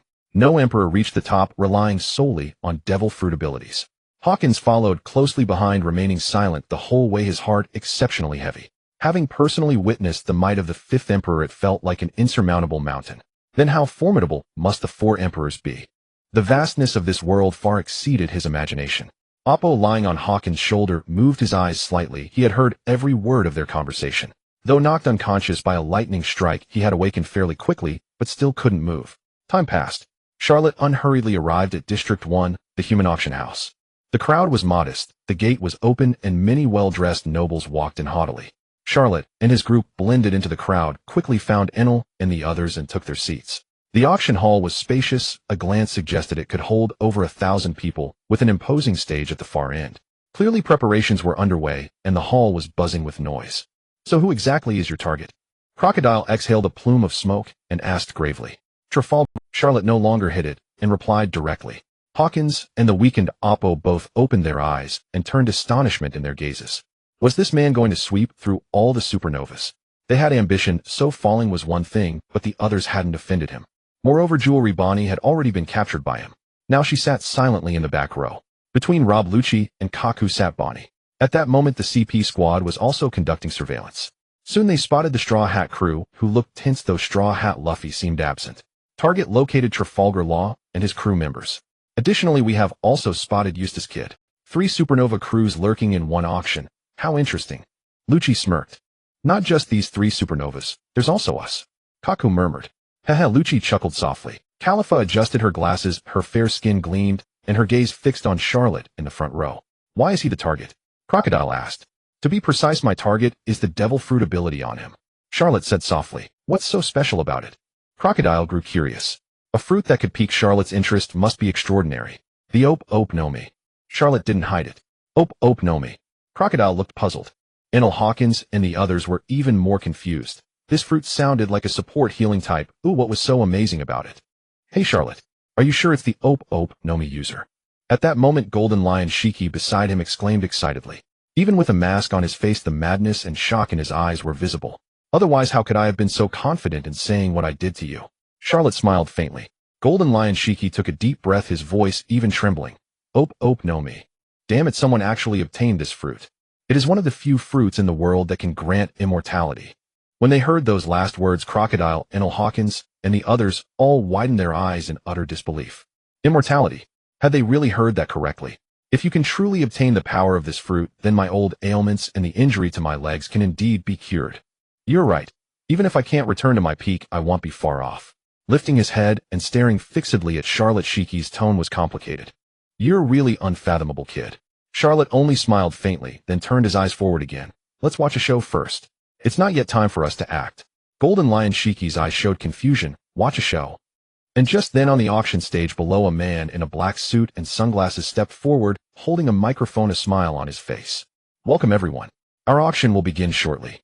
At that moment, Crocodile also murmured, the Sabaody Auction House is one of the few large auction venues. You can buy almost anything you want here. Slaves, fishermen, beauties, antiques, paintings, and even devil. The last 4 words made Hawkins and Oppo's eyes sharpen. Many pirates are willing to try their luck here. Yeah, even if you can't afford to bid if you snatch one. It's still a huge gain. Crocodile said casually with a smile. Rob. Enel was taken aback. Of course. We're pirates. Infighting and backstabbing are second nature to us. A smirk curled on Crocodile's lips. After all, auctions like these are never quite clean. Enel ruminated for a moment, then a grin spread across his face. I like the pirate way. This remark amused Crocodile and Shiki the golden lion. Charlotte, however, remained silent, watching ahead with a faint smile. Soon the auction commenced. Most items were antiques and gold ornaments. The much-discussed devil fruit failed to appear, disappointing Enel, who had genuinely intended to seize it by force.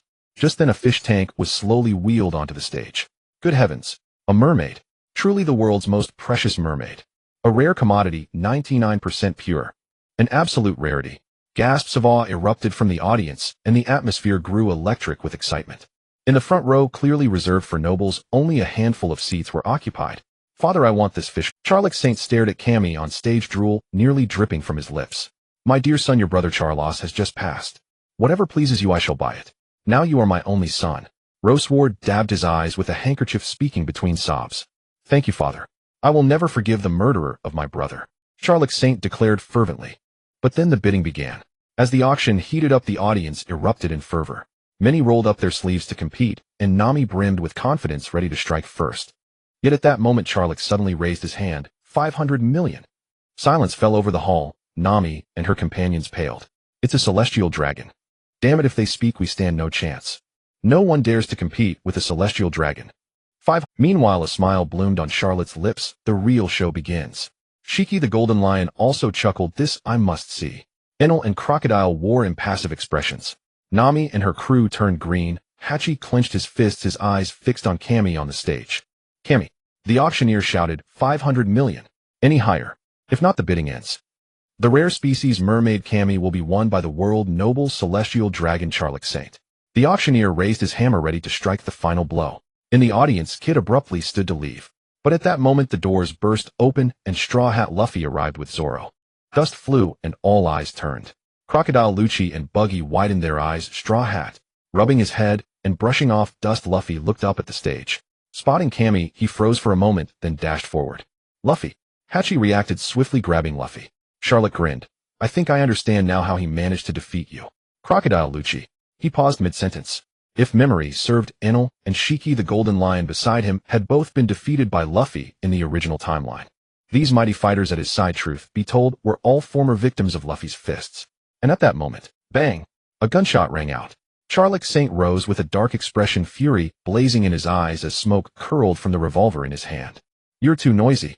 A mere fishman. Disgusting enough to make me want to vomit. Hachi collapsed. Luffy stiffened, his expression shifting abruptly. After a brief monologue from Hachi, Charles fired another shot. Luffy erupted. To the shock and horror of all, he strode forward, drew back his arm, and punched Charles Saint square in the face. Bang!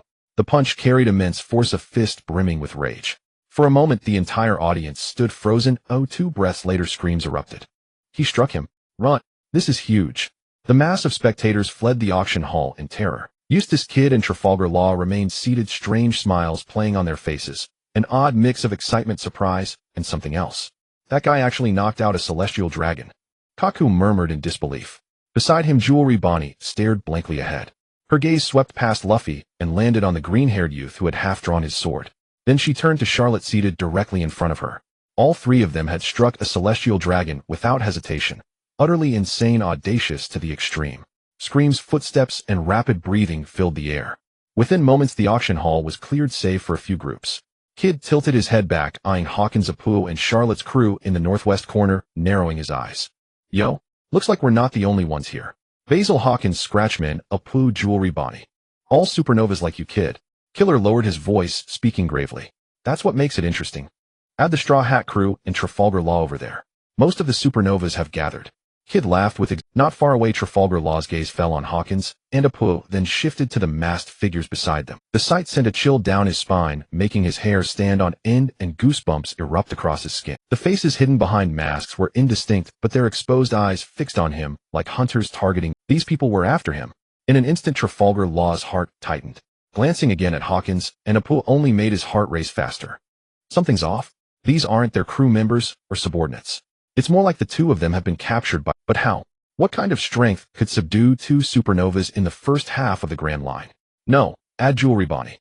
That makes 3. In that instant Trafalgar Law felt an icy dread. Danger. Extreme danger. Who were these masked, mysterious figures? Why would they target the supernovas? At that moment Trafalgar Law, seated there, was filled with boundless curiosity and an overwhelming sense of gravity. Straw Hat Luffy's crew has really stirred up a huge mess. The Navy will probably be here any minute now, Beepo said nervously. Compared to Straw Hat and the Navy, there's something even more terrifying before us right now, Law murmured softly. Huh, what is it? Beepo asked in confusion. Law didn't reply but stared gravely at the masked figures still seated there making no rash moves. He had a deep premonition that these people were after him. What made his heart tremble even more was that he dared not act recklessly lest he provoke their most violent response. Just then on the auction stage, Luffy's crew was frantic over the collar around Cammy's neck. In the backstage of the auction house, a figure stepped forward. A powerful wave of Haki radiated outward like ripples. Cracks appeared on the wooden seats, and everyone's eyes widened in shock at the sight. The guards charging from both sides had only taken a few steps before their eyes rolled back, and they crashed heavily. The supernovas below the stage, Luffy, Kid Law, Hawkins, Apu, and others, all wore shocked expressions, their gazes fixed on the man striding onto the platform. With long white curly hair, a long beard, glasses, and a vertical scar over his right eye, his very presence drew all eyes, exuding an overwhelming dominance that silenced the entire hall. Rayleigh! Luffy exclaimed in surprise. Rayleigh approached Cammy, reached out with his right hand, and grasped the collar around her neck. Don't worry, close your eyes. Cammy nodded nervously and obeyed. The next second, with a bang, smoke rose and Cammy was freed from danger. Straw Hat's crew was overjoyed, gathering around Cammy excitedly. Rayleigh smiled at the scene, but suddenly a flash of lightning struck his mind, and his smile vanished. His eyes swept across the entire auction hall, finally, locking onto a figure standing near the back row. The face was hidden behind a mask, its true features unclear, but the long golden hair that reached the waist made Rayleigh's pupils instantly contract. Jaha! At that moment the figure burst into laughter. What a formidable Haki, Silver's Rayleigh!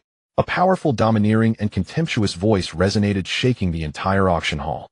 Like his own, a wild, tyrannical, and unmatched conqueror's Haki radiated from the figure's location. Those in its path clutched their heads in agony, trembling all over. Who the hell is that guy? Law's expression instantly turned grim to the extreme. Was it him? This golden-haired man? Was he the leader of those masked figures? Then in the next moment, everyone saw him raise a hand, remove the mask from his face, and reveal an aged, yet commanding countenance. Jaha! Long time no see, Rayleigh. It's good to see you still active in this world. Golden Lion Shiki laughed heartily. As his words fell, his golden hair whipped up, and his conqueror's Haki instantly enveloped the entire auction hall. By now, aside from Luffy, Kid, and Law, the Celestial Dragon's guards, and the auction house's security had all been knocked unconscious, sprawled on the floor. Golden Lion Shiki. Rayleigh's pupils contracted, a hint of shock in his heart. You've been in hiding for decades. Why are you here? Then he glanced at the other figures seated beside Shiki. Are you about to set sail again?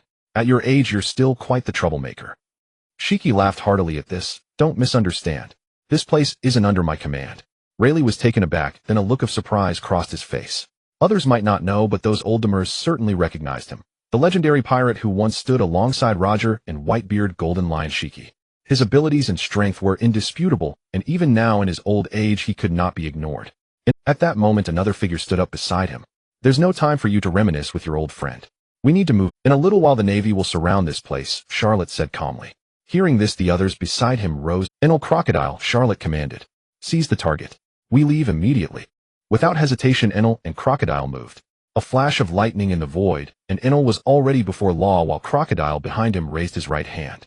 A vast cloud of sand instantly engulfed an area of 100 meters, trapping Law's entire crew. Just as I thought.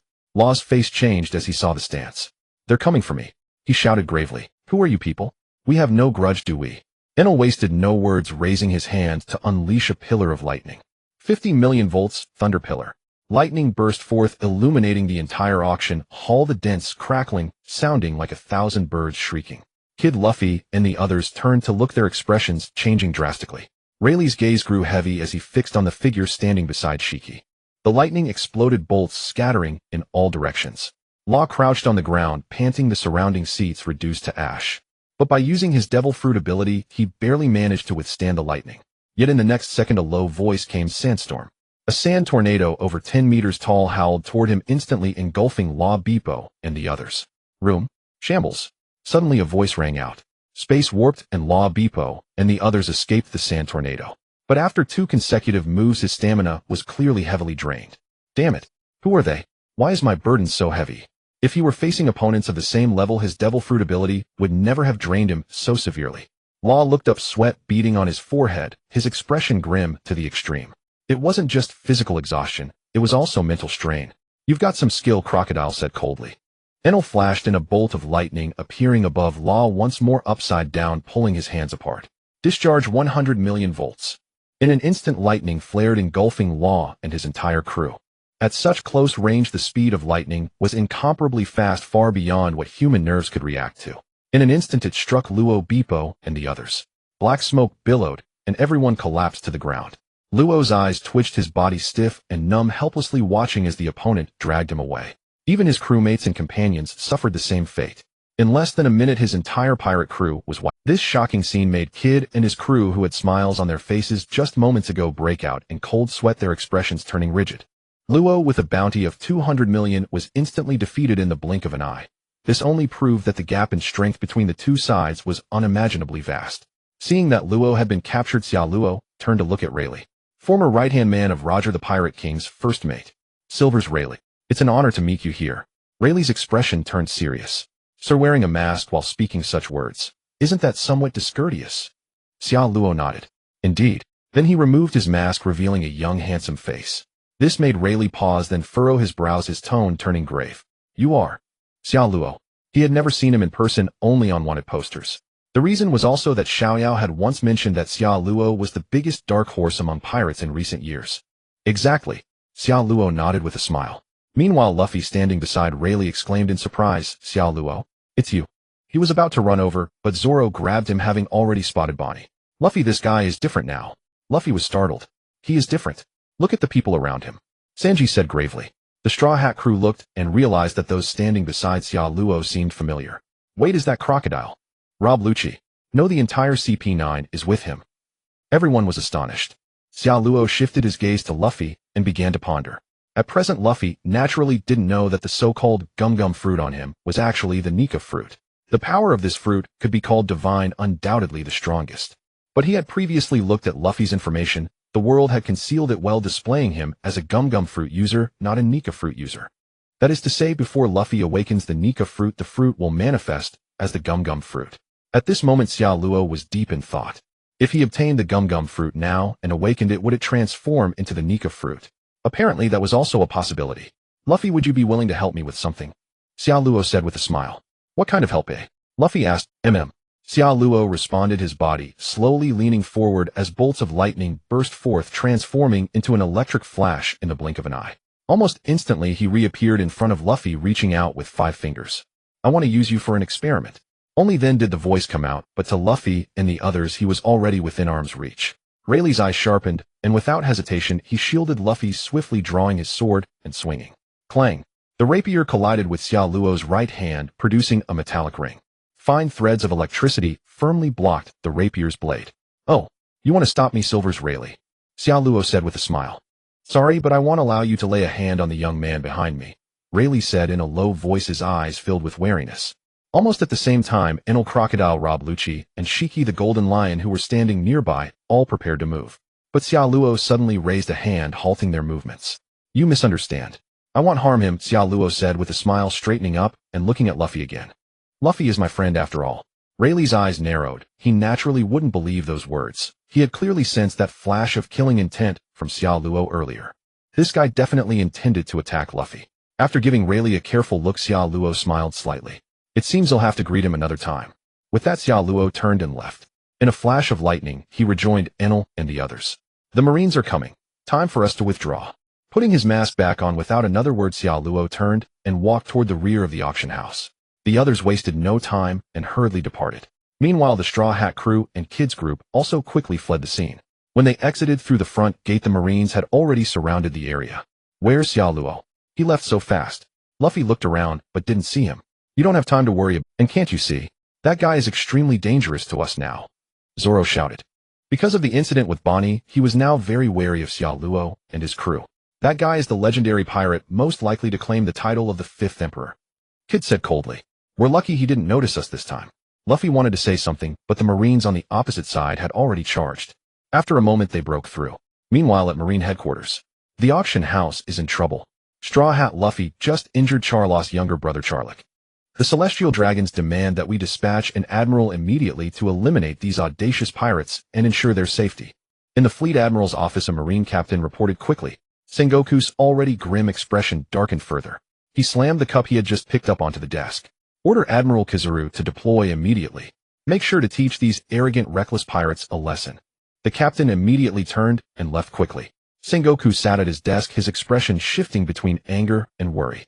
If he couldn't deal with Xiao Luo, could he not deal with a bunch of so-called supernovas? These pirates really underestimated the Marines. Then he abruptly turned and yelled at Garp, who was not far behind. Look at the grandson you raised. Garp opened his mouth, but eventually fell silent. He had his own stand, and his son and grandson had their own. Such was the way of the world. Everyone had their own choices. Meanwhile, Xiao Luo and his group were walking quickly. His eyes fell on Luo, who was being carried by Hawkins. The op-op fruit. Domain-type fruits are rare, and this happens to be one of them. Begin extraction. The consumption was undoubtedly enormous. If it weren't for the massive points gained from the previous battle with Golden Lion Shurji and the subduing of several supernovas, the meager points he had saved before would indeed have been insufficient. In the blink of an eye, 3,000 points were invested. Xiao Luo's eyes narrowed. The op-op fruit was one of the few fruits mentioned in the original story that were of great value. Its powerful auxiliary abilities could even enable a person to attain immortality. In Luo's hands, it also displayed considerable combat prowess. 4,000, 5,000, 6,000. The fruit was quite stubborn, refusing to be drawn even after so many points. This caused Xiao Luo some heartache. Then 7,000, 8,000. Ding! The pleasant sound instantly made Xiao Luo feel at ease all over. At the same time, he could clearly sense a difference in his body. A new entry appeared on the system panel. Op-op fruit LV0. Without any hesitation, Xiao Luo used the remaining points to level it up to 100 and advance it to the awakened level. Once at the awakened level, the points required multiplied. He refrained from further action for now, because even the awakened fruit ability was already sufficient for his needs. A smile appeared on his face as he looked at the Golden Lion Shurji beside him. I have to congratulate you on something, Shurji. Golden Lion Shurji turned his head, showing a puzzled expression. Your legs and the helm stuck in your head can all be saved. Now we need to find a secluded place, and then, Xiao Luo said with a smile. Golden Lion Shiji's pupils contracted. First shock, then he took a deep breath. This is truly good news indeed. Xiao Luo laughed and strode forward. Acquiring the op-op fruit and gaining a powerful general were certainly reasons to be happy. After handling the current matters, his next target was Xiong. Thus the plan on the Shampoo Islands could be mostly completed. Meanwhile, at Xiao Yi's rip-off bar, Lu Fei's crew had already escaped danger and were gathering there. And their topic of conversation, naturally, was Xiao Luo, whom they had encountered not long ago. That man, you must be careful when you encounter him in the future, Lei Li said solemnly. A brief encounter made him realize Xiao Luo's power. Moreover, being able to make even Golden Lion Shurji willingly join him undoubtedly meant there were deeper secrets and things unknown to him. Xiao Luo. But when we met him, he was very nice. Lu Fei said puzzledly. That guy captured Bo. Suo Long said, his expression not looking good. He believed that Bo and I had saved him, so he had a good impression of her. Bo and I. The others were puzzled. Xiao Ali, Bo and I is also one of the supernovas like your captain and the three sword-style swordsmen. Xiao Yao explained with a smile. That means Huajinsi, Apu, and Tefalergia Luo have all been captured by him. What is he going to do with so many supernovas? Name asked puzzledly. Luo Bin also looked puzzled, as if thinking of something, her expression turning serious. I don't know about this matter either. After all, I am old and have long retired. Lei Li shook his head, but he was also pondering this matter. I must say, seeing Xiao Luo is like seeing the former Xiang Kusi, equally vigorous and equally overflowing with domineering aura. This man will probably be remarkable in the future. Sighing, Lei Li was also immensely astonished in his heart. Until now, he still could not judge whether the other party was good or evil, friend or foe. Xiao Luo. Luo Bin also murmured. It was as if he had appeared out of nowhere. He had even taken in the CP9 squad, which in her eyes was extremely powerful, and added Kolokadair and others. It was simply unbelievable. He has gathered quite powerful subordinates around him. The lightning god Ai and Ilu with a bounty over 900 million, the sand crocodile Kolokadair plus Golden Lion Shurji. Even the Navy is probably deeply wary of Xiao Luo right now. After a pause, Lei Li's gaze turned solemn. I even see the shadow of the former Luo Kusi in him. The Straw Hat Pirates did not know who Luo Kusi was. Wu Suapu asked out of curiosity, but Lei Li just shook his head and didn't speak further. In any case, when you encounter him in the future, you must be careful. This guy is extremely ambitious. Lei Li sighed lightly. The appearance of such a powerful and ambitious pirate on the sea was obviously not good news for others of the sea. On the other side, in a remote alley inside a hotel, Xiao Luo and the others temporarily settled down here. Just as they arrived and completed the formalities, the outside became noisy and chaotic. A Navy admiral is here, Luabu Luchi said in a low voice. Can you tell which admiral it is? Xiao Luo asked. He was about to replace Shiji's legs and heal his old injuries. On the way, they were also very lucky to encounter a group of small pirates, thus obtaining consumables, a pair of suitable legs. Admiral Huang Yuan, Lucci said solemnly. Although his strength had improved rapidly recently, the admiral was still a mountain he could not surpass. He was still 3,000 to 4,000 away from 10,000 Dariki. Huang Yuan, huh? He's a troublesome one, Xiao Luo said softly.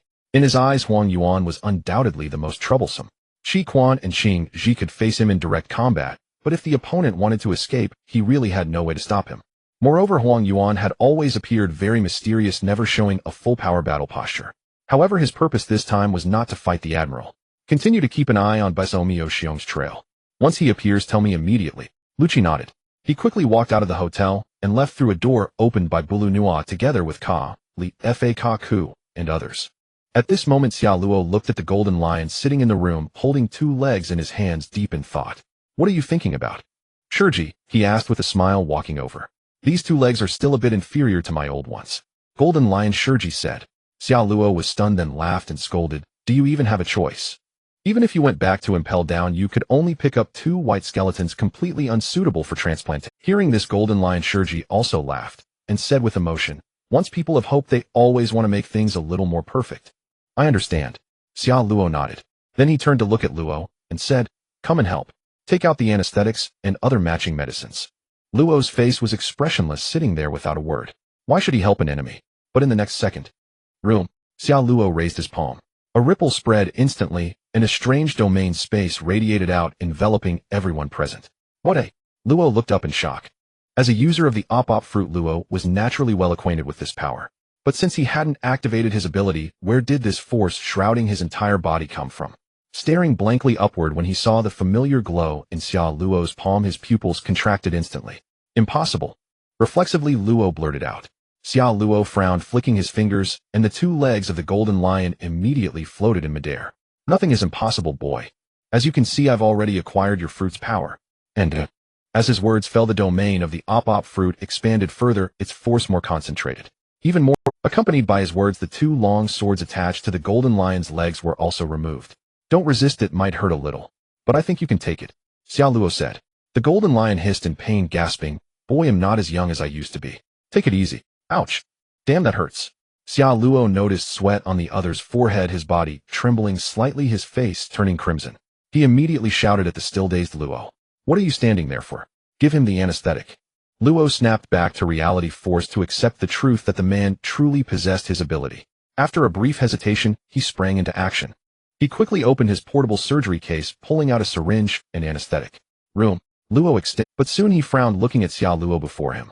Under the suppression of the other's domain, using his own fruit's power became immensely difficult, like opposite poles repelling each other. He'll handle the surgery, you assist. Xiao Luo said. Do you know how to treat? Luo retorted, his voice thick with emotion. Xiao Luo chuckled. Then you take charge of what I miss or lack. This time Luo said nothing. His physician's duty drew his focus to the patient before him, the golden lion. Clearly this was a complex transplant surgery. The difficulty lay where the long accumulated stumps met the 2 blades, whether the biological nerves could be reactivated and connected to the new legs. Have you considered the compatibility and fit of the 2 legs? Luo asked, inserting the anesthetic into the golden lion's wound area. Rest assured, I've been very careful about that.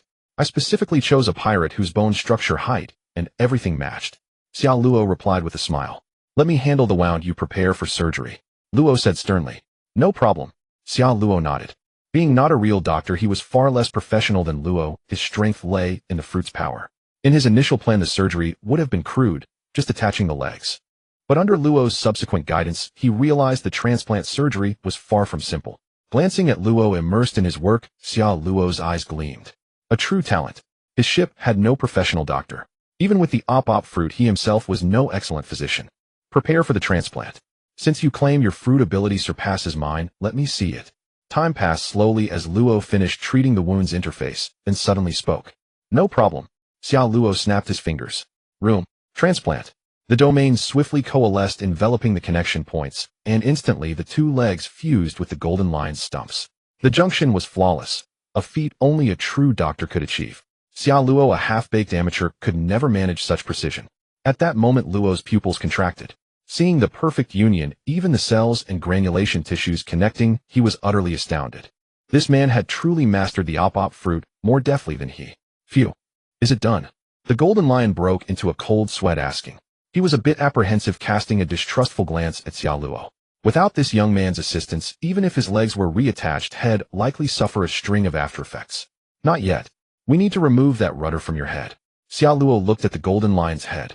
The latter broke into a cold sweat. That thing's been embedded in my skull for decades. Removing it, won't that cause problems?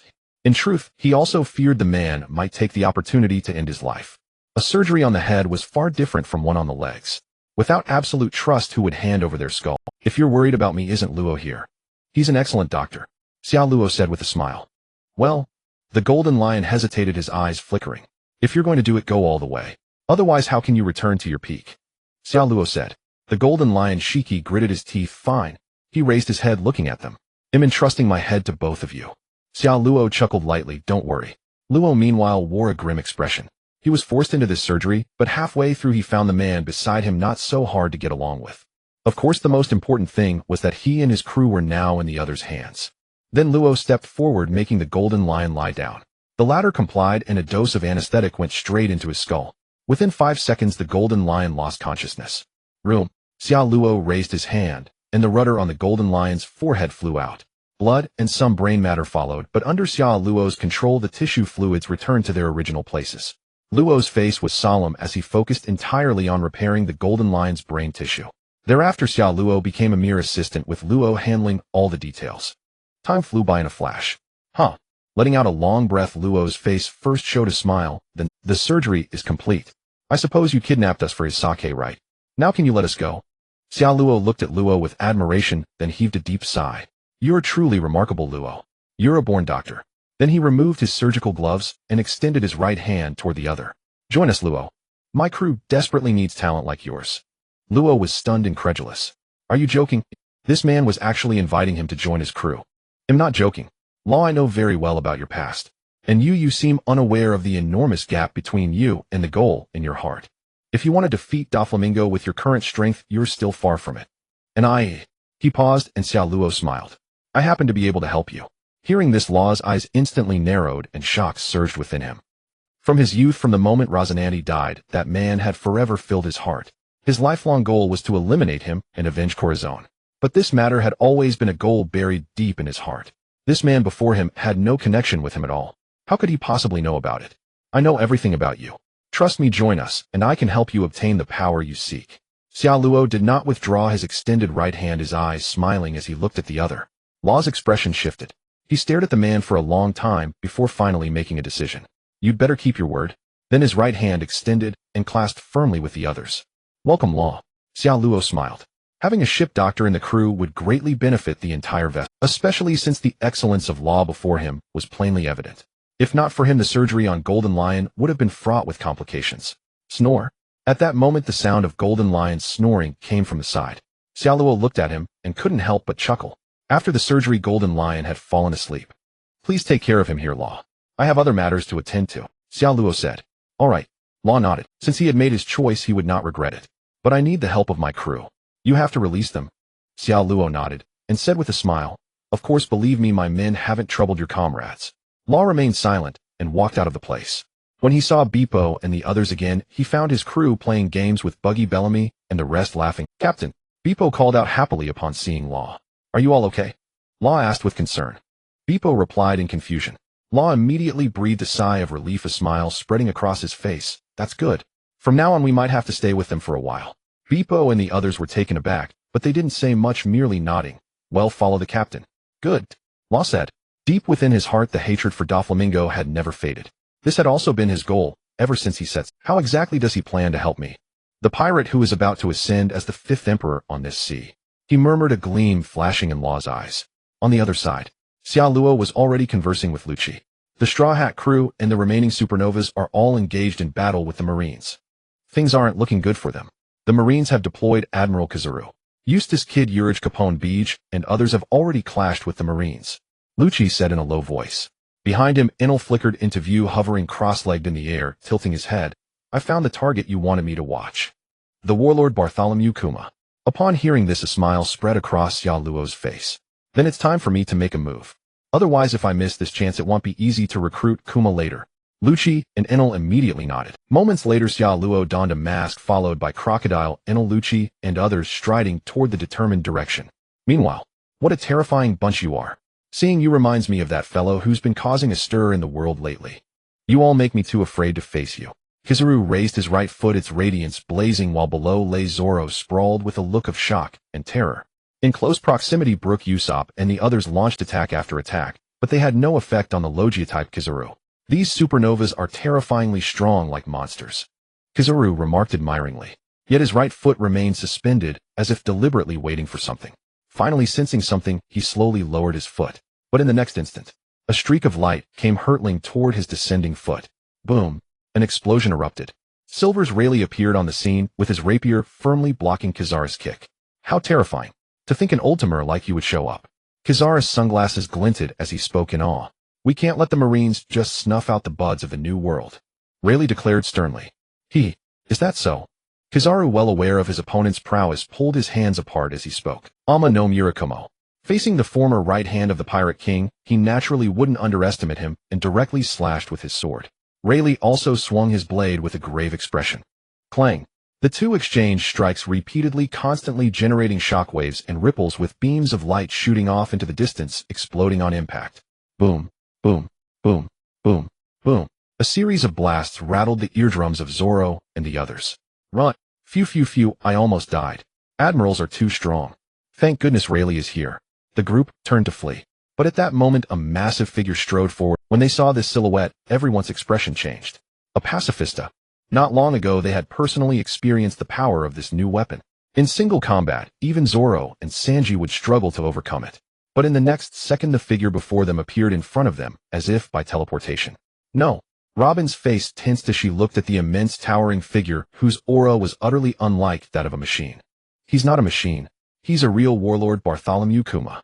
In an instant, everyone's faces turned. During the Thriller Bark incident, the power he displayed was enough to annihilate the entire Straw Hat crew, an opponent they were still utterly incapable of defeating. If you want to go on a trip, where would you like to go? Kuma looked down and asked softly. Usopp's face turned green as he desperately retreated, but his entire body froze, refusing to move. Aye. Kuma hesitated no longer, his massive hand sweeping down. Pop! The bubble atop the tree burst, and Usopp vanished from the spot. In an instant, the faces of all the Straw Hat crew members changed. Rayleigh, locked in battle with Kizaru, abruptly turned his head. At the same time, not far away, one figure appeared, followed by another and another, each striding forward in sequence. Emergency request.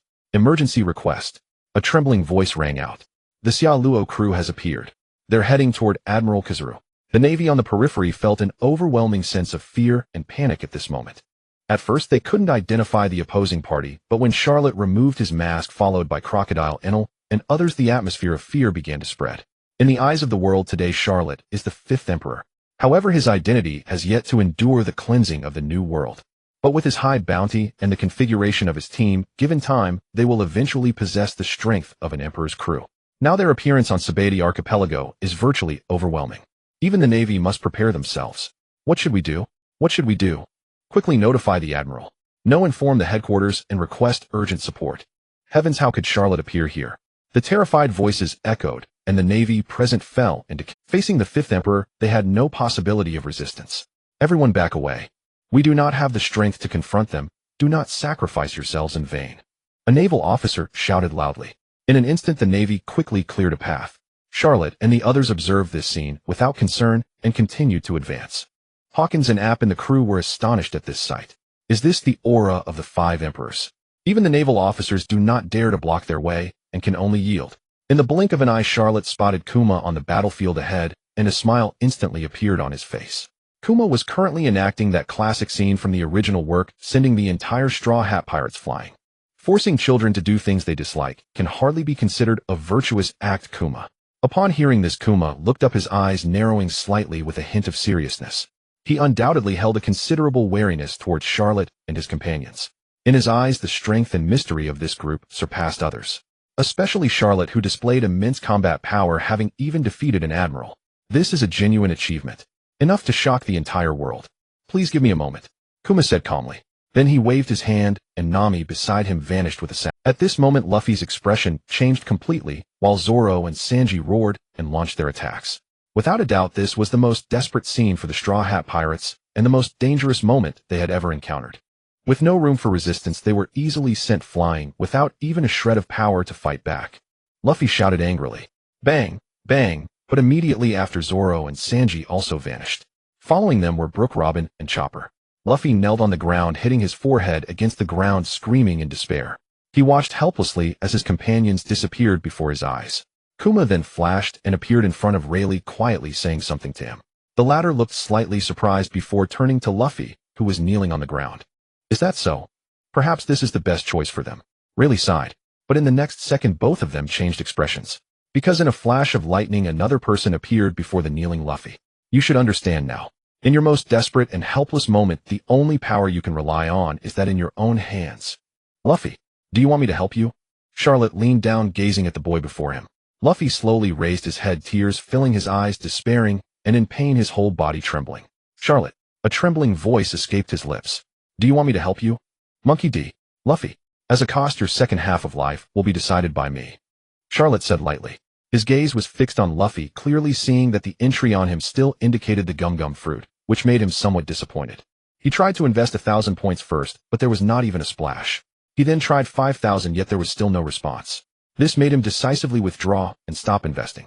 "It's not the Nika fruit, so it's not worth a heavy bet. If I really end up with an unawakenable gum-gum fruit, that would be a huge loss. Is it really possible? If I give my life, can I save my companions?" Luffy trembled as hope surged from deep within. "Of course." Charlotte nodded. "Then Luffy's eyes sparkled with light as he shouted, "I am." Without a trace of hesitation or doubt, even his quick response startled Charlotte. He could see clearly that Luffy truly had the determination to risk his life to save his companions. It was at that moment that Charlotte realized this guy would achieve immense accomplishments in the future. "You truly astonish me, Luffy. With such spirit and quality, no wonder you in the future." As he said this, he suddenly looked up. He saw three figures appearing surrounding him in a triangular formation. "You cannot move him," Kuma said in a deep voice. "Charlotte, do not provoke this old man." Rayleigh tightened his grip on the hilt, his eyes sharp. "Headache, why do I have to encounter you again?" Kizaru sighed, his sword Amatsukami shining ever brighter and more dazzling. Charlotte drew his long sword from behind and smiled. "Are you all going to protect him? If a fight is necessary." He paused, his eyes suddenly widening. Buzz, a wave of energy surged forward, causing the trees to crack at that moment. The three of them changed. "My sword is not without its advantages," Charlotte said coldly.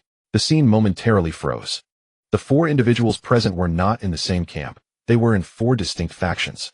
Kuma had signed a pact with the world government, Kizaru was with the Navy, Rayleigh was a retired pirate, while Charlotte was a rising great pirate. Once a battle breaks out, chaos can easily ensue.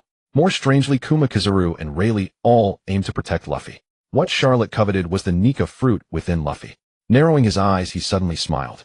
"I did not come here for him. So what have you considered? She is now in my hands." Immediately Kuma's expression changed drastically. His figure flashed, appearing in front of Charlotte, his palm striking forward. Charlotte stood there smiling, not moving an inch. Not far away behind, Crocodile Bonnie rushed out and shouted at Kuma, "Kuma!"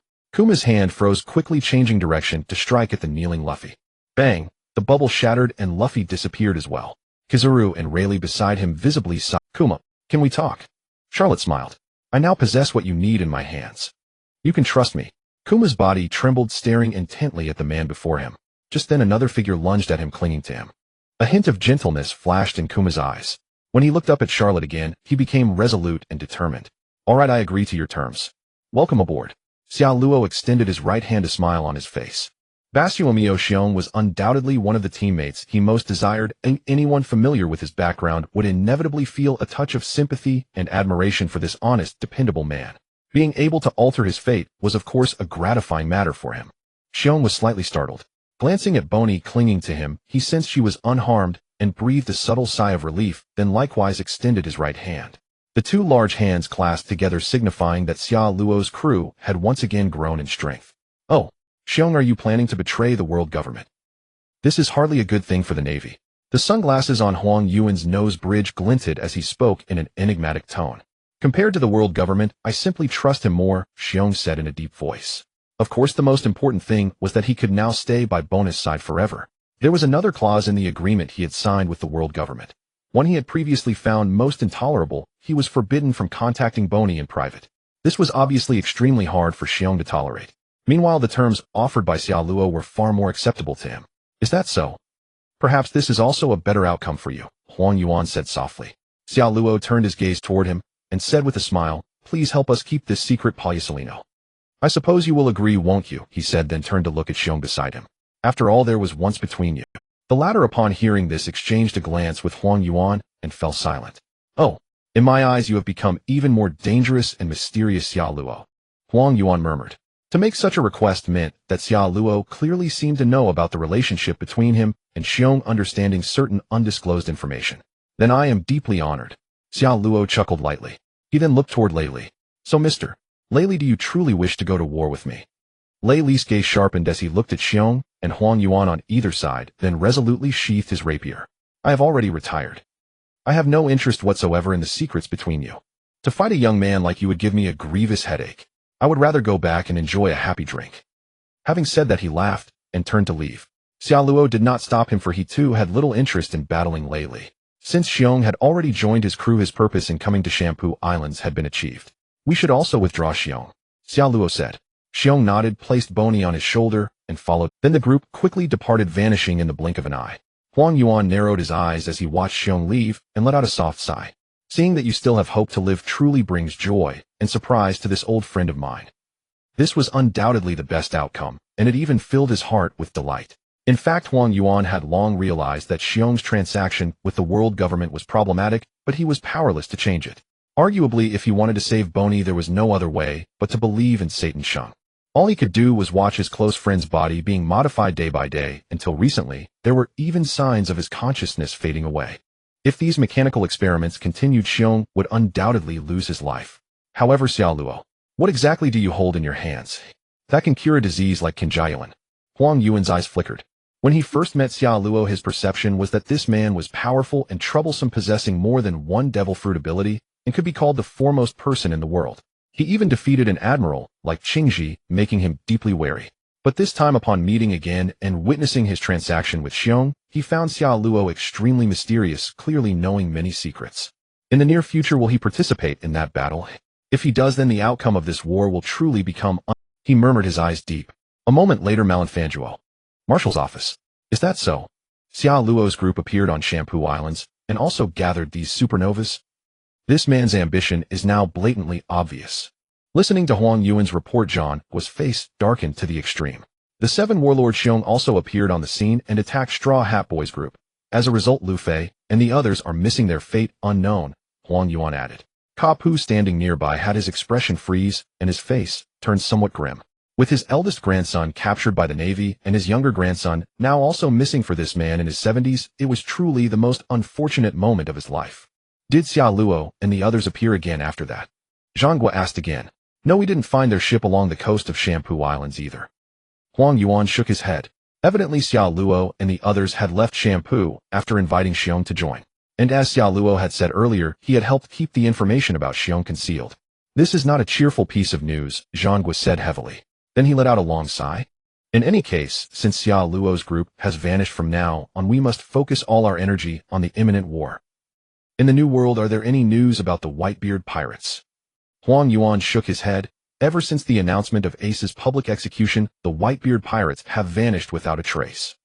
Perhaps they are waiting for the execution day to launch a storm-like surprise attack in order to rescue Ace. His face was full of gravity and pressure. The world's strongest man, Whitebeard, combined with the newly risen Xia Luo, undoubtedly posed enormous obstacles for the Navy. In any case, we must go all out in this war. Zhang suddenly clenched his fist and struck the desk heavily. Meanwhile, on the Arc Maxim, creeping behind us, what exactly is your purpose? Bellamy shouted loudly. The man before him, clearly a pirate, was tied up tightly. This was the fellow they had detected when leaving Shampoo Islands. Without any surprise, he was quickly captured and hauled onto the ship. Misunderstanding, it's all a misunderstanding. The pirate raised his hands and said in panic. Inaluko Kidir Xiong Jinshizi Shurji, who had just recovered and still had white bandages around his head, as well as Huojinsi Apu Boni Luo, and others all turned to look at him. Being stared at and locked onto by all these powerful figures, the immense pressure nearly made the pirate faint. Good heavens! In such a short time, Xia Luo, once unremarkable, had already gathered such a terrifying group of individuals. Misunderstanding. State your identity immediately, Baji shouted. I am from the 5th Division of the Whitebeard Pirates. The reason I followed you is to find Captain Xiao Luo, the man said hastily. As soon as these words were spoken, everyone on the ship was startled. A member of the Whitebeard Pirates' 5th Division. As soon as the pirate spoke, everyone on the ship was startled. They knew very well that their captain was a member of the Whitebeard Pirates, and more than that, the captain of the 4th Division. Although many based on the current scale and strength of the crew believed that their captain fully possessed the qualifications and power to re-establish his own crew and become the 5th Emperor. But after all, the captain had never spoken a word about leaving the Whitebeard crew. Xiao Luo, seated in the driver's seat of the Jinyan, also heard this remark. His eyes immediately swept past the crowd and fixed on the speaker. Speaking of which, the composition of his current crew was absolutely astonishing. 3 warlords, the Sand Crocodile, Gecko Moria, and the Tyrant Bartholomew Kuma. A Logia-type Thunderfruit userenal. A former CP9 unit, among them Rob Lucci, through his recent frenzied training has achieved a combat power of 5 to 6,000, progressing rapidly. His teammates also possess great potential. Added to that were the supernovas Hawkins, Law, Bonnie Apu, and others. Finally, there were those who had joined earlier: Buggy, Ulvita, Bellamy, Wapple, Foxy, and others. The crew on this ship had become so numerous that even a large vessel like the Jinyan seemed somewhat crowded and lively. Likewise, the overall strength of the entire crew was impossible for anyone to ignore. Oh, Xiao Luo spoke. He rose from the main driver's seat and stepped forward. Everyone on the ship immediately made way, allowing him to pass. Interesting. The golden lion Shiki, with a white bandage wrapped around his head, grinned and looked towards Xiao Luo. After the surgery, his strength was recovering toward its peak. He had also tried out these brand new legs. Aside from needing some training, they were perfect, far more suitable than the 2 swords. Why would someone from the Whitebeard Pirates come looking for him? Law, who had just joined, sat on the deck, holding a long sword in his arms, his eyes flickering. Hawkins and Apu were naturally also puzzled. You newcomers are excused for not knowing. Captain Xiao Luo's identity is that of the 4th Division commander of the Whitebeard Pirates. Ulvita walked over, folding her arms. Hearing this, Law, Hawkins, and Apu looked up in shock. Xiao Luo is actually a commander of the Whitebeard Pirates. This undoubtedly shocked them, because in the eyes of the supernovas, someone as powerful as Xiao Luo, whom the outside world called the 5th Emperor, must be independent. But they never expected that he would be involved with the legendary Whitebeard Pirates. How unexpected. Are we actually members of the Whitebeard Pirates? Hawkins murmured. No wonder he said he could help me achieve my goal, Law whispered. If the name of Whitebeard were invoked, even Doflamingo would probably have to bow his head. Not to mention that their own captain was also called the 5th Emperor. More importantly, he was about the same age as them. Extremely young with unimaginable potential. At that moment, the pirate who claimed to be a member of the 5th Division was trembling all over with tension, and fine sweat beaded on his forehead. His earlier action could be considered quite reckless. Although he was a scout responsible for gathering intelligence on the Navy's movements, Whitebeard and the commanders had not instructed him to contact Xiao Luo's party. Moreover, Xiao Luo's current standing far surpassed that of many commanders in the Whitebeard crew. The legendary 5th Emperor, the king of world destruction, combined with the powerful pirates under his command, formed a force of strength and destructive power that even the Navy and the world government could not ignore. In fact, not long ago, he had witnessed even a Navy admiral and the Dark King Rayleigh give way, unwilling to engage in conflict. How could such a great figure still be contained by merely a 4th Division commander of the Whitebeard Pirates? Just then Xiao Luo strode over. Seeing him, the man immediately shuddered. You say you are a member of Brother Vista? Xiao Luo asked, sizing him. He certainly would not blindly trust anyone. Believing a stranger based on a few words would be foolish. Flower Sword Vista was indeed the 5th Division commander. Yes, Captain Xiao Luo. I am a scout responsible for gathering intelligence on the Navy's recent movements and news. I never expected to see you recently. The man immediately replied. Xiao Luo's observation Haki had already enveloped him. The moment he spoke, he could discern the truth. He smiled and asked, What's your name? Boren. My name is Boren, bounty 90 million. Boren answered promptly. A person with a bounty of 90 million was already a formidable figure in the first half of the Grand Line, but in the New World, he was merely a grunt. Otherwise, he would not have been sent ahead for reconnaissance. So, Boren, what business do you have with me? Or did some commander or father send you to find me? Xiao Luo asked, further his eyes flickering. He had left the Whitebeard crew a long time ago, and had gathered such a powerful team, earning the legend of the 5th Emperor. Presumably many in the Whitebeard crew had already speculated quite a lot. Some might even have likened him to Blackbeard. Otherwise, how could they explain his obscurity while in the Whitebeard crew and his sudden rise to fame and soaring strength after leaving? I came to you on my own. Neither the commanders nor father gave such an order, Boren said through gritted teeth. My. Xiao Luo's pupils suddenly contracted as he fixed his gaze on the man. Under his emotional fluctuation, his conqueror's Haki radiated out, causing Boren to tremble all over. A small fry like him could hardly withstand the impact of conqueror's Haki. He felt that Xia Luo before him was terrifying to the extreme, even comparable to father in a rage. Are you saying that father and the commanders have never inquired about my recent situation, and never sent anyone to find me? He paused, his eyes sharp as a blade. Don't they know that Ace has been captured, and the latest news about me? Boren was sweating profusely. Trembling, he answered, We all know the news about you. The entire crew is also preparing for battle to rescue Ace. But father and the commanders really haven't doubted you or intended to question you. Hearing this, Xia Luo fell silent, retracting his conqueror's Haki, his expression shifting. After a long moment, he lifted his head and spoke in a low voice. Then what is the purpose of your visit? Boren took a deep breath, still trembling. I want to ask. No, it's not just me. The crew and some of the commanders actually all want to know one thing. As he finished, a flicker of fear passed through his eyes, for he knew that once he asked this question, if there was any problem, his life would be forfeit. He would never leave. Speak. Xia Luo said. Will you help father and participate in the upcoming war? Boren trembled with fear, but he bravely asked nonetheless. Xia Luo did not answer at first. His expression darkened, then suddenly turned into laughter. He even laughed out loud. Ha ha ha. Are you joking, Boren? I will definitely participate in this war. His voice grew louder and louder, even tinged with anger. I, Xia Luo. I am the 4th Division commander of the Whitebeard Pirates. Who do you think I am? To ask such a stupid question. A resounding voice echoed across the ship as a fierce gale swept by, rushing over everyone's heads. Gold Lion Shiki narrowed his eyes, then burst into laughter. Kello Okitier curled a slight grin at the corner of his mouth, but quickly restrained it, though the sharpness flashing in his eyes was clearly visible. Ainalu tilted his head, sitting cross-legged, while floating in midair, biting half an apple with a crisp crunch. Baji Belami Yerlita and the others shouted in excitement. Luo Huojinsi, Apu Boni and the others showed shock in their eyes. It was only at this moment that they realized something important. That was their pirate crew was about to engage in a heart-stirring great war in the near future. The scale of the war would be beyond imagination, far beyond what rookies like them could reach. Bolen's eyes shifted from terror to shock, then to excitement and agitation. Xia Captain Shaloa, I will report this news to the captain and the others. Shaloa smiled and nodded. Tell them I will appear on the battlefield at the right moment. I certainly won't miss going to save Ace to save our brother. Woluan nodded heavily with excitement. Go. We'll meet at Marineford in a month. Shaloa declared loudly. Woluan remained immersed in excitement and agitation, nodding continuously. Xiong, see him off for me. Shaloa turned and said.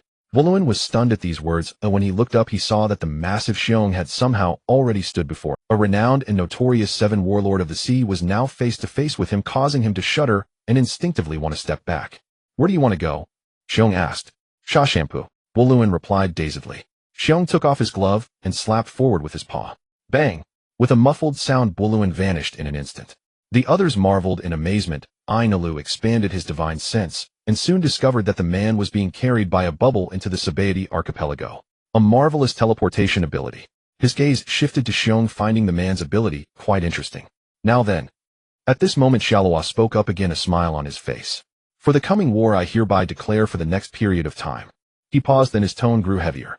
Every member of the crew will undergo a Shura-level special training. And the location for our training is. With that he suddenly turned and looked at Gold Lion Shiki.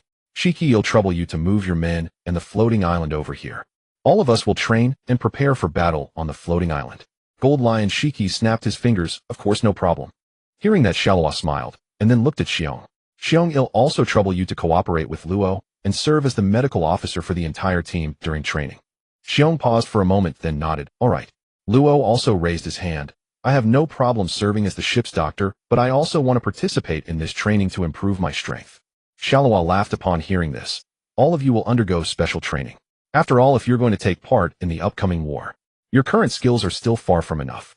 Though this statement was true, it made many feel dissatisfied, thus thoroughly igniting their ambition. Luabu, Luchi, Baji, Belami, Huojinsi, and the others all felt a surge of determination, deciding to make a great effort in this Ashura-level training. Consequently, none of them realized what they were about to face. Gold Lion Shiki soon contacted his crew, and the massive floating island met them shortly after. When they looked up and saw the colossal island, everyone, especially the supernovas, was stunned, their eyes wide with shock. Is this a joke? Such an enormous floating island, and all those flying warships beside it. All of this belongs to us. Apis' heart pounded.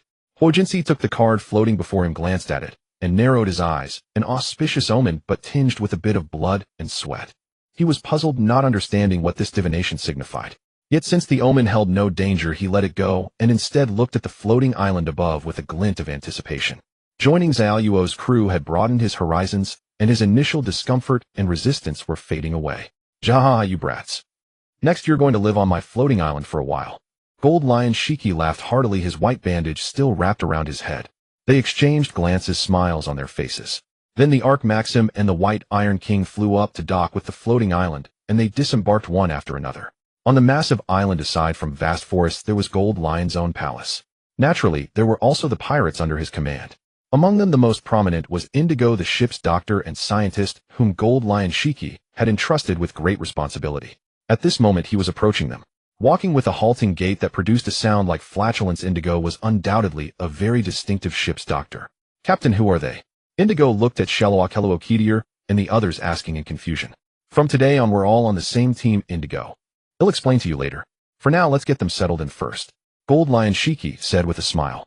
Indigo was startled, then when he saw the other's restored legs and the two swords tucked at his waist, he was greatly shocked. You recovered?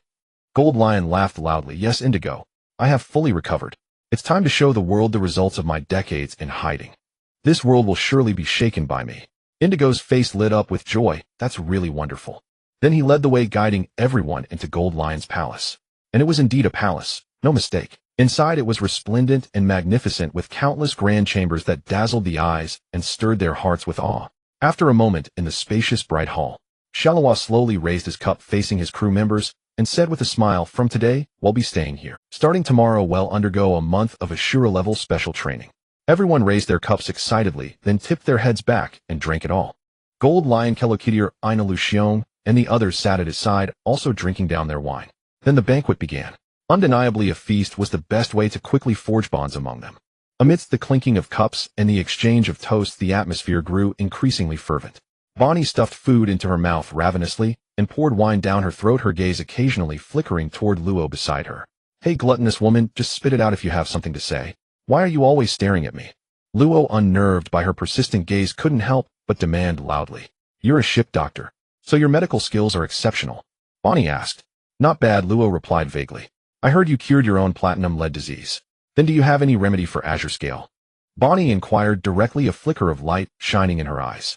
She had learned this from Xiong, who in turn had discovered it after conversing with Shaloa. Azure Scale. Upon hearing this, Luo's expression shifted instantly as he raised his head to look at her. That is an incurable disease, even more lethal and troublesome than platinum-lead disease.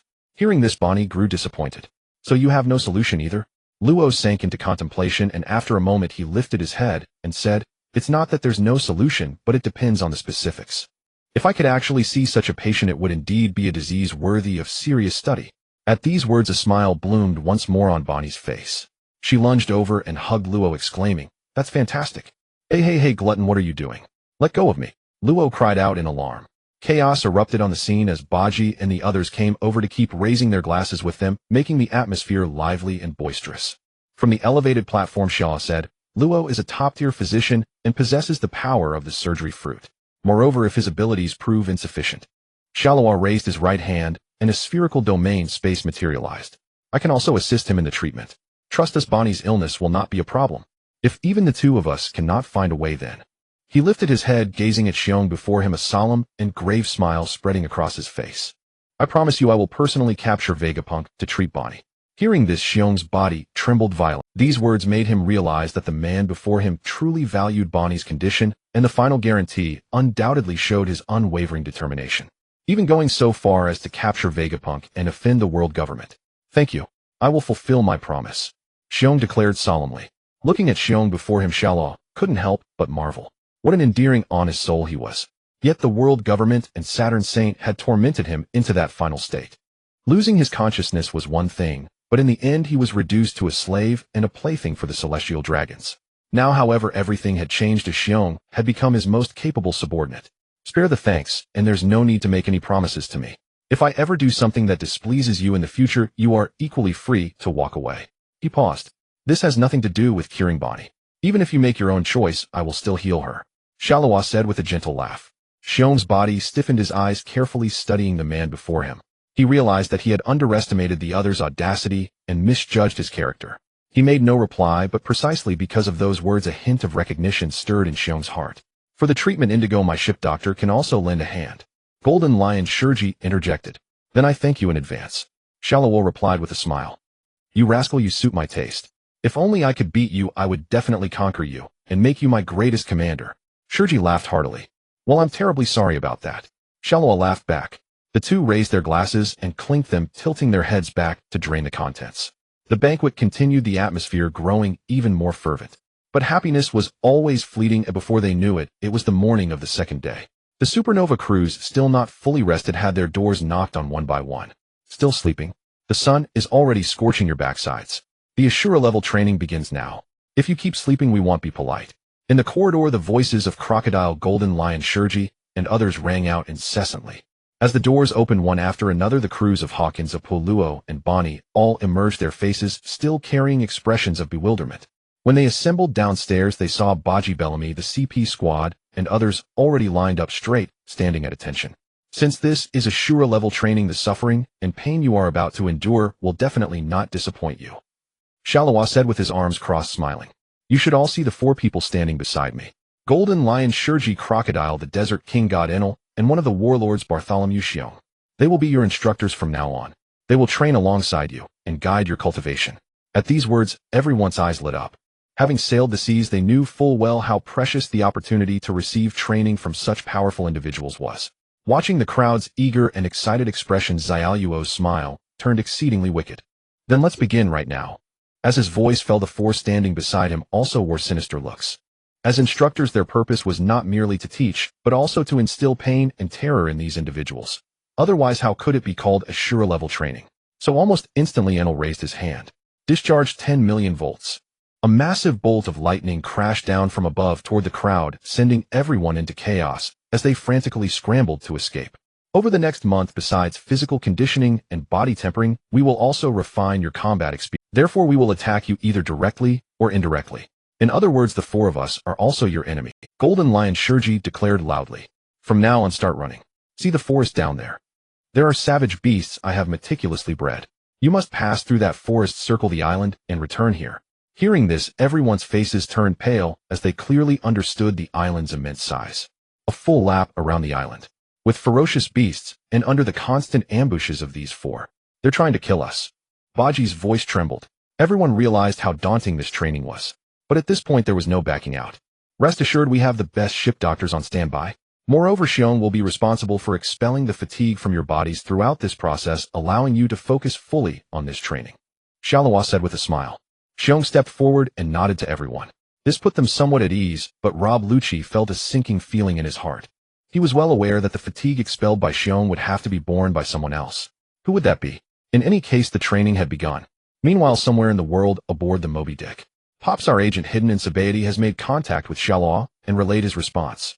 Marco rushed in, shouting, Shalawa. Whitebeard slowly raised his head, the light in his eyes surging violently. What did he say?